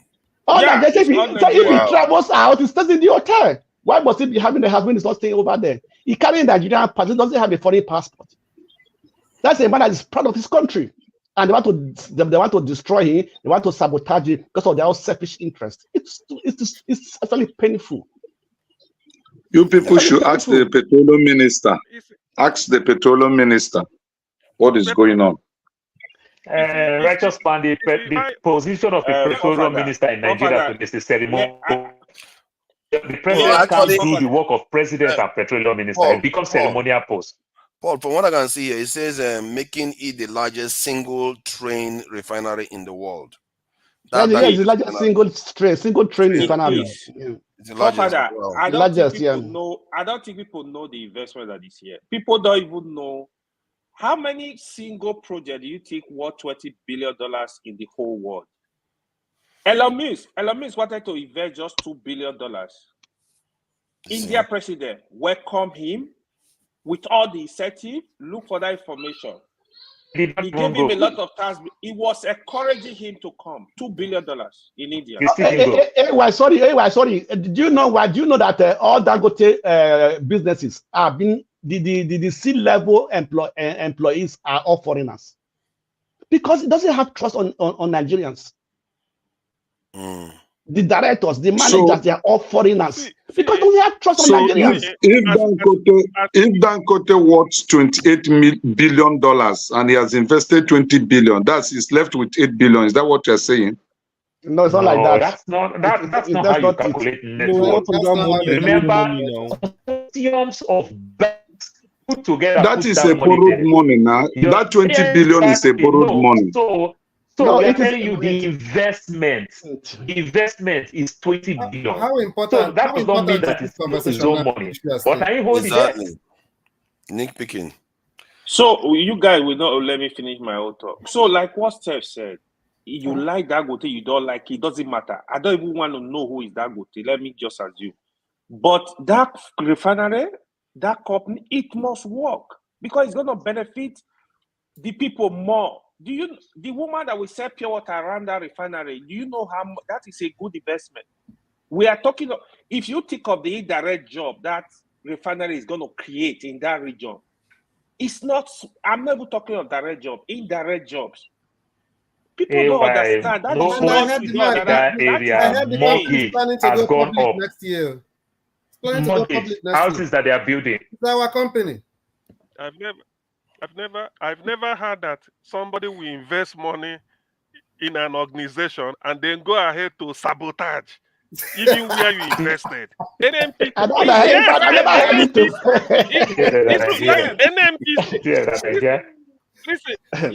Listen. Yes. That's why I'm surprised. If you hear that Nigeria sabotage Glow owned by Adenoga, maybe federal government hasn't got investment. Yeah, you forget so soon. Obasanjo frustrated Glow. Adenuga went exile till Obasanjo left the country. You forget that Adenuga went exile. Adenuga ran out of the country till Obasanjo leave. Adenuga was not in Nigeria. That's the same thing. It's going on now again. Please, let's allow Justin to join the conversation. And there is, if you can see you backstage, I don't know who to go and wait backstage. So if you can come on to have a say. Take me out. Remember, I was speaking about, and this was when everybody was just arguing with me anyhow. 2 live streams ago, I was speaking about the role that expertise plays in all these types of things when it comes to developing a nation. Now I even ask, what is the point of having so many ministers? Because Ghana has 98 ministers. Nigeria, I think we have a bit more, but judging by the fact that we create ministries every day, it's probably more than what I expect. I now ask, why can't the president do most of these roles? And then I now also ask, what is the point of having so many ministers? Like, can't expertise play a role in all these things? Because there's minister of everything in Nigeria. It turns out that now that you guys are talking about oil, well, most of you were not here when we had that last conversation, except Righteous Man, Sha. But now that we're talking about oil, it just so happens that Well, the way Nigeria works is that naturally, when you become president, you're also the Minister of Petroleum. Abi, correct me if I'm wrong. You're right. Yeah, that's Obafemi what they just started started it. doing. Yeah, they started doing No, that it. one also seems like a very, very cunning Yeah. something on his You own, because do it at a time. how can you just become president and you're now the minister of the country's most valuable resource, leaving so much room for all types of stealing and embezzlement? After And all, they that's should be what the holding him president accountable, but nobody holds the president accountable for messing up the exactly. That's Nigerian. even the reason why it does not make sense, He because has a that's limit. the, So, that's the sorry, what the country Justin, are you makes in most of. Nigeria? Are you in No, Nigeria? no. You are not in Nigeria. It's very odd because your background is very dark. It looks like I thought it was the Nigerians that have dark background, like this Own is light, righteous bro. man. Yeah. Okay, like me too. Like me too. No, are you in Nigeria now? No, Because I was in In Nigeria Nigeria, just now, but I just traveled to London. That's why oh, the okay, light has okay. come on. Yeah. Please go ahead. I do enjoy your questioning of certain things. So, as I was saying, now the president is the minister of petroleum, right? It just turns out that obviously because of that, that's the organ on the top. So accountability will be lacking, even if it was not the organ on the top. You know how our country is, accountability will still be lacking. This is even where it gets so bad. You should not ask, what do we know that the president knows about petroleum? Okay, there's another organization again, the NMPC. We've always known the NMPC right from time as one of the most fraudulent organizations of all time in the whole history of our country. That one is facts. We know them for that. It just turns out that this whole thing that they are running now, there's so many things going on. So many things going on. Like I think Paul, I don't know who was saying it, was saying something about how people within the NMPC are being bribed because of this whole Dangote thing, and it's affecting Dangote, basically sabotage, as you explained it. The truth is, me personally, when I talk about this type of things, I don't like to make assumptions, but that is more than likely what is actually going on. You understand? There's this problem in our whole economy, in every industry, every aspect of our economy, where nobody trusts anybody at all. At all. Trustworthiness is dead. That's probably why all Dangote's executives are Indian people. Because even places you don't expect them to be fraud, there's fraud. Places where the Isn't that a ROI on that problem? being fraudulent. Isn't that a problem though? Because just hold on, because you are going to carry on. Okay. Because there is something about our culture. I even asked this question a few days ago when I was having a conversation with some group, and I said, "Is there something wrong with us where we don't value our own people's potential, or have we kind of made our own people's potential seem like it's not worthy of rewarding with anything significant?" Because if you look at it, if from the this thing previously when we used to sell slaves, like we were selling slaves, human beings that could invent the ogogoro and the umbrellas and the schnapp, whatever we are getting from people, like they could invent it, but we're selling human beings for it. Then recently, what you tend to hear from the media when they talk about security, they'll be saying, "Oh, buy technology, get technology, get technology." But the most advanced technology you know in the whole entire universe is human beings, and you have excess of them. Other nations use, even the nations that have technology have more human beings involved in it. It's almost as if we don't see our people as our greatest asset. Other nations that don't have oil, like Singapore, they don't have anything, but they are by far one of the richest countries in the world because they tap into their people. So is there something within our culture? Because like you said, Dangote is not using our own people. What is it within our own human beings that we don't put value in our own life? Is it that we don't have it's not like that with the expatriate. Sometimes we overflow expatriate because I've worked with expatriate in Nigeria. So I understand this expatriate. These questions, I ask this question. So now this sensitive thing that Dangote won't do, that we don't really do much in our country. If Dangote don't have the people that will do that, that does not mean Nigerians don't do that. You understand? But another thing, I'll blame the Dangote, I'll blame big businesses in Nigeria. We don't really know how to put ad out there for people to seek for a job. You go to LinkedIn, go look for jobs in Nigeria. How did they put it? Whether you even see job that you want to apply for certain jobs in Nigeria. So, and even though if I find myself now that I want to take that job in Nigeria, living in America, I will charge more than that Indian man that they get. It's cheaper to get that Indian man than to get an expert Nigeria from America, from the UK, from the Germany, who have the technical know-how.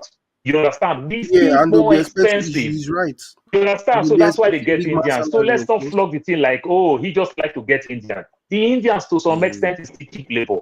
But what you need to do, train people. You see this cheap acts that they talk about in America. America understand very well that they're going to go to war with China. The way it's coming over this Taiwan thing.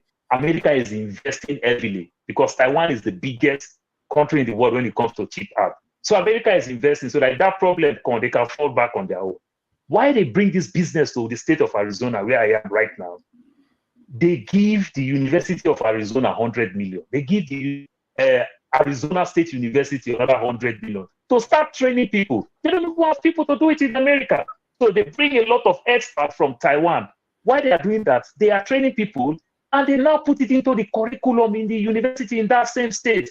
Because if they invest, say, for example, like they invest in, say, MIT in Boston, Massachusetts, people who stay there work don't want to come to Arizona and say, I can't go to Arizona, it's too hot. But It's isn't that so the they are problem we training are people talking here. about in the context of Nigeria? We don't see, maybe because it's still going on now with the Dangote Refinery, because there has not been any sense that there is transition to the local To invest in our polytechnic, our universities, so that we that's can what bring he's these saying. experts. You can't even trust them. That's what you can forefathers is trying technically, to you point can out. technically employ those people and train them. You could train them on the job. That's one of the best ways to train people. Because even if As an aviator, even when you train them in a polytechnic, they will still come in and train anyway.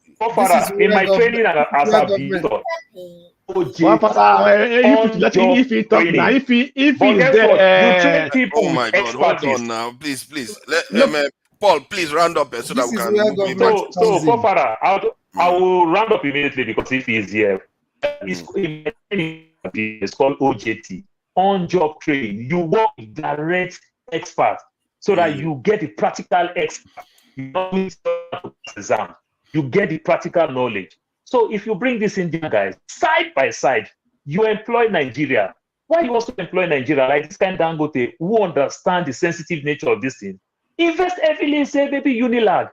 You understand? Maybe Yaba Technology Polytechnic there. You invest heavily on that department. You start training people in terms of the young folks. You catch them young. Why the ones that are working, they are doing their OJT. What Paul, when Nigeria you say company you, called what are IT? you referring That's to? how it is. Dangote or the government? But they're going to work with experts to understand it. Paul Dangote, I employ Nigerians a lot. It's talking about the management in the management So when level. they call management, it's just head of department, not management. If you go to personally, I don't mind that. You go and check in the list. I have a friend who the husband is there from Germany. He has supposed to have for 1 year, but now he has been there for more than 5 years. So I know that's why I'm saying it. Also, go and check the list. Wrong, but these are Hold on, don't keep passing it. Don't pass it. Some of them are directors. Some of them are directors. Stop it. Stop passing it to Afro. So this issue of transitioning to locally local experts is a good one, but I'm not sure is the biggest problem. The biggest problem is for the refinery to start actually functioning, because from what I know, most of the employees are Nigerians, so that it starts selling to Nigeria. That is where that foreign exchange that we are busy spending importing petrol needs to start coming down. If that doesn't come down, forget this. This inflation rate is not going to come down. No, cost of living is going to keep going up. So, Justin, please carry on. So I was saying, the president is the minister of petroleum, and I'm very sure because I used to watch news a lot, even when I was in Nigeria back then. When Buhari was president, before I left to come to this UK, I was very sure that Buhari was minister of petroleum as well.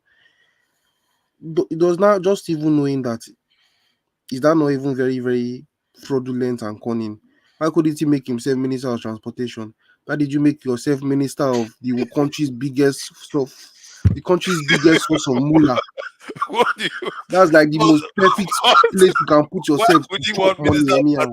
Transportation. Maybe you should be minister of livestock too. But better. You know that the money there is not as big as the money in petroleum. I think the point was that to make him accountable for this most important asset of Nigeria.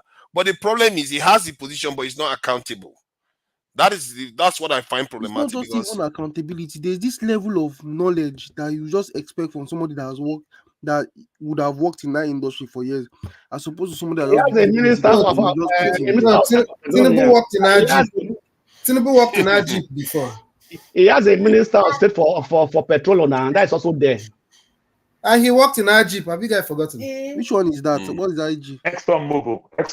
It's an oil company. Ajib is an oil company. Tinubu of all people. Yeah, he did work. He did work. Yeah, he in did work there. kind of But I don't know if Yeah. it's the real Tinubu or the fake one. But anyways, about what Paul said, it was making so much sense. Did you know that University of Texas, Texas is like the big oil producer in America? You see that thing, that's what they call R&D, research and development. Whether you're a company or a government. Make London people go sleep now. Make London people go sleep. See all these California people. Can we stop? Go arrest the California, Jerry. Let the London guys The carry on. University of Texas, they were the ones who first started mining shale for oil production. It was that one revolution in the technology that just boosted America's oil production to the extent the Middle East was pissed off about it, because all these countries are always trying to win themselves off Middle Eastern oil. That on its own is a bag, is a moolah that Nigeria could have made so much money out of if they really were serious. Yeah. Because countries don't like depending on certain other countries for their things, especially that Middle East, because they don't like them at all. Thank you. Because of the Nigeria has this unstable environment for all sorts of business. So, but what do you think about this issue with Dangote now? Where do you stand on it in terms of how should Nigeria feel about that this? monopoly thing? You see, sometimes I hear some things that sounds like they make sense. It does not just make sense. What is like is it that Nigerians think that if Dangote was not a monopoly, say in this petroleum industry now, things will be better? Because something is not a monopoly does not make situations better. If you have two companies doing one thing, doesn't make things better. It's kind of like even in politics, it makes things worse. They'll be fighting over each other over everything. Competition is, they usually say competition is supposed to be healthy, Abi. Yeah. In a country like Nigeria, not necessarily. Your politics, their competition, has it lifted your people out of poverty? No. The APC and PDP competition. They try to look at countries like here in the UK. We have defense companies. One of the reasons why Nigeria is insecure, we only have about one or two. How many defense companies do we even have in Nigeria? And they're not even global like that. In the UK, we have a defense company that has been doing business here for more than 50 years. It's called Base Systems. Yeah. At this point, you can even say they are in monopoly. But that monopoly is beneficial to them because now they have a shipyard in Barrow, which is where they make all their submarines. They are building one for Australia and other countries. They have so they quite a different industry. That's quite a different industry. This German guy, can you stop interrupting him? Why are you interrupting him now? What did he say that was so wrong? Forefathers. There are some industries whereby their monopolies is allowed by the government. Military equipment, because these are secret something. It's a monopoly. It's not a competitive industry. Let's not begin to give wrong information, please. Did he give wrong information? What was the wrong thing? That's still part of the point. Some industries are too big for you to come and start having 60 companies. No, it is a government. It is government. I mean, like, because these are military secret. When they produce arms, there's a military secret in it. Production of arms is not supposed to be a government thing. If you didn't know before, let you know now. I'm not saying it's a government thing. Every country, America, this beginning of America as a country started with companies that started producing arms, especially in the south where gun is everywhere. There are companies for everything. If you are producing ammunition, please. If you are producing ammunition, even Ford produce arms. Ford produce arms. Lockheed Martin. You don't know about the BlackRock. What is it called? You should let the young man speak now. You guys won't let him get out. Rockefeller, they used to call him. Rockefeller. This guy that used to export his oil in tankers. I've forgotten his name. From which country? I want to sleep. Good night to you all. Thank you, righteous man. Thank you for your patience, and you from Nigeria. I appreciate your joining us, righteous man. Father, I beg, go to other people now. I don't let people talk. Why are you so hot, the Blackstone today? Himself is actually people are waiting. One person is talking about 20 people are waiting. Are you moderating at all? Dangote don't have monopoly like people who claim that Dangote have monopoly. Where did Dangote even have this monopoly that they are talking about? Let people tell me, let me even debunk it to you today. I Tell know me where Dangote have monopoly. it's not as serious as most people think. Whether monopoly or not, YouTube is a Yes. monopoly. Apple is a monopoly. They are basically which other phone company challenging Apple Funny in enough, America? you know what I heard? Many I think it companies was are Bill Gates monopolies that now. said this. They said Exactly. having a monopoly is a sign of success. That is how companies are. This in the Dutch Eastern Indian company. Is that not what they used to colonize most of Africa? Royal, what's the other one? A Royal, this in something company. The Royal Yeah. It's through companies. Most of these capitalist systems, this is spread their influence. It's a very powerful tool. Exactly. At the end of the day, government, we don't and know they if buy other understand it. people's companies. Monopoly is a sign of success normally. That's regulated. Nigeria, there's like 10 Forefather. other companies under Dangote. Forefather. South Korea is a first world nation. It's known with only two companies. Hyundai, the biggest steel company in the world, and Samsung phone, computer that we use today. Thank you. I You just love understand? when this man is talking. Samsung is the perfect Samsung, example. you're You know, I have a private. Korean friend. Samsung Sorry, today, Paul. You know, I have a the Korean friend citizens that are told me planning strike. The government is protecting it because it's their national treasure.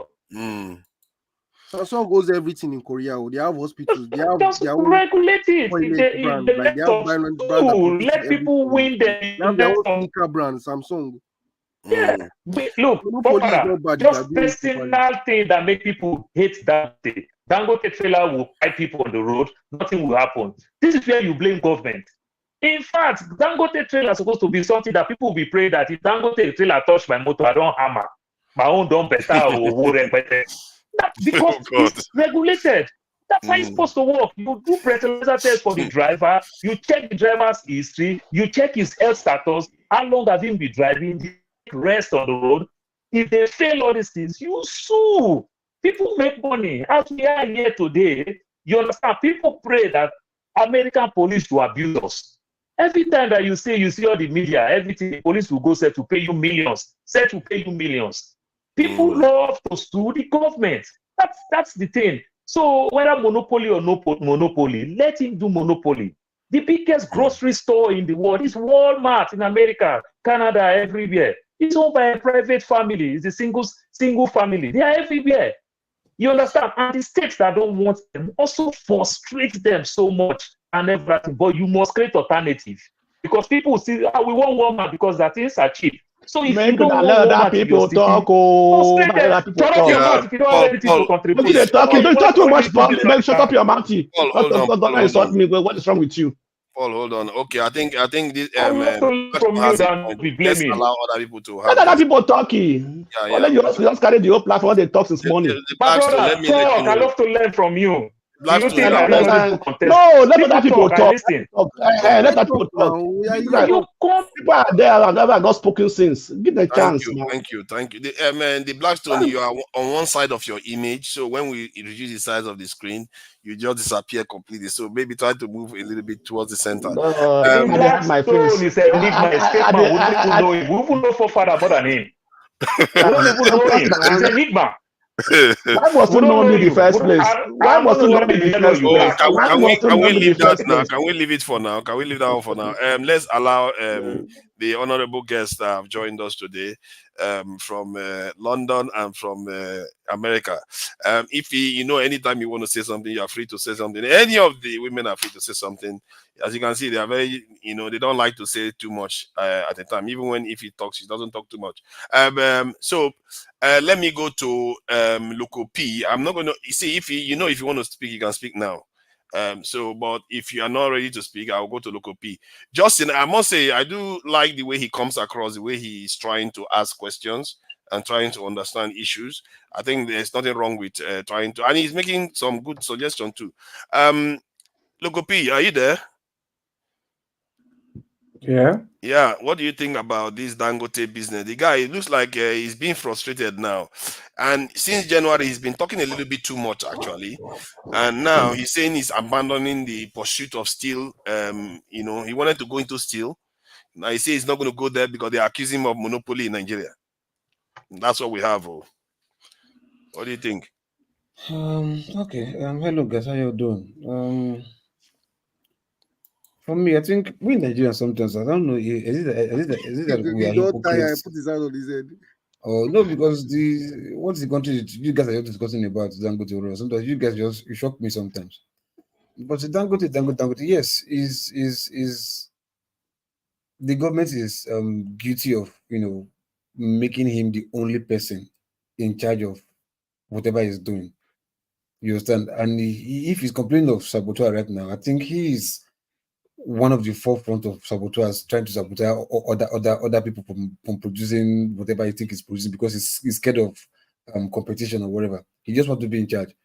I mean, with the cement with IG Beto, who will forget that IG Beto whatever? Who? You are just here talking about so that you guys, whether you guys lost most of let me use negative word you guys share. Whether you lost your memory, I don't understand. You understand? Like Dangote, he Chris, when he enjoy the benefit of Nigerians through monopoly, he forgets. So because now the thing can't turn against them. Oh, now he's not crying wolf. I'm not there. Sorry for them. I don't know. We're on a memory go at times.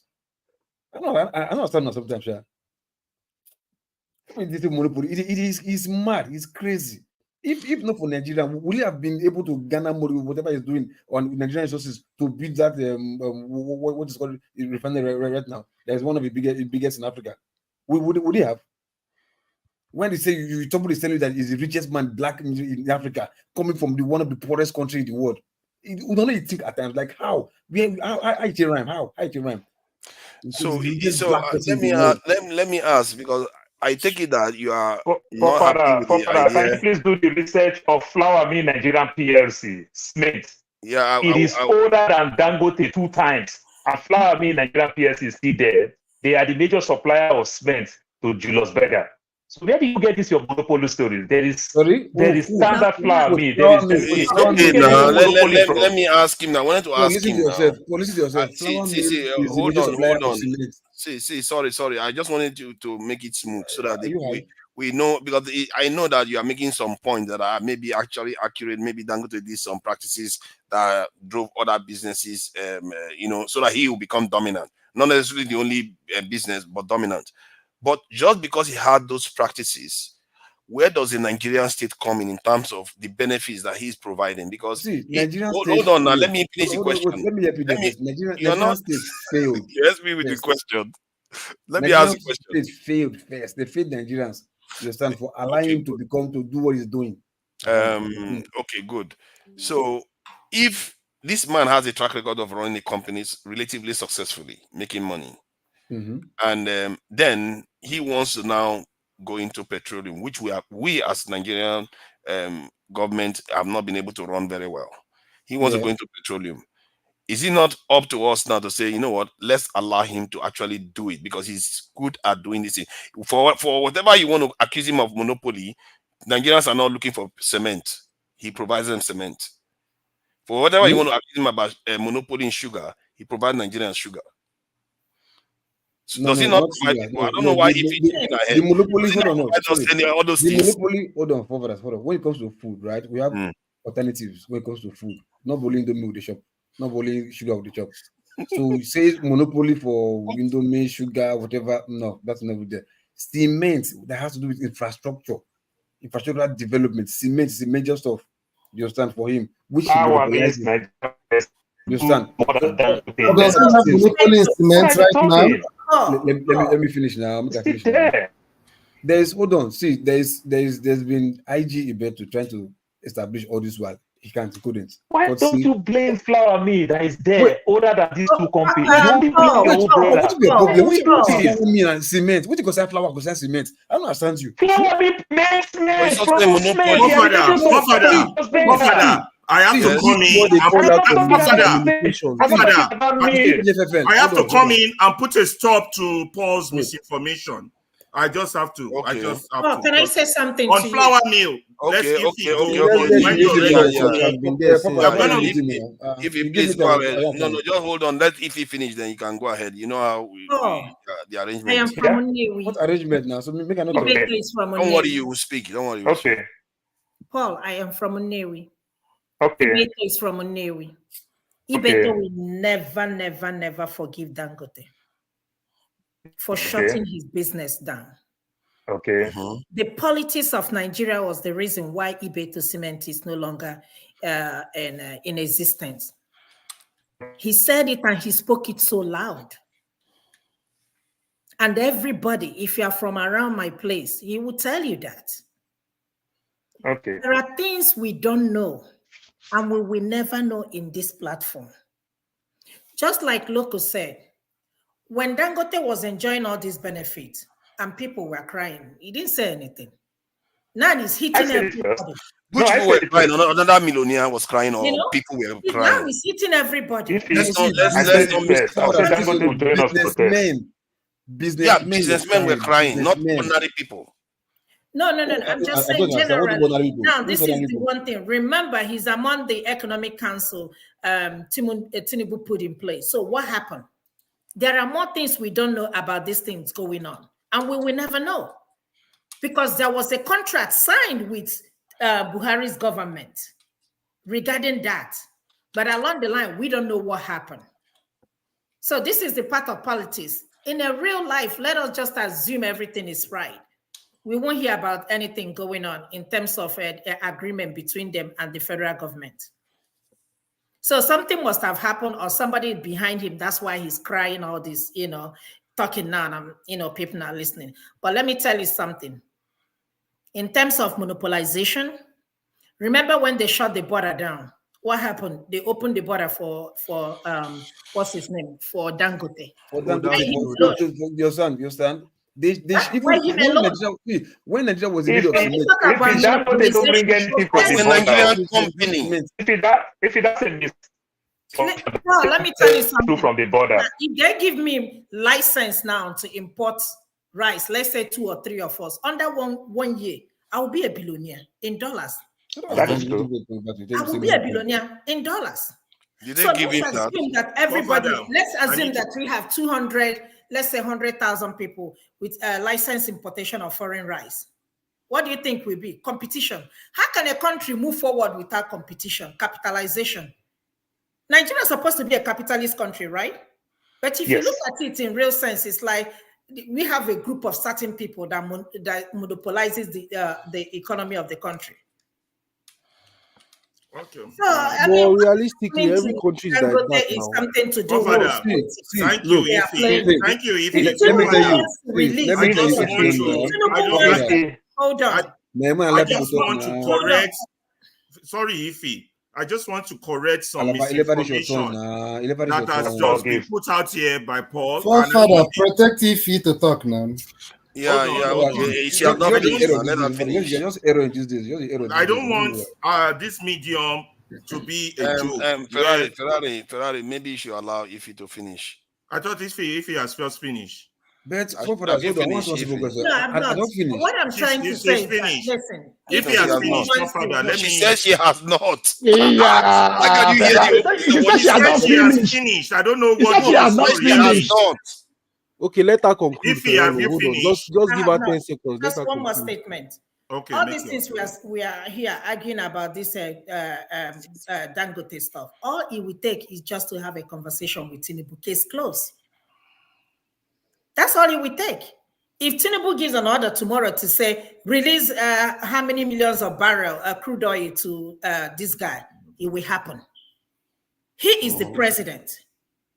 But again, like I said, there are more we don't know.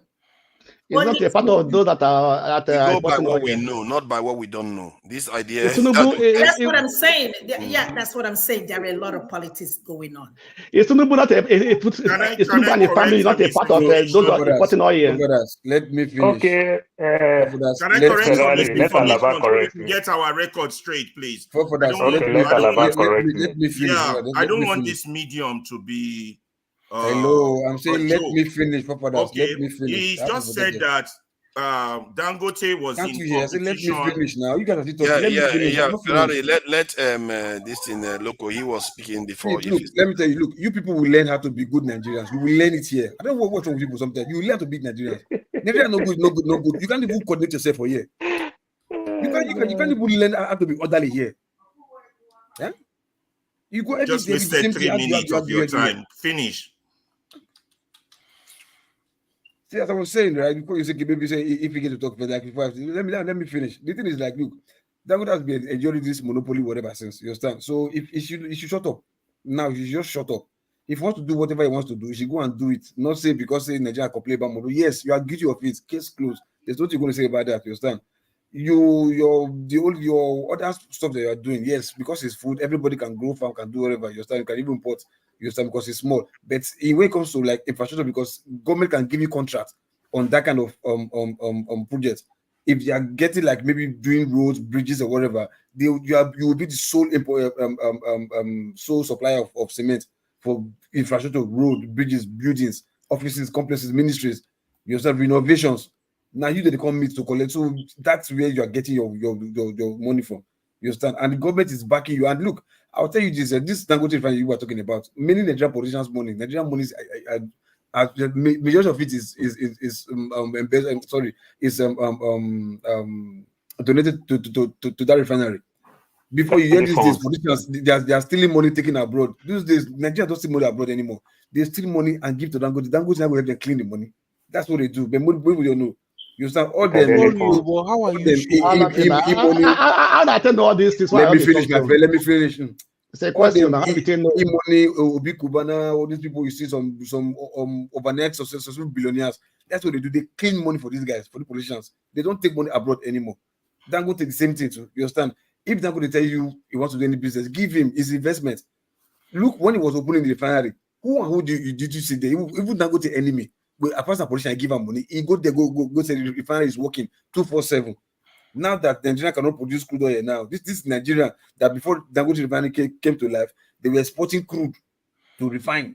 You understand? Then take all the products like diesel, kerosene, heavy petrol, and import only light gas, which is petrol. All the products that are contained in crude oil, where are they? They don't import those ones. They leave it abroad.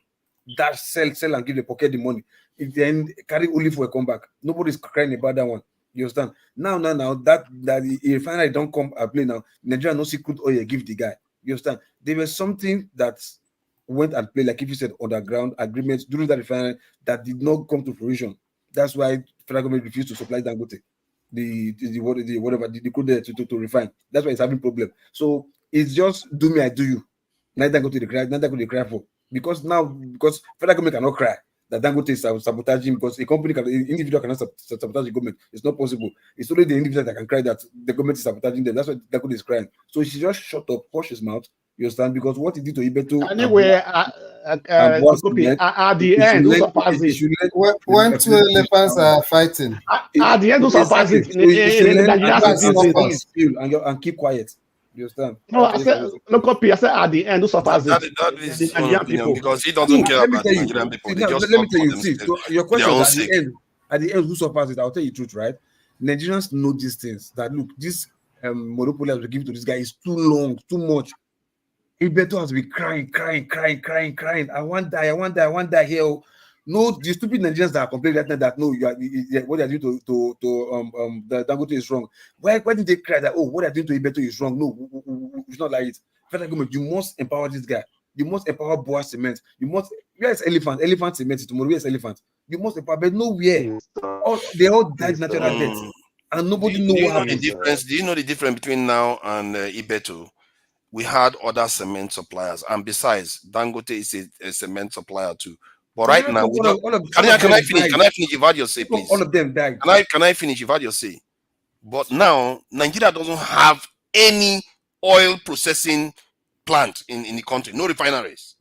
And you are sitting there saying, "Oh, because of that, the other one, let's kill this one." What is your problem? You're not seeing it from the point of view that the country is going to suffer. Why are you worrying about him? Why are you not worrying about the millions of people that are going to suffer? No. Make all of us suffer. So next time they go get oh my God! Really? Really? Thinking. You are not talking anything. You just get sentimental. That's what is wrong with our thinking. Don't think about the bigger picture. You are not talking about the bigger picture. Why are we worrying about Ibeto? There were multiple cement companies. If we have multiple refineries, that's a different thing. Since we decide to be hypocrites, all this while we decide not to do. That is competition between companies. No. See, fathers, hold on. Companies lobby, right? They lobby. No problem. It's normal. But when you now do pari passu with the government is not helping you. You start to stifle other company. You start not that forget is the government is the people. competition. The government does not help them. You to know how many stifle car other companies that have failed companies. in The government America? helps them See, look, progress. there's lobby. Some banks failed. Some banks failed in the recession, you can lobby. and some banks were supported not to fail. Would you say that the American government was playing favoritism? Okay, so both of you have not landed yet. Let me tell you one simple thing. Let federal government go on, hold on. Let federal government go and give monopoly to Innocent Motor that came first. Let go and do Innocent Motor. Monopoly. I don't know what you're talking about. How does government give monopoly? How does government give monopoly? How does the government give monopoly? How does the government give monopoly? Then why did he allow to play during the Dangote's own? What is so wrong with the federal government supporting Innocent? There's nothing wrong with it. Okay, no, hold on now. If you are thinking what he's doing with Dangote is very okay, then he should not do it with this Innocent Motor. You can argue for that. I will support it. You support it with Oyema. You support it with the Airpeace. What are you going on about? Support it with Innocent Motor. For government to help Innocent Motor strike. No, we say it all the time. Hold on. But the government I don't know what you're talking about. You're just talking a layman's sentiment. Your news is just coming like it's just like I gave it Twitter, TikTok news. Not to give him money, all right? One thing, like not to give him money, like not to stifle other car manufacturers because of Dangote did not stifle any person when it comes to cement. Federal government don't even do road. We give our road to contractor. Flour Mill Nigerian PLC that produce cement has been producing cement since 1969. Dangote is why even is a young still talking when I've not corrected his last statement? Go ahead. Alaba, don't tell me that you want to correct me. Correct me with based on fact and figure. I will love that. You go ahead. Go ahead. Yeah, you go ahead. You go ahead. If you want to hear about monopoly, I'm going to tell you about monopoly. There is no monopoly when it comes to cement. Flour Mill is older than Dangote. Before Dangote come on stream, there is Benue Cement Company. There is Benue Cement Company. There is Lafarge. There is Ideto. If Ideto didn't fit that to discover that Flour Mill cost it, an American company, no, not a problem. Benue Cement cost it, not a problem. It's only Aliko Dangote that cost it. But there are other people in the same business. Come on now. Ferrari, please go ahead. I know you wanted to say something. Sorry about that. Yeah, I just don't like us peddling misinformation. Flour Mill is an agro business. You understand? The business, it started in 1962. It was bought at a cost of 2.5 million, financed by the Greek and the American capital through Southern Star Shipping. The company's Apapa complex has a bulk of unloading and storage capacity to process North American wheat blend. In 1971, the capacity of the wheat mill was 300,000 tons. In 1975, they bought the minority equity in Northern Nigerian Flour Mills, Kano, and later acquired Niger Mills of Calabar. In 1970, the company was listed on the Nigerian Stock Exchange. You understand? Now, in 1990, the company expanded and established a polypropylene manufacturing business, and then trading under the business name of Northern Bag Manufacturing Company. 2 years later, the Golden Shipping Company was established in 1997. An extension of the business offering led to the founding of fertilizers and marketing business. Expansion continued into the introduction of a cement partnership, UNICEF, in 2002. Port managing trading under the name of Apapa Bulk Terminal in 2000, the Golden Transport in 2008, Premier Feed in 2010. Now, they are not a cement manufacturing company. They only back cement for you. Let me finish. Who is interrupting me now? That is a lie. Port managing under the name of Apapa Bulk Terminal. Okay. Now, the Apapa terminal operates Terminal A and B at Apapa Port. The company, this is the key part, operated a bulk cement bagging operation at Apapa trading Boham Cement. I will educate you. Go ahead. How that becomes a competition with Dangote Cement? Let me tell you, every of these company apart from Benue Cement Company, all import cement, and Obasanjo stop it. It's a cement bagging company. It doesn't make cement. It's bagging. Can you listen? So Dangote import cement and bag in a Papa World, shade 19, shade 20, shade 21. I have to start off Nigeria Post Authority. My mother has the inside wharf. Anyway, I am a wharf boy. All of them, Ibeto, they will bring cement and revive inside the wharf. And Obasanjo change it. Nobody apart from Benue Cement Company. The company's bio for you. I just told you that. It's a flour mill. Obasanjo changed it. That's how Dangote went and buy Obajana in Kogi State. That's how Dangote. Obasanjo now stop it. That we cannot be importing cement when we have the limestone. So they started producing cement. When did they start producing? Cement. They are a bagging company of Boham Cement. Stop misleading. You said flour mill the competition with Dangote. They were producing cement. Flour mill sells cement. Can you listen? They import this cement like Dangote import, like everyone to their own fruits. Import and bag in the world. Why are you letting English convincing you? Dangote flour mill imports cement today. They still do. It's still there. It's still there in part 1, part 2. Part 3, urea, fertilizer, everything. My younger brother worked there. I don't work for them. And let me just share some information. From what I can gather here, in the cement market, that will not be importing cement when we have the raw material. We have the limestones. Or let me just share data because we are, like they say, we all have our own truths. Let's use the truth from the experts. So from what I can gather, Dangote has 60% share in the Nigerian domestic cement market, which means others have this thing 40%. In terms of, and then I checked percentage of desktop OS by Microsoft. Guess what? 72%. Microsoft only controls 72% of most desktop PCs. This is why the whole world IT system was shut down, because Microsoft just did one error somewhere and the whole world is gone to pieces. One company. Which one? Let me see another. This is percentage. iPhone domination in the American market. iPhone 58.8%. Dominant in the iPhone this market. As some in the world is probably similar number in the entire world. That's how powerful these companies are. So the idea that these companies don't the monopolies are always a bad thing. The companies that colonize Africa, the Royal African this company, what is it called again? Let me check. Royal Niger company. I think there's a different name that the British call it. So then the Royal African company, that's the precise also name. forefathers And also look at microchips in that company. These are companies. They said there are companies sometimes that are actually bigger than the empire itself. Like the Dutch East Indian company, there was a time it was bigger than multiple European companies put together. That company, and it colonized the whole world. It's a company. No, excuse me. What about this is that company?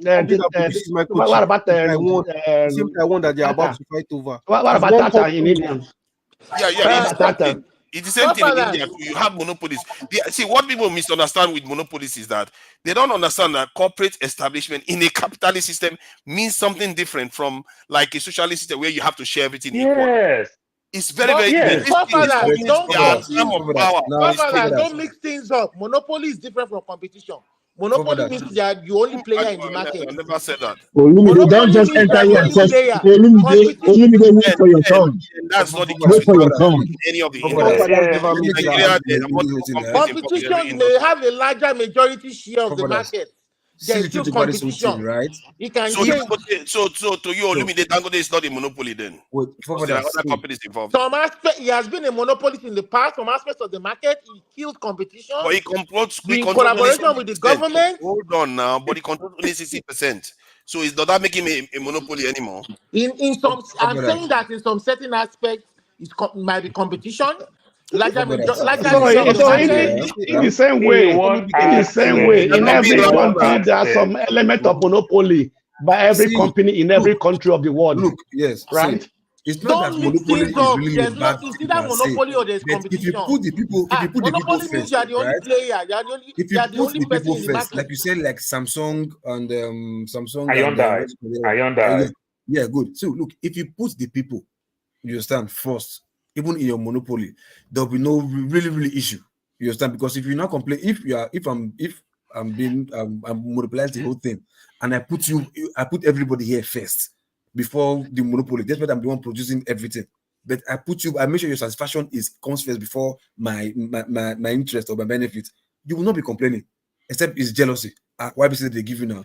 When you are satisfied with You're not changing everything now. You're not changing from what you said before. No, hold on now. I say you benefit from man. No, listen to me. Listen. Blackstone. He benefit from man. Him, Stephen, he probably can Stephen every other person chances. You understand? This thing happens everywhere. Excuse me. Look at Nigeria. Look at you. Excuse me. Do you know that? Excuse me. Do you know that in the Western world? So excuse me. Just hold on first. You know that in the Western world, any company that comes with a product that's going to compete with the big company, they go and buy it over. Yeah, that's what they do. That's how it is. That's how it is. Wait. If that's what Dangote do. If both BCC, Benue Cement Company, when government say we must take cement from internal, we can't be importing cement. Benue did not complain. IG Beto not complain. So if I'm not talking about Benue, you can acquire if you want to acquire everything, nobody cares. As far as nobody's complaining, and you're punishing them, Mr. Loco, what affects Ibeto when government, when Obasanjo put the law that we should stop importation of cement, like we are talking about importation of fuel. Loco, let me tell you something. Wait, do you know the fine? Ibeto couldn't hit the markets, you understand, to start getting these things internally. That is what affects Ibeto. What you must understand when you come to monopoly. Hold on. This is what Ferrari is that everybody likes the kind of boxer. So Ferrari, you know, get glass. You know, get glass. One time in our country, remember that Okada Airline is doing very well. Remember one time Abiola Base is doing very well. It's baffling. We have this individual business who do well. If there's anybody among this individual who do well in Nigeria, it's only Dangote and the rest of time. When Okada Airline was doing well, everybody, but because these people don't really prepare how to hand over, Dangote is the only one to some extent that stand the test of time. Good percentage of Nigerians have spring up, just like as we had our Arik was doing well. I work with Arik. You understand? Just like as Arik failed. Now we have Epis. We all pray, we all gather around for Epis not to fail. Like as so many big businesses like that. Before Tesla, the only Dangote that is not failing now, we're blaming Dangote. We want Dangote to join the likes of Igbelijon, the likes of Abiola, the likes of Wanyanwu, the likes of come on now. Please, you guys are forgetting something very well. In the past, we are not saying that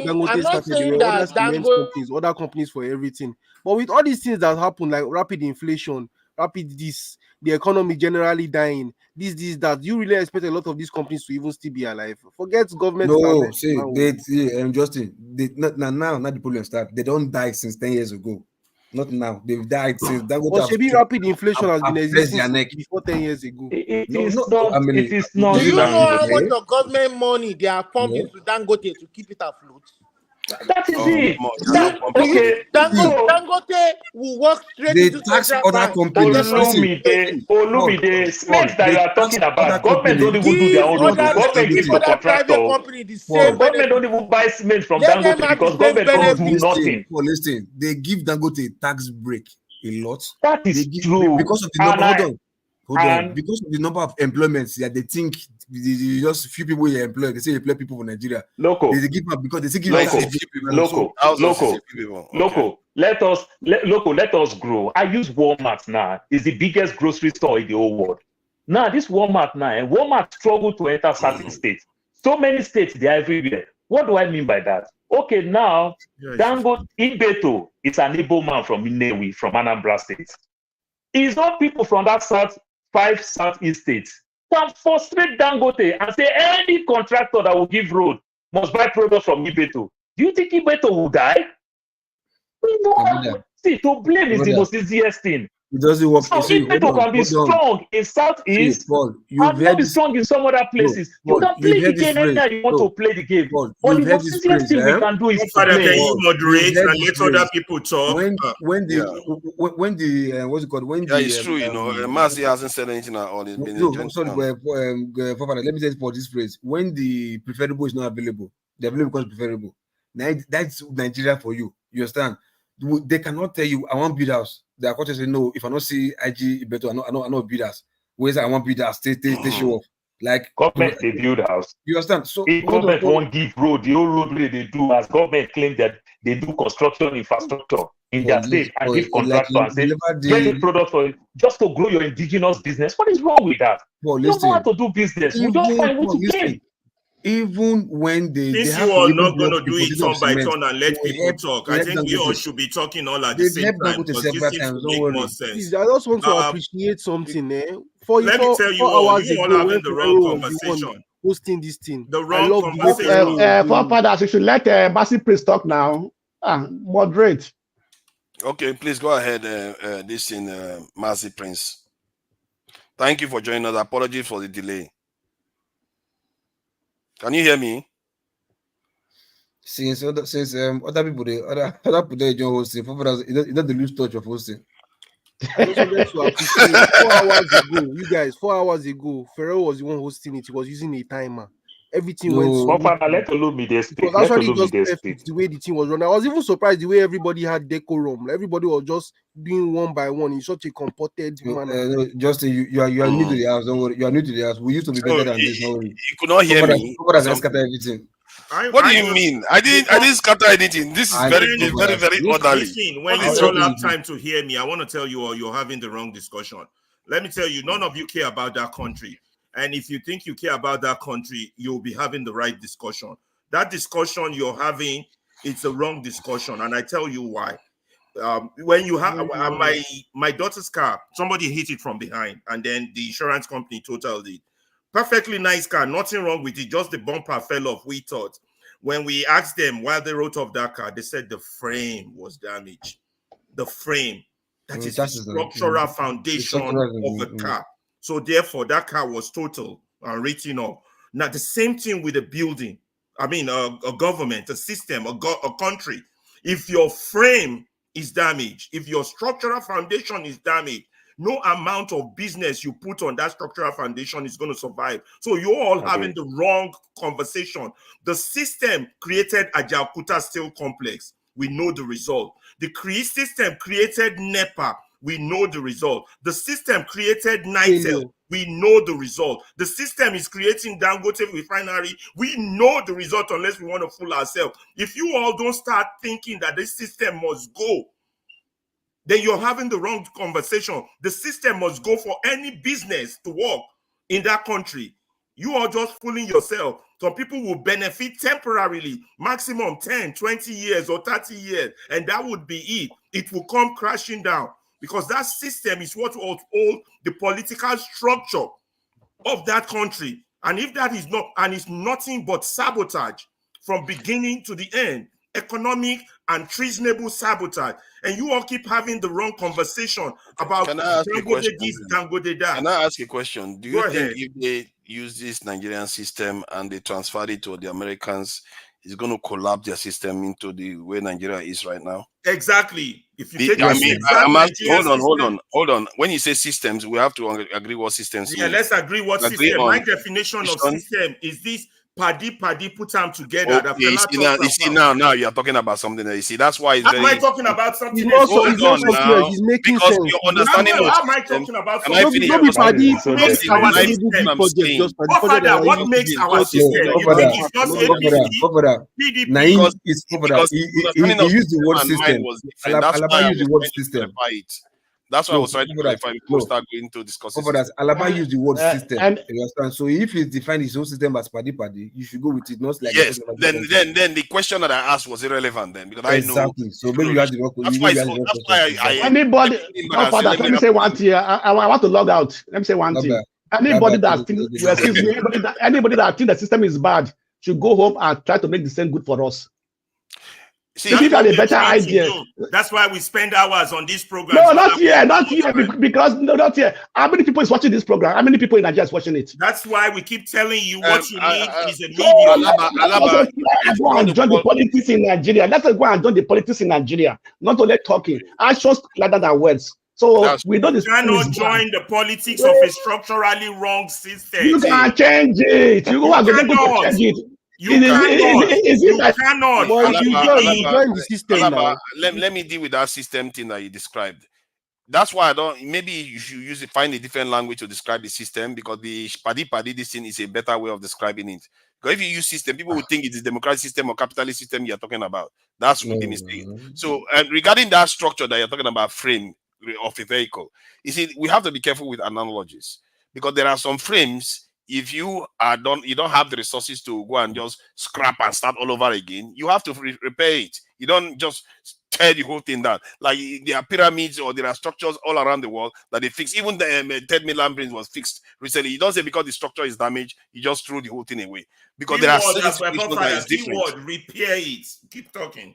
Yeah, you can repair, but not scrap the entire thing. So that's why some people believe in incremental change. Calm down. That's why some people believe in incremental change. The premium increase now. I start paying more premium. So that's it. You start paying more premium. Insurance are business people. You start paying higher premium from the next one. So Alaba, you said something about the list of demands. All right, good night, everybody. Have a wonderful day. God bless you all. Good night from all these German people. Local P, I not greet you. Remember you the best today. I not greet you. Good night. This man will stay no church for Germany. I beg you, fall asleep with category show. You go to tomorrow. Is it no more for Germany? No man. No more for Germany. Come and find it. Come and find it. Last 2 weeks, you wear outside dress and you are still there. You still saying it? No, wait to all is a deceiver. You call it a deceiver? Last 2 weeks, he want to be a guest. He go dress like an announcer man. Go be outside dress. What is that true now? For they get you there, you say, what did they worry you? Why you go to like this? What did they worry you? I get a surplus. I like that thing that you are doing, dressing in different things. I like it. I wish I had this to be well. I get them so they go swear for you to be outside, Masha. I swear. I'm telling you, man. Paul will pass. Father, when I was in Nigeria working, if they do Hajj, they send me go Sokoto, where everybody they fear, because I look like one of them. You'll be one of them. You be one of them. Go and check your ancestry. Go and check your ancestry. and that may be true, because the good thing is that I'm still in Nigeria. True. Yeah. Of course, we are still in Nigeria. That is true. That's correct. So like joke. We have all sinned and fallen short of the glory of Mazi Prince, because we have not allowed him to speak all this while. My apologies, please, Mazi. I really apologize for that we didn't let you speak. Please go ahead if you have anything to add to this. Mazi, don't sleep now. You know, so I keep not quiet and not talk, but because when I start my own, he's gonna be running for president. He's not gonna sleep now. Okay, Papa, what says thou? What says thou now? You see, the race don't change. It don't change you. Yeah, a little bit. I hope I was hoping that he was going to step down as president too, because I think now he's the one that's going to make a big difference. Now she's already a president and she has a clout of a president. And when she's running as a president and a former prosecutor, guess how much she has gotten. Guess how much she has just gotten so far? 46 points. 46 point whatever million. Now, less than 24 hours. It's important. It's important in the US. They would let her make him step down. Before I don't think he's going to step down. Biden if they think he's going to help them, it depends on what the posters give them. Or he will help them. The posters show them that if he stepped down as president, he's going to help Harris, he will do it. It's Because obvious now it's going to help her because be it's going the to increase leadership her of the gravitas. party that would now come together and say, what is our consensus going forward? If I was them, I will just, it's just that for Biden to step down when he has not completed his term, it seems like a failure as a president. So it's going to make it very hard for him to do. No, but But I if think, he would have helped Hillary, he would have helped Harris. we're better fuck up. We're better fuck up, right? It would have come on the ground of health issues, like okay, because of health issues, this and That's that. what That they would be plan with the COVID now. That's what they plan with the COVID. No, that's what we do. But for you to just like, if that's not pressure, make and resign. No, you got that's not fuck up, like lack of incompetence or whatever. You know, It is pressure. And even though Kamala Harris that Biden picked too, they will not even give Kamala Harris. That's another problem. I agree. No, Paul, because now Nancy Pelosi did not even endorse Kamala Harris. Obama did not endorse Kamala Harris. Follow the news very well. So no. As the next distance, so there's a bigger problem. So Biden may pick Kamala Harris on that day. You understand? They still don't want Kamala Harris. See, there are strong Democrats that want, even though Biden to lose the election, because if Kamala Harris win this election, she's gonna go for 8 years. You understand? So some people prefer that if he lose, they have a chance to come back after Trump. But then because it's only possible that Trump going to fail after 4 years. Trump is going to rule forever. What are you talking about? No. Let's leave that one. Trump plans to rule forever. Every economist in the world have said it that Trump going to fail. Trump lie a lot. Trump going to fail. Lie. And you're saying Trump you don't understand. Trump is going to be a dictator by the time he comes back. Somebody will fail because they lie. Do you know politics, sir? No. Trump is one of the most worshipped men in America. He's a celebrity. So that is where you make mistake. You say Trump. You say the people who follow Trump worship Trump. But remember the people who follow Trump that you are talking about. Trump has been losing from the get-go from 2016, 2015. I don't know where you get this thing that you are talking about. 2015, Hillary Clinton win Trump with over popular 3 million votes. So don't think this popularity that you are taking. Biden won Trump over 7 million. You're not listening. Something happened a week ago that you are forgetting. There are a lot of people used to like Trump before that will give him a second look now. A lot of white, especially white voters, when they see him, I'm telling you, that guy has won at least 10% of white voters over. Now America is all about swing votes. And Forefather, I am not telling you anything. I just said it that some Democrats even want, because they have only 4 years so that they can have chance. But if those Democrats want Kamala Harris to win, Kamala Harris will do 8 years. Do you understand my point? Now I'm not telling you anything. Trump will win this election. I'm not following you. I'm not here to argue about that.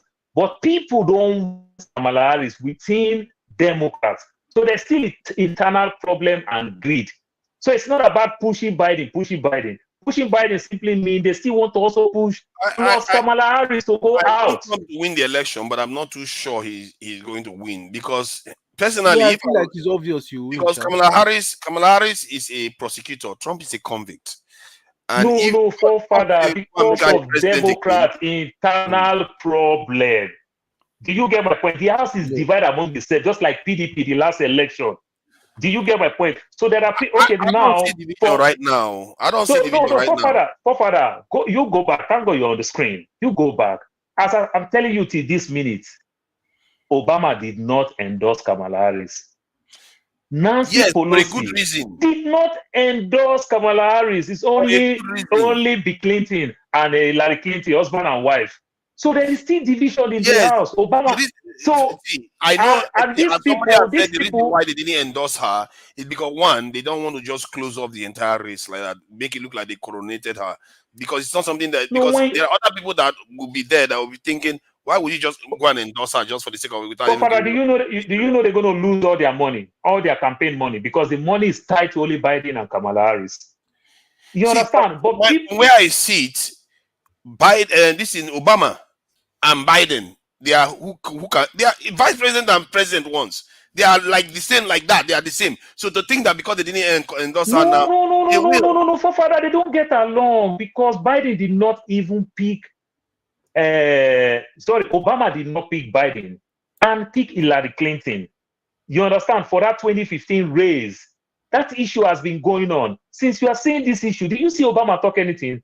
Obama only make one comment after the debate that him himself, he did horrible in his first debate with somebody help me now. The guy that contested the second time with John McCain. He went no, not McCain. The second time, the guy from Utah. The second time, the first one is McCain. The second time, Obama. Second time, I forget his name. I'll remember now. So they've been getting this long ahead. So since all this issue that you're saying, Obama is not saying anything. You understand? So Biden did not endorse. Obama did not endorse. Not Kerry. I'll remember his name. Senator from Utah. He's a former governor. I forget his name. You know, so Obama did not. They have been having this loggerhead, and it proved itself up to this meeting. Did you see Obama make any comments? Since they are telling you step down, Obama did not go against Biden. Obama did not even come outside to support Biden. You understand? So, and even though when Biden even now single-handedly say, okay, Kamala Harris, Obama did not come outside and say anything. Obama will not dare to come out any other way. Mark my words, he's going to come out and endorse Kamala Harris. He will not dare to go any other way. Yeah, because it's not his candidate. Because he doesn't have a choice. He will have to endorse her anyway. He doesn't have a choice. So simply means there's still internal wrangling going on. That's all I'm telling you. But Bill Clinton and Hillary Clinton just did. Nancy Pelosi refused. You understand? So there's still internal wrangling going on. They don't want Kamala Harris. See this Kamala Harris that people are saying, no, we don't want.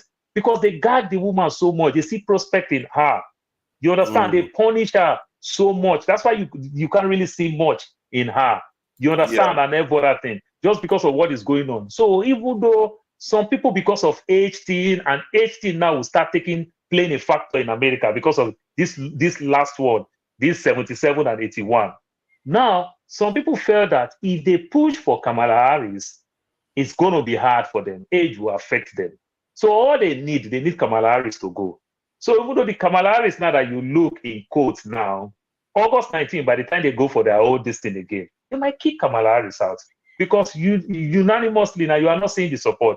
Like Mazi Priest is talking now and everything. Yes, the people who love Kamala Harris is to show of strength and everything. They'll push all this money I think history suggests, and based on the momentum built up right now, like one, she's a vice president, which technically means she was part of the ticket that Biden is running. History also suggested that when Democrats go into the convention, split, and go and wrangle for this thing, they lose, and they don't just lose, they lose badly. So they are going to learn from that and never make that mistake of wrangling among themselves. I think this is a fait accompli. Anybody else that want to show up on the ring, that's why it's not only about last week with what happened to Trump. It's about internal wrangling still going on in Democrats. And if they wait till that August 19, they go for that convention and come out of that convention, they don't really have time. Remember if they have to be wrangling when they see how Trump is so like remember that at the end of November, election is not November 4th. Election in America is the end of September because early voting. I don't go vote. I will just take my ballot paper, they send it to me in my house. I will go vote. So people have already started voting, early voting. You understand? So if you wait till that August 19, they finish their convention, when would they really have time? You understand? Like as they go into this convention, good time, actually, because that convention, it tends to be the high point of most parties. So that is if they must have resolved everything before the convention, like they did with Republicans. I think they will. They meant every problem, and they come outside strong in this convention. Look at Nikki Haley. I think they will. Arguing for now, Paul. No, they will because I'm seeing internal problem like PDP. That's all I'm telling you. I will vote Kamala Harris, but I will not vote Biden because I feel Biden. She have a better chance. I'm telling you now. You hear it. She have a better chance to choose a VP, and some people are saying she should choose Josh Shapiro of Pennsylvania. if she does that, she have a better chance. You know. If I was her, I would look for But at the end of the day, Shapiro or McKelly from Arizona. McKelly from Arizona. If I was her, I would look for somebody. So some extent, pick a military person. It will help you. Yeah, somebody in the pick a military person. High ranking one would have been like perfect ticket against to I feel like all these things that you people are saying is more like you guys are just chanting because it's just too obvious. I feel I wish I could bet my money on it. It's just too obvious who has won this election. My brother, you're talking all these things. Since Trump has been there, Trump has been losing. Don't be too sure. The people that hate Trump has been there a lot. I want Trump to win myself.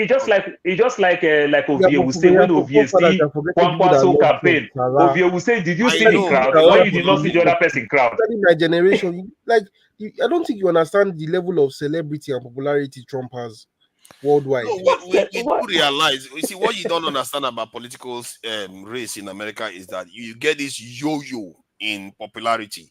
Like there was a time when Obama was running where his pastor came and started, "God damn America!" Everybody thought Obama was done. Can you imagine his pastor every day cursing the country you're about to rule?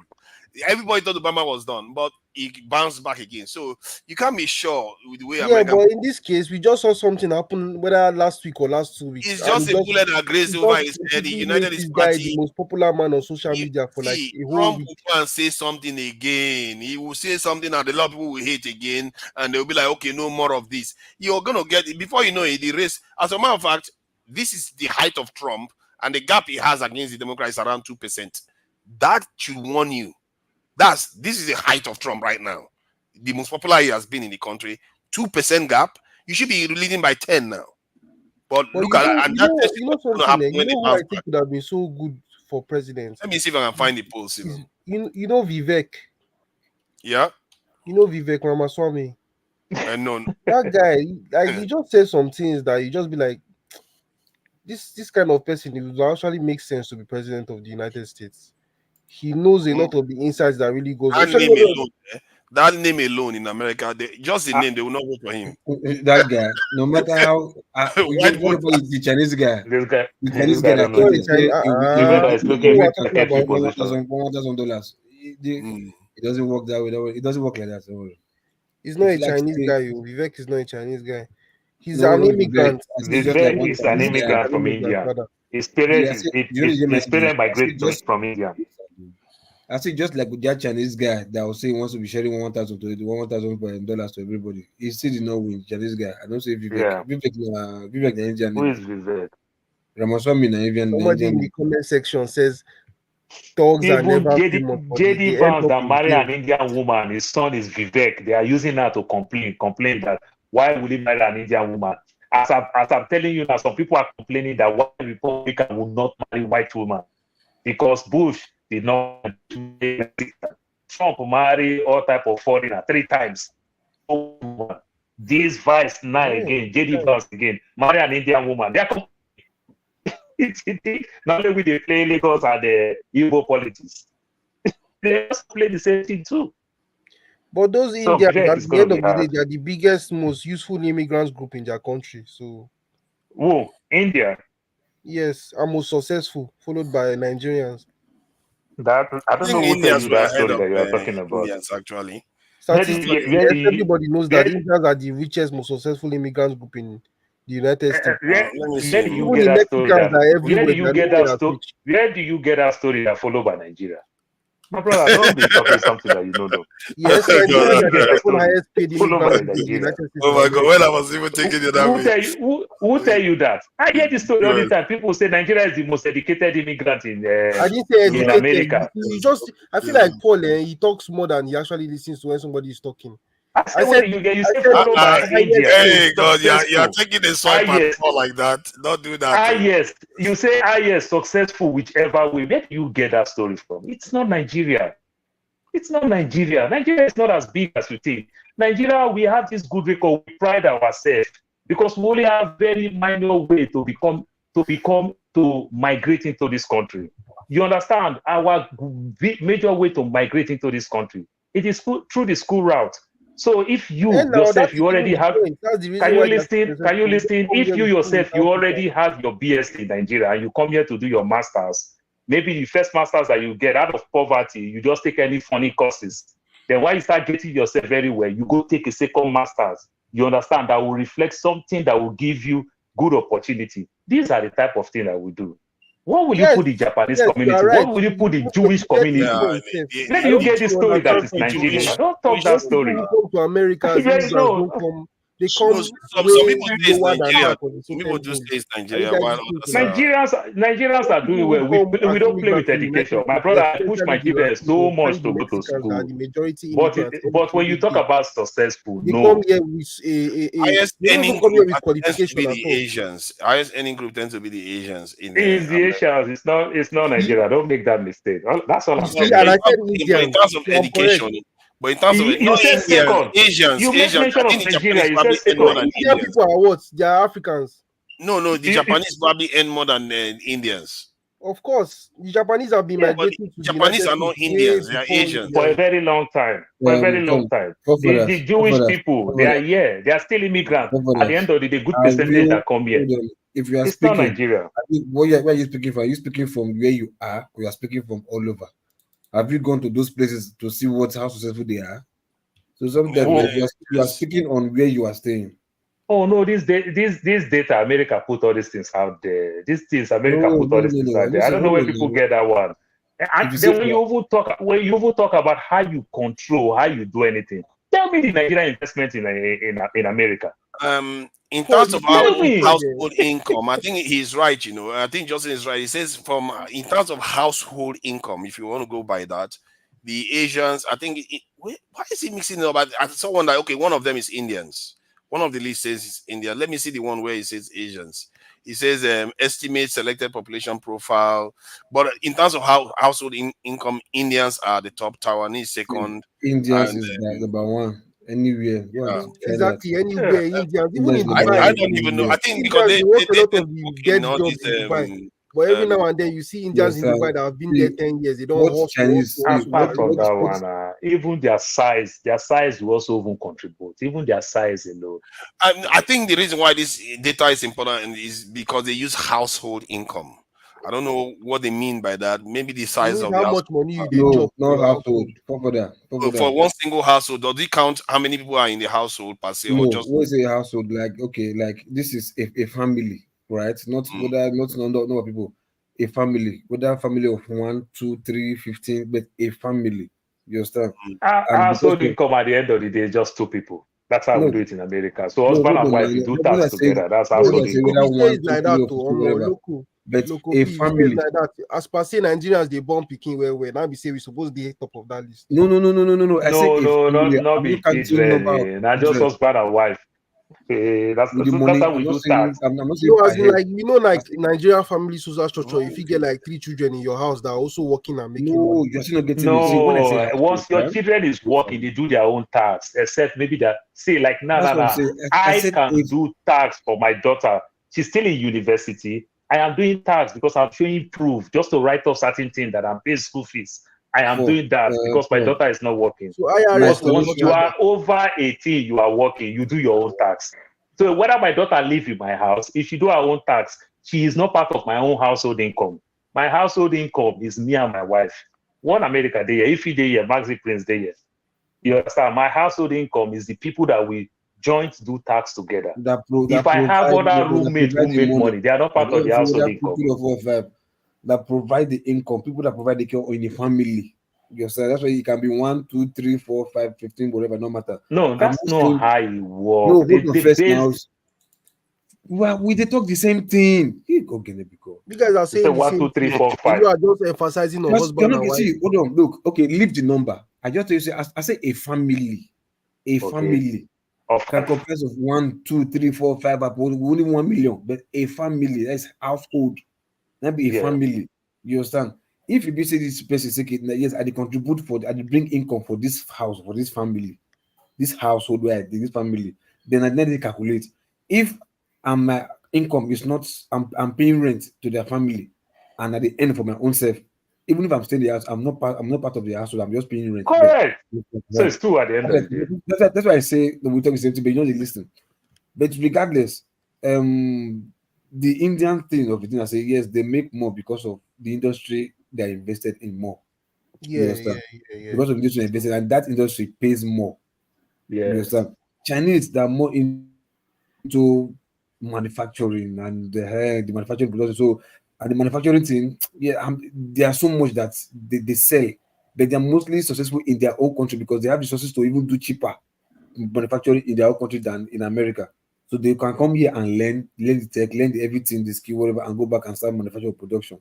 Then we for Africa, our own, the number what we did, no proof for the number what we did, no proof.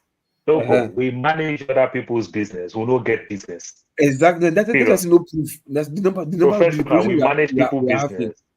The position look at Ife now. Look at Ife, head of nursing in our own hospital, just like that. Mazi priest, head of just like that. Head of Gitman. Yeah, I wanted to share that list. It's crazy because Nigerians are supposed to be the most educated immigrants, but look at the top countries that are leading the earnings table. Indians are quite significantly ahead of the other groups at 150,000. Filipinos, 101,000. Filipinos earn more. This seems very weird. Iranians, even Iranians. Hold on, sorry, I need to share this because and earning. Forefathers. Yeah, I know. Can you guys allow Ife to talk? Look, won't he go to work today? If he has veto rights, yeah, I think she needs your pity or this thing intervention. She wants you to teach. She can say whatever she wants to say anytime. That's the rules. Whenever I'm hosting, the rules is that she's allowed to say whatever she wants to say anytime she wants to say. So you see that Indians are well ahead. And with all our degrees, even South Africans are even showing up. But I think this is only Elon Musk doing this damage. Exactly. Elon Musk alone is the one doing this damage here because his own is so massive. I'm even surprised when I saw South Africa. Myself, I shocked. South Africa even popped on there with our degrees. Where are we on this list? We keep going down, keep going. Where's Nigeria? Oh no, it's Jesus Christ! Where is Nigeria? With all our degrees, where is it? Even Israelis. Belgians, Syrians Nigeria be like Southampton, bottom of Welsh, the even the Welsh, man. Like even the Welsh and even the UK, we don't know what to do with them. Hold on. Yeah. See, the truth is this, right? Look. Let me finish sharing now before you start submitting, please. Let me see. So look at Lebanese. Lebanese are quite high up there. Europeans altogether. Europeans are up there. Of course, they were gonna earn money. They don't even need to work hard. If they wanted to work hard and beat India, they probably would beat them. Russians, even Russians and more. Austrians. Let me find another country that shouldn't be here. But you need to consider that we come here to study more than we come here to actually work. We don't go home. I don't even make it look like we just come to study. Now we run away. Normal. We stay here. We don't go home. That's the thing. Let's keep going now. Hold on, sorry. I saw something. Hold on. There's British and there's English. Yes, there's English here. And English and they will put Scottish too. And no, I said there's British. I saw British. I didn't see British here. Where is number 14? Number 14. You miss some now. Number 16. Number 14. Number 14 British. Yeah, because they sum all of them up together. Yeah. Which and which? That one they go just do the British are English, Scottish, Ireland, and the Welsh. Scottish, Ireland. No. Why are you stopping me because of that one issue? Yeah, continue. I just correct you for them. Thank you. They make mistakes too. They make mistake. Mm-hmm. Yeah. I think they deliberately put it like that. Israelis are there. Romanians, Romanian. That's a bit embarrassing. Romania, they are like gypsies. Exactly. A lot of them just beg on the streets. No, forefather, they invest in a very good sector too. I remember they are very, very good when it comes to the nomadic. Even Palestinians earn higher than Nigerians.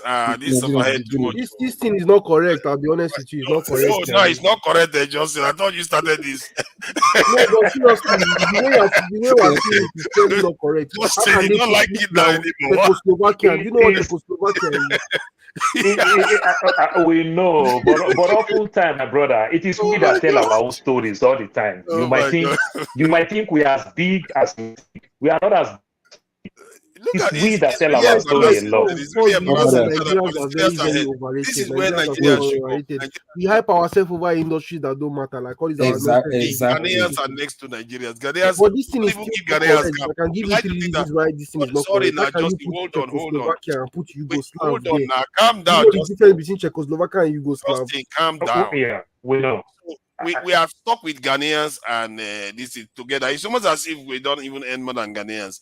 Barbados, okay, now you begin start seeing. Now, what should bother you more? It's not even just this list, because this one they are grouping them separately.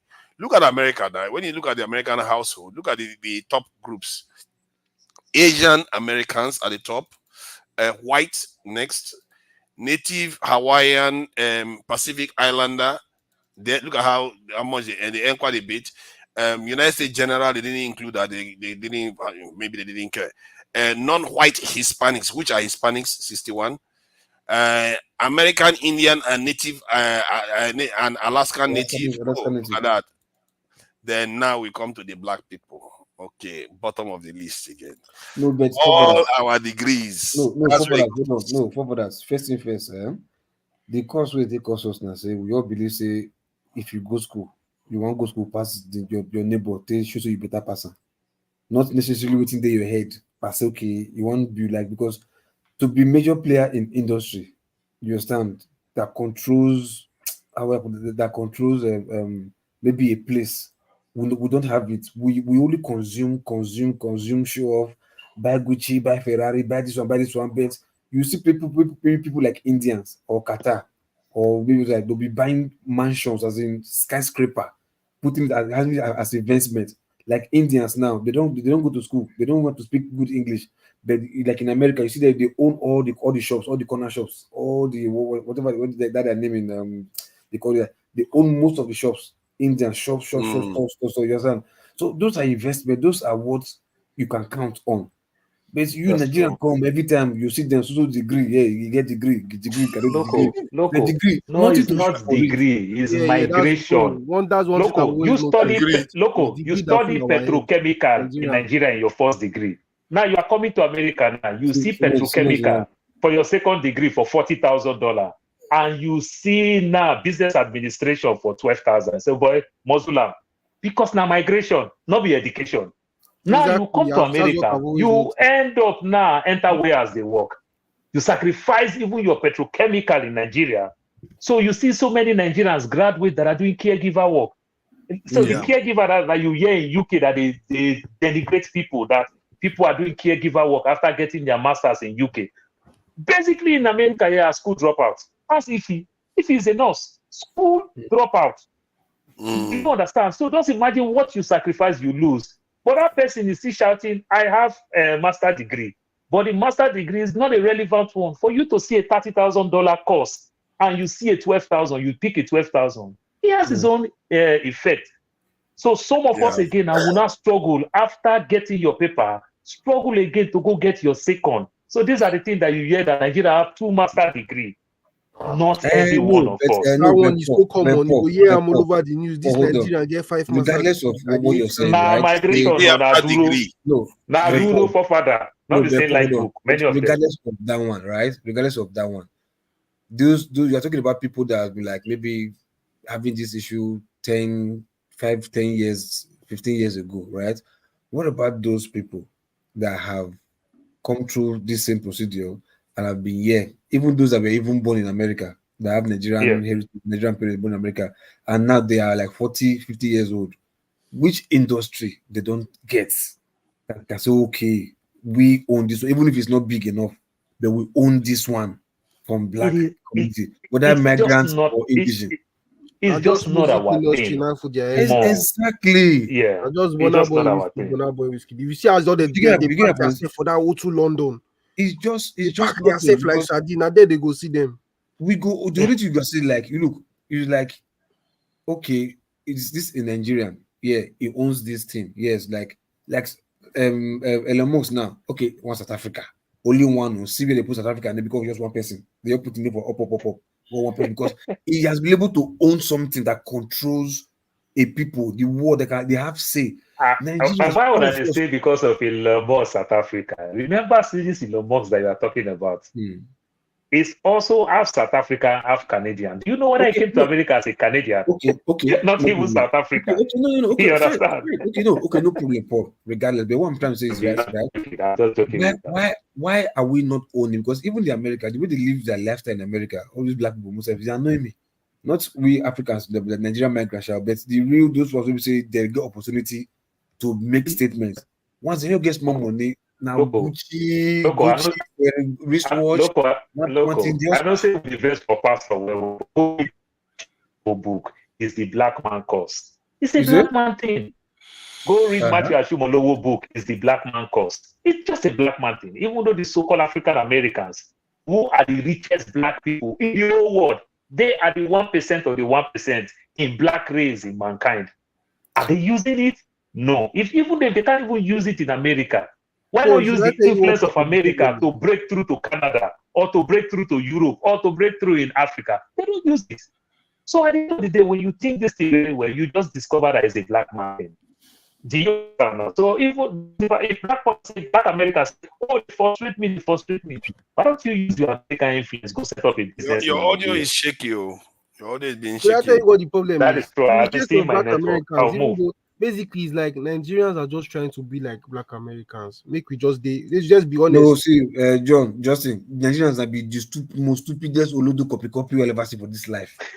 I'm not still copying Nigerians. This guy, eh? No. You see that? This guy. You see what he said about this guy, Loco. Just like when Loco talks, he makes you laugh.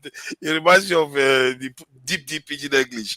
But I hear what you're saying, Loco. Nigerians, our copy, and see. Let me explain this. There was this, I don't know what I've talked about here before, this research that was done. I think it's called the Jane Elliott experiment, the blue eye, blonde eye experiment, where they told the people that, the students in the class, the ones with blue eyes, the ones with blue eyes, they told them, you guys are better than the ones with brown eyes, that the ones with brown eyes are not intelligent, and, they are not, you are the best. You are the ones that are the best people. So when they did that, what happened was that the scores. Paul, now your brother be that. He's double now. He's changing his network. So when the lady told the ones with blue eyes that they are better behaved and they are more intelligent and better performing than the ones that are that have got brown eyes, then they observed their performance over time and they noticed that the ones with blue eyes started attaining better results.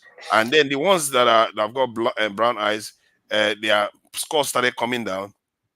And the ones with blue eyes started treating the ones with brown eyes as inferiors. So then later on, they decided that they are going to reverse it. When they reversed it, the same result was opposite. The ones with brown eyes started performing better, and they started treating the ones with a lower with blue eyes. The ones with brown eyes started treating them badly too. So what that revealed was that the conditioning you have matters your outlook in life. And that is something that when you said that Nigerians are some of the biggest mumu, and I think that's something that if we're Nigerians get it wrong, I think individually Nigerians tend to be quite confident people, but subliminally they don't think we are worthy. I don't know, because if you put a Nigerian next to a Oyibo man, they will compete well with them. But for some reason, when it comes to the big stuff, we don't think we are worthy for some reason. We can't secure ourselves. We can't have our own sovereignty. We can't determine anything ourselves. We have to always run to them. So it's a bit of a strange paradox, the way Nigerians behave. But that outlook, your ability to think you are worthy, you are better, and that no other person is better than you is very, very important. If you don't have that mindset in the first place, you have a problem thinking your way out of problems, because all you be thinking is that those people are better than me. Blame as a Gen Z Nigerian, I'll first blame. You see that academic culture is one of the most toxic things in Nigeria that stemmed out of Nigeria that you see amongst Nigerians everywhere. Why do you say that? That's sorry. I think I muted you wrongly. Why do you say that is a toxic, bad culture, academic one? We've built this toxic academic culture. Like I can't even emphasize. I can write a poetry. I can write a long list. I can write all those long Japanese scroll That's like toilet paper. But why do you say that? About the reasons why we have a very toxic academic culture in Nigeria. Why? Because we don't focus on things that are important academically. Period. Okay. Yeah, okay. Can you give us writing exams? Nobody's caring that much. Like the passion for even studying something in school now is just dead. People just want to have high grades because now grades is what our life is dependent on. In America, the school system in America, young Americans, despite how developed the American educational system is, young Americans are starting to come to the realization that a lot of these schools are not teaching them what they want to know. Because even Einstein pointed it out that a lot of your learning is outside the classroom. In Nigeria, we basically go to school for this whole thing of impressing our parents, having high grades. Grades is our life, basically. We are not actually interested in what we are studying. It's more like do it because you have to, not because you want to and because you like it. We tend to just focus on, even when we study things that are important, we just do it for money. I want high-paying job. Like, you need to understand, Nigeria is a class society. Degree is a thing of status. Nobody's looking to innovate. It's all about, I'm a big man. I get 5 degrees, 4 degrees, 10 degrees. It's very, very contradictory because we are also very entrepreneurial. So how do you marry both? It's really strange because I agree with you. We have this culture of, pursuing academics and, that's a form of status, but we are also quite entrepreneurial. But somewhere along the line, the output is not close to what it should be. That innovative aspect. But we are also innovative, though. You see how Nigerians can innovate to make money very quickly. But yet we don't innovate in the areas that are key to developing the economy. Father, I don't really think so. I think we innovate to just get out of poverty. But immediately we get out of poverty, we become docile. Once I can buy that nice house, that nice car, put my children in posh school, I don't want to explore. I just become docile. We get satisfied easily. I just think so. So, like I follow good percentage of Igbo people who do this car business. You understand? You see very many of us, we do this Tokumbo, spare parts thing and everything. You understand? Few of us struggle to break out to say, let us even go. Let us get big dealership where we can sell cars, where we can sell a brand new car, where we can sell. You see, when you see few of us that try, few people, not even me, I'm talking big guys. When I'm talking big, these Igbo guys that doctors who have capital as a leverage to take this loan, who have all it takes that if they apply, they are talking to banks will listen. You understand? You see 10 of them. It's only one of them that is willing to even make that move. And when that person make that move, they demonize that person for a long time. Then when the person break out, they want to give a president of a Igbo association every year. But when he was trying, everybody try to bring him down. Well, Paul, do you think that we should blame our Aba boys and Aba manufacturers for taking the easy route to go and start buying cheap goods from China instead of innovating and no? No. I will not blame them. No. That's why I use the Elon Musk thing. I will not blame Aba. Aba is supposed to be our China today. With what Aba people have done, between the state and the federal, would have put massive infrastructure there. You understand? Where they can innovate. Just like I make mention of this cement thing, where they can innovate and take it to the next level. But no support. To cross to the other side is tough. You understand? So easily I can get a dealership for 50,000. Going to China to buy the goods because that one is easier. Isn't it? When you buy the cheap goods, you get the turnaround. But it goes to the point you made earlier on. We are just trying to innovate to escape poverty. So if you can just go to China, that's a less level of innovation and you may escape poverty at the same time. Yes, that is true. So now, for further to break to the bigger one, to the larger way, this is where. So, for further, let me deviate a little bit. Dangote, one of his documentary when they interview him, Dangote say as a young man, he never dreamed to become the richest man in Kano City. Talk less of Kano State. Talk less of Nigeria. Say he'll be the richest man, beat all those rich people in Lagos. He said he never dreamed it. So, like the way we say dream, he never dreamed it. You understand? But when you find things in place, why, the bank loan, just like as we are saying, if I have $1 million and I can go to Bank of America, they can give me 50 million because I have a leverage of $1 million. This is how you grow. You understand? So when they put all these things in place and everything, he help you. But continuously, when you want to grow with your 1 million to, we say you from 1 million to get to 1.1 million, you're going to struggle. But if they put massive things in place, it's going to help you. Forefathers, let me get a word in because I have to drive out in a minute, and Paul is not going to let us talk here. All right? Go ahead. The reason why I've come and It's for Paul. we've had a debate now on this Dangote for, in my case, about 2 years, and I've made my case prophetically. To make it short, because this is not about talking, there's nobody who's against entrepreneurship. I like capitalism. I'm a Democrat, and I like capitalism. We want our country to develop. But the Dangote issue, it's not a benign thing. It's not a benign thing. He has a nexus to all the problems we have. The draining of our capital, the monopolistic attitude of us not being able to produce anything. And he does it in a manner that discourages others from innovating and doing something right. He has no value, period.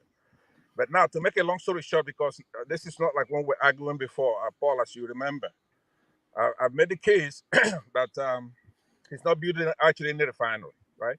Now, our NNPC, love them or hate them or whatever, they are a government agency. It's their duty to protect the country when it comes to things like this. They're an agency. Now, they made a mistake of investing money, and they have invested for 20% of that Dangote refinery, and they paid money. Not this administration, another administration. So, like the point I made with Paul earlier, when you go into a venture with government or another individual, a second party, a third party, they are obligated to perform according to that contract that you signed with them. That is true. If they don't, that's one step that you have to go, which is to go to the courts. You have to sue them to force them to comply with that contract. You have to sue them in order for you to even take it over if you want to take any of their shares. Especially when you got the tiger by the balls. The government is bigger than you. He cannot operate that refinery without government giving him our crude oil and all kinds of things, all kinds of incentives, right? No, Paul, he can dream to be the richest man in the world because his father or his uncle, they've been doing this for a very long time. They've been taking our money for a very long time. I'm talking about billions. If Dangote is held accountable for all the money is taken from that government, it's going to be in the trillions of dollars, right? Now, I'm not saying that only he gets to keep it. We have a lot of corrupt politicians that get a kickback when they leave office. He's got a monopoly. For example, during the... Excuse me, forefathers. See, the problem with this live stream is that we say something that we're not sure if it's true. Go back to that channel's television. You can be doing it right now as I'm talking. Go back to that channel's television talk that Dangote had. He pointed out that he didn't get help from the government. He bought that entire land in Lagos. Yeah, I was aware of it. Yeah, so we say something that we're not actually sure because of the think if government helped Dangote, the whole world would not know. Nigerians will publish it. No, he still get help from government. Let's not rule it out. But Pastor, go ahead. What part of help? For the land, he didn't get help. But I have to tell you that he get help. Importing all those things, those equipment that he import, he import those equipment. Listen, leave the land. The land is minor. Paul, go ahead. Yeah. So, first of all, I want you to stipulate to one thing I asked you earlier. Let me do it in a more civil manner. Somebody had told me when I come in. That would be good. Okay. So by the way, you look very handsome this evening. Thank you very much. That's where I look all the time. I'm a handsome man. But anyway, you said that you agree that there's a step that involves the judicial process in order to make a claim, and then the other party has, like Nigerian government, can make counter claims and say maybe it's not even Dangote has defaulted or whatever. Then there'll be an arbiter that was going to determine what happens, right? Correct. So once you agree to that, what you're saying is that Dangote is a fraudster, right? What he's doing, deceiving our people, changing the dates. We need gas. I mean, what they call petrol in Nigeria. Okay, it's an insecurity we have in that country with him playing these kind of games. In our cement, the House, National Assembly accused him of fixing prices, making cement impossible for our people, right? He's competing with tomato sellers. He's doing all kinds of things that is just not tenable. But for the NMPC to come out and make the claims they made here in the short, here's what he said. Number one, that he's less than 46% completed the stock. Yeah. Number two, that Correct. he doesn't have a license to operate. He's in pre-license stages. No. Are you shaking your head? Yes. In You go ahead. agreement or disagreement? It does have license. Dangote is licensed. So what you must understand, that is a refinery. When Dangote opened that refinery, he started that refinery with Jet A1 approved. Then he moved to AGO, diesel. No, please, he has not even started PMS called petroleum. Hold on. So when people want to play Please, with words, they don't approve you for something that you've not started. Please, hold on, please.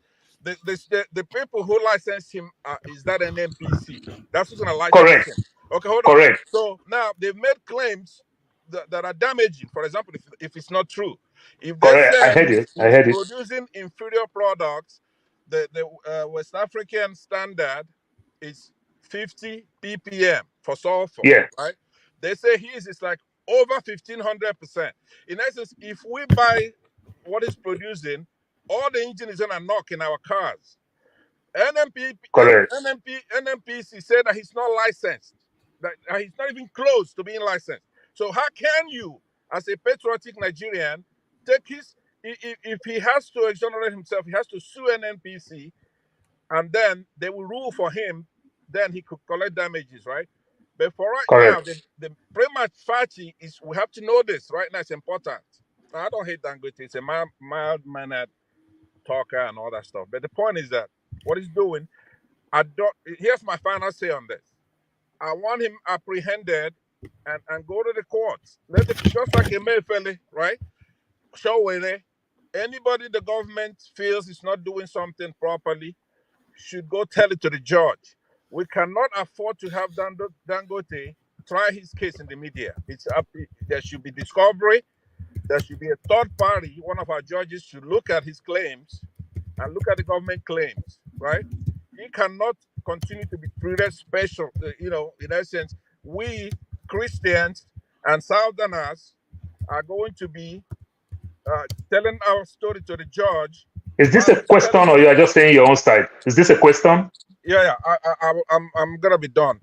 There is no reason to ask you any question. You're very, very prejudiced about this, right? Okay. But I would love to learn. Most Nigerian minorities are that way. I understand. If you look, you're overrepresented on this panel, right? It goes all the way to the south, take the oil from these minorities, and then they jail Emefiele, who is the only one who knows how much he's paid and how much he hasn't paid. They put him in communicado, right? We cannot see Emefiele and say, how much has this man taken from our central government, our central bank? They hold him. You minorities don't want to say anything. They come from the Lagos, come and take all that oil from you, and you're over here talking nonsense, right? And you think that you and I are going to be arguing. I'm on your side. I don't give a damn what they do. All I'm saying is that we shouldn't pretend like we're all stupid in that country.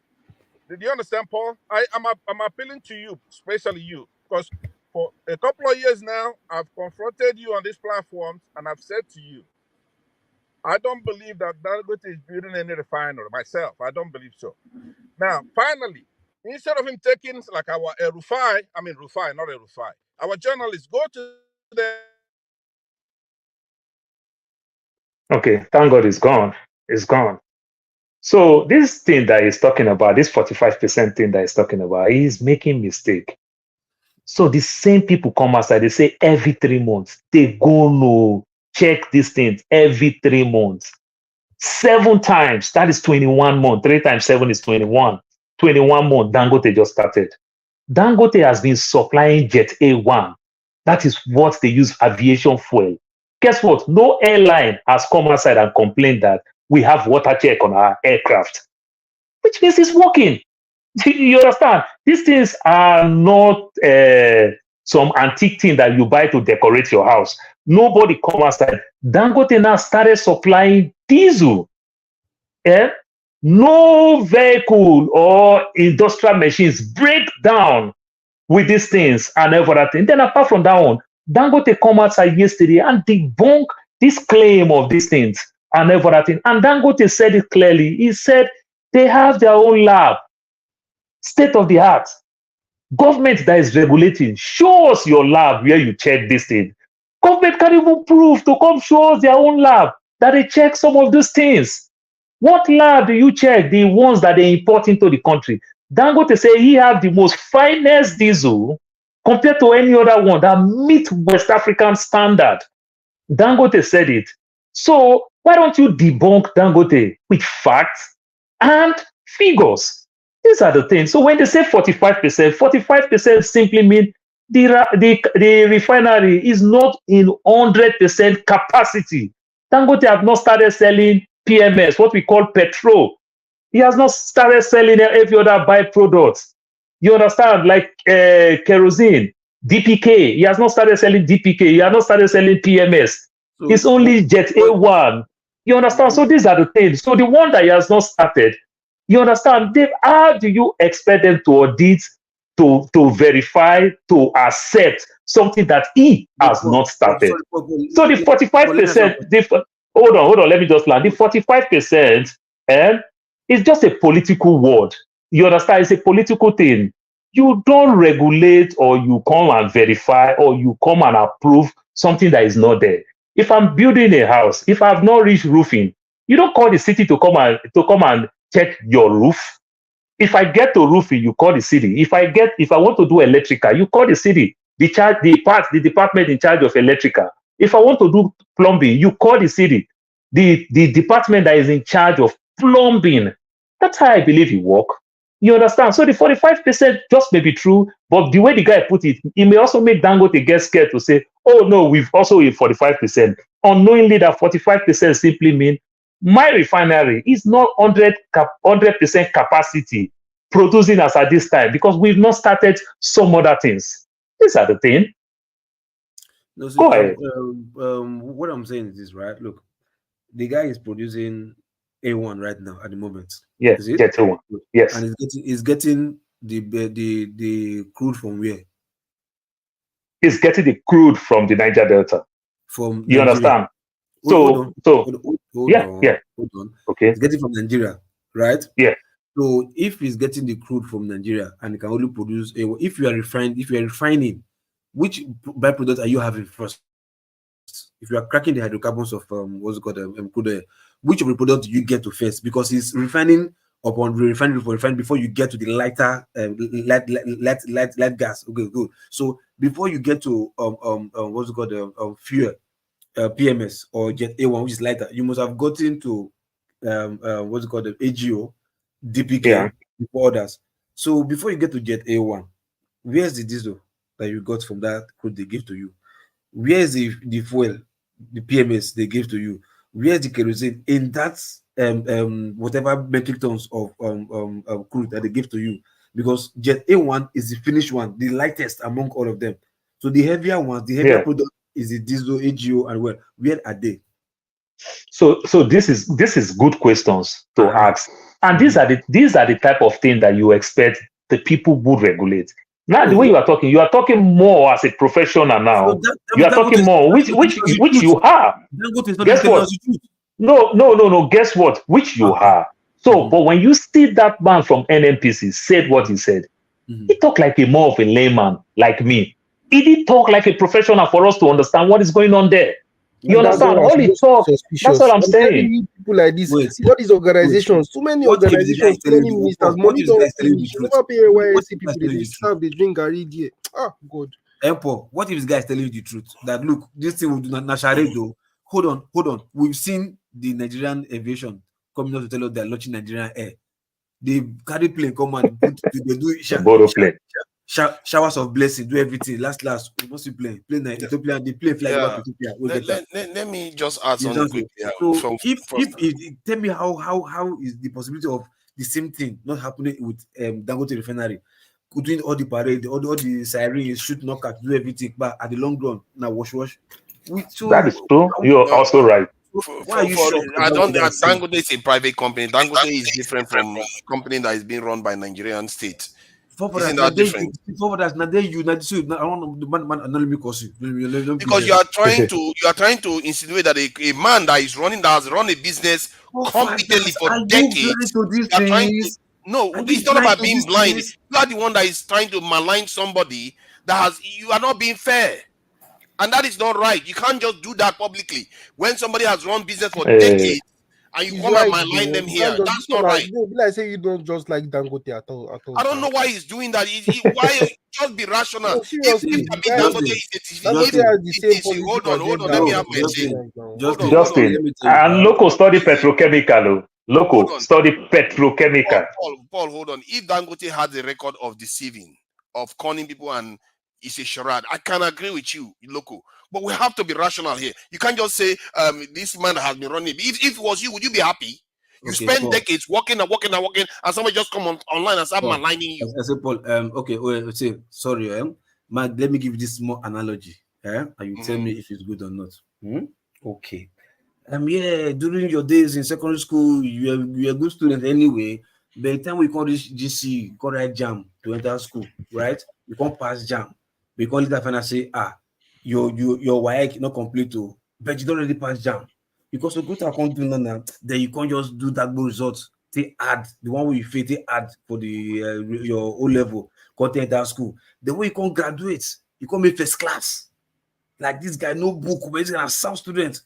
But at the long run, when they want to give certificate, they come and say, the result will enter the school. Not fake. You understand? So we will not say because of that now, this guy has been an excellent student, A1 student, is brilliant, we should give him certificate. Judging the fact that now fake results in enter school.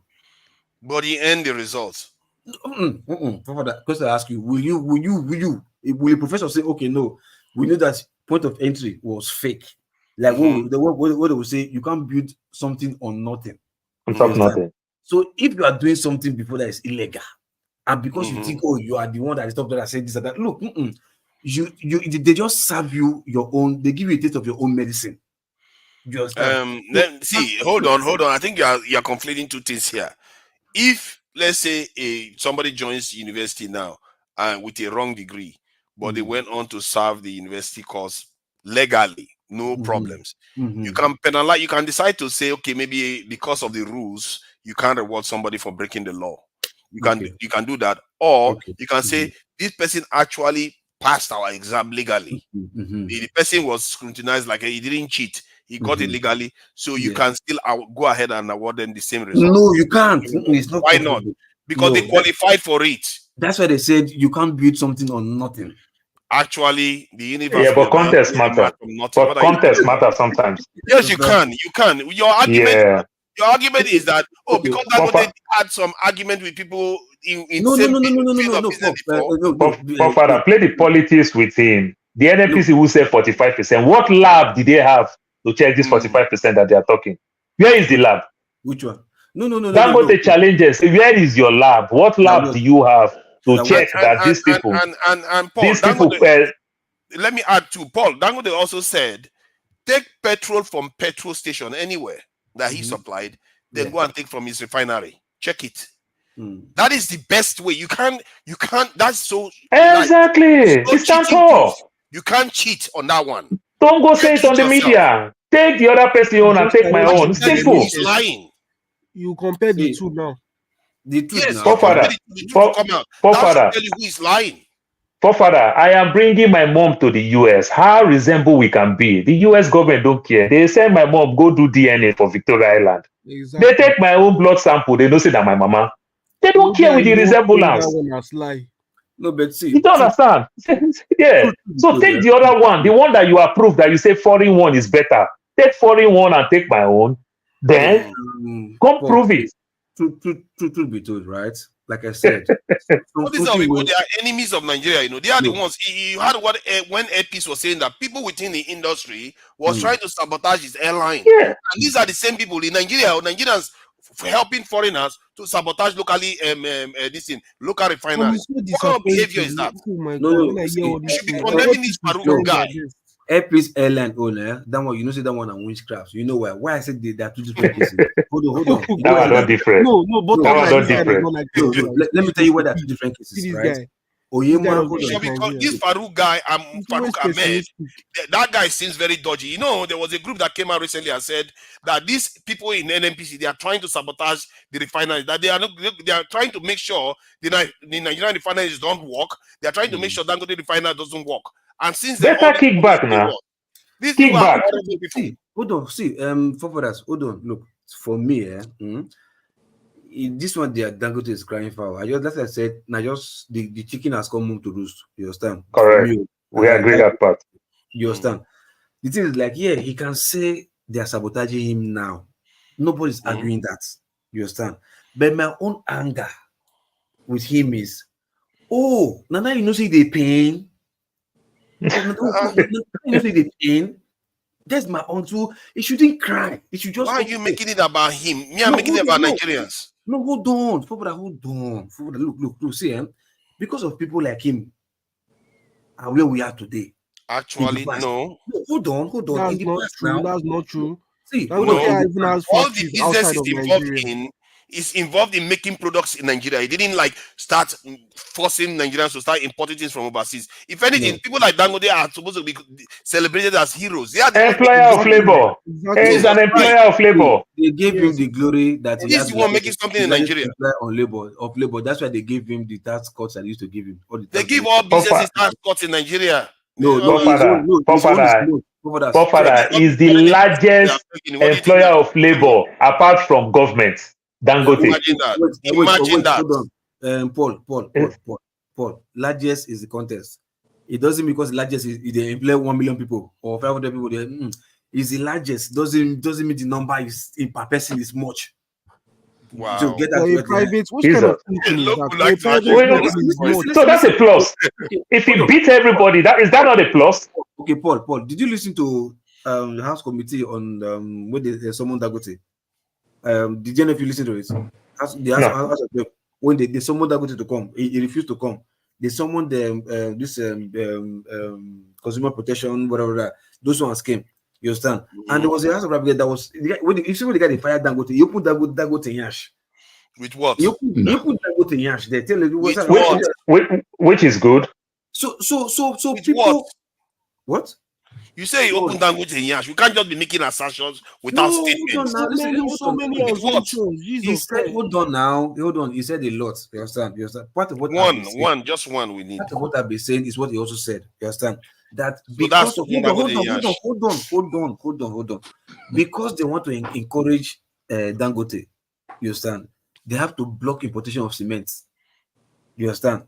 Yes, that's what you do. No. Hold on. If you want to help Dangote and you want to help Nigerians, not to help Dangote, you just block all importation of cement. You understand? As in from other countries. Yes. You understand? What you do, you say, okay, Nigerians will only be the one to go and be importing, not foreigners bringing. Because when they open the border, foreigners can supply and will be buying. So to encourage the homegrown, whether we produce or we sell, to close our business, they now close the border for production cement and only open it for businessmen who are doing cement and whatever. In Nigeria. Into Nigeria, just Nigeria only to encourage Nigerian homegrown. In this case, they did not allow any other Nigerian to import apart from only Dangote. Yes, that is a lie. That is a lie. And besides, that's a good thing. Loco. You know why? Loco, that is a lie. Look, man, if I slap you, Loco, that is a lie. That is a lie. Oh my God, Loco, this guy is Loco, that is a lie. That's a blatant lie. That's a blatant lie. Can I say something? Arrest my case. That's a blatant lie. Please arrest your Look, somebody in the comment section let's allow Jonah before this guy slaps somebody. That's a lie. That's a lie. I agree. You win. Don't worry. Dangote do not import cement. Dangote produce cement in Nigeria. No, Obajana, Dangote went and buy Obajana. They end up later after years, then buy Benue Cement Company, BCC. Yes, he produces. You understand? I don't know. It's a different thing. John Abba coming here, I am so happy. Because when Dangote initially pushed to buy Benue Cement Company, the people protest. They don't want it. They said the value of land going to go up. It's going to drive so many people. So when Dangote pushed the first time, he couldn't succeed it. Then Dangote went to neighboring. Around that region is very rich with limestone. So Dangote went and buy Obajana in Kogi, a little bit close to Benue. You understand? After years and everything, Benue Cement Company run by Barnabas Gemade and the likes. Barnabas Gemade reached his pocket, scattered at him.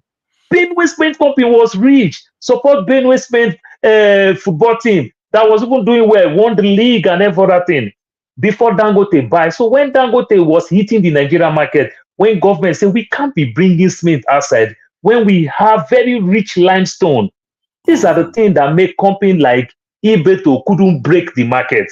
But they blame Dangote, flour mill break. There is Lafarge cement. There is Standard Flour Mill, also do cement, owned by the former chairman of First Bank, Oba Otudeko. You understand? So these are the things. So when people just bring all this story, and Flour Mill is still there, all of them plus Dangote brings cement from abroad and bagged in a Papa port. Before government say, no, we have to stop this thing. We can produce from ourselves. We create more jobs and we'll make more money and less importation. Will also bring the price of cement down. Wow, but if if any big man like as Abiola fail, they will blame Dangote. Like as Igbenidio failed, they will blame Dangote. As Arik failed, any single-handedly Nigerian business failed. So blame one man. Go ahead, John Abba. I am sorry. Please go ahead. It's okay. It baffles me in 21st century with this kind of sentiment we have against ourselves, even when there is no cause for it, just maybe because you don't like where people come from. It is belittling black race. There is nothing that Dangote is doing that any other person will not do it, even yourself that is sitting here as a businessman. So if we're going to put a businessman that have you in your own words say that, oh, is the largest labor employer of Nigerian citizens. And so to what large extent apart from the federal government? And then just because you don't want to give it the credit and you just have to go around it, you're local, you are better than this. And of course, Uncle Pansat is not here. I can't engage with him because he's coming from a dear. You are even in a different category. What I'm disappointed, but it's okay. You can't be disappointed with Nigerians. We are all Nigerians. We just have to hang. I feel like this guy figure personal beef with Dangote. I don't know. I'm getting that impression. Genova, do you not understand? Maybe he used to work in Abato refine this thing. Genova, that's why. Genova, you're from Benue, so you should be conversant with Abuja things. If you know the policies they do in Abuja concerning Nigeria, how those bastards don't care about Nigerians. No pity for this big, all these beasts, all these animals. No pity for them. You understand? What you are telling me right now, as it is now, right? Let's remove the past. Oh, yes, now one of the sabotage this guy, I may agree. Yes. But I'm telling you that before you go to this place, the bridges that you've burnt, you don't know what he has done. I think your presentation is this. Your presentation is that he also has been spoiling it for others. You don't know how he has frustrated people that they must do their life. You see, nobody, I think we are not seeing any powers and connection. Nobody apologizes for all those kind of a thing, though. Nobody. If you know the line of business, nobody apologizes for. That's business competition. That is life. There's lobbying. Lobbying is different from You sabotage. know, they used to teach us in secondary It's the school. same thing. Competition is one of the You nine hear him core say things he of shot living somebody on things. the street. Abina. Loco, were you a managing director in one of the holdings of this company? You really He worked with LMA Petrochemical. LMA Petrochemical. You really feels aggrieved by this, like LMA Petrochemical. I work. Before I even go element. It's amazing. But then I think we have a lot of work to do on ourselves in order to take the black race to the next level. And I believe that each of us, we have to have a soul search on how do we want the next generation to learn from us. Because all these things we are saying, I have looked around me, people I know far and near, who are older than me, and they have gone beyond. And my thinking is that one day I will be gone. What will be the outcome of my children and the next generation, the way we are behaving towards each other? Our biggest problem should not be ourselves. And that's why some of those people talk about Trump. I'm not his supporter, but he think he's doing what is right for his own people. In as much as you may not like the way he's saying his word. Yeah. This is, whether you like it or not, you can ask farmer and people that live in the rural area during his term, he supported them in the way he can use the system to boost them and put them above every other people. That is his own fight for his people. He may not like it, but that is reality of life. But we, the black people, oftentimes, we get upset with each other for things that really doesn't really matter. And that is not a big thing that somebody is really hindering you from making any progress.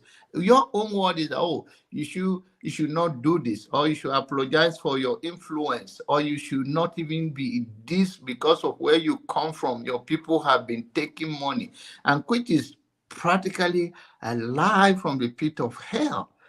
There's no such thing. Nigeria is a place where we are all praying, and not even, I don't want to use the word praying, that we are all saying that let people have opportunity and go about their business and be creative, and let there be enablement environment where people can strive and make the most of life. So having people like Dangote, 10 of them, 20 of them, will be best for us, not bad for us. Yeah, that would have been great, man. If I don't know what the other billionaires are doing. What are they all doing? Then Jonaba, talking about this Dangote, when Obasanjo do that thing, Ishak Arabi also get contract to Boas Mint. You understand? It's also not going for refinery like Dangote. That's an healthy competition. Exactly. Boas Mint. It's an healthy competition. So let's not be saying all those things. If I'm a billionaire in Nigeria, I'll go into steel right now because Nigeria needs the it. quality of Dangote product. You see that steel? See, forefathers, once about any industry, you need to really know the inner workings of a particular industry to know how it works and whether you can be successful at it, which I think is the reason why a lot of all these guys like Adenuga, Adenuga is mostly a telecommunications guy now. MTN, all those things. They are not going into it because they don't No, want. it's power generation. You spend a lot of money in terms of power generation. Take for example, you can build it Dangote link is refinery all the way to LNG just to get power, to get gas. You understand? To generate his own power. Now he's spending money. Hold on. I was just about to say that Adenuga focuses on the energy industry. He owns this. I've forgotten the name of this company he owns. Adenuga is in the deep offshore. He also have oil well before he moved from oil and gas. Oil and gas and telecom. He's mainly into. Let me correct myself rather. He's mainly into power production and telecommunications, MTN. But like the thing is, a lot of not MTN, only Glow. Glow is his last business. Only Glow. He was into oil and gas, then moved into banking. He bought Equatorial Trust Bank and I forget the other bank, Defcon Bank. I forgot that bank name. One bank. In Nigeria, my fear for Nigeria, you can also build a power plant, that is renewable form of power plant using no. So for father, when you manage your own power plant, it's more expensive than the government provide for you. It's like you have your own generator. But you understand? Because now you service and maintain. You understand? It costs you more than you just pay bills. You are not doing any servicing. But what I'm saying is that hold on, Triumph, hold on. We'll come back there. See, what I'm saying regarding the power plant one is that if you create a power plant, eventually it will become cost effective for you when you start using it to manufacture, because one, you have cheaper labor in Nigeria. You have over all those things. And you can sell to you can sell the steel to West African countries and other African countries too. So I don't understand why to be fair, Dangote saw the problem with this entire life. Dangote wanted to do it, but why are the others not doing it? For father, most of our 1% are all more of government contractor. They don't produce like Dangote. You can't just say power plant. There's like, I can't use my hand and count. There's like 10 different types of power plants. There are some that you'll build now from day one, whether it's private or public owned by the government, it will be cost effective. There are some that you build that it will not until maybe after 5 years you recoup your money back. It depends on what is powering it. Most times in Nigeria is gas, and in fact, things involving oil and gas is not just the innovation of it. There's a lot of politics involved, which is a lot of reason why a lot of countries' oil and gas does not succeed. You can situate your company in a location where you can easily generate power plant. Like I think Ajekuta is not very far from the Kainji and all those water sources. Exactly. But do you know the capacity of Kainji? You see that steel that you spoke about now? Steel, you can browse it as I'm saying this because I can't exactly remember. But still, it requires about, I think, maybe up to 1,000 degrees Celsius of heat energy. Yes. Power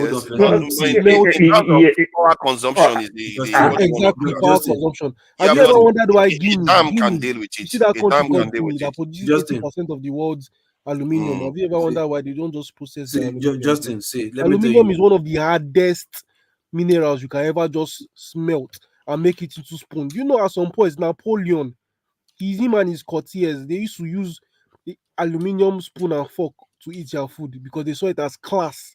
Because back then it was so rare and expensive to smelt it, but it was easy to find. Whereas technology is not like now. Gold, because gold is easy. Something about gold, gold, you can get gold in its already existing form on its own, and it's easy to smelt. That's why bandits find it easy to smelt. So look at it now. I'm reading this now. It says a new 30 megawatt this generator at Tata Steel Port Talbot site in this. So we're talking about the UK one. 30 megawatt. That's literally small, actually. When you think about Port Talbot, that's in Wales now. I know about that place. But isn't that the major the largest in the UK? Listen, if you want to build plants, it's not a lot of power, really, when you think about it. The largest aluminium processing plant is in France. Look it up. It's very, very old. What is the name of that one? That was when Napoleon was ruling them that they built it. A lot of African minerals. Justin, try to be focused here. We are talking about power generation for generation. So you guys need to understand something. You need to know about an generation before you start talking. It is still falls under the same thing. It still falls under power generation will not give us problem. We have all it takes to generate power in Nigeria. We have the weather, we have the oil, we have the gas, whichever one we want to use. You see refinery. You guys are not understanding the point at all. You are saying like I changed the topic, right? By pointing out processing minerals like aluminium, all these things. They still fall under the same category. One problem is you are making mistake. You even make reference of Napoleon. You are talking when technology is not as advanced as today. Nigeria, we are rich with all these things. Our problem is just regulator. We can get wind power in Nigeria. We can get gas. We can use hydro, whichever way. We can do all these things. Nigeria doesn't have good sources of wind power. All I'm telling you, I said we have it. You don't use it as the only one means. Alternative means. That's what I'm saying. Did I tell you about that regulator? Because it goes two ways. You might be right, you might be wrong. That regulator is not like we don't have it. I think the problem is we even have too much of it. You see, we don't have it. You see, element petrochemical. We get 3 power plants for petrochemical. Now we get for the three. Now only one that they use. Okay. Now you see that one, so that one power plant, it go power the whole of River State and Bayelsa together. They don't blink, say no particulate. Only one, but they get 3. I don't know how many I know someone this side refinery, Port Harcourt refinery. You understand? But element on 3 they there. Now only one that they've been put it on. They've shut down 2. You get my point? Why? I don't know why. And the 3 are working, but it's only one that they put there they're using. Only one. Nigeria, they do some weird stuff. Can power River State and Bayelsa. And that I know of. And why you are not using it, you still spend money to service it. So the funniest thing is, look, even when we try to be before I go, I don't leave them. Even Jonathan second tenor, we were building in the when Indorama just acquired Element Petrochemical. So then that's okay since because they wanted to sell both of them, the refinery and petrochemical. So since they said refinery and Nigeria shouted hey everywhere rest. So they decided during what's it called when this guy was GMD, this Biniman Obaseki or GMD. Gaius Obaseki. They now ran aground. The one that messed up everything. The Muguga. They now ran aground what's it called Element Petrochemical. So that Nigeria can lose focus on what's petrochemical. What do they do? What do they do? Meanwhile, they do a lot. But Nigeria not focusing on petrochemical, they're focusing on oil and gas refinery. So that was how Obasanjo now cornered Nigeria and sold. He lived there for like I think 30 to 50 years to Indorama. You understand? And what they are doing in Indorama was not to function as Indorama, is just to get the ammonia products. Ammonium. And to produce fertilizer, chemical fertilizer. You understand? And we as a company, we are the ones building that plants. You understand?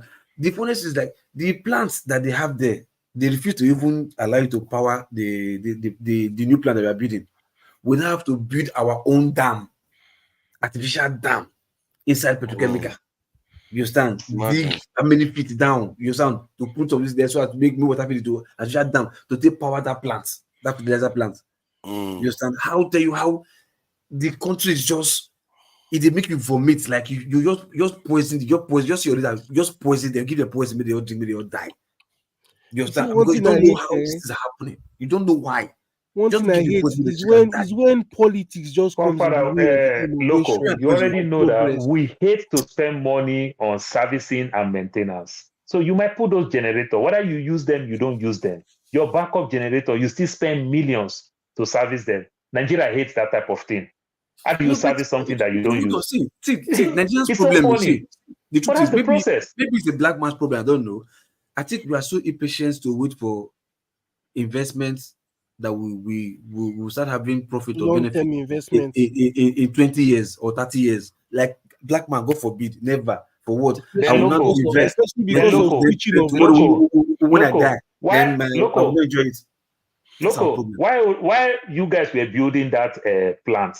As at that same time, government also give Roxin contract to build the Omoku power plant.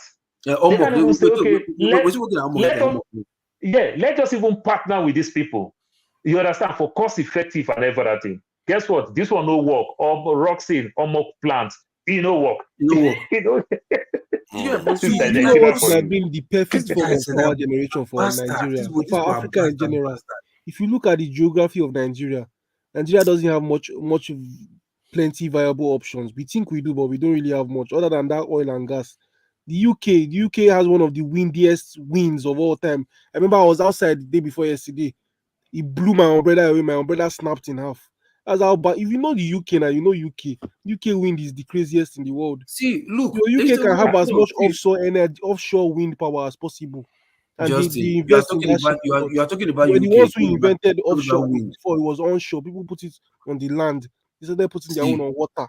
They now found out that putting wind turbine on Brother, water actually if generates you more know the energy. kind wind, if you know the kind wind in Oklahoma, the kind wind in Texas, you won't Exactly, say those these things that you places are in the saying. United God, States I as well. stay in Portugal.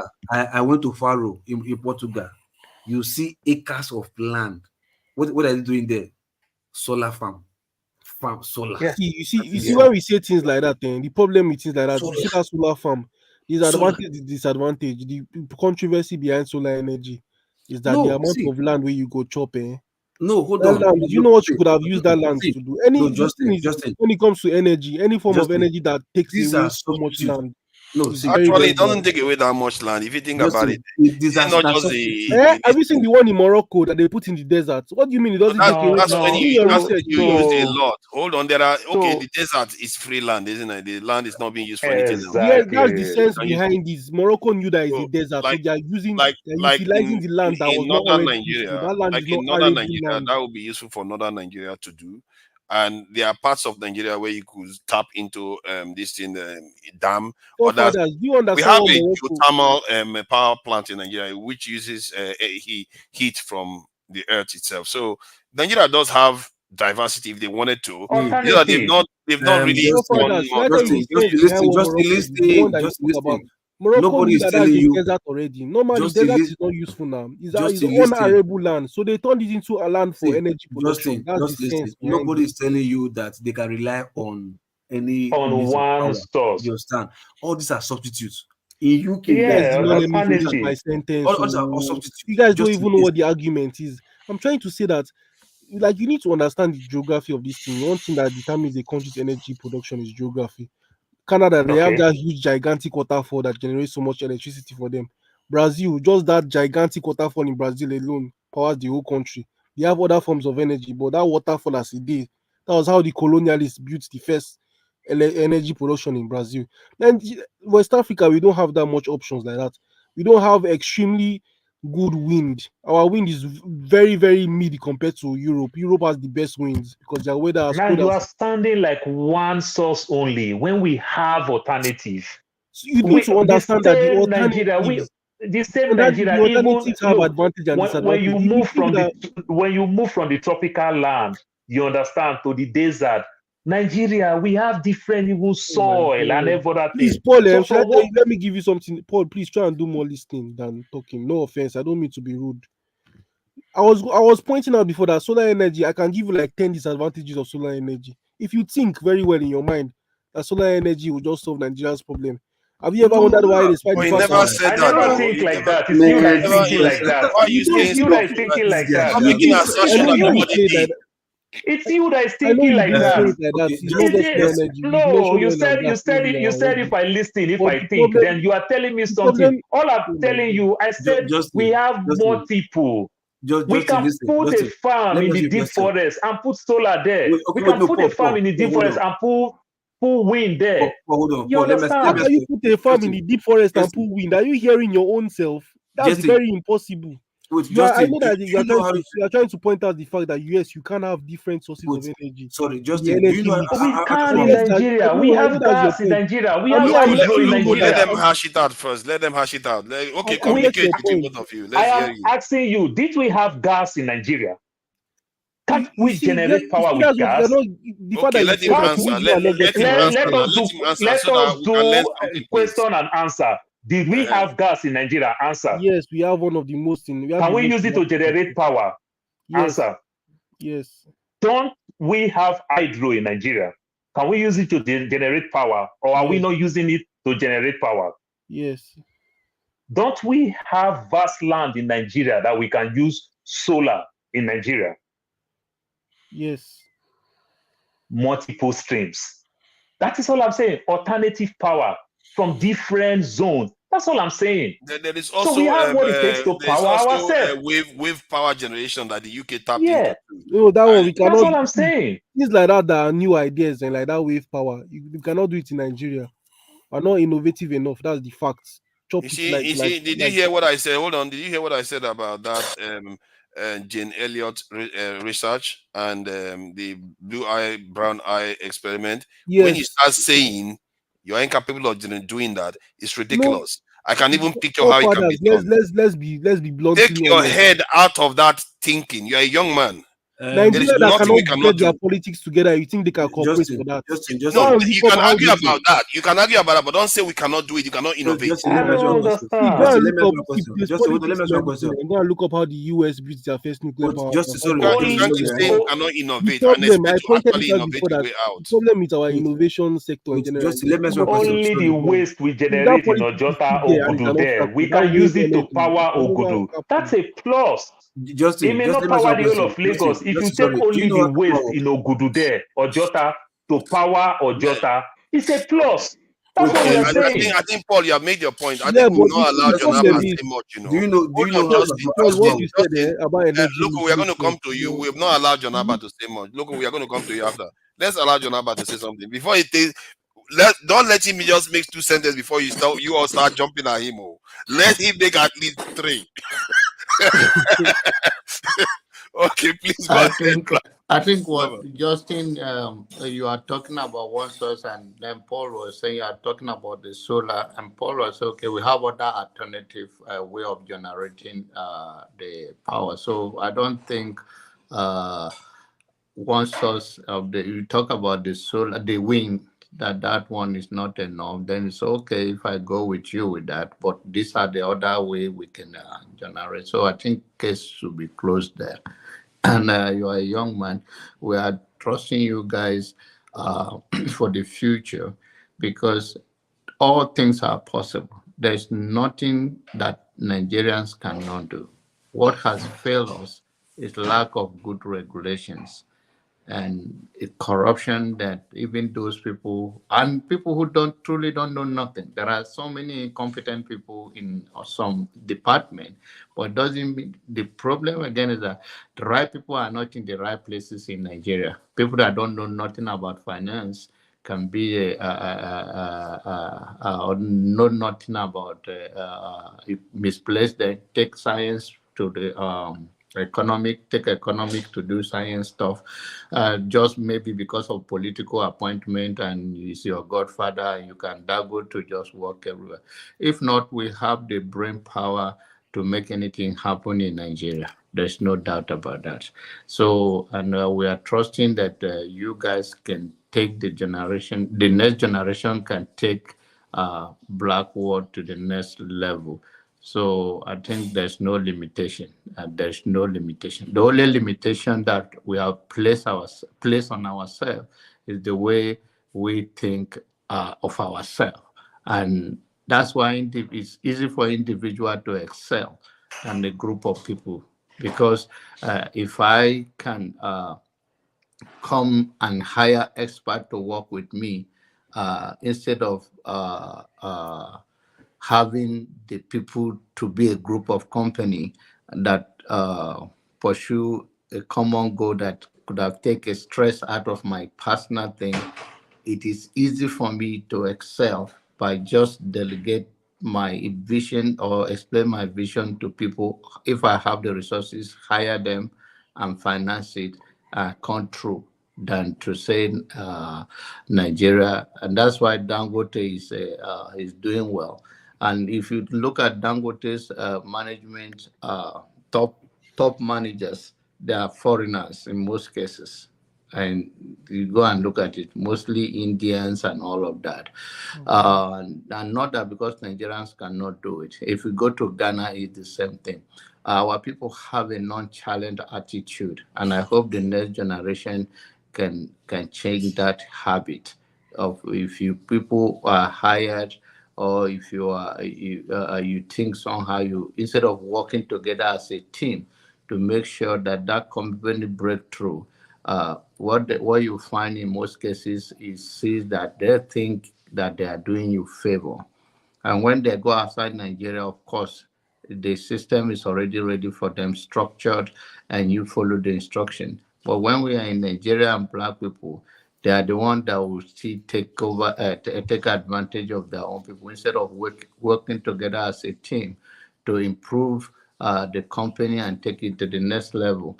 And I hope the next generation will have a different approach to that kind of non-challenge attitude of I've seen in Nigerian space and every other African country, so that we can take Africa to the next level. But the notion that if somebody hire you, you are doing them favor is a mentality that African people have to get rid of it. In Ghana, if you go to Ghana and you see most of their company too, they are, even if it's owned by Ghanaian, the top management people that are managing the company are foreigners because they can't trust them. They will steal some. If they have opportunity to steal, they steal. And this is a mental issue that we have to deal with. This is kind of behavior that we have to deal with in Africa. And it's very hurtful, even when you mean well for some of those people, they will turn around and bite you. And I hope the next generation will not do that. I have seen so many friends, I've heard of their story, know them very well in this Texas, not even too far from me, who have who went back to give back to their community, and they couldn't survive for 2 years. One opened a company, and before you know it, even though he's trying to put a security there so he will be able to watch it, know what is going on there, all of that, it doesn't work. Nigeria will turn it off. In 2 minutes, they will do a lot of damage, stealing stuff. And how is that a government that you blame for people who are desperate to the point that the integrity does not matter? It's not a stealing, it's smartness. You find a way to define such a bizarre behavior. And I hope the next generation of Nigeria will know exactly what we want, because it's like everybody is here and there. We all talk politics, talk about that. A politician can fail you based on policy. But what do we fail? Those people who come to do their private business.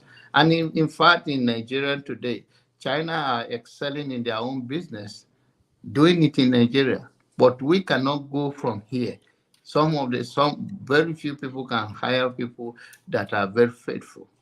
These people that you are trying to put food in their table, they have their own mindset. What kind of madness is this? How? This government don't do everything for anybody or any nation. But we have a group or a nation that want to spend more than what they earn. And sometimes I don't want to dabble into this minimum wage. There are people who live on minimum wage. Minimum wage can be state to state, and there are people who live on minimum wage in America. The only thing we are asking is that have a creative environment where people can do whatever they can do. And sometimes people here, before they meet up, they have to do 2 jobs. We don't have anything that can keep that country running 24 hours. Not even the seaport where they're supposed to have a creative way of make sure things go fast. Everything is backward. So we have a lot in our hand, and we have to speak. The society has to focus on themselves and speak to issues. And the worst part is that, where do you teach that? Is that in the church? Is that in the mosques? Is that in the road, on the road? Where do we talk about people that this thing is not, stealing is not a way of life, and you cannot define stealing to be something else? And you say, oh, show me love instead of corruption. Then you come there, you say, show me love. Show you love. Go get love from wherever love is. Why should you tell me on the road to show you love? They come up with those things to normalize it because they saw Nigeria is so corrupt, and they're trying to walk away from the corruption language, but it's still, the action is still corruption. Why should I come to the airport and say I should show you love? Did I owe your love in my pocket? So we have to change all of those things, and we have to speak to bigger issues, because I believe that when all those things is in place, people can do better.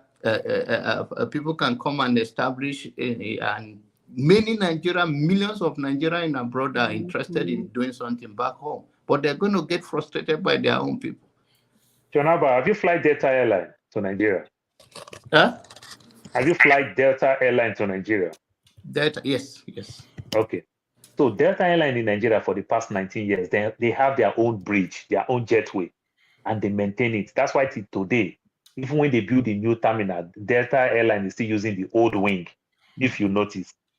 Because they have their own wing, they manage it. And you know the funny part, these people will do these things because they can talk to our government will listen. It's America. But do you see the way they frustrate airpiece? Just imagine where passenger will come down now from London, they put you to enter the co bus, then you walk and everything. You say this is nonsense. But you see Virgin Atlantic, you will go through the jet bridge. So these are all the multiple layers, the things that we do to kill businesses.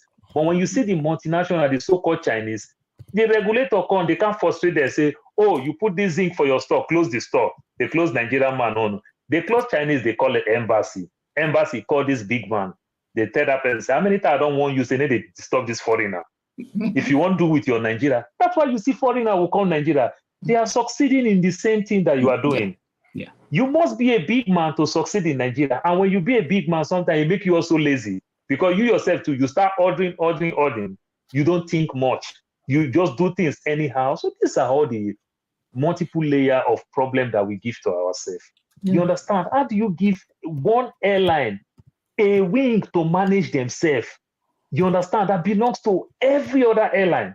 When we travel in every other countries of the world, small airline, they put your this thing. Once you finish your flight, you come out. They take your name off. They put the next airline that is having flight the next 4 hours. That's how you operate. You understand? But one airline, but if you ask that airline, they say we are the one that is maintaining this thing, which means government cannot maintain their own property. Private sector say, if you give me this one, I go maintain them. I promise you it will be working 24/7. It's not how we do business. So oftentimes, our regulator too, they are not so trained to also regulate. They are just there like police say, I can control you, I can slap you, I can shoot you, nothing will happen. That mindset, that's why you can see that man come out and say that nonsense that he said. You understand? Internally, if Dangote is doing something wrong, you can punish Dangote, you can suspend him, you can do anything. But coming out to say all those things is just wrong. You understand? So we are having all these little things.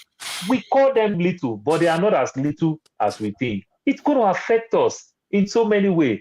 And you see these foreigners, they don't pay all this money that you think they pay. They understand us that we take bribe. They just bribe all the big men. That's why the country is still broke. It is even cheaper for them when they understand that we take bribe. That's why you see somebody like David Cameron will say, Nigeria is fantastically corrupt. Because their citizens tell them every day that do business in Nigeria that, oh, you can have your way anything you want in Nigeria. That's why the guy is shocked. Because now it's not like you bribe individual, you bribe government, official, regulators. You don't try that in abroad. You don't. Go ahead, my brother. No, it's just the same thing. That is a bigger problem, because if the mentality of the people is easy to say, okay, somebody did something wrong once and you said stop it and the person can stop it. But when this become a lifestyle perpetually, how do we get rid of it? Now, if we are not careful, our country will be taken over by foreigners. Yeah, that is the one that gives me sleepless night. Because on the day of tribulation, as they say in the Bible, woe unto the mothers with children that go, because there is no mercy there. No, for me, this is my mercy. When you see me ranting like a mad person now, at that time it's over. The deal is done, and that is the problem. Let's not play around. This is life and death, because the other parts of the world, they are literally preparing for war. In Europe, they are talking about this thing, what they call it. They want to recruit people now by force. They want to conscript them into military service now. In Europe, Europe-wide.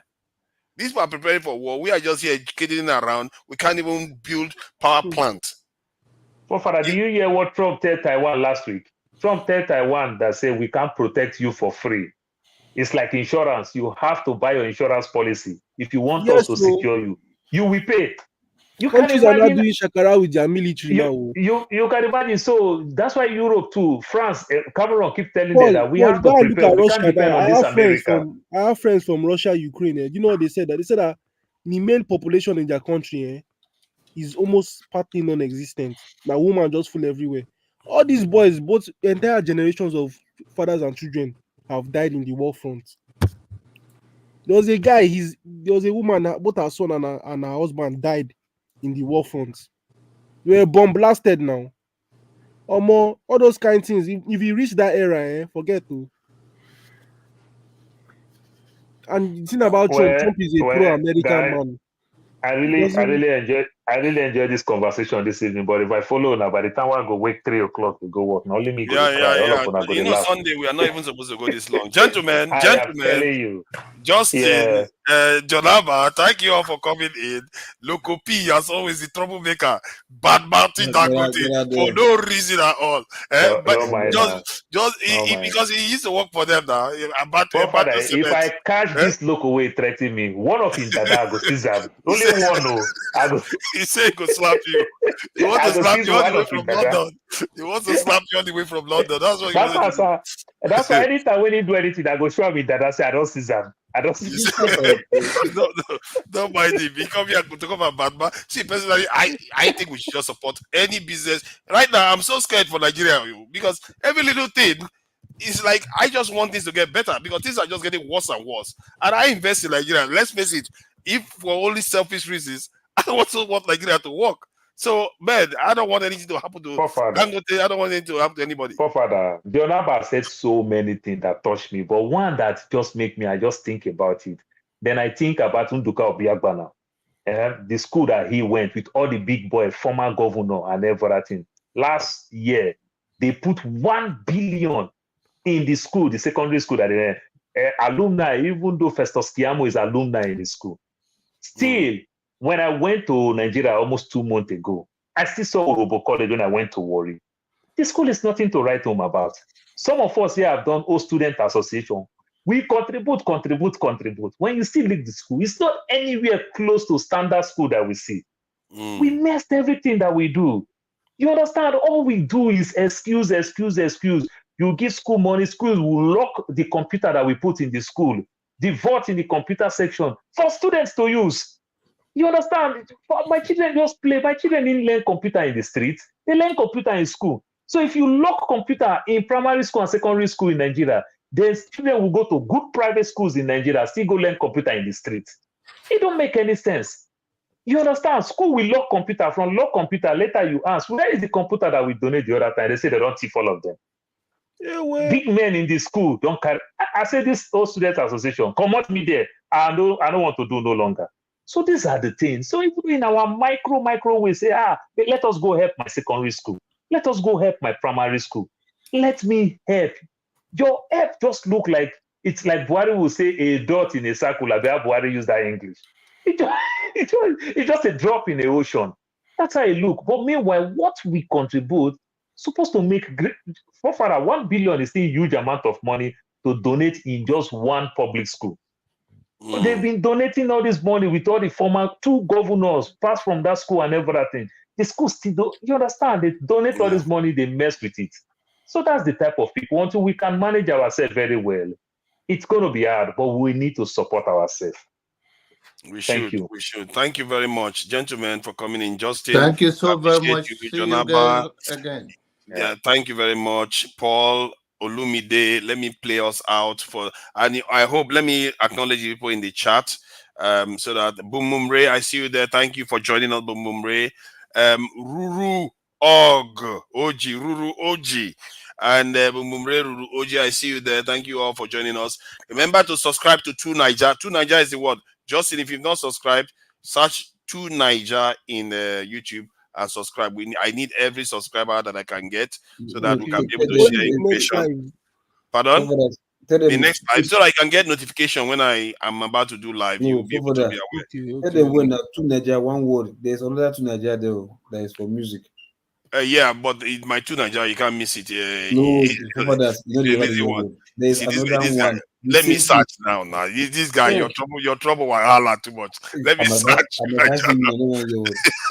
Now the one we get Bini bro. Yes. It's at the top now. It's at the top of the listing. Okay. So, 2Naija, one word. Let me share it so people can see it. Yeah, that's it. Yeah, that's it. I am trying to get to 500 subscribers. As you can see, we are all there. One word. Yeah, we are streaming there right now. 5466. I'm just trying to get to 500. Subscribe if you've not subscribed. Ruru OG, please go to 2Niger and subscribe. And Boom Boom Ray, I hope you have subscribed, and you can get notification when we are on. Pansat, enemy of progress. I hope you have subscribed. I'm sure Pansat has subscribed. Pansat has subscribed. Enene Emeka, go and subscribe to 2Niger. And I'm not sure you have. I'm not sure you will want to, but still, just help your brother here. Ken Agomo. Ken Agomo, go to 2Niger. It's just a click. It's not going to do you any harm. You don't have to pay for it. Just subscribe. I'm trying to get to 500. 500 is not a lot to ask for. I like to think. Okago TV, I see you there. Thank you for joining us, Okago TV. Subscribe to 2Niger. I see Loco P there too. If you've not subscribed, subscribe. If you have subscribed before, though, don't go and click the button again, because you're just going to unsubscribe you. Yeah, because sometimes they do that. They go and subscribe again. They just unsubscribe. No, that one is oversubscribed. Yes, they go and oversubscribe. Then they go and lose their subscription. So, Folari Ajao, please remember to subscribe. Thank you for joining us. We appreciate you. I hope you all have a great week ahead. In the next 1 week till we meet again over the weekend. Obviously, we are probably going to stream during the week. There's a lot of developments going on around the world. For all we know, the world will change drastically by next Friday. With God, all things are possible. I see you there. Thank you for joining us today. And remember to subscribe to 2Niger. If you have subscribed before, don't bother, don't do it again. Thank you very much for subscription in the first place. We always do appreciate your subscriptions. Smith who answers Smith? Is that person in Nigeria? I doubt it. Smith Katie, subscribe to 2Niger. You're always welcome. David ID, I see you there. Dave ID, I see you there. I appreciate you for joining us today. I am African. I see you there. Thank you for joining us. Kristen is probably subscribed, but I'm not always sure. Yeah, you never know. He will just say he has subscribed, but he hasn't. Daniel Tubb, I see you there. Thank you for joining us. Subscribe to 2Niger. Let me see whether anybody has subscribed. You know, whether even one person has even bothered to move at all. Oh, one person has subscribed. Just one person has subscribed when I asked people to go and subscribe. How many people have I seen in the chat session?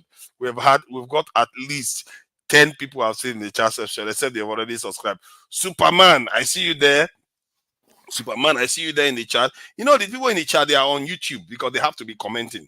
They are not watching it on TV. So clearly, you're giving yourself away. You're giving yourself away that you're actually present and you can actually go to 2Niger and subscribe. So please do that. Subscribe. It's not going to cost you anything. Superman, I see you there. Go and subscribe. Daniel Tubb, I see you there. Go to 2Niger, go and subscribe. We need all this. I need all the subscribers that I can get. And Choke, I see you there. And also remember to also contribute to the channel. You know, we have to run this channel, and there's a lot of moderators right now and a lot of professionals putting the videos together and all this stuff. So, you know, Dr. Damages has to pay a lot of people. He's not making a penny from all this. He's actually spending his own money, and we're just saying that contribute so that we can all keep having these conversations. And some of these conversations are quite interesting because it's not only about solving Nigerian problem, it's also enriching to the individuals. Because when they join the channel, they meet people, fellow Nigerians, they discuss problems, they meet non-Nigerians, even the African Americans that join us, Gambians, and all kinds of people that come here, Kenyans, to come and share their knowledge. So it has so many other dimensions that it enriches people that come on the panel and even on the chat to come and comment. So, you know, support the channel so that they can be able to do more for the people. And there's a lot of plans to expand some of the work that is being done here. Remember to subscribe to Dr. Damages too. And also remember to share, like and share the news. Even if you are not, you don't have the link to share, tell people about it so that they can search and find Dr. Damages and come here and come and have conversations with us. Steve W07. Steve W07. I can see you there. Kemri Bar. I can see you there. There was a time when I see Kemri Bar, I never expected anything positive to come out of him, but he's been very, very generous lately, and he's been very positive with his comment. I appreciate you, Kemri Bar. Quinty A. I see you there.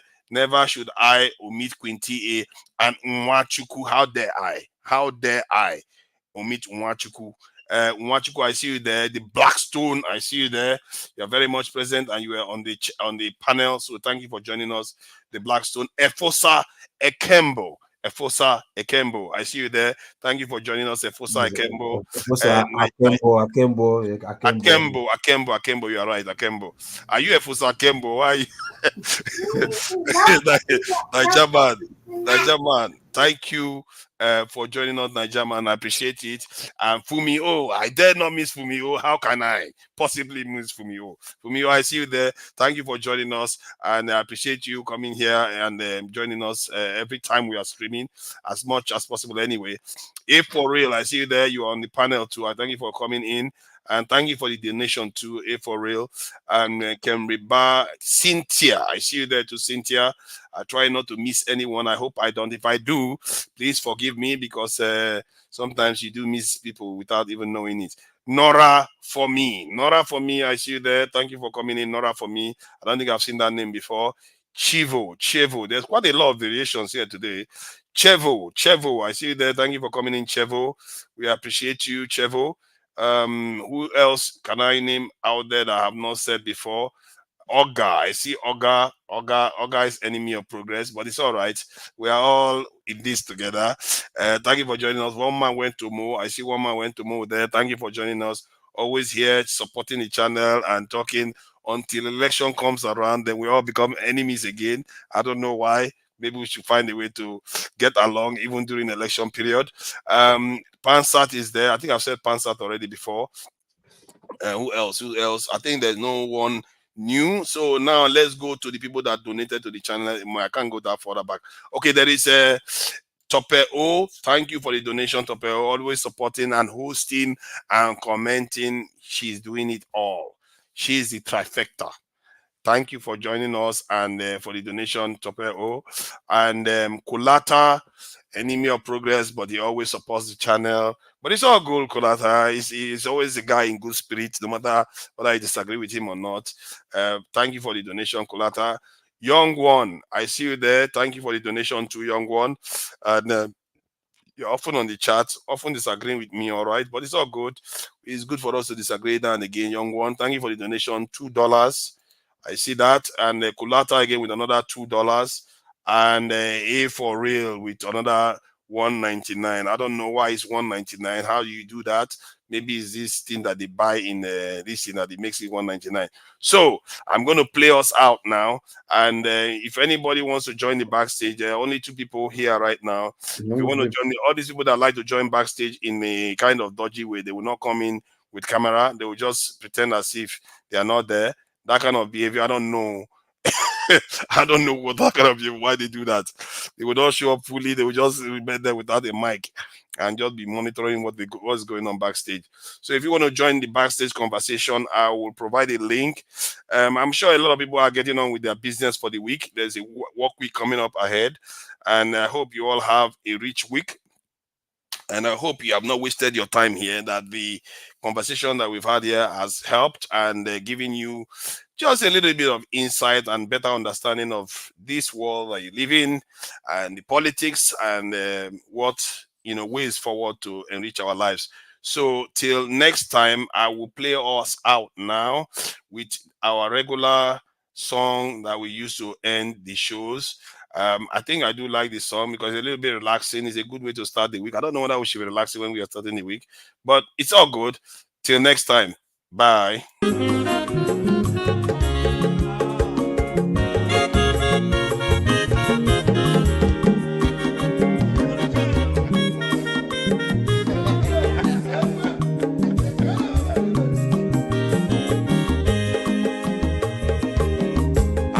Onye mazolo bio akwa nwa mazolo bio Max Ibia bunye go kwanumo no fube nazo Olaga ni piazugo Mmanwu ulaga do ni piazugo Akwa nwa wilochi yo biko rapuzuru Kona bazia Onyo mazuru biko Abama wazuru dosari Ibia unye ni gwana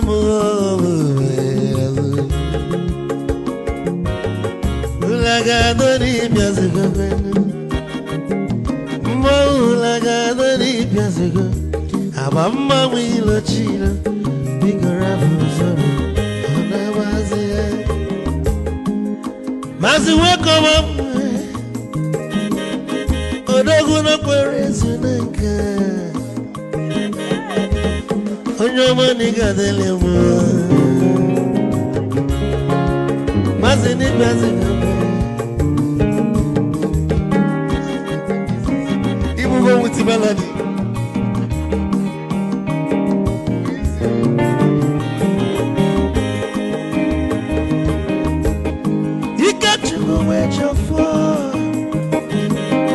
Odogu nachala noka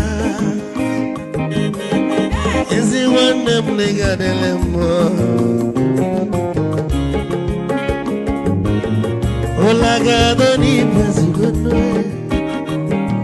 Ma olaga doni pezigo Amama wilo chilo Bikora muzoro Anabazi Te Onyama zoro Mama was sorry. Ibia moya no kwana mo ofube naro Molaga no ne piazugo Nazaboy Molaga no ne piazugo Amama wilo chilo Biko rapuzoro Anabazi Odogu kenero bikechofo Ama kwa mnika kugogia Waligwe kwelo Ikejo mabele bege Hey, you want?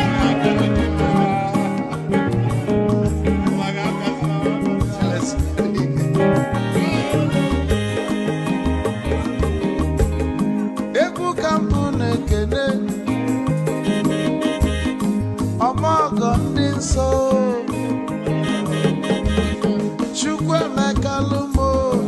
Chukwu negaji Esi nwanne mekene Ịlapụl ife nini na-eme wee bịa Ka gosili na anyị na gị bụ nwanne wisdom gaji Ka nye gị maịkị ka ogobanya bụ egwu Isili maxi ọ bụ na-etiri egwu a Malụkwa malụ n'imego m ife ọjọọ Wesi gị nwanne m ife ọkụ na-echọlụ na ngeme Wisdom onume ekene gị Gbamanwe iyo iyo biko lapụ Zoro, zoro